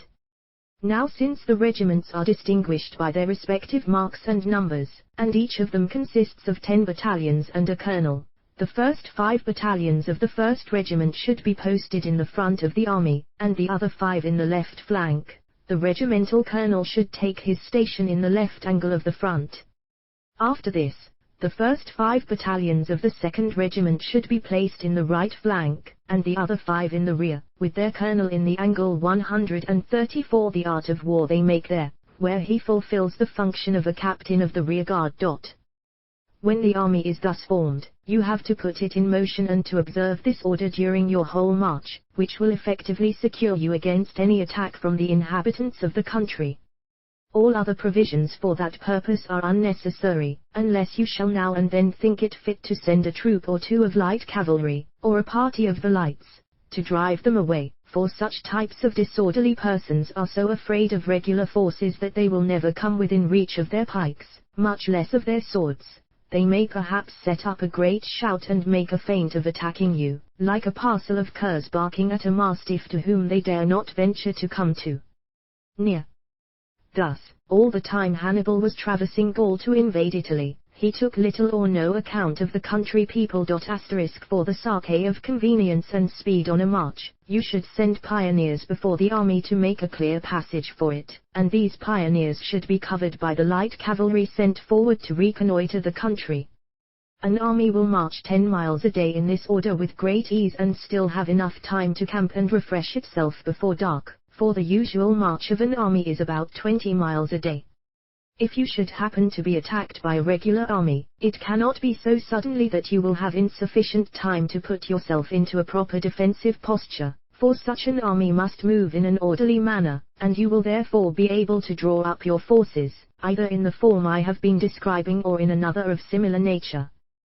For if you are attacked in the front, you have nothing to do but to draw your artillery from the flanks and your cavalry out of the rear, and to post them in the places and at the distances I just now recommended.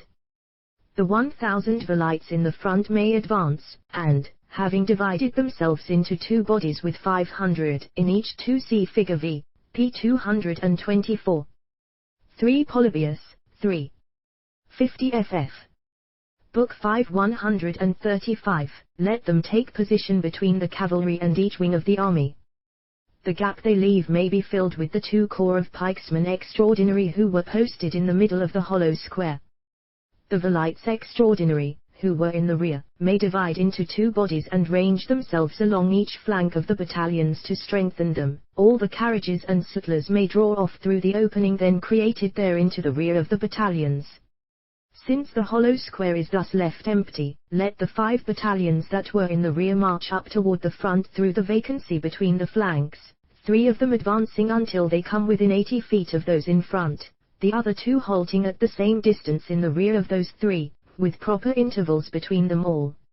All this may be done in very little time, and your order of battle will much resemble the first and principal of those I recommended earlier, and if it is in close order in the front, it is also more compact in the flanks, which will make it so much the stronger. But since the 5 battalions in the rear have posted their pikesmen in their last ranks for the reasons I have already mentioned, it will be necessary upon this occasion to place them in their foremost ranks, so as to support the front of the army. For this purpose, they must either wheel to the right or left about, battalion by battalion, all at once, and like one solid body, or the pikesmen must pass through the ranks of the shield-bearers and place themselves in front of them. This is a much more expeditious way than the other, and subject to less disorder. The same must be done during an attack in all parts of the army where the pikesmen are in the rear of the shield-bearers, as I shall show you. If the enemy presents himself in the rear, you have nothing more to do than to make your whole army face about to that part, and then your rear immediately becomes the front and your front the rear, whereupon you must observe all the directions I have already given in forming that front. If the enemy is likely to fall upon your right flank, the whole army must turn its face that way and, as I said, make the front 136. The art of war there. Take care to place your cavalry, velites, and artillery according to that disposition. These changes make very little difference except in the distances between the flanks and between the front and the rear. It is true that in converting the right flank into the front, the velites that are to fill the space between the cavalry and the wings of the army should be those nearest the left flank, and the 2 corps of pikesmen in the area should advance to fill their places, but before they do that, the carriages and unarmed people should quit the area and retire through the opening left by the velites behind the left flank, which will then become velites, those posted the rear of the army. The other in the rear should keep their place so that no opening may be left there, because what was the rear before will now become the right flank. All the other maneuvers necessary in this case must be conducted in the manner already prescribed. What has been said about making a front of the right flank may be applied to the left, since the same disposition and maneuvers are to be made upon that occasion. If the enemy is so numerous and drawn up in such a manner that he may attack you on 2 sides at once, you must strengthen both sides with those men who are not attacked by doubling their ranks and dividing all the artillery, velites, and cavalry between them. But if the enemy attacks you on 3 or 4 sides at the same time, either he or you must be very imprudent, for surely no wise general would ever expose himself to attack on so many sides at once by a powerful and well-ordered army. On the other hand, the enemy cannot do that with success, unless his army is so numerous that he can spare almost as many men as your whole army consists of to attack you on every side. If, then, you are so imprudent as to venture into an enemy's country, or any other place where you may be attacked by an army 3 times as strong and as well disciplined as your own, you have nobody to blame but yourself if any misfortune happens to you. But if the misfortune is not a result of your own imprudence, but of some force, see Figure 6, p. 226. Book 5 137 Strange and Unexpected Accident. You may save your reputation although you are totally ruined by it, as was the case with Scipio in Spain, and Hasdrubal in Italy. But if the enemy is not much stronger than you are and attacks you on 2 or 3 sides at once in hopes of throwing you into disorder by it, that is his error and your advantage, for in that case he must weaken himself so much that you may easily sustain the charge in one place and attack him vigorously in another. This must consequently lead to his defeat. Therefore, this method of drawing up an army against an enemy not actually in sight, but one that may attack you suddenly, is very necessary. It is of great importance to accustom your soldiers not only to being formed and marched in this order, but to preparing themselves for battle as if they were going to be attacked in the front, and then to fall into their former order again and move forward. After this, they should be shown how the rear or either of the flanks may be converted into the front and then reduced into their first arrangement. All this must be practiced often if you would have your army ready and expert in these exercises. This is a point which all princes and commanders should carefully attend to, for military discipline consists chiefly in knowing how to command and execute these things. Only an army that is perfect in their practice can be called a good and well-disciplined army. If such a one were now and in existence, I do not think it would be possible to find another that could beat it. If it be said that forming an army in these squares is attended with a good deal of trouble and difficulty, I allow it, but since it is very necessary, the difficulty must be overcome by frequent drilling. Once that is done, all other parts of military discipline will seem light and easy. Zanabi. I agree with you that these things are highly necessary, and I think you have explained them so well, that no fief Hasdrubal, victor in Spain in 211 BC, attempted to join his brother Hannibal in Italy and lost his life there during the rout of his army in the Metoro River Valley in 207, CP 163, N6. 138 The art of war material has been omitted or can be added. There are 2 other points, however, about which I should like to be satisfied. In the first place, when you would convert the rear or one of the flanks into the front of your army, and the men are to face about to that part, are they to do so by word of command, by drum beat, or by some other signal? In the second place, should those whom you send ahead of the army to clear the roads and make a free passage for it be soldiers belonging to your battalions, or other sorts of people appointed expressly for that service? Fabrizio. Your first question is very pertinent, for many armies have been thrown into great confusion when the general's orders have been either not heard or mistaken. Such orders, therefore, should be very clear and intelligible, especially on important occasions. If they are given by drum beat or by the sound of a trumpet, it should be done in so distinct a manner that one note or sound cannot be mistaken for another. But if they are delivered by word of mouth, you should take great care not only to avoid general terms, and use particular ones, but also even in those, not to hazard any that may admit of a double interpretation. Some armies have been ruined by the officers crying out, give way," instead of retreat. This should be a sufficient warning never to use that expression again. Register trademark symbol if you want to convert the rear of one of the flanks into the front, and would have your men turn and face that way. Do not say turn but about face right, face left, face as the occasion requires. Similarly, all other commands should be plain and simple, as close ranks, halt, forward, retreat. If orders can be delivered clearly and distinctly by word of mouth, let them be given that way. If not, use a drum or a trumpet. As for the pioneers, I would delegate some of my own soldiers for that service, not merely because the ancients used to do so, but so that I might have fewer unarmed people, and consequently, fewer encumbrances in my army. For this reason, I 6 cf. Discourses, 3:14. Book 5 139 would take as many men as I wanted out of every battalion. These men would leave their arms and accoutrements in the care of the men in the nearest ranks, and would be furnished with axes, mattocks, spades, and other such necessary implements, so that when the enemy approached, they might immediately return to their respective ranks in the army and take up arms again. Zanobi. But how are their pioneering implements carried? Fabrizio. By the carriages appointed for that purpose. Zanobi. I doubt if you would be able to make your soldiers do that sort of work. Fabrizio. It is very easy, as I shall convince you before we part. But let us waive that matter at present, if you please, because I shall tell you first how I would supply them with provisions. Since we have pretty well fatigued them with so much exercise, I suppose it is now high time to give them a little refreshment. All princes and commanders should take particular care that their armies be as light and little encumbered as possible, so that at all times they may be fit and ready for any enterprise or expedition. Now the difficulties occasioned by the want or the superabundance of provisions may be reckoned among the most considerable incident to an army. The ancients did not trouble themselves much about furnishing their troops with wine, for when they came into countries where there was none to be had, they drank water with a little vinegar in it to give it a taste, so, instead of wine, they always carried vinegar along with them.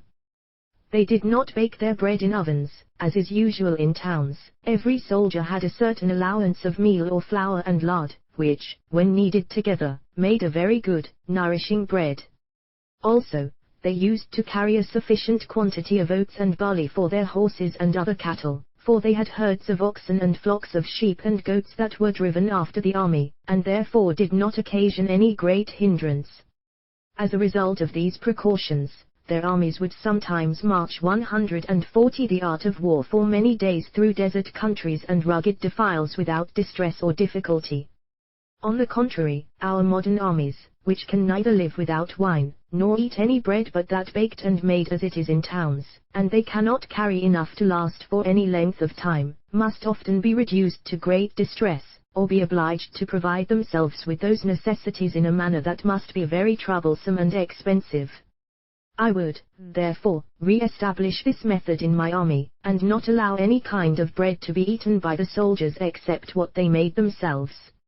As for wine, I should not prohibit its use, if any were brought into the camp, but I would not make the slightest effort to procure it for them.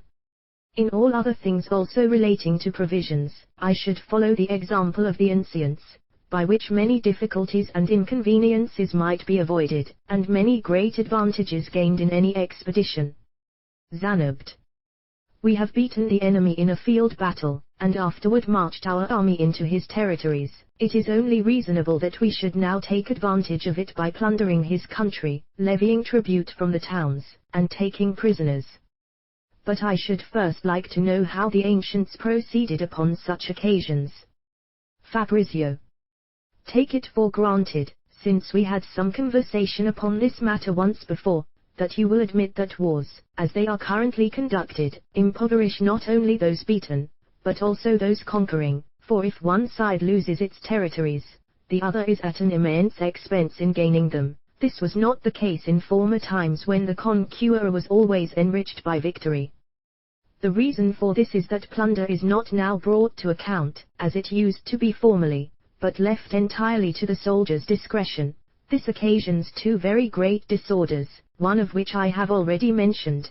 The other is, it makes soldiers so greedy for spoil that they lay aside all regard for order and military discipline. Book 5 141. Hence it has often happened that the conqueror has had the victory snatched out of his hands again.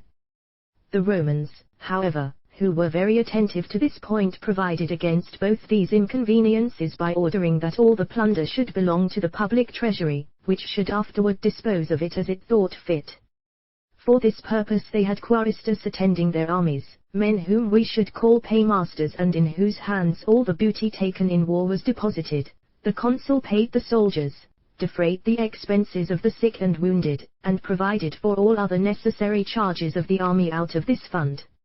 Indeed, the consul had the power to distribute a part of the plunder among the soldiers, and he often did, but this was not attended with any ill consequence, was conquered, all the spoils taken, for when from him the enemy were placed in the middle of the army, and a certain proportion of it was given to the soldiers according to their rank and merit.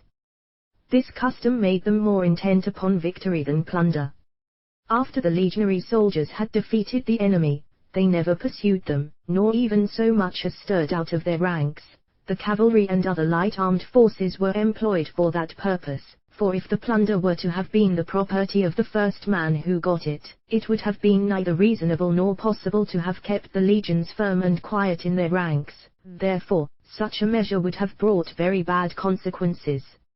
Hence it came about that the public treasury was enriched by any victory, since every consul, when he entered Rome in triumph on his return from the wars, always brought with him for the common stock the greatest part of the treasure amassed through tribute and plunder of the enemy.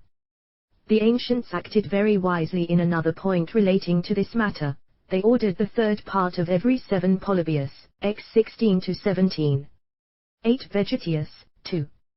20 The dimidia pars of Vegetius, however, becomes la terza parte in Machiavelli's version, a point noted by Bird, p. 223, n1.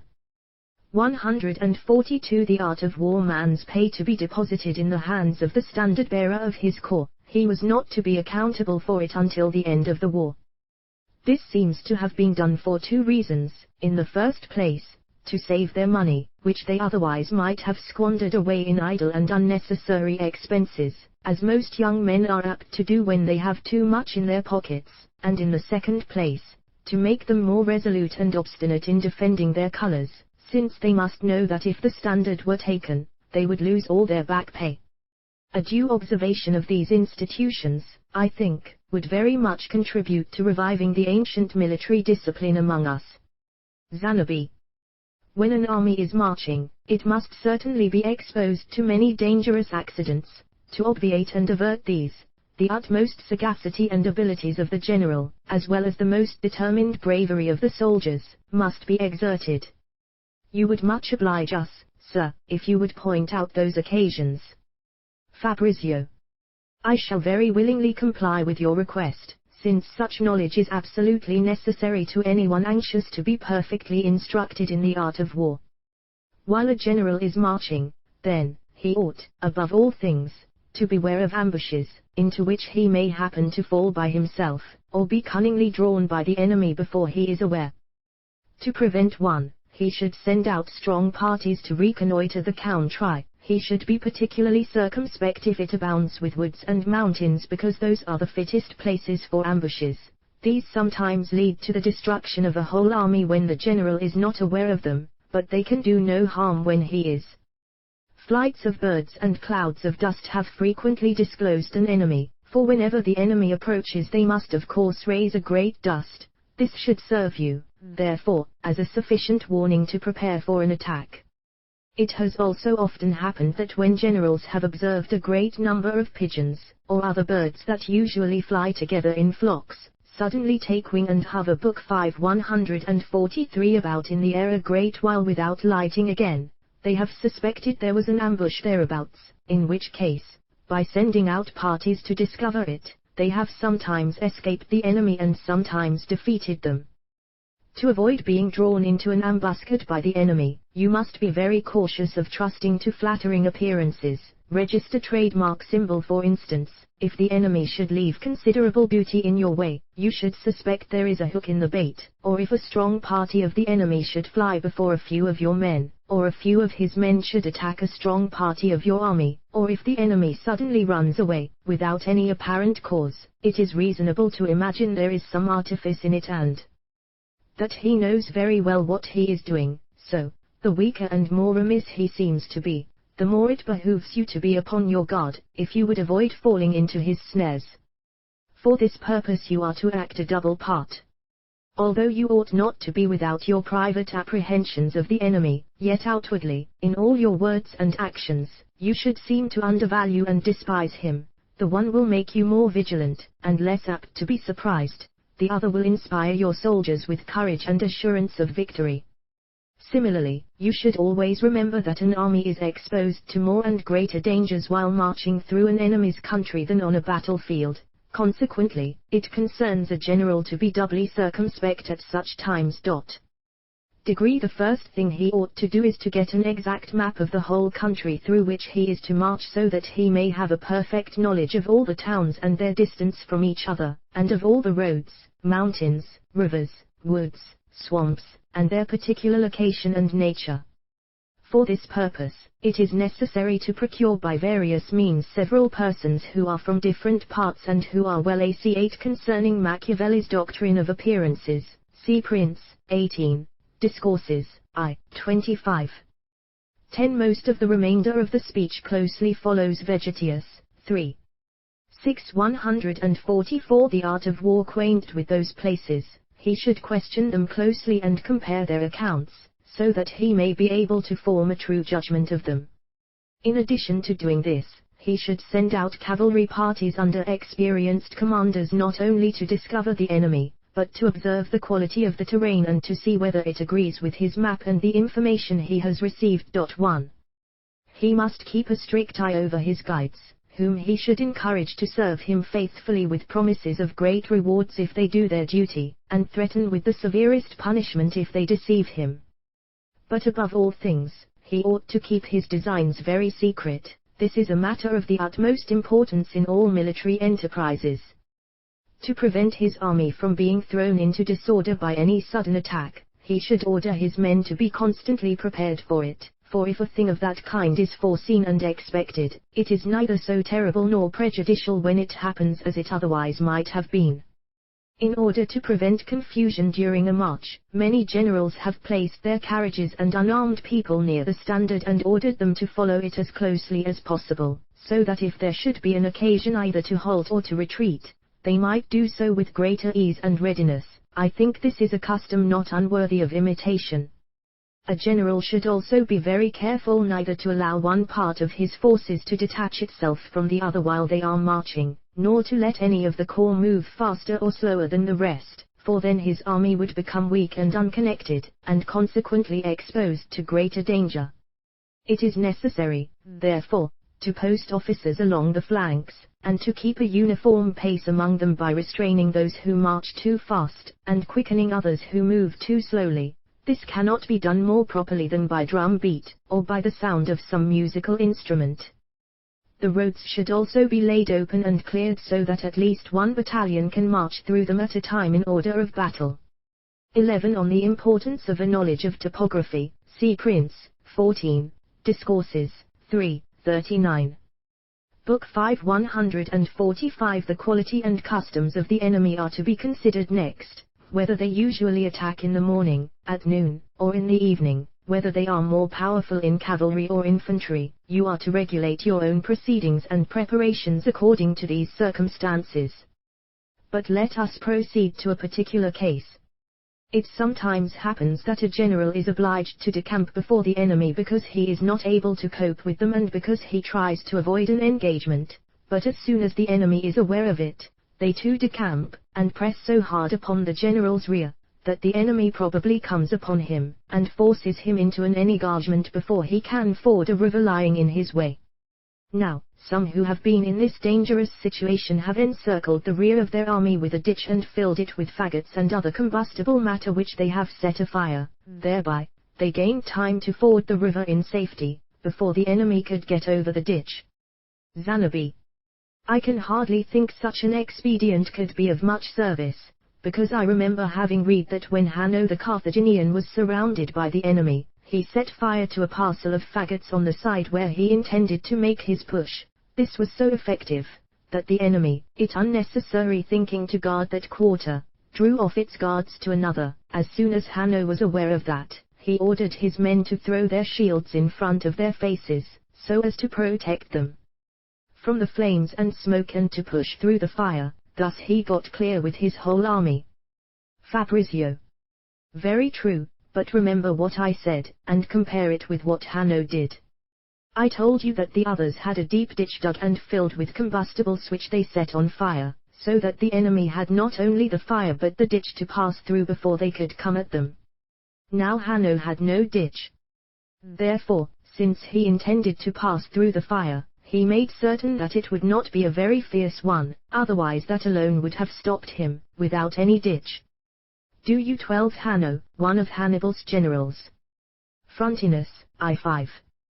27 146 The art of war. Not remember that when Nabis was besieged in Sparta by the Romans, he set fire to the part of the town in which he was himself to prevent the enemy, who had already gotten possession of some streets, from advancing any farther. Thus, he not only stopped them where they were, but drove them entirely out of the town again. But to return to our subject. The Roman Quintus Lutatius, having the Cimbri close at his rear and coming to a river which he wanted to pass, seemed determined to halt there and fight them. For this purpose, he fixed his standard, dug entrenchments, erected tents, and sent out cavalry parties to forage. In short, he acted in such a manner that the Cimbri were fully persuaded he intended to camp there. They too entrenched themselves and sent out several parties into the country as he had done. When Lutatius was aware of this, he immediately struck his tents and forded the river without any impediment. 14 Some generals have diverted the course of a river, when they had no other means of fording it, and drawn off a part of the stream in another direction until the other has become fordable.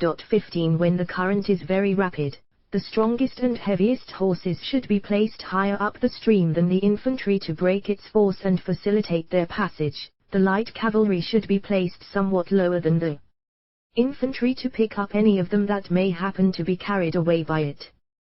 But rivers that are not fordable must be crossed by the help of bridges, pontoons, and other such conveniences. Therefore, it is necessary to carry along with the army the proper materials and implements for their construction. It sometimes happens that you find the enemy posted on the other side to oppose your crossing. In such a case I would recommend an expedient used by Julius Caesar in Gaul, 1 degree when he came to a river and found Vercingetorix posted with 13 Nabis, king of Sparta, in 195 BC. Livy, Xxiv. 39-14 Q Lutatius Catulus in 10, 3. C Frontinus, I5. 315 This and the following recommendations are found in Vegetius, 3. 716 Caesar, Gallic War 7. 34-35 Book 5 147 An army on the opposite bank, Caesar marched down one side of it for several days, while Vercingetorix marched down the other. At last Caesar camped in a woody part of the country where he could conceal part of his men. He drew 3 cohorts out of every legion and left them there with orders to throw a bridge over the river and to fortify it as soon as they could. When he was gone, he then continued his march. Vercingetorix, in the meantime, observing the number of Caesar's legions was the same, and not suspecting that any part of them was left behind, followed Caesar's motions as he had done before, on the other side. But when Caesar thought the bridge was countermarch and, finding everything executed according to his orders, forded the river without any opposition. Finished, he made a sudden immediately Zanobi. What rule or mark is there by which one may discover a ford with any certainty? Fabrizio. A river is always the shallowest and most fordable where you see a sort of a ridge or streak across it, between the place where the water seems to run slowly and where it seems to run fast, because there is more gravel and sand left there than in any other place. The truth of this observation has been confirmed by long experience, and therefore may be depended upon. Xanobt. But suppose the bottom should be so rough and broken, or so soft and full of holes, that cavalry cannot pass with safety, what remedy is there in that case? Fabrizio. I would make hurdles and sink them, they might easily pass over these. But let us proceed. If a general with his army happens to be enclosed in a pass between two mountains, out of which there are but two ways of extricating himself, one in his front, the other in his rear, and they are both occupied by the enemy, there is still a method which has been practiced by others with success in such circumstances, that is, to dig a very deep and wide ditch in the rear with an intent, so it may seem, to secure himself. 148 The art of war effectively on that side, and to use every other method to make the enemy believe he intends to exert all his strength in the front in order to force his way out on that side if possible without apprehending any danger in his rear. In such cases, therefore, the enemy, deceived by these appearances, has naturally turned his whole force from the rear where he thought he had the general safe, to block him up more securely in the front. At this, the general has taken the opportunity of suddenly throwing a drawbridge over the ditch, and thus escaped out of the enemy's hands. Lucius Minucius, the Roman consul, and his army were shut up by the enemy in the mountains of Liguria. Since they saw no other means of getting clear, they sent a body of Numidians, whom he had with him, who were very badly armed and mounted upon poor, lean horses, toward the pass blocked up by the enemy.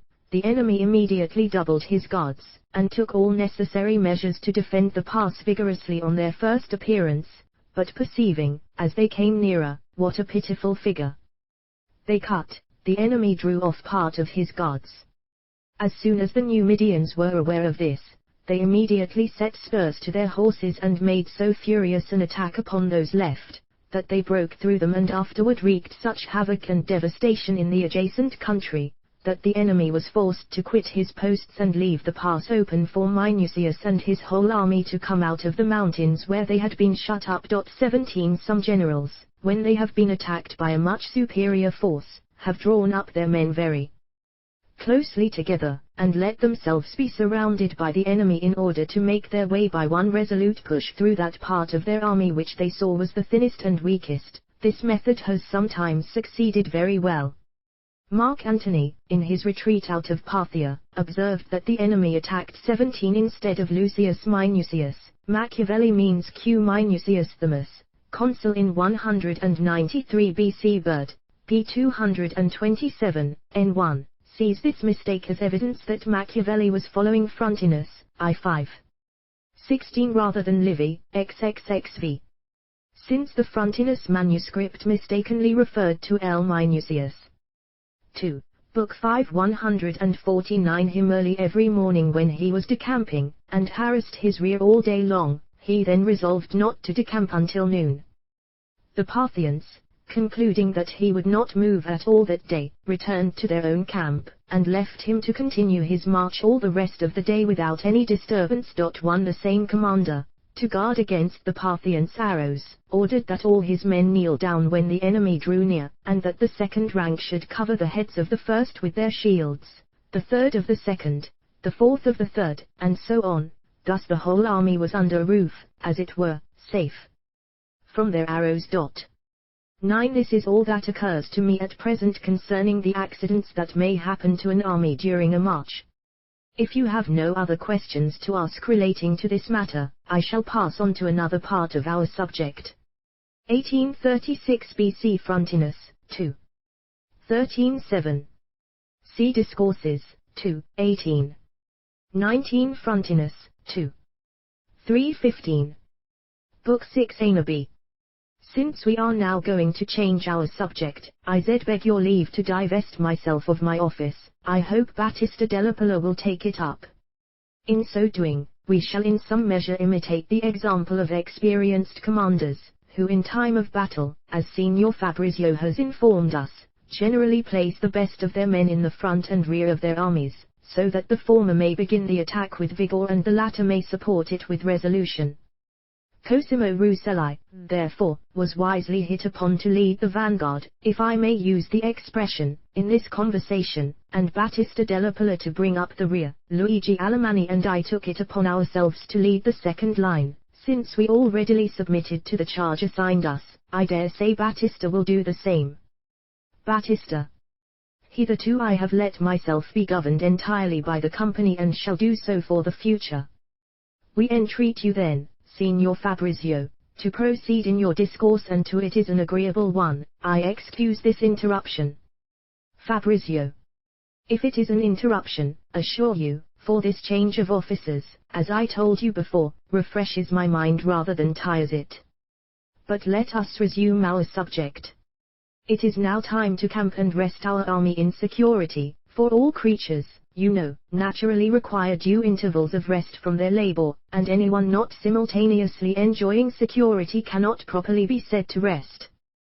Perhaps you might expect me to have camped my army first and then shown the order of a march, and, last of all, pointed out how it should be formed to engage an enemy. But I have done quite the contrary. Indeed, I was obliged to. Since I was to show what an army marching had to do when it was suddenly forced to 150 Book 6 151 prepare for action, it was necessary to tell you first in what order of battle it should be drawn up. Now, to lodge your men in security, your camp ought to be strong and well governed. The former depends either upon art or upon the nature of its location, the latter upon the commander's care and good discipline. The Greeks used to look for a location that was strong by nature. They would never encamp in any place that was not fortified by a mountain, a river, a wood, or some other similar defense. The Romans, on the contrary, not depending so much upon nature as upon art and good discipline in their camps, constantly chose locations where they could arrange their forces in usual order and exert their whole strength when the need arose.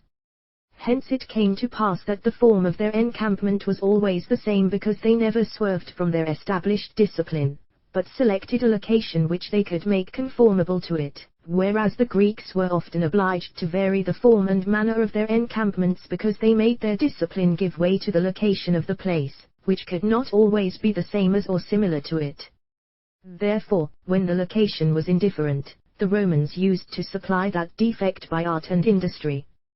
Since I have hitherto proposed the conduct of that people as a model in most cases, I would also recommend their method in the encampment of their armies, not that I would follow it exactly in every particular, but only insofar as it may best suit the circumstances of the present times. I have already told you more than once that they had 2 legions of their own citizens in their consular armies, amounting to about 11,000 infantry and 600 cavalry, plus 11,000 more infantry composed of the auxiliaries furnished by their friends and confederates, but the number of auxiliaries in those armies never exceeded the number of their own citizens, except their cavalry, about which they were not so screw 1c above, p. 25, n. 21.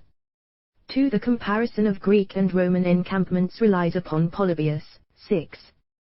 42-152. The Art of War. Pullus.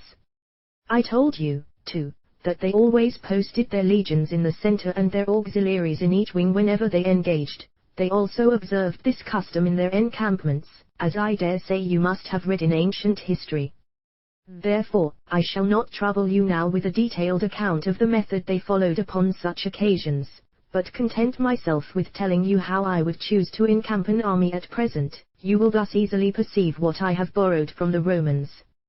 You know that since they had 2 legions in a consular army, I have similarly composed mine of 2 regiments, each consisting of 6,000 infantry and 300 cavalry. You remember into how many battalions I divided them, how they are armed, and by what names the different forces of which they consist are distinguished. Lastly, you know that in drawing them up for a battle or a march, I have mentioned no other troops, but only shown that when their number is to be doubled, there is nothing more to be done than to double the ranks.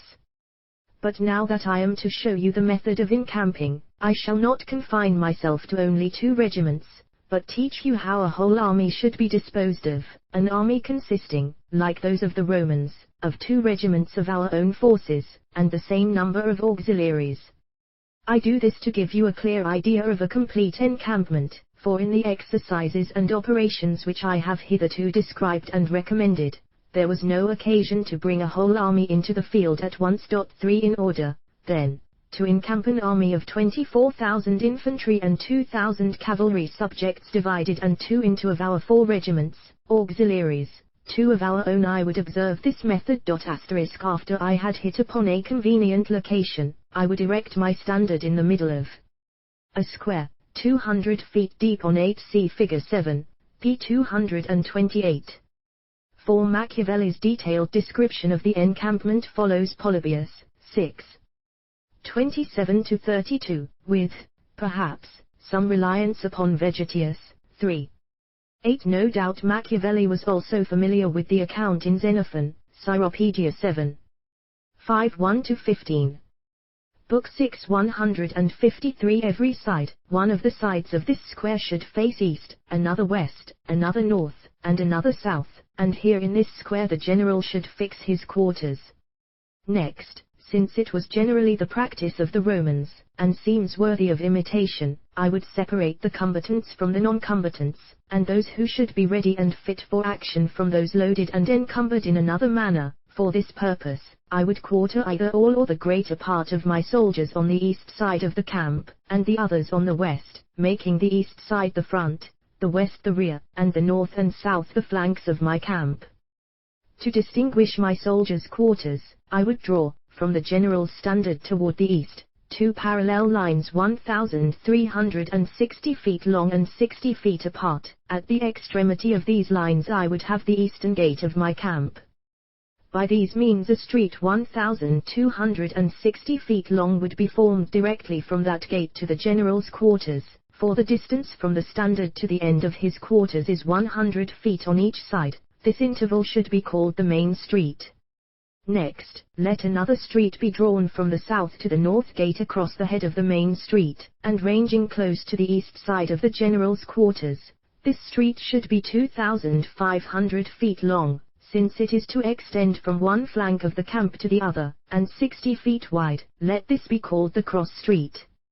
Having thus marked out the general's quarters and drawn these 2 streets, I would proceed to provide quarters for the 2 regiments of my own subjects. I would lodge one on the right side of the main street, and the other on the left. For this purpose, I would place 32 lodgements on the left, and as many more on the right of that street, leaving a space 60 feet wide between the 16th and 17th lodgment for a traverse street to pass through the middle of the quarters of these 2 regiments, as you may see it marked out in the plan I shall make. In the front of these 2 orders of lodgements, on each side of the main street where they border upon the cross street, I would quarter the commanders of my men-at-arms, and their men in the 15 lodgements adjoining them, for since I have allocated 150 for the art of war 150 men-at-arms to each regiment, there would be 10 men in each one of these compartments. The commanders' tents should be 80 feet wide and 20 feet deep, those of their men, 30 feet deep and 60 feet wide. But I must here ask you to remember once and for all that whenever I use the word width I mean the space extending from north to south. When I speak of depth I mean the space ranging from east to west.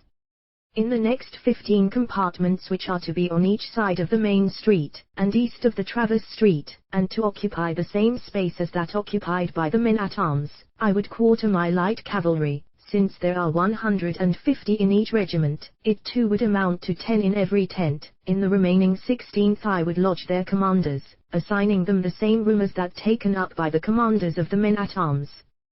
The cavalry of both regiments, then, are thus provided with quarters on each side of the main street. They will direct us how to dispose of our infantry, as I shall show you next.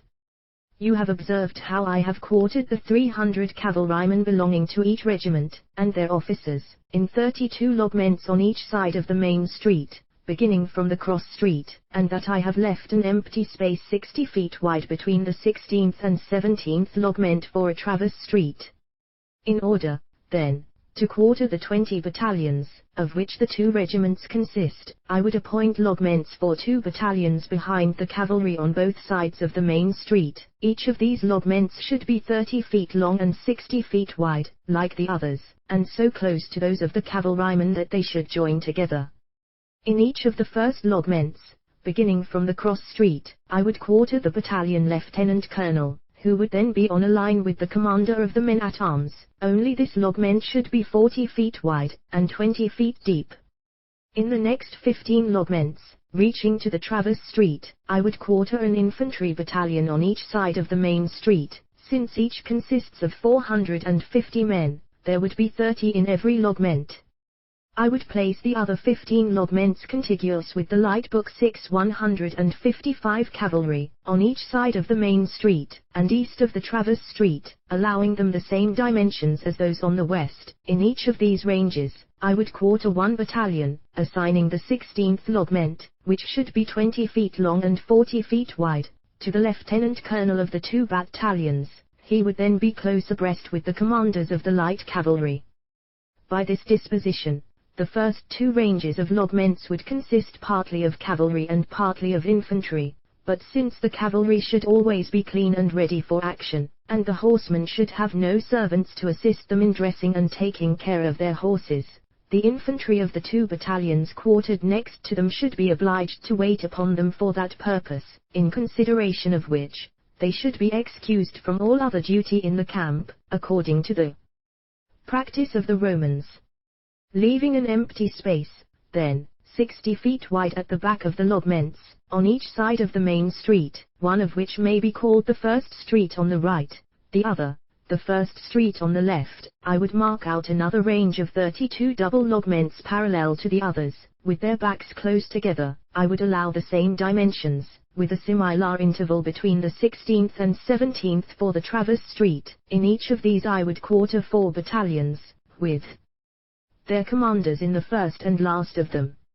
Next, I would leave another space 60 feet wide at the back of these 2 logments for a street which should be called the second street on the right, on one side of the main street, and the second street on the left, on the other. Close to these, I would have another range of double logments on each side of the main street, in every respect like the other 2. There I would quarter the 4 remaining battalions and their lieutenant colonels, so that all the cavalry and infantry of our own 2 regiments would be disposed in 6 ranks or lines of double logments, with the main street between them. As for the 2 auxiliary battalions, consisting of the same number and sort of forces, I would place them on each side of our own, in an order and number similar to the double log 156. The art of war ments. The 2 first lines should be partly cavalry and partly infantry, and at a distance of 60 feet from the 2 third lines of our own on each side of the main street to make room for a street between them. This should be called on one side the 3rd street on the right, and on the other the 3rd street on the left. After this, I would mark out 2 other lines of logments parallel to the first on each side of the main street. These logments should be divided like those of our own battalions, with spaces of 60 feet between them for other streets, and they should be numbered and named according to their location and distance from the main street. Then, all this part of the army would be quartered in 12 ranges or lines of double logments, with 13 streets between the several divisions, including the main street, the Traverse Street, and the cross streets.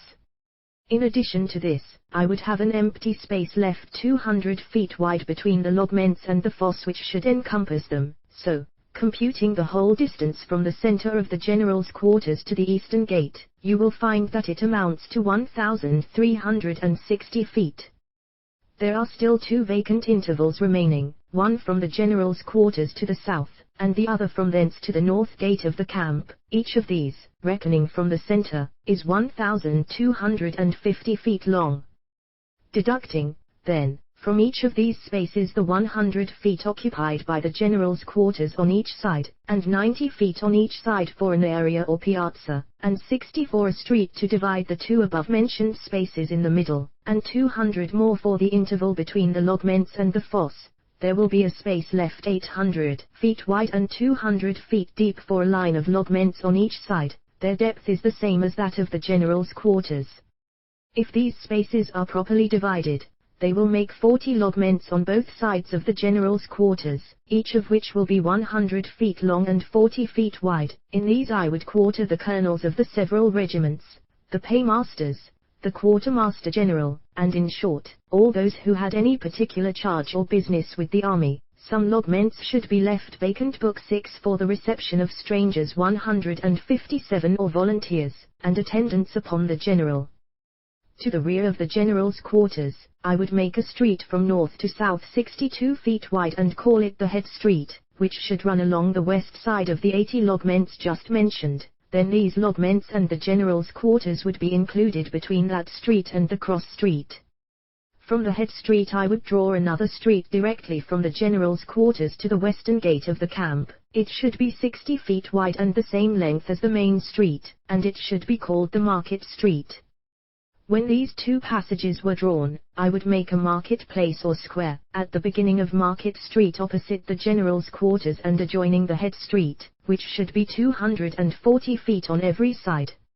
On the right and left of the market-place, I would have a row of quarters, each of which should contain 8 double logments, which should be 30 feet deep and 60 feet wide, that is, 16 on each side of the market-place. In these I would lodge the superfluous cavalry belonging to the auxiliary regiments, and if there should not be room enough for all of them there, I would quarter those that were excluded in some of the 80 logments next to the general's quarters, but chiefly in those nearest the fosse. It now remains for us to quarter our pikesmen and valites extraordinary, for you know there are 1,000 of the former, and 500 of the latter in every regiment. So, with our own 2 regiments having 2,000 pikesmen and 1,000 valites extraordinary, and those of the auxiliaries as many more, we have still 6,000 infantrymen to allocate. I would quarter all of them on the 3 sides of the fosse in the western part of the camp. For this purpose, I would have a row of 5 double logments 150 feet long, and 120 feet wide on the west side of the north end of the head street, leaving a vacant space of 200 feet between them and the fosse. If this row consisted of 10 single logments, and if every logment were 300 feet deep and 60 feet wide, it would hold 300 infantrymen, that is, 3,158 the art of war in each one of them. Next to these, but with an interval of 62 feet between them, I would place another row of 5 double logments with the same dimensions, after that, another, and so on until there were 5 rows of 5 double logments of the same size, and with the same intervals between them, all in a straight line at a distance of 200 feet from the fosse to the west of the head street, and on the north side of the camp. So, there would be a total of 50 logments containing 1,500 men. Turning then from the left toward the western gate, I would mark out 5 other rows of double logments, with the same contents and proportions, in the space between the last of the other 5 rows and that gate, but with intervals of only 30 feet between one row and the other. Here I would also quarter 1,500 men. In this manner, all the pikesmen and valites extraordinary belonging to our own 2 regiments would be disposed of in 10 rows of double logments, that is, 100 single ones. Counting 10 in a row, along the range of the fosse from the north to the west gate. Similarly, I would provide for the pikesmen and valites extraordinary belonging to the auxiliary regiments by quartering them all in 10 rows of double logments of the same dimensions and with the same intervals between them along the range of the fosse from the west to the southern gate. I would allow their colonels and other officers to take up such quarters there as should be most convenient for them. I would plant my artillery along the banks on the inside of the fosse, in the vacant space, which would still be left on the west side of the head street. I would lodge all the unarmed people and impediments belonging to the camp. Now you must know by the word impediments the ancients meant all the baggage, people, and stores necessary to an army, except the soldiers, men such as carpenters, joiners, smiths, stone cutters, masons, engineers, cannoneers, although indeed these may properly be counted as soldiers, cooks, butchers, and herdsmen, oxen and sheep for the army's sustenance, in short, all manner of craftsmen and implements, together with the proper vehicles and beasts of burden to carry the Book. 6 159 provisions, and other requisites. However, I would not assign separate and distinct logments for all these, but content myself with ordering some streets to be left entirely clear and unoccupied for them. Of the 4 empty areas which would be left between these passages, I would assign one to the herdsmen and their cattle, another to the craftsmen of every kind, another to the carriages containing the provisions, and the last to those loaded with arms and ammunition. The streets which I would have left totally unobstructed should be the Market Street, the Head Street, and another called the Middle Street. This street is to be drawn across the camp from north to south. It should cut the Market Street at right angles and answer the same purposes on the western side of the camp as the Traverse Street does on the eastern. In addition to this, I would have still another street drawn behind the logments of the pikesmen and the valites extraordinary, who are ranged on 3 sides of the fosse. Each one of these streets should be 60 feet wide. Battista. I confess my ignorance in these matters, yet I think I have no reason to be ashamed of it, since the art of war is not my profession. However, the disposition you made pleases me very much, and I have only 2 problems, which I beg you to raise relating to it. The first is why you make the streets and areas around the logments so broad. The second, which perplexes me the most, is how are the areas you allow for the logments to be occupied. Fabrizio. The reason why I make all the passages 60 feet wide is that a whole battalion at a time, drawn up in order of battle, may pass through them, for I told you before, if you remember, that every battalion takes up a space 50 or 60 feet wide. It is also necessary that the interval between the logments and the fosse should be 200 feet wide, in order to draw up the battalions there properly, to manage the artillery, to make room for booty or prisoners taken from the enemy, and, when necessary, to have room for digging new banks and ditches. Moreover, it is better to have the logments at a good 160 the art of war distance from the fosse, so that they may be more out of the reach of the enemy's fire, and other offensive things upon which he might otherwise draw. In answer to your second question, I must tell you that it is not my intention for every space I have laid out as logments to be covered entirely by one great tent alone, but for it to be divided and occupied so as to suit best the convenience of those for whose use it is designed. They may have more or fewer tents in it as they please, provided they do not exceed the limits prescribed them.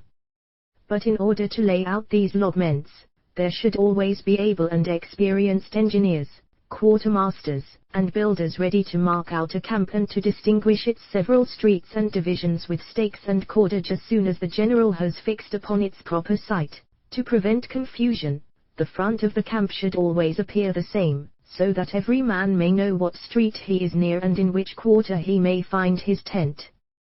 This rule ought to be constantly observed, so that the camp will be a sort of moving town carrying with it the same streets, the same houses, and the same aspect wherever it goes. 5. This is a convenience which those who choose only those naturally strong and advantageous locations may not expect, because they must always change the form of their camp according to the nature of the ground.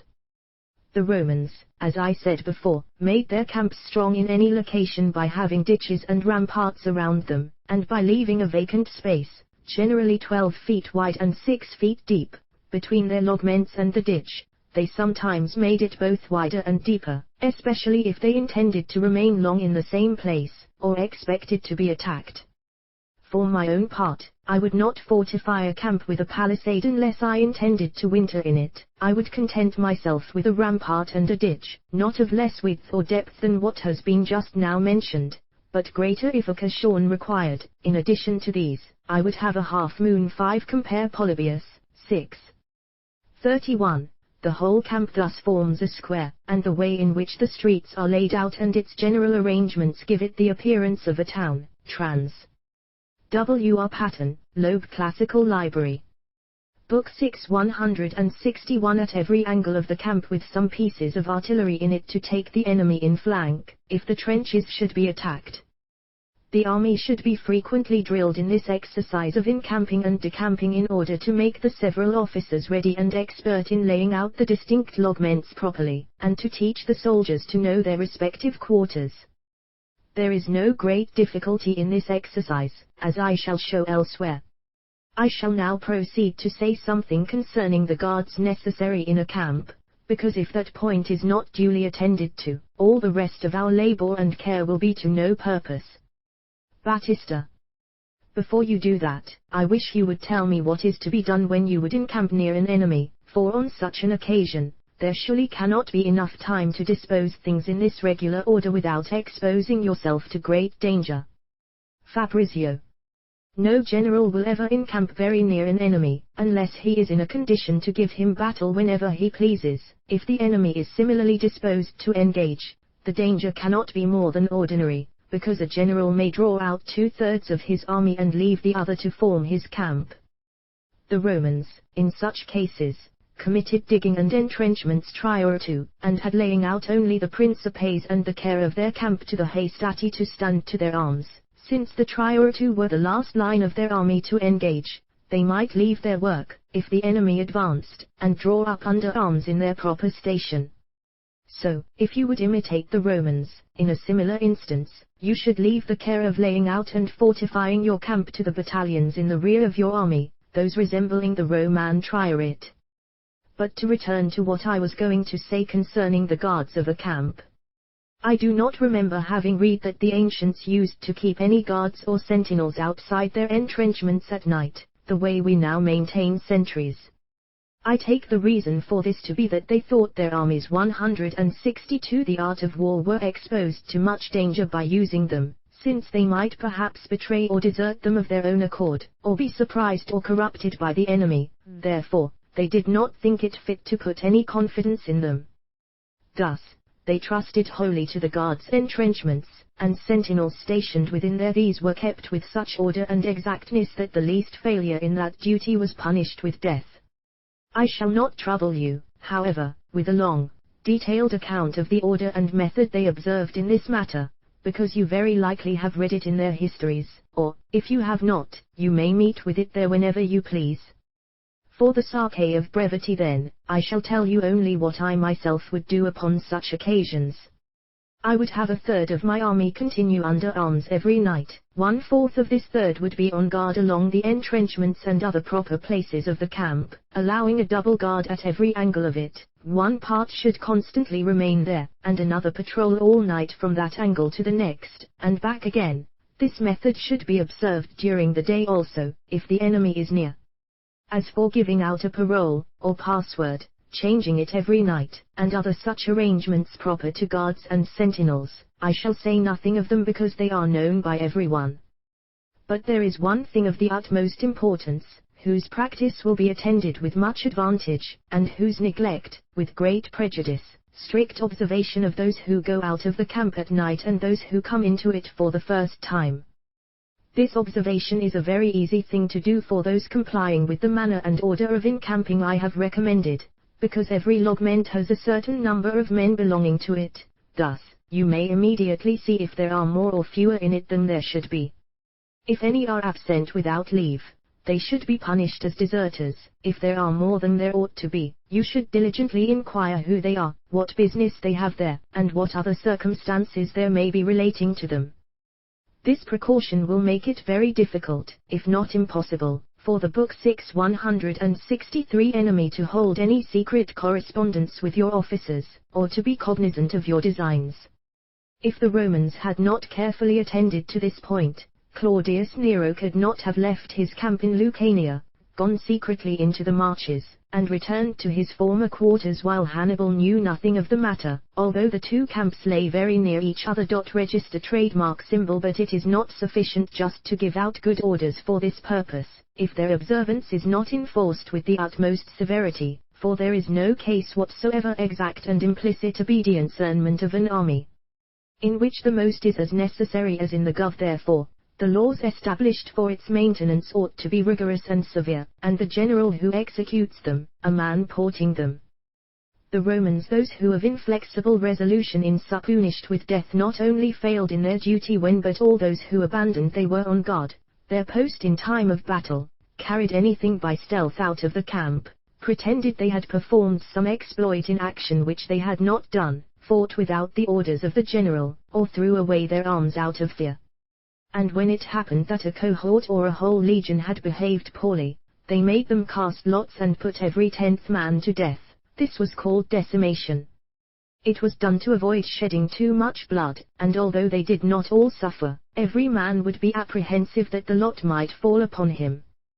But where there are severe punishments, there should also be proportionate rewards to excite men to behave themselves well from motive 6c.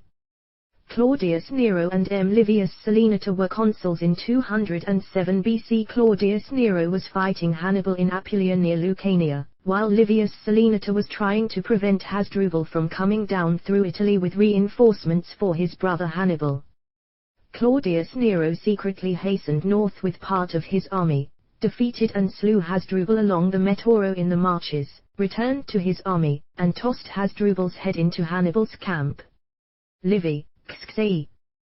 39-50 Discourses, 11, 10, 3, 17, also, above p. 137, n. 5. 7. These offences are in Polybius, 6. 37-8. Decimation is described in Polybius, 6. 38-164. The art of war of both hope and fear. Register trademark symbol. Therefore, they always rewarded those who had distinguished themselves by any meritorious action, especially those who had saved the life of a fellow citizen in battle, had been the first in scaling the walls of an enemy's town or storming their camp, or had wounded, killed, or horsed an enemy. In this manner, each man's desert was properly taken notice of, recompensed by the consuls, and honored publicly. Those who obtained any reward for services of this kind, besides the reputation and glory which they acquired among their fellow soldiers, were, when they returned from the wars, received by their friends and relations with all kinds of rejoicings and congratulations. It is no wonder, then, that a people who were so exact in rewarding merit and punishing offenders should extend their empire to such a degree as they did. They are certainly highly worthy of imitation in these respects. Give me permission, therefore, to be a little more explicit in describing one of their punishments. 1 degree. When a delinquent stood convicted before his general, the latter gave him a slight stroke with a rod, after which he might run away if he could, but since every soldier in the army was free to kill him, he no sooner began to run than they all fell upon him with their swords, darts, or other weapons. He seldom escaped. If he did, he was not allowed to return home, except under heavy penalties and such a burden of infamy that it would have been much better for him to have died. This custom is, in some measure, still kept alive by the Swiss in their armies. They always have a convicted offender killed by the rest of the soldiers. I think it is a very good custom because, if you want to prevent others from supporting or protecting an offender, it is certainly best to leave his punishment to them. In that case, they will always look upon him differently from the way in which they would if he were to be punished by anybody else. This rule will also hold good in popular governments, as we may learn from the example of Manlius Capitolinus 9 for rewards, Polybius, 6. 39-10 on running the gauntlet, Polybius, 6. 37 Book 6 165, who, being accused by the Senate, was strenuously defended by the people until they were left to judge him themselves. Then, they immediately is a good method justice condemned him to die. Hence, of punishing delinquents to be executed in security, without this and of causing fear of exciting mutiny or sedition. But since neither fear of laws nor reverence to man are sufficient to bridle an armed multitude, the ancients used to call in the aid of religion and, with many imposing ceremonies and great solemnity, make their soldiers take a very strict oath to pay due obedience to military discipline. In addition, they used all other methods to inspire them with a fear of the gods, so that if they violated their oaths, they might have not only the asperity of human laws but the vengeance of heaven to dread. Batista. Did the Romans ever allow women in their camp, as we do at present? Or gambling? Fabrizio. They prohibited both.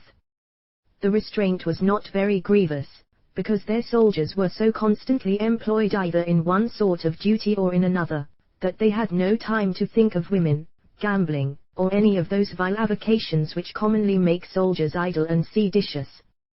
Batista. They were right. But tell me, what order did they observe when they were about to decamp? Fabrizio.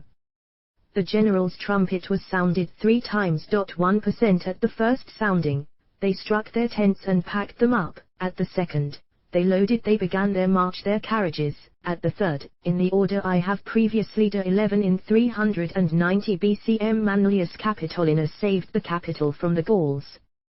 For inciting the masses against their creditors, he was charged with treason and condemned to death in 384. Livy, 6. 19-20. See Discourses, I. 8, 58, 3, 8. 12. Once again Machiavelli stresses the importance of religion as a means of social control. See above, pp. 60, 128. 13. Polybius, 6. 40. 166. Scribed, with the art of war, their legions in the middle of the army, and their baggage in the rear of each corps. To do this, it is necessary for one of the auxiliary regiments to move first with its own baggage, and a fourth part of the public impediments in its rear. The latter were placed in one or the other of the 4 divisions in the western part of the camp that I spoke of not long ago. Therefore, every legion would have its particular division assigned to its charge, so that when they are about to march, each one knew where to take its place. Batista. Did the Romans use to make any other provisions in laying out their camps, besides those which you have already mentioned? Fabrizio. I must tell you again that they always kept the same form in their encampments. This was their first and principal consideration. Besides this, they had 2 other main points in view. 14. The first was a healthy location, the next, a camp where the enemy could neither surround them, nor cut them off from water or provisions. To prevent sickness in their army, therefore, they always avoided marshy grounds and sites exposed to noxious winds. They formed their judgment not so much from the quality of the place, as from the constitution and appearance of the people who lived nearby. If they were pale or sickly, or subject to asthma, dropsy, or any other endemic disorder, they would not camp there. As to the other point, not being liable to be surrounded by an enemy, they considered where their friends and where their enemy lay, and hence judged the probability or possibility of their being, or not being, surrounded. Consequently, a general should be very well acquainted with the nature and situation of the country he is in. He should have others around him who are as knowing in these respects as he. There are also other precautions to be used in order to prevent sickness and famine in an army, restraining all manner of excess and intemperance among the soldiers, taking care that they sleep under cover, that your camp be near trees. 14. Much of the following speech follows Vegetius, 3. 2-3 Book 6 167, affording them shade in the daytime and enough wood for fuel to prepare their food, and that they do not march when the heat of the sun is too intense. For this reason, they should decamp before daylight in the summer and take care not to march through ice and snow in the winter, unless they have frequent opportunities of making good fires, and warm clothing to guard them against the inclemency of the weather. It is also necessary to prevent them from drinking stagnant and fetid water. If any of them happen to fall ill, you should give strict orders to the physicians and surgeons of the army to take great care of them, for bad indeed is the condition of a general when he has a sickness among his men and an enemy to contend with at the same time. But nothing is more conducive to keeping an army in good health and spirits than exercise. The ancients used to exercise their troops every day. Proper exercise, then, is surely of great importance, for it preserves your health in the camp and secures you victory in the field. As for guarding against famine, it is not only necessary to take timely care that the enemy may not be able to cut you off from provisions, but to consider from whence you may be conveniently supplied and to see that the provisions you have are properly husbanded and preserved. Therefore, you should always have at least a month's provisions in reserve, and then oblige your neighboring friends and allies to furnish you daily with a certain quantity. You also ought to establish magazines and storehouses in strong places, and above all, to distribute your provisions duly and frugally among your men. Give them a reasonable proportion every day, and attend so strictly to this point that you may not by any means exhaust your stores and run yourself aground. Although all other calamities in an army may be remedied in time, famine alone grows more and more grievous the longer it continues, and it is sure to destroy you eventually. No enemy will ever engage you when, in such circumstances, he is sure to conquer you without fighting. Although a victory obtained in this manner may not be as honorable as 168 the art of war that is gained by dint of arms, it is certain, however, and not attended with any risk.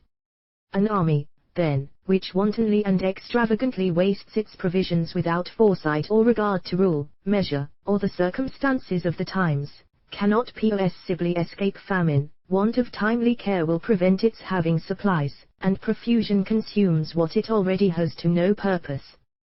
Consequently, the ancients took care that their soldiers should eat no more than a daily, reasonable allowance, and that only at stated times.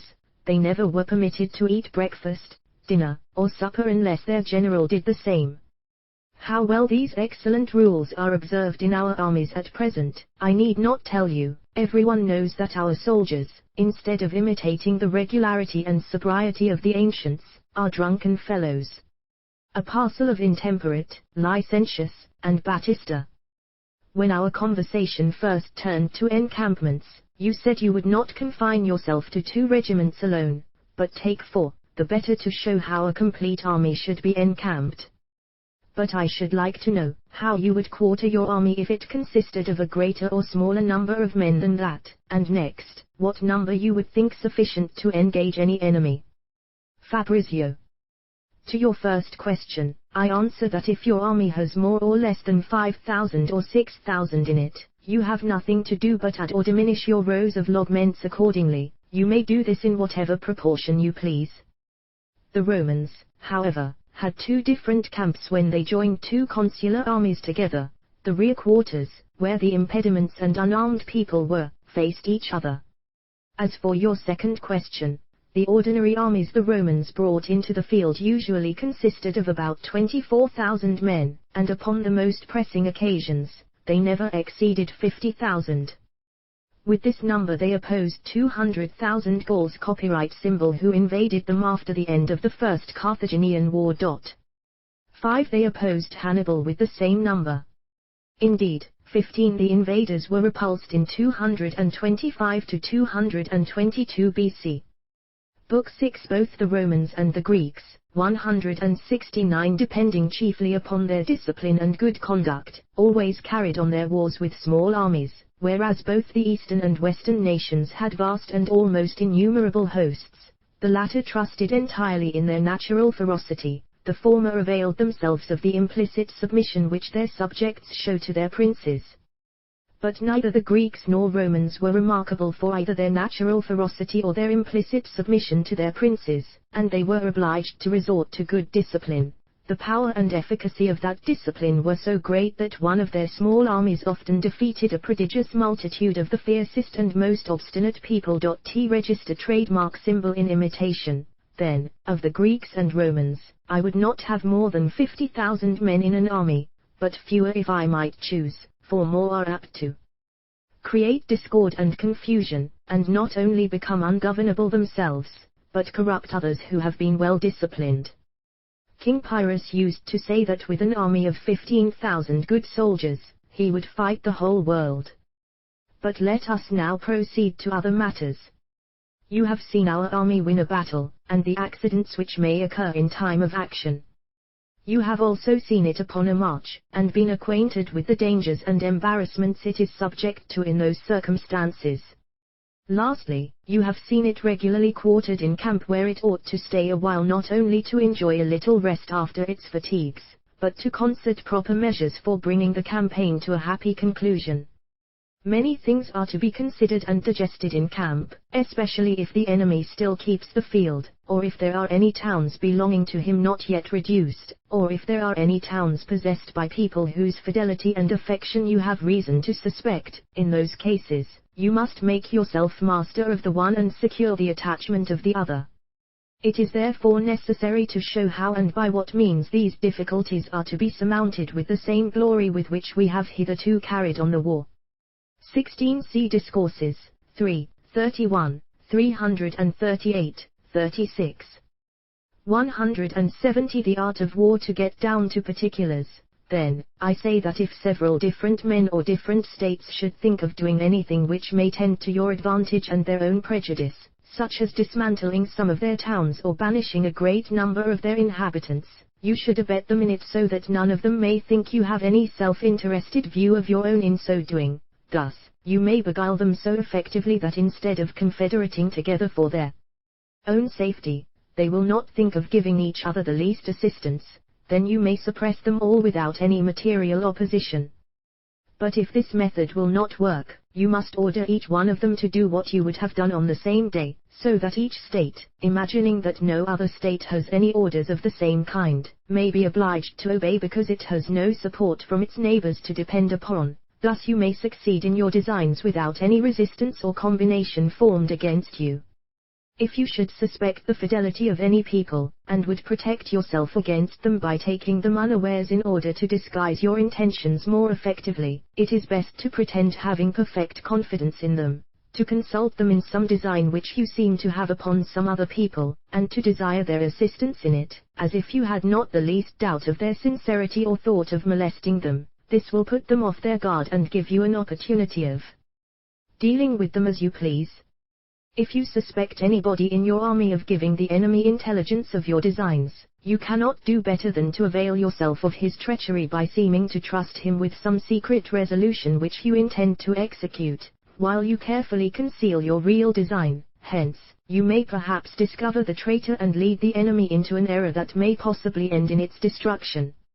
If, in order to relieve some friend, you would lessen your army secretly, so that the enemy may not be aware of it, as Claudius Nero did, you should not lessen the number of your logments, but leave the vacant tents standing and the colors book 671 flying, make the same fires, and keep the same guards that you did before. 1 * Similarly, if you receive fresh supplies and would not have the enemy know that you have been reinforced, you must not increase the number of your tents, for nothing is of greater importance than to keep these and other such things as secret as possible.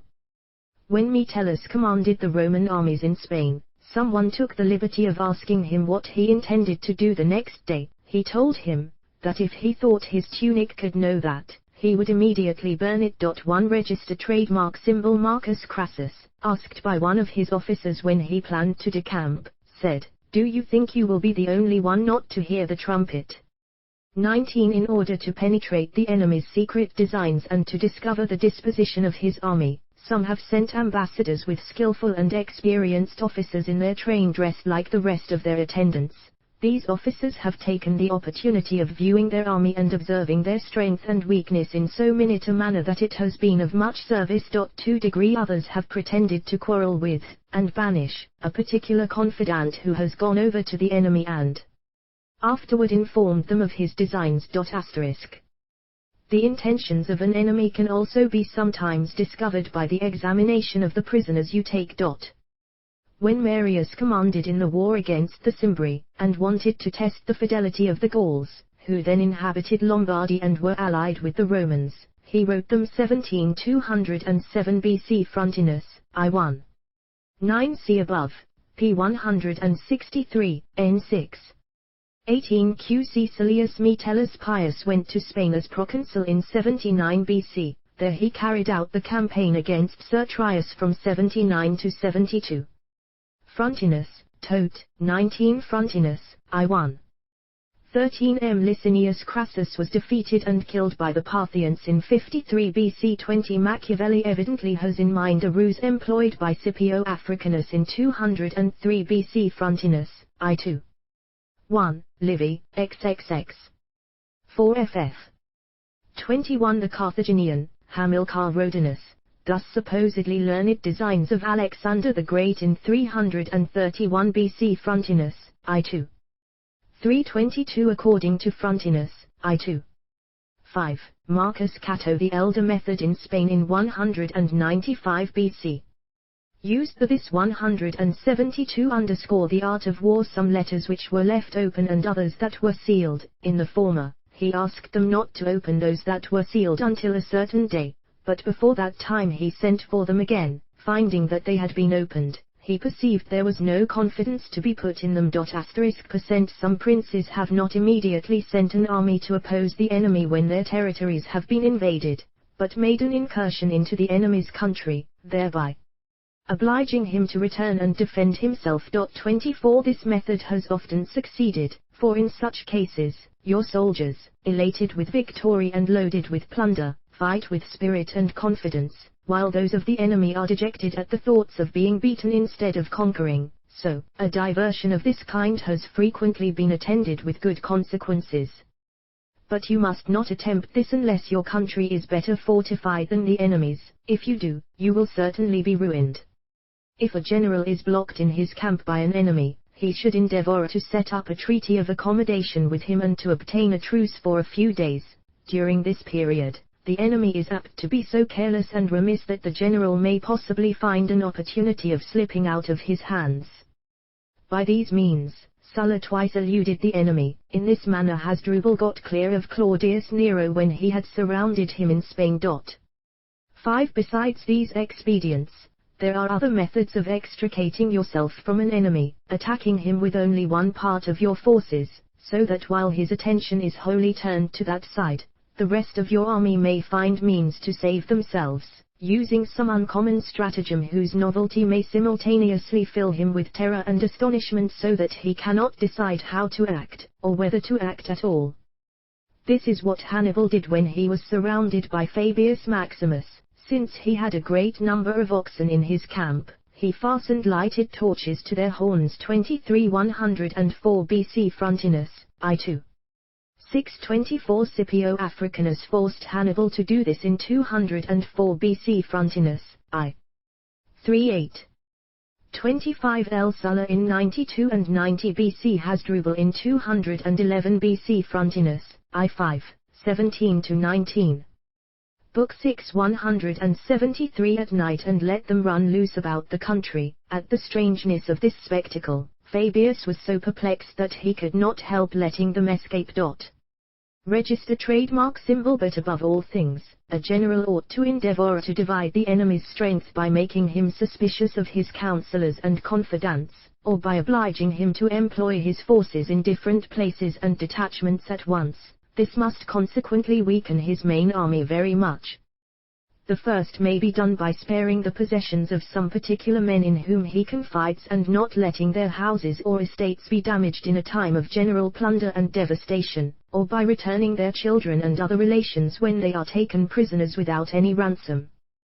Thus when Hannibal had ravaged and burned all the towns and country around Rome, he spared the estate of Fabius Maximus alone. 27 Coriolanus, 2, returning at the head of an army to Rome, carefully preserved the possessions of the nobility and burned those of the plebeians.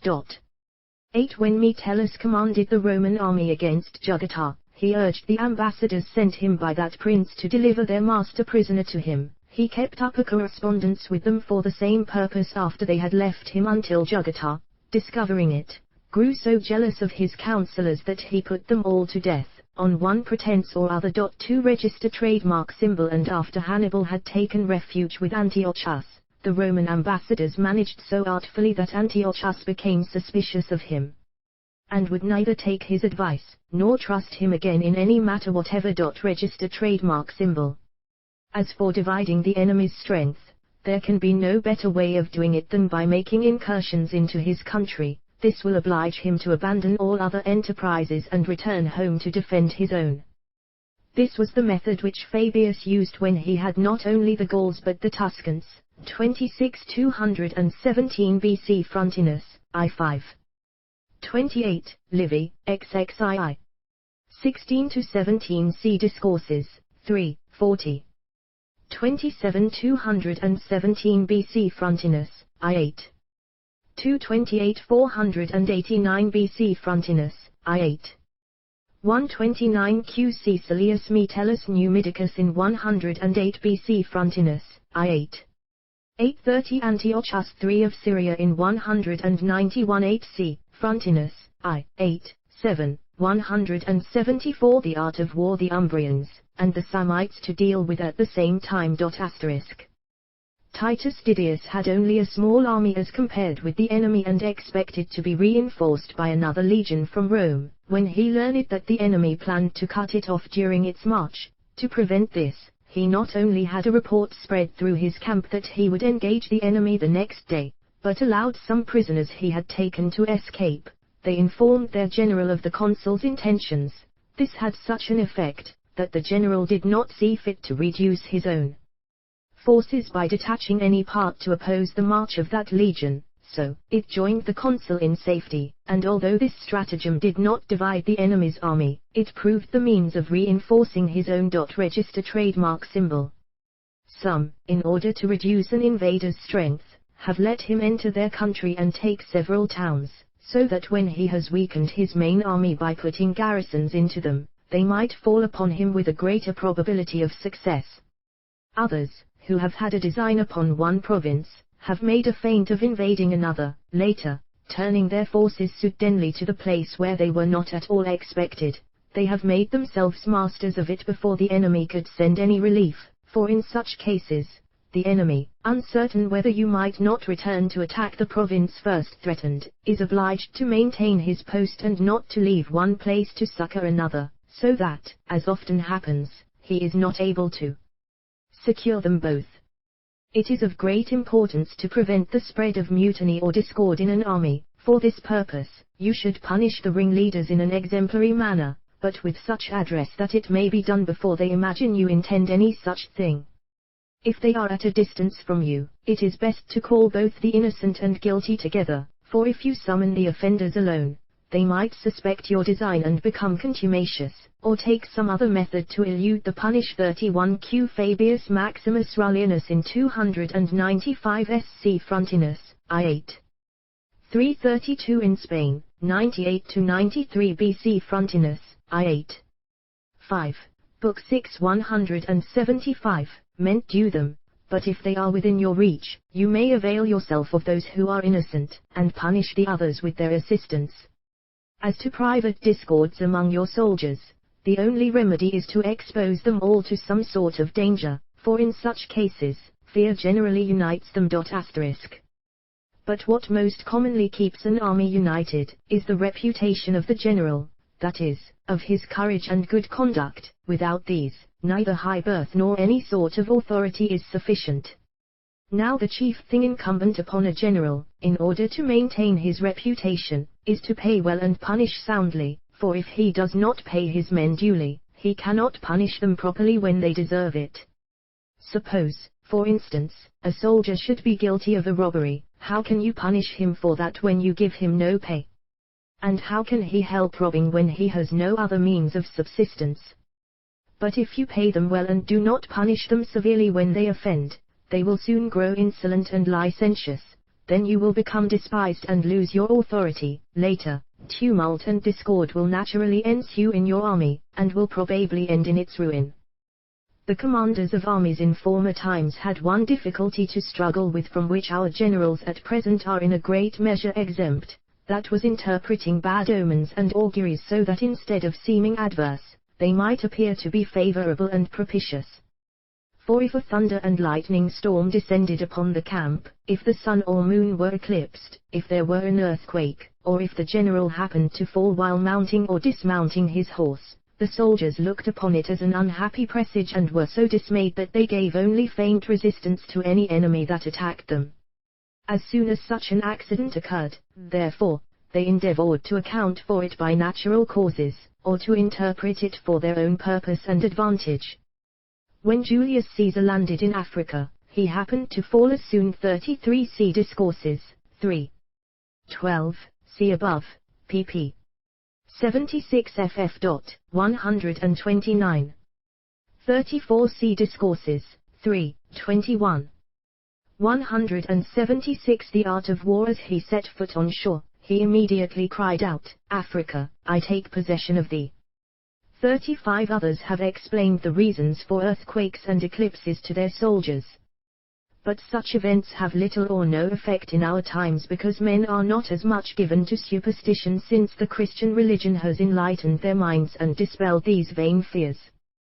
But should such fears ever happen to occur, we must imitate the example of the ancients upon such occasions. Degree If famine or any other kind of distress has reduced an enemy to despair, and he advances furiously to engage, you should keep close in your entrenchments and avoid a battle if possible.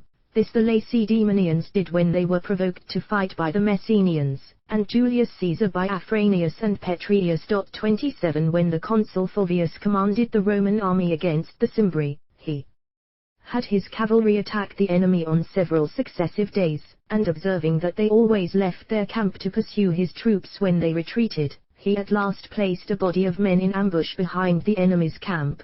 They rushed into it and made themselves masters of it the next time they sallied out to pursue his cavalry. 8 Some princes, when their dominions have been invaded and their army has lain near that of the enemy, have sent out parties under the enemy's colors to plunder and lay waste their own territories.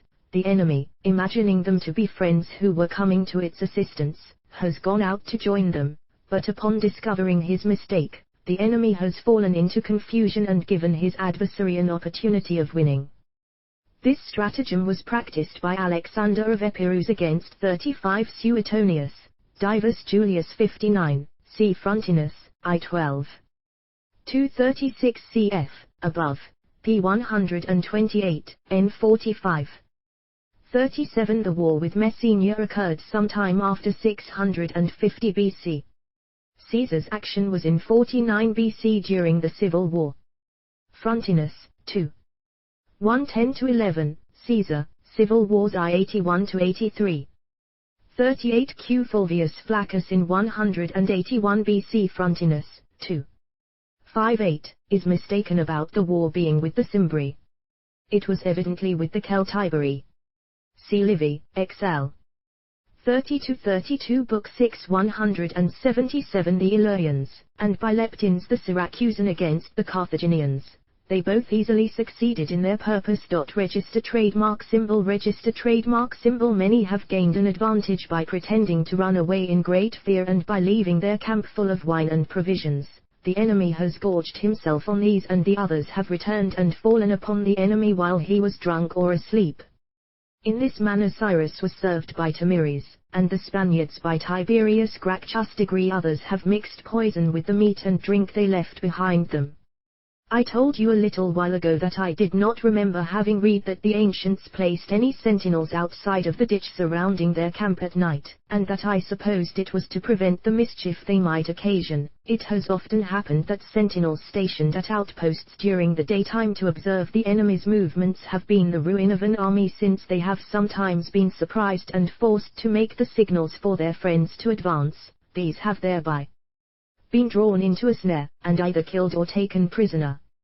In order to deceive an enemy, it may not be amiss to vary or to omit some particular custom or signal that you have constantly used before, as a certain great general did of old. He, having had some of his advance parties always give him notice of the enemy's approach by fires at night and smoke during the day, thought proper to vary that custom at last. He ordered those parties to keep constant fires all night long and to make smoke throughout the day, but to extinguish them when they perceived the enemy in motion. Thus the enemy, advancing again and not seeing the usual signals made to give notice of his approach, imagined he was not discovered. 39 Alexander II of Epirus. Leptines, brother of the tyrant, Dionysius I of Syracuse, in 397-396 BC. Frontinus, 2. 510-11. 40 Tamiris, queen of the Massagetae, a Scythian people, in 529 BC. Tiberius Sempronius Gracchus in Spain in 179-178 BC. Frontinus, 2. 55. Machiavelli may well have used another source for Tamiris. See Bird, p. 237. 178 The art of war, and pushed on with such precipitation to the attack, that he fell into disorder and was routed by his adversary, who was prepared to receive him. Memon the Rhodian, in order to draw the enemy out of a strong and advantageous location, got one of his own men to go over to the enemy as a deserter with the report that his army was in a mutiny and that the greater part of it was going to leave him. To confirm this, he caused a great uproar and commotion to be counterfeited every now and then in his camp. Hence the enemy thought he would easily win, left his entrenchments to attack Memon, and was completely defeated. Great care is also to be taken not to reduce an enemy to utter despair. Julius Caesar was always very attentive to this point in his wars with the Germans, and used to open a way for them to escape after he began to perceive that, when they were hard-pressed and could not run away, they would fight most desperately. He thought it better to pursue them when they fled, than to run the risk of not beating them while they defended themselves with such obstinacy.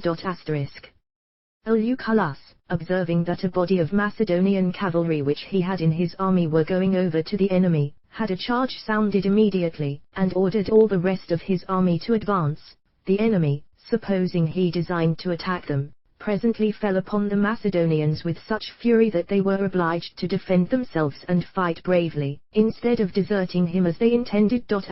For it is also of great importance to secure a town, when you suspect its loyalty, either before or after a victory.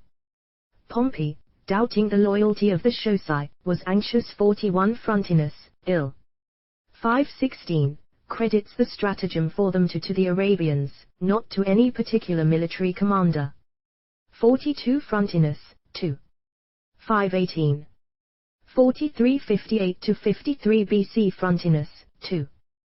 63. Another example of the power of necessity.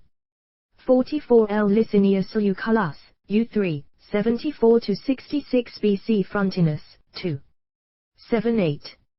See Discourses, High, Book 6 179. Let him send the sick men whom he had in his army into their town to be taken care of until they were well again, but instead of sick men, he sent a parcel of the stoutest and most resolute men he had in his army in disguise.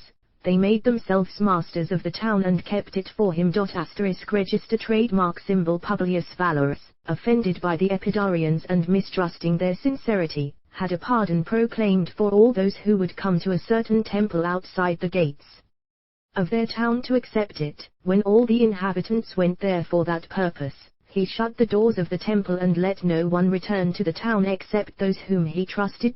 4 Register trademark symbol Alexander the Great, anxious to depart for Asia and to make sure of Thrace, took all the nobility and leading men of that province along with him and, allowing them pensions, left the common people to be governed by men of their own condition. Thus, the nobility were content with their appointments and the common people had no leaders to oppress or incite them to rebellion. The whole province remained quiet.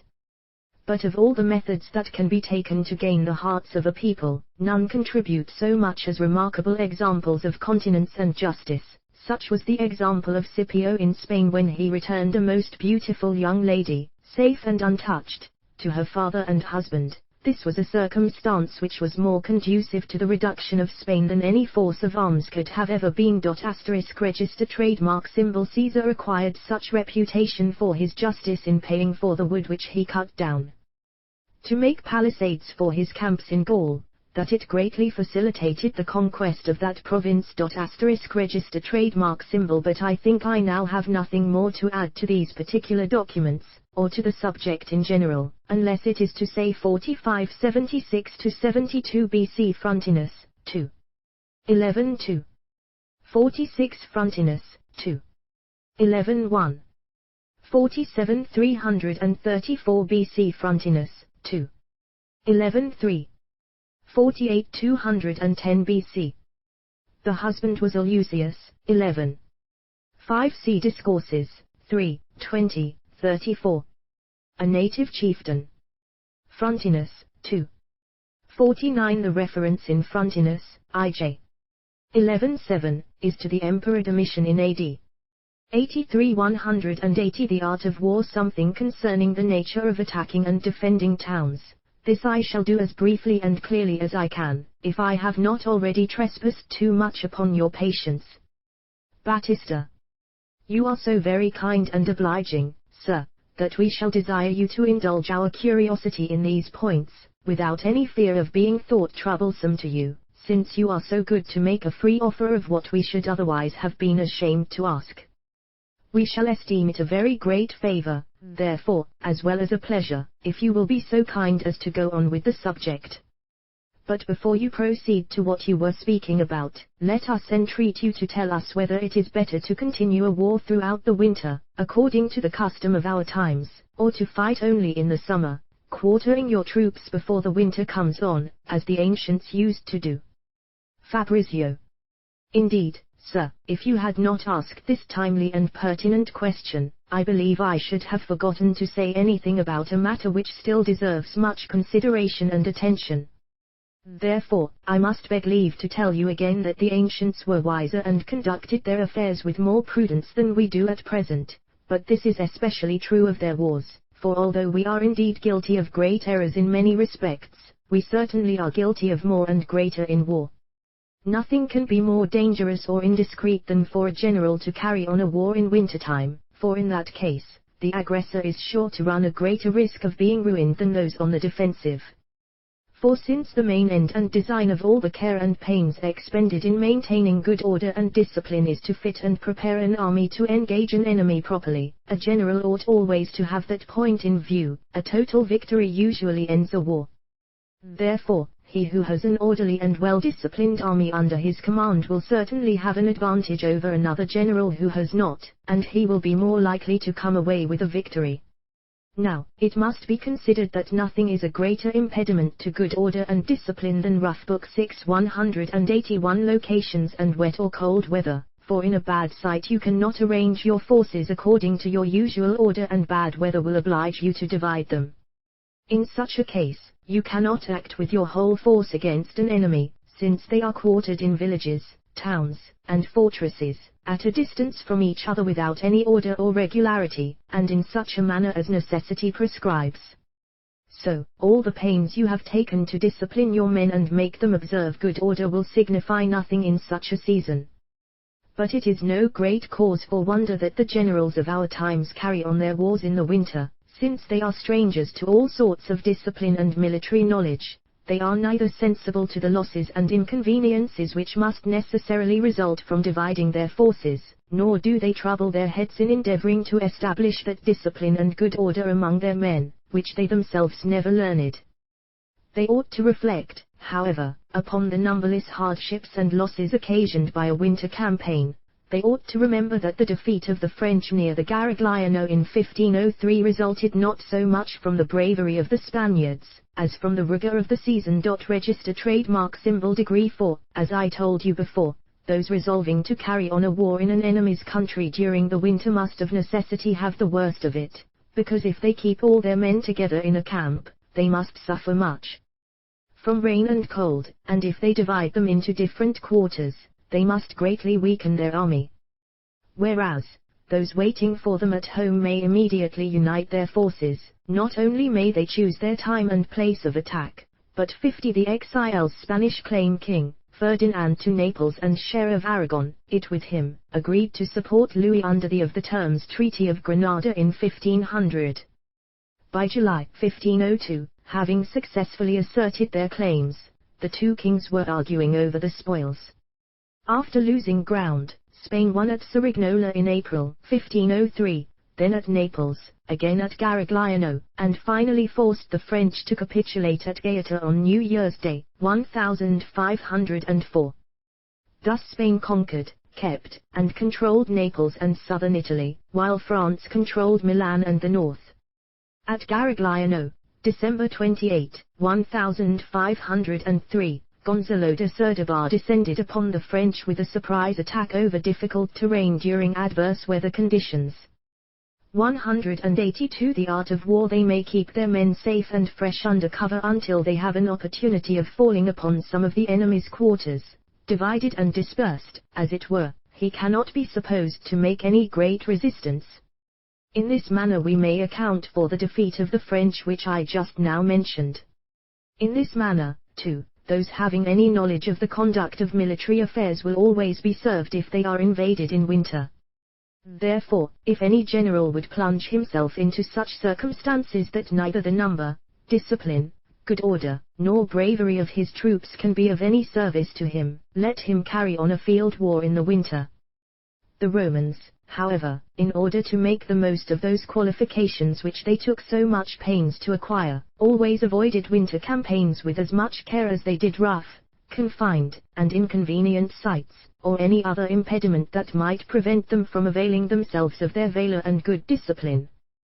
This is all that I have to say at present in answer to your last question. Let us now proceed, if you please, to the method of attacking and defending towns, and to the manner of building and fortifying them. Book 7. Towns and fortresses, you must know, may be strong either by nature or by art. Those surrounded by rivers or morasses, like Mantua or Ferrara, or situated upon a rock or steep hill, like Monaco and Sant'Olio, are strong by nature. Those situated upon hills that are not difficult of ascent, are deemed weak since the invention of mines and artillery. Hence, those building fortresses in these times often choose a flat site and make it strong by art. For this purpose, their first care is to fortify their walls with angles, bastions, casemates, half-moons, and ravelins, so that no enemy can approach them without being taken in both front and flank. If the walls are built very high, they will be too much exposed to artillery. If they are built very low, they may be easily scaled. If you dig a ditch on the outside of the walls to make an escalade more difficult and the enemy should fill it up, which may easily be done by a numerous army, he will immediately become masters of them. Therefore, in my opinion, with submission to better judges, the best way to prevent either eventuality would be to build high walls and to dig a ditch on the inside rather than on the outside. This is the strongest method of fortifying a town. Not only does it cover the besieged from artillery fire, but it makes the besiegers scaling the walls or filling up the ditch a very difficult matter. Your walls, then, should be of a due height, 2 yards thick at least, to stand the fire of the enemy's batteries. Also, there should be towers all along them, at a distance of 400 feet from each other. The ditch on the inside ought to be no less than 60 feet wide and 24 feet deep, all the earth dug out 1 Vegetius, 4.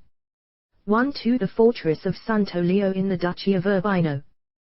3 Vegetius, 4. To 183 184 The art of war of it should be thrown up on that side next to the town, supported by a wall built in the ditch, and carried the height of a man above the surface. This will make the ditch so much the deeper. In the bottom of the ditch I would have casemates about 400 feet from one another in order to rake those that might get down into it. The heavy artillery used for the town's defense should be planted on the inside of the wall supporting the ditch. Since the other wall is to be a high one, you cannot use very large pieces there without much difficulty and inconvenience. If the enemy attempts an escalade, the height of the first wall protects you.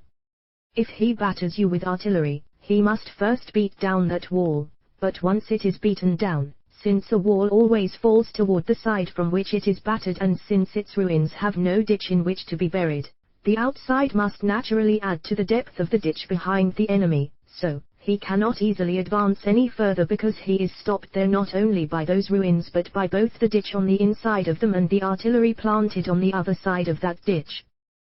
The only expedient the enemy has left upon such occasions is to fill up the ditch. This is a very difficult matter for him because of the great width and depth of the ditch, the danger of approaching it from the bastions and other fortifications with which it is flanked, and the labor of climbing over the ruins with the burden of fascines upon the backs of his men. So, I think a town fortified in this manner may be considered impregnable. Battista. Don't you think the town would be stronger if there were another ditch outside the wall? Fabrizio. Most certainly. But I meant that if there were to be only one ditch, it would be best to have it on the inside. Battista. Would you choose to have water in the ditches, or would you rather have them dry? Fabrizio. People differ in their opinions on that matter, because ditches with water in them secure you against mines. Book 7 185 and those having none are harder to fill up. But, on the whole, I should prefer dry ditches, because they are a better security than the other type, for ditches with water in them have sometimes been frozen over so that in winter time, the towns they were designed to secure have been taken without much difficulty, as happened at Mirandola when Pope Julius laid siege to it.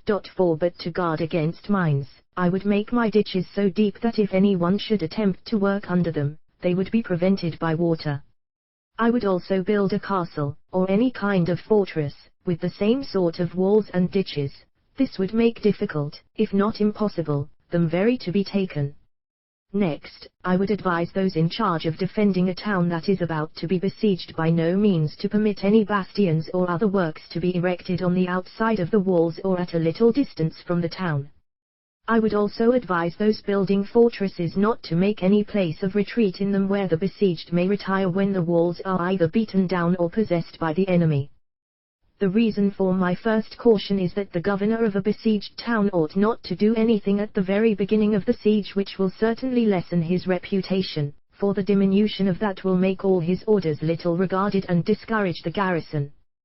But such will always be the case if you build little forts outside the town you are to defend, because they are sure to fall into the enemy's hand. It is impossible in these times to maintain such inconsiderable places against a train of artillery, so that their loss will be the loss of your reputation and, therefore, most probably of the town itself. When the Genoese rebelled against Louis XII, King of France, they built some trifling redoubts upon the hills lying around Genoa. These were immediately taken by the French and occasioned the loss of that city. 5 As to the second piece of advice relating to fortresses, in the winter of 1511 Pope Julius II captured the fortress of Mirandola. 5 Genoa rebelled in 1506, and the French recaptured the city in 1507. See Discourses, 2, 24, and Prince, 24 Machiavelli's principal discussions of fortresses. For Roman methods of capturing cities, see Discourses, 2, 32. 186 The art of war. Say nothing can expose a fortress to greater danger than having places of retreat into which the garrison may retire when they are hard pressed. If it were not for the hopes of finding safety in one post, after they have abandoned another, they would exert themselves with more obstinacy and resolution in defending the first. When that is deserted, all the rest will soon fall into the enemy's hands. Of this we have a recent and memorable instance in the loss of the citadel at Forli, when the Countess Caterina was besieged there by Cesarea Borgia, son of Pope Alexander VI, at the head of a French army. Register trademark symbol. That fortress was so full of such places of retreat that a garrison might retire out of one into another, and out of that into many more successively. First, there was the citadel, and next, a castle, separated from the citadel by a ditch with a drawbridge over it upon which you might pass out of one into the other. In this castle were 3 divisions separated from one another by ditches full of water with drawbridges over them. The Duke, therefore, made a breach in the wall of one of these divisions with his artillery. Giovanni the Casale, who was the governor, instead of defending the breach, retreated into another division. Thereupon the Duke's forces immediately entered that division without opposition and, gotten possession of the drawbridges, soon made having themselves masters of all the rest. The loss of that fortress, then, which was thought impregnable, resulted from 2 errors. First, making so many conveniences for retreating from one place to another. Second, not having any of those places able to command its bridges. So, the ill contrivance of the fortress and the want of wisdom among the garrison defeated the magnanimous resolution of the Countess, who had the courage to wait for an army there, which neither the King of Naples 6 in 1488 Count Girolamo Riario of Forli was murdered in his palace. His wife, Caterina, tricked the conspirators by retiring to the citadel and holding out Milan. However, until relief came in December from her 1499 uncle, when Cesarea Duke Forli Ludovico was Sforza of overwhelmed by Borgia, the Countess was simply trapped in the citadel. No one came to her rescue, and surrendered, the 12th of January. See Prince, 13, 20, Discourses, 3, 6, History of Florence, 8, 34. Book 7 187. Nor the Duke of Milan dead. However, although her efforts did not succeed, she gained much glory by so generous a stand, as appears from the many copies of verses written in her praise upon that occasion. If I were to build a fortress, then, I would make its walls very strong and fortify it with such ditches as I have just now described. But I would have no retreating places nor anything else on the inside but houses. Those, too, would be so low that the governor, in the middle, seeing every part of the walls at one glance, might know where to send relief immediately when necessary, and the garrison might be convinced that when the walls and ditch were lost, they had no other refuge left. If by any means I should happen to be prevailed upon to make places of retreat, I should build them so that each one of them would be able to command its own drawbridge, which I should build upon piles in the middle of the ditches that separated them from one another. Battista. You say that small forts are not defensible in these times, but, if I am not mistaken, I have heard others assert that the smaller a fort was, the better it might be defended. Fabrizio. Their assertion is ill-grounded then, because no place where the besieged have no room to secure themselves by throwing up other ditches and ramparts when the enemy has got possession of the first can be called strong today. For such is the force of artillery that whoever depends upon only one wall and one ditch will have reason to lament his error.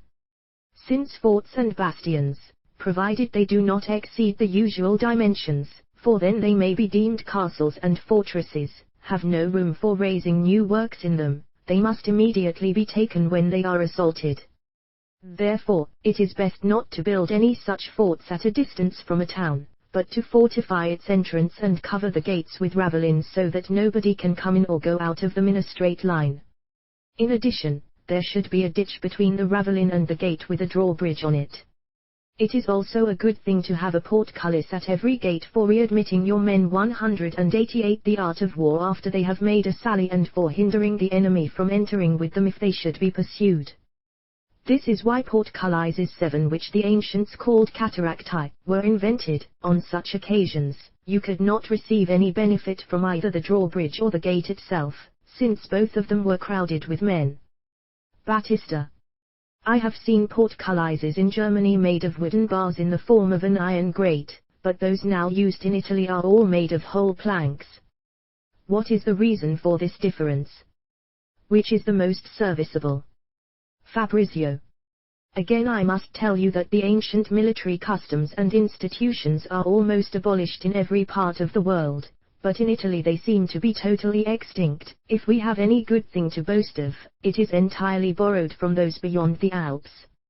You must have heard, and perhaps some of the company may remember, how feebly and slightly we used to fortify our towns and castles before Charles VIII, King of France, came into Italy in 1494. The merlons, or the spaces in the walls between the embrasures, were not more than a foot thick. The embrasures themselves were made very narrowly on the outside and wide within, with many other defects which it would be too tedious to enumerate, for when the merlons are made so slight, they are soon beaten down, and embrasures of similar construction are immediately laid open. But now we have learned from the French how to make our merlons strong and substantial, and although our embrasures are still vide within and grow narrower and narrower toward the middle of the wall, after which they begin to open again and grow wider and wider toward the outside, the artillery cannot be so easily dismounted nor the men driven from the parapets. The French have many other improvements and inventions which our soldiers have never seen, and therefore cannot imitate. Among these I might mention the portcullises, of which you just now spoke, made in the form of an iron grate. They are much better than ours. 7 Vegetius, 4. Book 7 189 If you use one made of whole planks to defend a gate, when it is let down you shut yourself up tight and cannot annoy the enemy through it, so he may either hew it down with axes or set fire to it without any danger. But if it is made like a grate, you may easily defend it against him either with spikes or by firing shot through the interstices of the bars. Battista. I have observed another invention from beyond the Alps which has been recently imitated in Italy, making the spokes of the wheels of our artillery carriages incline obliquely from the exterior rim to the hub. Now, I should very much like to know the reason for this, because I always thought straight spokes were stronger than any others. Fabrizio. You must not look upon this deviation from the usual custom as the effect of whim or caprice, or for the sake of ornament. Where strength is absolutely necessary, little account ought to be taken of beauty. The true reason, then, for what you have observed is that such wheels are safer and stronger than our own. When the carriage is loaded, it either is even or inclines to one side. When it is even, each wheel sustains an equal share of the weight and is not too overburdened by it. But when it inclines to either side, the total weight lies wholly on one of the wheels. Therefore, if the spokes are straight, they are soon broken, because if the wheel inclines, the spokes must also incline and cannot support the weight that presses upon them. So, by setting the spokes of their wheels obliquely to the hub, the French judge rightly. When the carriage inclines to one side and the weight bears directly, instead of obliquely, upon the spokes, they will then become straight in a line with it. Consequently, they will be better able to support the whole than they were to bear one half of the load when the carriage was even. But to return to our towns and fortresses. The French have still another method for securing the gates of their towns and for letting their men in and out of them more easily and conveniently when they are besieged, one I have not yet seen practiced in Italy. They erect 2 pierpin 190 the art of war dicular piles or pillars at the end of the drawbridge on the outside of the ditch. Upon each of these they balance a beam so that one half of it hangs over the bridge and the other half hangs outside it. Those parts hanging outside are joined together with crossbars like a grate. At the end of each beam hanging over the bridge, they fix a chain and fasten it to the bridge so that when they intend to close off that end of the bridge, they loosen the chains and let the grate fall. When they want to open it, they draw the chains and hoist the grate up again. Thus, they can raise it to such a height that only infantry or cavalry, if necessary, may pass under, or they may shut the passage up so tightly that nobody at all can get through, since the grate is raised and lowered like the opening of an embrasure. This I take to be a better contrivance than the portcullis, because the grate does not fall perpendicularly like a portcullis, therefore it is not so likely to be obstructed by an enemy. Those, then, that would fortify a town properly should observe these directions. In addition to these, they should not let any lands be tilled nor any buildings be erected within at least a mile of it. The whole country around it should be quite clear and open, free from all thickets, or banks, or plantations, or houses which may hinder the prospect of the besieged and afford shelter to an enemy in his approaches. Remember, too, that a town whose ditches have banks higher than the ordinary surface of the earth and whose ditches are outside, may be considered very weak. Instead of doing you any good, they serve only to cover the enemy and to mask his batteries. There they may easily open upon you from that point. But now let us proceed to show what is to be done within a fortified town for its greater security against an enemy. I shall not trespass so much upon your time and patience as to tell you that besides the directions already given, it is absolutely necessary to be well supplied with ammunition and provisions for the garrison, because everybody must know this, and it is clear that without such stores, all other precautions Book 7 191 and preparations are to no purpose. In general, I shall merely say that there are 2 rules which should never be forgotten upon such occasions. The first is, provide yourself with everything you think you may want. The second, prevent the enemy from availing himself of anything that may be of service to him in the country around you. Consequently, if there is forage, cattle, or anything else you cannot carry off into the town, you ought by all means to destroy it. You also ought to take care that nothing is done in a tumultuous or disorderly manner, and that every man knows his station and what part he is to act, on any given occasion.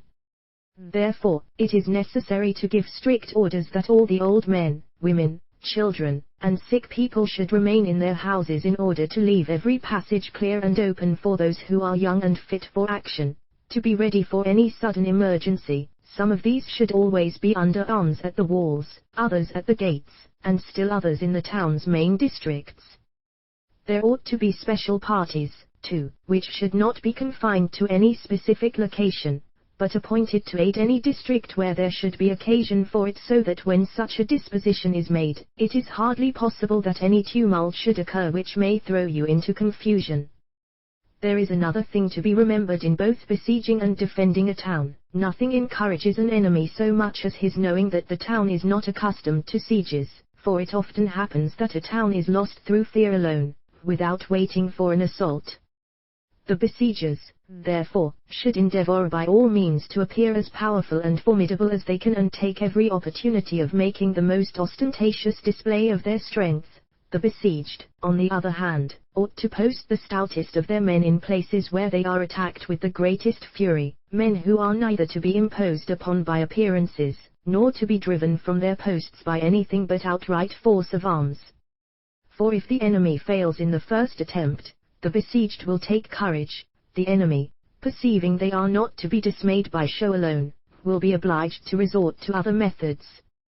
192. The art of war. The instruments the ancients used in the defense of a town were many. Register, trademark, symbol. The main ones were those that hurled darts and huge stones to a great distance and with astonishing force. They also used several instruments in besieging towns, like the battering ram, the tortoise, and many others. Today, instead of these, great guns are used both by besiegers and by those besieged. But let us return to our topic. A governor of a town, then, must take care neither to be surprised by famine nor to be overpowered by attacks. As to famine, I told you before that he ought to lay in a plentiful stock of provisions and ammunition before the siege begins, but should the siege prove a very long one, and should this stock eventually fail, he must then devise some extraordinary method of procuring supplies from his friends and allies, especially if a river runs through the town, as did the inhabitants of Casalinum from the Romans. When that town was so closely besieged by Hannibal that they could be sent no other kind of food, people threw great quantities of nuts into a river running through the middle of their town. These nuts were carried down by the stream, escaped the enemy's notice, and supplied the besieged with food for a considerable time. Register, trademark, symbol. The inhabitants of some besieged towns, in order to make the enemy despair of reducing them by famine, have either thrown a great quantity of bread over their walls, degree, or gorged an ox with corn and then turned it out to fall into the enemy's hands, so that when he killed it and found its stomach so full of corn, he might imagine they had abundance in the town. 14. On the other hand, some great generals have used many artifices and expedients to distress a town. Fabius Maximus let the Campanians sow their fields before he besieged their city so that they would diminish their stores. 12. When Dionysius lay 8 Vegetius, 4.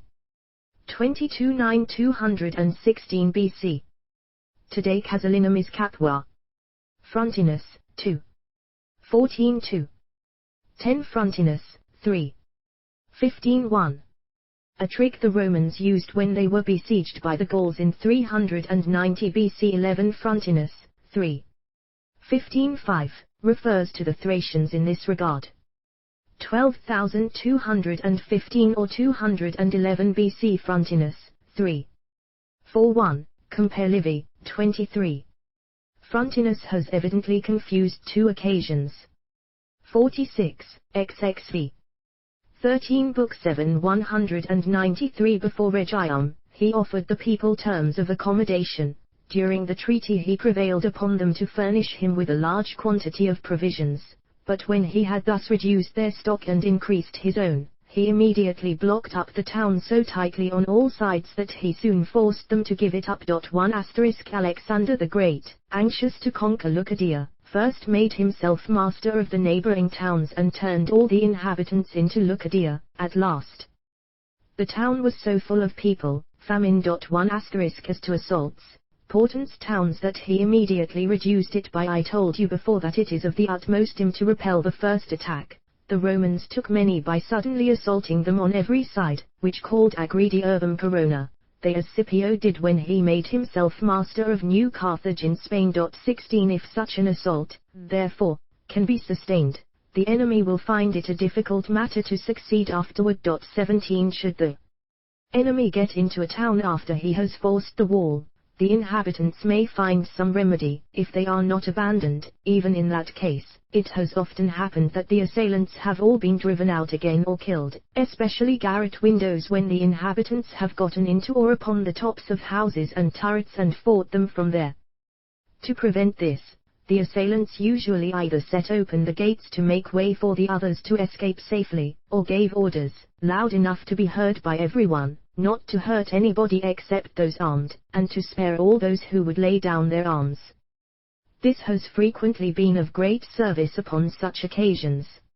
It is also an easy matter to make yourself master of a town if you come suddenly and unexpectedly upon it, that is, if you are at such a distance from it with your army. Do not 13 Dionysius I of Syracuse in 391 BC. Frontinus, 3.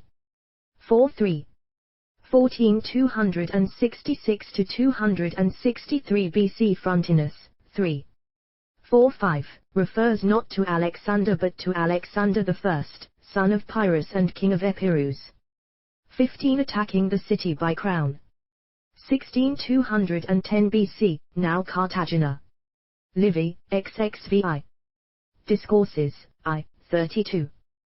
17. For the following, Vegetius, 4. 25. The Great, 44 ff. Polybius, x 12 ff. C. 194. The art of war. Think that the inhabitants will suspect you of any such intention, or that you can attack them without their having sufficient notice of your approach. Hence, if you can make a long and hasty march or two and fall upon it unawares, you are almost sure to succeed. I would willingly pass over in silence some transactions that have occurred in our own time, since it would be disagreeable to talk of Misif and my own exploits, and I do not really know what to say of others. Nevertheless, I cannot help proposing, in this respect, the example of Caesarea Borgia, usually called Duke Valentine, as one worthy of imitation. When he lay with his army at Nocera and feigned an attack upon Camerino, he suddenly invaded the duchy of Urbino and conquered a state in one day without any difficulty. Another man could not have reduced it without wasting much time and money upon it.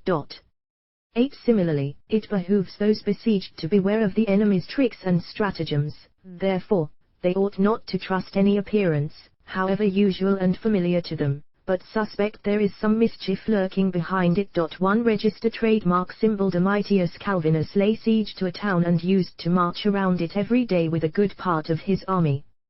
Hence the besieged, imagining he did it only as a drill, began to grow remiss in their guards. When Domitius perceived this, he made an assault upon the town and conquered it. 2. Some generals who have had intelligence of troops marching to relieve a place they had besieged, have dressed a body of their own soldiers in the enemy's uniform and supplied them with the same colors. When they were admitted into the town, they conquered it. 2. Simon, the Athenian, one night set fire to a temple that stood outside intended to surprise. Thereupon, the gates of a town all the people ran out of it. The 18th of June, 1921, 1502. See Discourses, 2, 24. 19. See above, Janneus 9 p. 143, Domitius n. 9. Calvinus, consul in 54 and 40 BC. Frontinus, 3. T21. Stratagem of the Frontinus, 3. 2-4. Arcadians against the Messenians, as related in Book 7 195, to extinguish the flames and left the town to the mercy of the enemy. Others, having met with a party of foragers who were sent out of a fortress, have killed them all and disguised some of their own men in their clothes. Later, these men have given up the place to them. %. Besides these artifices, the ancients used others to draw the garrison out of a town they wanted to capture. When Scipio commanded the Roman armies in Africa, he was very anxious to make himself master of some strongholds that were well garrisoned by the Carthaginians. To do this, he feigned assaults on them, but soon desisted and marched away again to a great distance, as if he were afraid of the enemy. Hannibal, therefore, deceived by appearances, immediately drew all the garrisons out of these strongholds in order to pursue him with greater force and to have greater hopes of entirely crushing him. But when Scipio was informed of this, he sent Masinissa, his lieutenant, to seize them. *4 Pyrrhus, laying siege to the capital of Illyria, now Slavonia, where there was a very strong garrison, pretended to despair of reducing it, turning his arms against other towns which were not so well defended. He forced the enemy to draw the greater part of the garrison out of the capital to relieve these towns. Then, he suddenly returned thither with his army, and took the capital without any difficulty. *5 Many generals have poisoned wells and springs and diverted the course of rivers to make themselves masters of a town, but they have not always succeeded in so doing. Register trademark symbol. Others have EN 22 ca. 470 BC. The Temple of Diana in Caria, Asia Minor. Frontinus, ITE2s 23, employed by Antiochus in besieging the town of Suendar in Cappadocia. Frontinus, 3. 29. 24 202 3b.c. Massinissa, king of the Numidians, was an ally of Rome. Frontinus, 3. 6-1. 25 296 to 280.c. Illyria is now the area northwest of Belgrade. Frontinus, THNGH 326. Frontinus offers 6 examples in 3. 7. The next stratagems may have been taken from a variety of passages in Frontinus, for example, 2. 3. 1. T.A. Danes 196. The art of war devoured to dismay the inhabitants by causing a report to be spread that they have lately gained some considerable advantage, and daily expect a powerful reinforcement. Some have made themselves masters of towns by holding a private correspondence with, and corrupting one party of, the inhabitants. They have used several different methods to do this. Others have sent one of their chief confidants among them. He, under the pretense of desertion, has gained great credit in the town and afterward betrayed it by giving intelligence to his friend about how the guards were posted, by preventing a gate, opened for some occasion such as a carriage breaking down in it, from being shut again, or by some other means for facilitating the enemy's entrance into the town.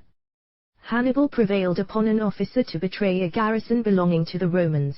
The officer got leave to go hunting at night under a pretense that he dared not do so in the daytime lest he should be taken by the enemy. Returning before morning, he contrived matters so well that he got several of Hannibal's men admitted with him in disguise. These immediately killed the guards and delivered up one of the gates to Hannibal. Some towns have been taken by letting their garrison make a sally on the enemy and then pursuing them to too great a distance when they pretended to fly before them. Thus, they have been drawn into an ambush and cut off. Many generals, and Hannibal among them, have let a besieged enemy get possession of their camp in order to throw themselves between them and the town, and so prevent their retreat.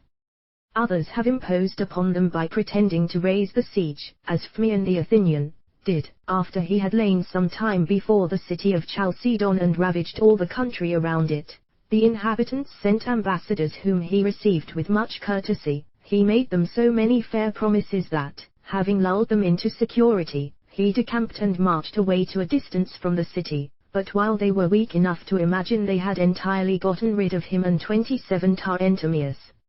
826. In 212 BC Frontinus, 3. 3-6. See Livy, XXV. 8-9.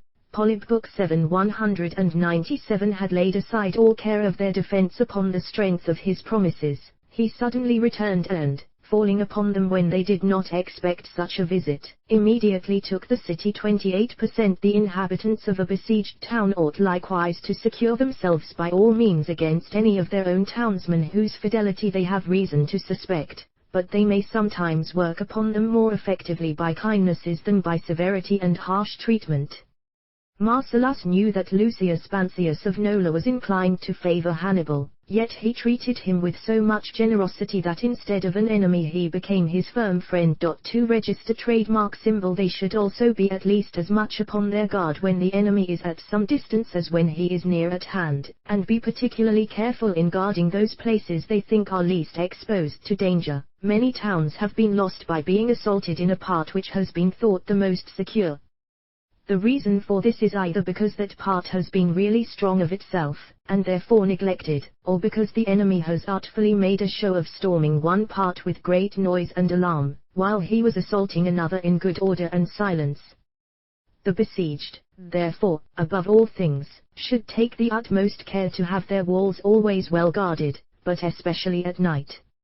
Not only should they post men there, but they should also post fierce and keen-nosed dogs to smell out an enemy at a distance and to give an alarm by their barking, for dogs, and geese too, have sometimes saved a fortress, as they rescued the capital at Rome when it was besieged by the Gauls. Degree when the Spartans laid siege to Athens, Alcibiades ordered that whenever he should hoist a light in the night, every guard should do the same upon pain of severe punishment in case of neglect. 31 The Athenian Hippocrates, finding a sentinel asleep. 28 432 BC Frontinus, 3. 11-1. 29 M. Claudius Marcellus in 216 BC Frontinus, 3. 16-1, Livy, 23. 15 to 1680. Vegetius, 4. 2631. During the Peloponnesian War. Frontinus, 3. 12:1. 198. The art of war at his post, immediately killed him and said he had only left him as he found him. Some who have been besieged have found different methods of conveying intelligence to their friends, such as writing them letters in ciphers, when they dared not trust the messenger with a verbal errand, and concealing the letters in different ways. The nature of the ciphers has been devised and agreed upon by the parties beforehand, and the methods of concealing them various. Some have written what they had to say in the scabbard of a sword, others have put their letters into unbaked bread, which they have baked and given to the bearer as food for the road, others have concealed them in their private parts, and still others under the collar of the messenger's dog. Some have written letters about ordinary affairs and interlined them with their main purpose, written with a certain substance which will not appear until they have been dipped in water and held to a fire. This method has been very artfully practiced in our own time by someone who, having occasion to communicate a secret to some of his friends living in a besieged town and not daring to trust any messenger with it, sent letters of excommunication written in the usual style, but interlined in the manner I have been mentioning. When these were hung from the doors of the churches there, they were soon taken down and the contents of them perfectly understood by those who knew from whom they came. By some particular marks, this is a very good way, for he who carries such letters cannot know their secret contents, nor can there be any danger of his being discovered by an enemy. In short, there are 1,000 other methods of giving and receiving secret intelligence which any man may invent himself or learn from others. But it is a much easier matter to convey intelligence to those besieged than for them to send any to their friends, because nothing can be carried out of a town, except by those pretending to be deserters. This is a very uncertain and hazardous method, especially if the En 32 the Athenian general Iphicrates was holding Corinth in 393 to 391 BC. Frontinus, 3, 12. 2 Book 7 199 Me is vigilant and circumspect. Whereas, those who want to carry intelligence to the besieged having nothing more to do than to get into the enemy's camp, which they may do under almost any pretense, and take their opportunity of slipping from there into the town. But now let us proceed to the present method of repairing and defending a breach in the walls of a town. If you should happen to be blocked up in a place where there is no ditch on the inside of the walls, in order to prevent the enemy from entering at a breach that may be made by their artillery, you must make a ditch at least 60 feet wide behind the part they are battering, and throw up all the earth that is dug out of it toward the town to form a good rampart. And to add to the depth of the ditch, you must carry this out with such diligence that when the wall is beaten down, the ditch is at least 10 or 12 feet deep. It is also necessary, while you have time, to flank the ditch with a casemate at each end. If the wall is substantial enough to hold out until these works are finished, you will be stronger on that side than in any other part of the town, for then you will have a complete ditch there of that sort which I recommended a little while ago. But if the wall is so weak that you cannot have time to do all this, you must then depend upon your men and exert your utmost vigor to defend the breach. This method was used by the Pisans when the Florentines laid siege to their city. Indeed, they were very well enabled to do it, for their walls were so strong that they had enough time, and the soil upon which their city is built is very proper for making ditches and ramparts. But if either of those conveniences had failed them, they would inevitably have been undone. However, it is best, as I said before, to have such ditches made within a town and all around its walls in good times, for then you need not be afraid of any enemy. The ancients sometimes made themselves masters of a town by using subterranean passages.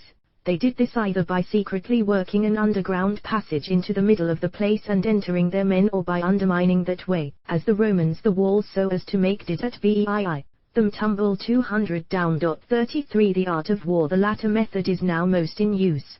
This is the reason why towns situated on high places are considered weaker than others. They are more subject to being undermined, when they are, if the passages are filled with gunpowder and a lighted match put to a train leading to them, they not only blow up the walls, but split the rocks upon which they are built and tear an entire fortress to bits. The way to prevent this is to build on a plain and to make the ditch that surrounds your fortress so deep that an enemy cannot work under it without coming to water, the best defense against passages. But if you are in a town standing upon a rock or hill, the only remedy is to dig several deep wells along the foot of the wall on the inside. These may serve to give vent to the powder when a mine is sprung. Indeed, there is another expedient, and a very good one too, to countermine the enemy, provided you can discover their mines, but that is a very difficult matter, if they take proper care to conceal them. The governor of a besieged town also ought to take great care that he be not surprised while the garrison is either refreshing or reposing after an assault, or when the guards are relieved, generally at break of day in the morning and then by twilight in the evening, but especially while they are eating. At those times, many towns have been surprised and many sallies, which have proved fatal to the besiegers, have been made. Hence, it is highly necessary always to keep both a strict guard in every quarter and the greater part of the garrison under arms. Another thing I must not forget to tell you is that the chief difficulty in defending a town or a camp is occasioned by your being obliged to divide your men, since the enemy may assault you at any time or any place he thinks proper with all his forces at once. You must keep a constant guard at every place so that when he attacks you with his whole strength, you can defend yourself with only a part of your own. The besieged are likewise often in danger of being totally ruined at one stroke, whereas the besiegers have nothing to fear but a repulse. Consequently, some who have been 33 Vegetius, 4. 24 Book 7 201 blocked up either in a town or in a camp have made a sudden sally with all their forces, although they were inferior to the enemy, and utterly dispersed them. This is what Marcellus did at Nola 34 and Julius Caesar in Gaul. 5 The latter, attacked in his camp by a very powerful army, and finding that he was neither able to defend himself there nor to fall upon the enemy with his whole strength because he was forced to divide it to protect every part of his camp, threw open the entrenchments on one side and, facing about in that direction with all his men, exerted himself with such virtue that he totally defeated the enemy. Similarly, the constancy and resolution of the besieged often dismay and weary the besiegers. In the wars between Pompey and Caesar, when their two armies were lying near one another, and Caesar's was in great want of provisions, a piece of the bread which Caesar's men were forced to eat was brought to Pompey. Finding that it was made of herbs, Pompey gave strict orders that none of his own soldiers should see it, lest they should be daunted when they perceived with what sort of an enemy they had to deal. In their wars with Hannibal, the Romans honored nothing so much as their unshaken firmness and constancy, for they never sued for peace nor showed the least signs of fear, even in the lowest ebb of their fortune. On the contrary, when Hannibal was almost at their gates, they sold the ground upon which he was encamped at a much greater price than they would have asked for it at any other time. They were so inflexible in the prosecution of the enterprises they had in hand, that they would not raise the siege of Capua to defend Rome itself, at a time when it was daily threatened with a siege. 3. I am aware, after all, that I have told you many things. 34 Claudius Marcellus defended Nola against Hannibal after the defeat at Cannae in 216 3. See Livy, 23. 14 to 16 35 57 BC. Not Caesar, but his legate in Gaul, Servius Sulpicius Galbus. Caesar, Gallic War 3. 2 to 6 36 Suetonius, Divus Julius 68. 37 211 BC Frontinus, 3. 18 2 to 3, Livy, XXVI. 7 to 8, 11. 202 The art of war must have known before and, perhaps, may have considered as well as myself. But this I did, as I told you I should, so that you might perfectly comprehend the nature of true military discipline and the art of war, and for the instruction of others who may not have had the same opportunity of learning them that you have. And now, gentlemen, I think I have but little more to add to what I have said upon this subject, except to lay down some general rules of military discipline which nevertheless you may probably think very obvious and common. 8 You must know, then, that, 1. Whatever is of service to the enemy must be prejudicial to you, whatever is prejudicial to him must be of service to you. 2. He who is most careful to observe the motions and designs of the enemy and takes the most care in drilling and disciplining his army, will be least exposed to danger and will have the most reason to expect success in his undertakings. 3. Never come to an engagement until you have inspired your men with courage and see them in good order and eager to fight, nor hazard a battle until they seem victory. 4. It is better to subdue an enemy sword, as often for in battle, fortune a confident by famine a much of than by greater share than vert. 5. No enterprise is more likely to succeed than one concealed from the enemy until it is ripe for execution. 6. Nothing is of greater importance in time of war than knowing how to make the best use of a fair opportunity when it is offered. 7. Few men are brave by nature, but good discipline and experience make many so. 8. Good order and discipline in an army are more to be depended upon than ferocity. 9. If any of the enemy's troops desert him and come over to you, it is a great acquisition, provided they prove faithful, for their loss will be more felt than that of those killed in 38. The following 27 precepts are taken from Vegetius, 3. 26 Book 7 203 Battle. Although deserters will always be suspected by their new friends and odious to their old ones. 10. In drawing up an army in order of battle, it is better to keep a sufficient reserve to support your front line than to extend it so as to make only one rank, as it were, of your army. 11. If a general knows his own strength and that of the enemy perfectly, he can hardly miscarry. 12. The virtue of your soldiers is of more consequence than their number. Sometimes the location of the place is of greater advantage and security than the vert of your soldiers. 13. Sudden and unexpected accidents often throw an army into confusion, but things that are familiar and have come on gradually are little regarded. Therefore, when you have a new enemy to deal with, it is best to accustom your men to their sight as often as you can by slight skirmishes before you come to a general engagement with them.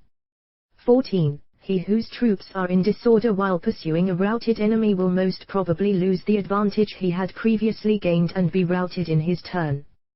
15. Whoever has not taken proper care to furnish himself with a sufficient stock of provisions and ammunition bids fair to be vanquished without striking a stroke. 16. He who is stronger in infantry than cavalry, or in cavalry than infantry, must choose his ground accordingly. 17. If you would know whether you have any spies in your camp during the day, you have nothing more to do than to order every man to his tent. 18. When you are aware that the enemy is acquainted with your designs, you must change them. 19. After you have consulted with many about what you ought to do, confer with very few concerning what you are actually resolved to do. 20. While your men are in quarters, you must keep them in good order by fear and punishment, but when they are in the field, by hopes and rewards. 21. Good commanders never come to an engagement. UN 204 The art of war lest they are compelled to by absolute necessity, or occasion calls for it. 22. Take great care that the enemy may not be apprised of the order in which you design to draw up your army for battle. Make such a disposition that your first line may fall back with ease and convenience into the second, and both of them into the third. 23. In time of action, be sure not to call off any of your battalions to a service different from what they were destined to do at first, lest you should occasion disorder and confusion in your army. 24. Unexpected accidents cannot be easily prevented, but those foreseen may easily be obviated or remedied. 25. Men, arms, money, and provisions are the sinews of war, but of these four, the first two are the most necessary, for men and arms will always find money and provisions, but money and provisions cannot always raise men and arms. 26. A rich man without arms must be a prey to a poor soldier well armed. 27. Accustom your soldiers to abhor fastidious living and luxurious dress. Let these general rules suffice at present as altogether necessary to be remembered. I am indeed aware that I might have introduced several other topics in the course of this conversation which would have fallen in properly enough with our subject. For instance, I might have shown how, and in how many different dispositions, the ancients drew up their armies, how they clothed their soldiers, and how they employed them at different times. I could have added several other particulars, which I thought might be omitted, not only because you may have various other means of informing yourselves about these things, but also because I did not propose, at first, to enter into the minute details of ancient military discipline, but only to point out the methods by which much better order and greater virtue might be established in our armies than there is anywhere to be found at present. Consequently, I thought I had no occasion to make any further mention of Book 7 205 Ancient Rules and Institutions, except what was absolutely necessary for the introduction of such an establishment. I know full well that I might have taken an opportunity of enlarging more copiously upon the method of drilling and disciplining cavalry, and of discoursing upon the nature of sea service, for those who write upon the art of war tell us there are armies for sea and land, infantry, and cavalry. Degree. However, I shall say nothing about naval affairs because I do not pretend to have any knowledge about them. I leave that to the Genoese and Venetians who have done such wonderful things through their experience in those matters. Nor shall I say any more about cavalry, because as I told you before, that part of our soldiery is the least corrupted. If your infantry, in which the strength of an army chiefly consists, is well disciplined, your cavalry must of necessity be so too. I would advise anyone, however, who is anxious to raise and keep up a good body of cavalry, first, to fill his country with stallions of the best breed that can be procured, and to encourage the farmers to raise foals and colts, as your countrymen do calves and young mules. Second, in order to promote their sale, to make everyone keeping a mule also keep a horse, and to oblige him who would keep only one beast to use a horse. Moreover, he should oblige all those wearing garments made of fine cloth to keep at least one horse. This method was used by a certain prince in our own memory, and in a very little time he saw his country abound with excellent horses. As to anything else relating to cavalry, I must refer you to what I have said today on that subject and the currently established practice. But before we part, perhaps you may want to know what qualifications a general ought to possess. I shall satisfy you in a few words, for I cannot choose a more proper man than one who is master of the qualifications I have already particularized and recommended, and yet, even those are not sufficient unless he has abilities to strike out something new of his own occasionally. For no man ever excelled in his profs. 39 Vegetius completed his work with a consideration of naval warfare. 206 The art of war shorn who could not do that, and if a ready and quick invention is necessary and honorable in any profession, it must certainly be so in the art of war above all others. Thus we see how any invention or new expedient, trifling though it may be, is celebrated by historians. Alexander was admired for having a cap held up at the point of a lance as a signal for decamping, instead of the usual sounding of a trumpet, in order to decamp in silence and unobserved. 4 Degree The same prince is similarly commended for ordering his men to kneel down on the left knee to receive the enemy so that they might be able to sustain the attack with greater firmness. Thus, he not only won a victory, but such honor that statues were erected to him in that attitude. But, since it is now high time to end this conversation, I shall conclude it by returning to the point from which we began, lest I should expose myself to the ridicule usually and justly bestowed upon those who make long digressions and wander from their subject until they are lost.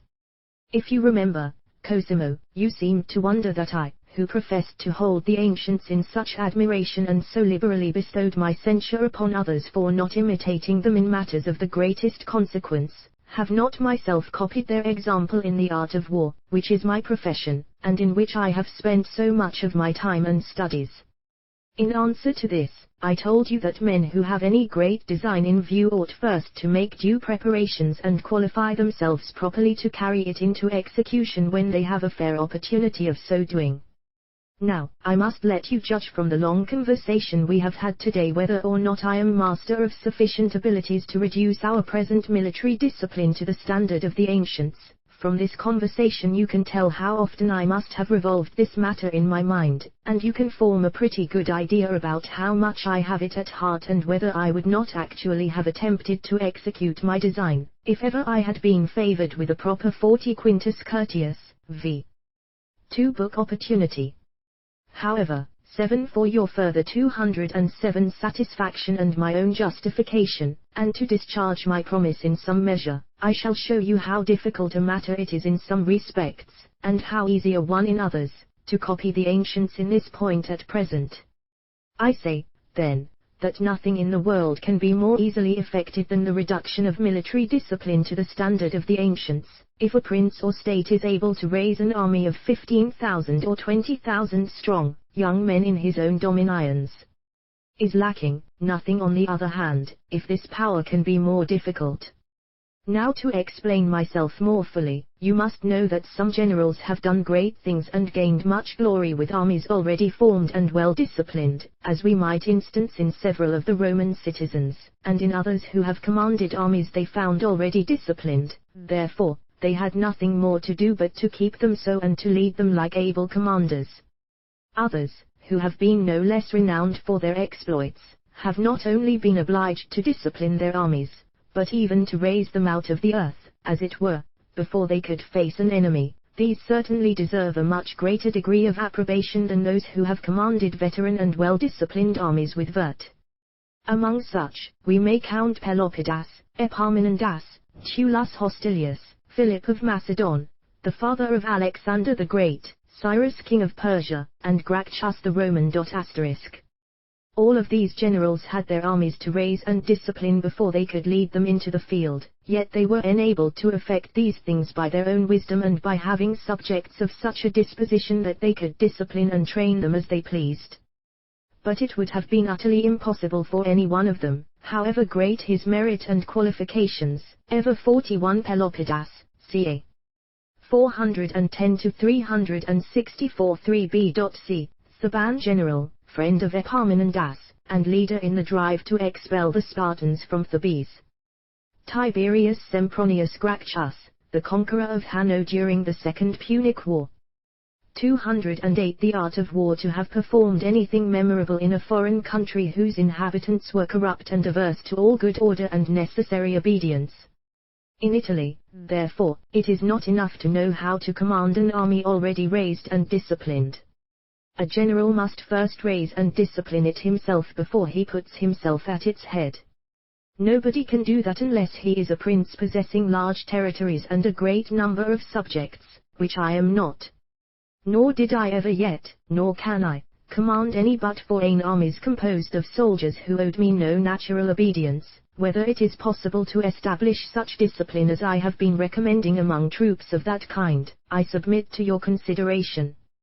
Do you think I could ever make these men carry heavier arms than they were used to, and not only arms but provisions for 2 or 3 days, and a spade or mattock in the bargain? Could I ever make them dig or keep them whole days together at their maneuvers in order to prepare them for the field? Could I keep them from the gambling, drinking, whoring, swearing, and insubordination common among soldiers in these times? How long would it be before I could establish such order, discipline, and obedience among them that if there should happen to be a tree full of ripe fruit in the middle of the camp, not one of them would dare to touch it? 2. As we read happened among several ancient armies. What rewards could I promise them of sufficient weight to make them love me, or what threats could I use to make them fear me when they know that once the war is over, I shall have nothing more to do with them?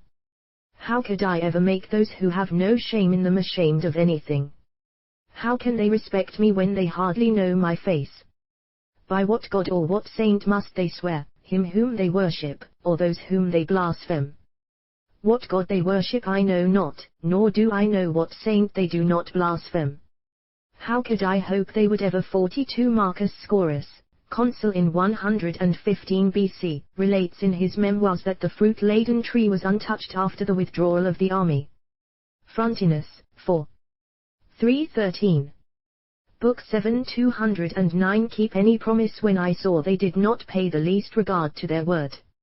How could I imagine they would revere man when they show so much dishonor to God? What good form, then, could I impress upon such matter? 3 If you object that the Swiss and Spaniards are good soldiers, I freely confess that I think them much better than the Italians, but if you have attended to what I have been saying and considered the discipline of both those nations, you will find they fall very far short of the ancients in many respects. The superiority of the Swiss is a result of their ancient institutions and the lack of cavalry, as I told you before, that of the Spaniards, to necessity, for as they generally carry on their wars in foreign countries, they cannot hope to escape if they lose a battle, therefore, they must either conquer or die. This is what makes them resolute soldiers.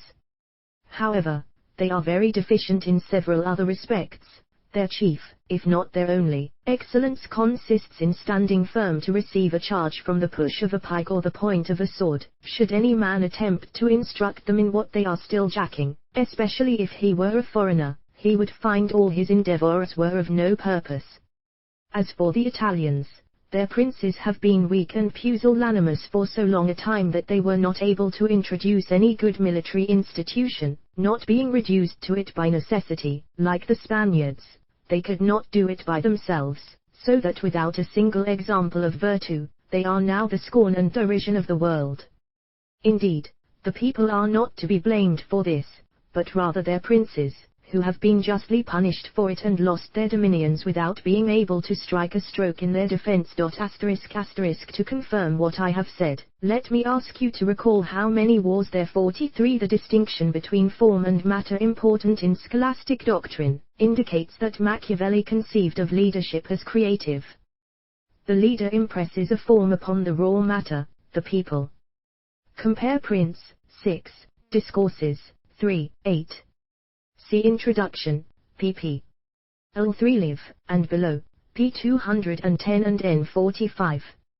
44 See Discourses, 3, 29. 210 The art of war have been in Italy since it was invaded by Charles VIII of France. Although wars generally make men good soldiers, yet the longer these wars lasted, the worse were our officers and men. This resulted from the nature of their military discipline and institutions, which have long been very bad, and still are. What is even worse, there is nobody able to reform them. It is in vain, therefore, to think of ever restoring the reputation of Italian arms by any method other than what I have prescribed and by the cooperation of some powerful princes in Italy. Then the ancient discipline might be reintroduced among raw, honest men who are their own subjects, although it never can among a parcel of corrupted, debauched rascals and foreigners. Just as no good sculptor can hope to make a beautiful statue out of a block of marble that has been previously mangled and spoiled by some bungler, so he will be sure to succeed if he has a fresh block to work upon. Before our Italian princes had been scourged by men from beyond the Alps, they thought it sufficient for princes to write handsome letters, or to return civil answers to them, to excel in drollery and repartee, to undermine and deceive one another, to decorate themselves with jewels and lace, to eat and sleep in greater magnificence and luxury balls, to spend their time in wanton and their dalliance and lascivious pleasures, to keep up a haughty kind of state and grind the faces of their subjects, to indulge themselves in indolence and inactivity, to dispose of their military honors and preferments to pimps and parasites, to neglect and despise merit of every kind, to browbeat those who endeavored to point out anything that was salutary or praiseworthy, and to have their words and sayings looked upon as oracles. They did not foresee, weak and infatuated as they were, that by such conduct they were making a rod for their own backs and exposing themselves to the mercy of the first invader. All this resulted in the dreadful alarms, the disgraceful defeats, and the astonishing losses they sustained in 1494, hence it happened that underscore 45 in Discourses, founder of a civil order. See Introduction, I. 11, a similar metaphor form and matter is used in regard to the pp. L3 live, also the terms above, p. 209 and n 43. Book 7 211 Three of the most powerful states in Italy were so often ravaged and laid waste in those times. Register trademark symbol. But it is still more deplorable to see that those remaining princes are so far from taking warning from the downfall of others, that they pursue the same course and live in the same sort of misrule and fatal security. They do not consider that princes in former times who were anxious to acquire new dominion or, at least, to preserve their own, strictly observed all those rules I have laid down and recommended. Course that of this conversation, and their chief in the endeavors were to inew their bodies to all manner of hardship and fatigue and to fortify their minds against danger and the fear of death. Thus, Julius Caesar, Alexander of Macedon, and all such men and excellent princes always fought at the head of their own armies, always marched with them on foot, and always carried their own arms. If any of them ever lost his power, he simultaneously lost his life with it and died with the same virtue which he had displayed while he lived. So that however much we condemn the inordinate thirst for dominion in some of them, we cannot reproach any of them with softness and effeminacy, or accuse them of having lived in so delicate or indolent a manner as to enervate and make them unfit to reign over mankind. If, then, our princes would read and duly consider the lives and fortunes of these great men, one would think it impossible they should not alter their conduct, or that their dominions should long continue in the feeble and languishing condition they are in at present. But since you complained of your militia 47 in the beginning of this conversation, I must tell you that if you had formed it upon the model, and drilled it in the manner I have recommended, and it had not answered your expectation, you would indeed then have just reason for your complaint. But as you have neither formed nor disciplined it in that manner, you yourself are more properly to be blamed if it has proven an abortion instead of a perfect birth. The Venetians, and also the Duke of Ferrara *8 made a good beginning, but they 46 Milan, Venice, and Florence. 47 The Florentine Militia Ordinance of 1506. 48 The Venetians in 1509, and Ercole d'Este, Duke of Ferrara in 1479. 212 The art of war did not persevere. So, if they too miscarried, it is to be imputed to their own mismanagement and not the defects of their men. I shall venture to affirm that the first state in Italy that will take up this method and pursue it will soon become master of the whole province. Things will turn out in his state as they did with Philip of Macedon, who, having learned the right method of forming and disciplining an army from Epaminondas the Theban, grew so powerful, while the other Greek states were buried in indolence and luxury, and wholly taken up with plays and banquets, that he conquered them all in a few years and left his son such a foundation to build upon that the son was able to conquer the whole world. For register trademark symbol. Therefore, whoever despises this advice, whether he be a prince or the governor of a commonwealth, has but little regard for himself or for his country.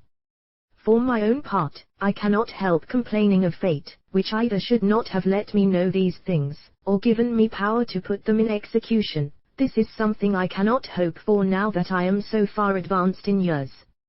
Hence, I have freely communicated my thoughts on this matter to you as young men well qualified not only to instill such advice into the ears of your princes, if you approve of it, but to assist them in carrying it into execution whenever a proper opportunity arises. Let me urge you not to despair of success, since this province seems destined to revive the arts and sciences which have seemed long since dead, as we see it has already raised poetry, painting and sculpture, as it were, from the grave. As to myself, I cannot expect to see so happy a change at my time of life. Indeed, if Fortuna had indulged me some years ago with a territory fit for such an undertaking, I think I should soon have convinced the world of the excellence of the ancient military discipline, for I would either have increased my own dominions with glory or, at least, not have lost them with infamy and disgrace. 49 Philip II, father of Alexander the Great. Plutarch, Pelopidas XXVI. Appendix diagrams. I note on the diagrams Machiavelli's description of the various marching formations, battle orders, and the arrangement of an encampment, may be clarified by reference to the following figures and diagrams. Most of them are based upon the diagrams drawn to accompany Bird, Le Fonte Lettrari, for which the general key below is designed. The others are based on foreign author and on the French translation of The Art of War by J.V. Pires, Paris, Michaud, 1823. Each of these latter figures is accompanied by its own key. Although the symbols in the keys vary, the terms to which they refer have been standardized. Machiavelli's army numbers 24,000 men. One half consists of the citizens' militia. The other half is composed of the forces from the Allies, organized ideally along the lines of the militia. The model is the Roman consular army of 2 legions plus allies, as Machiavelli conceived of it, if not completely accurately. The militia is formed into 2 regiments of 6,000 men, each to be commanded by a colonel.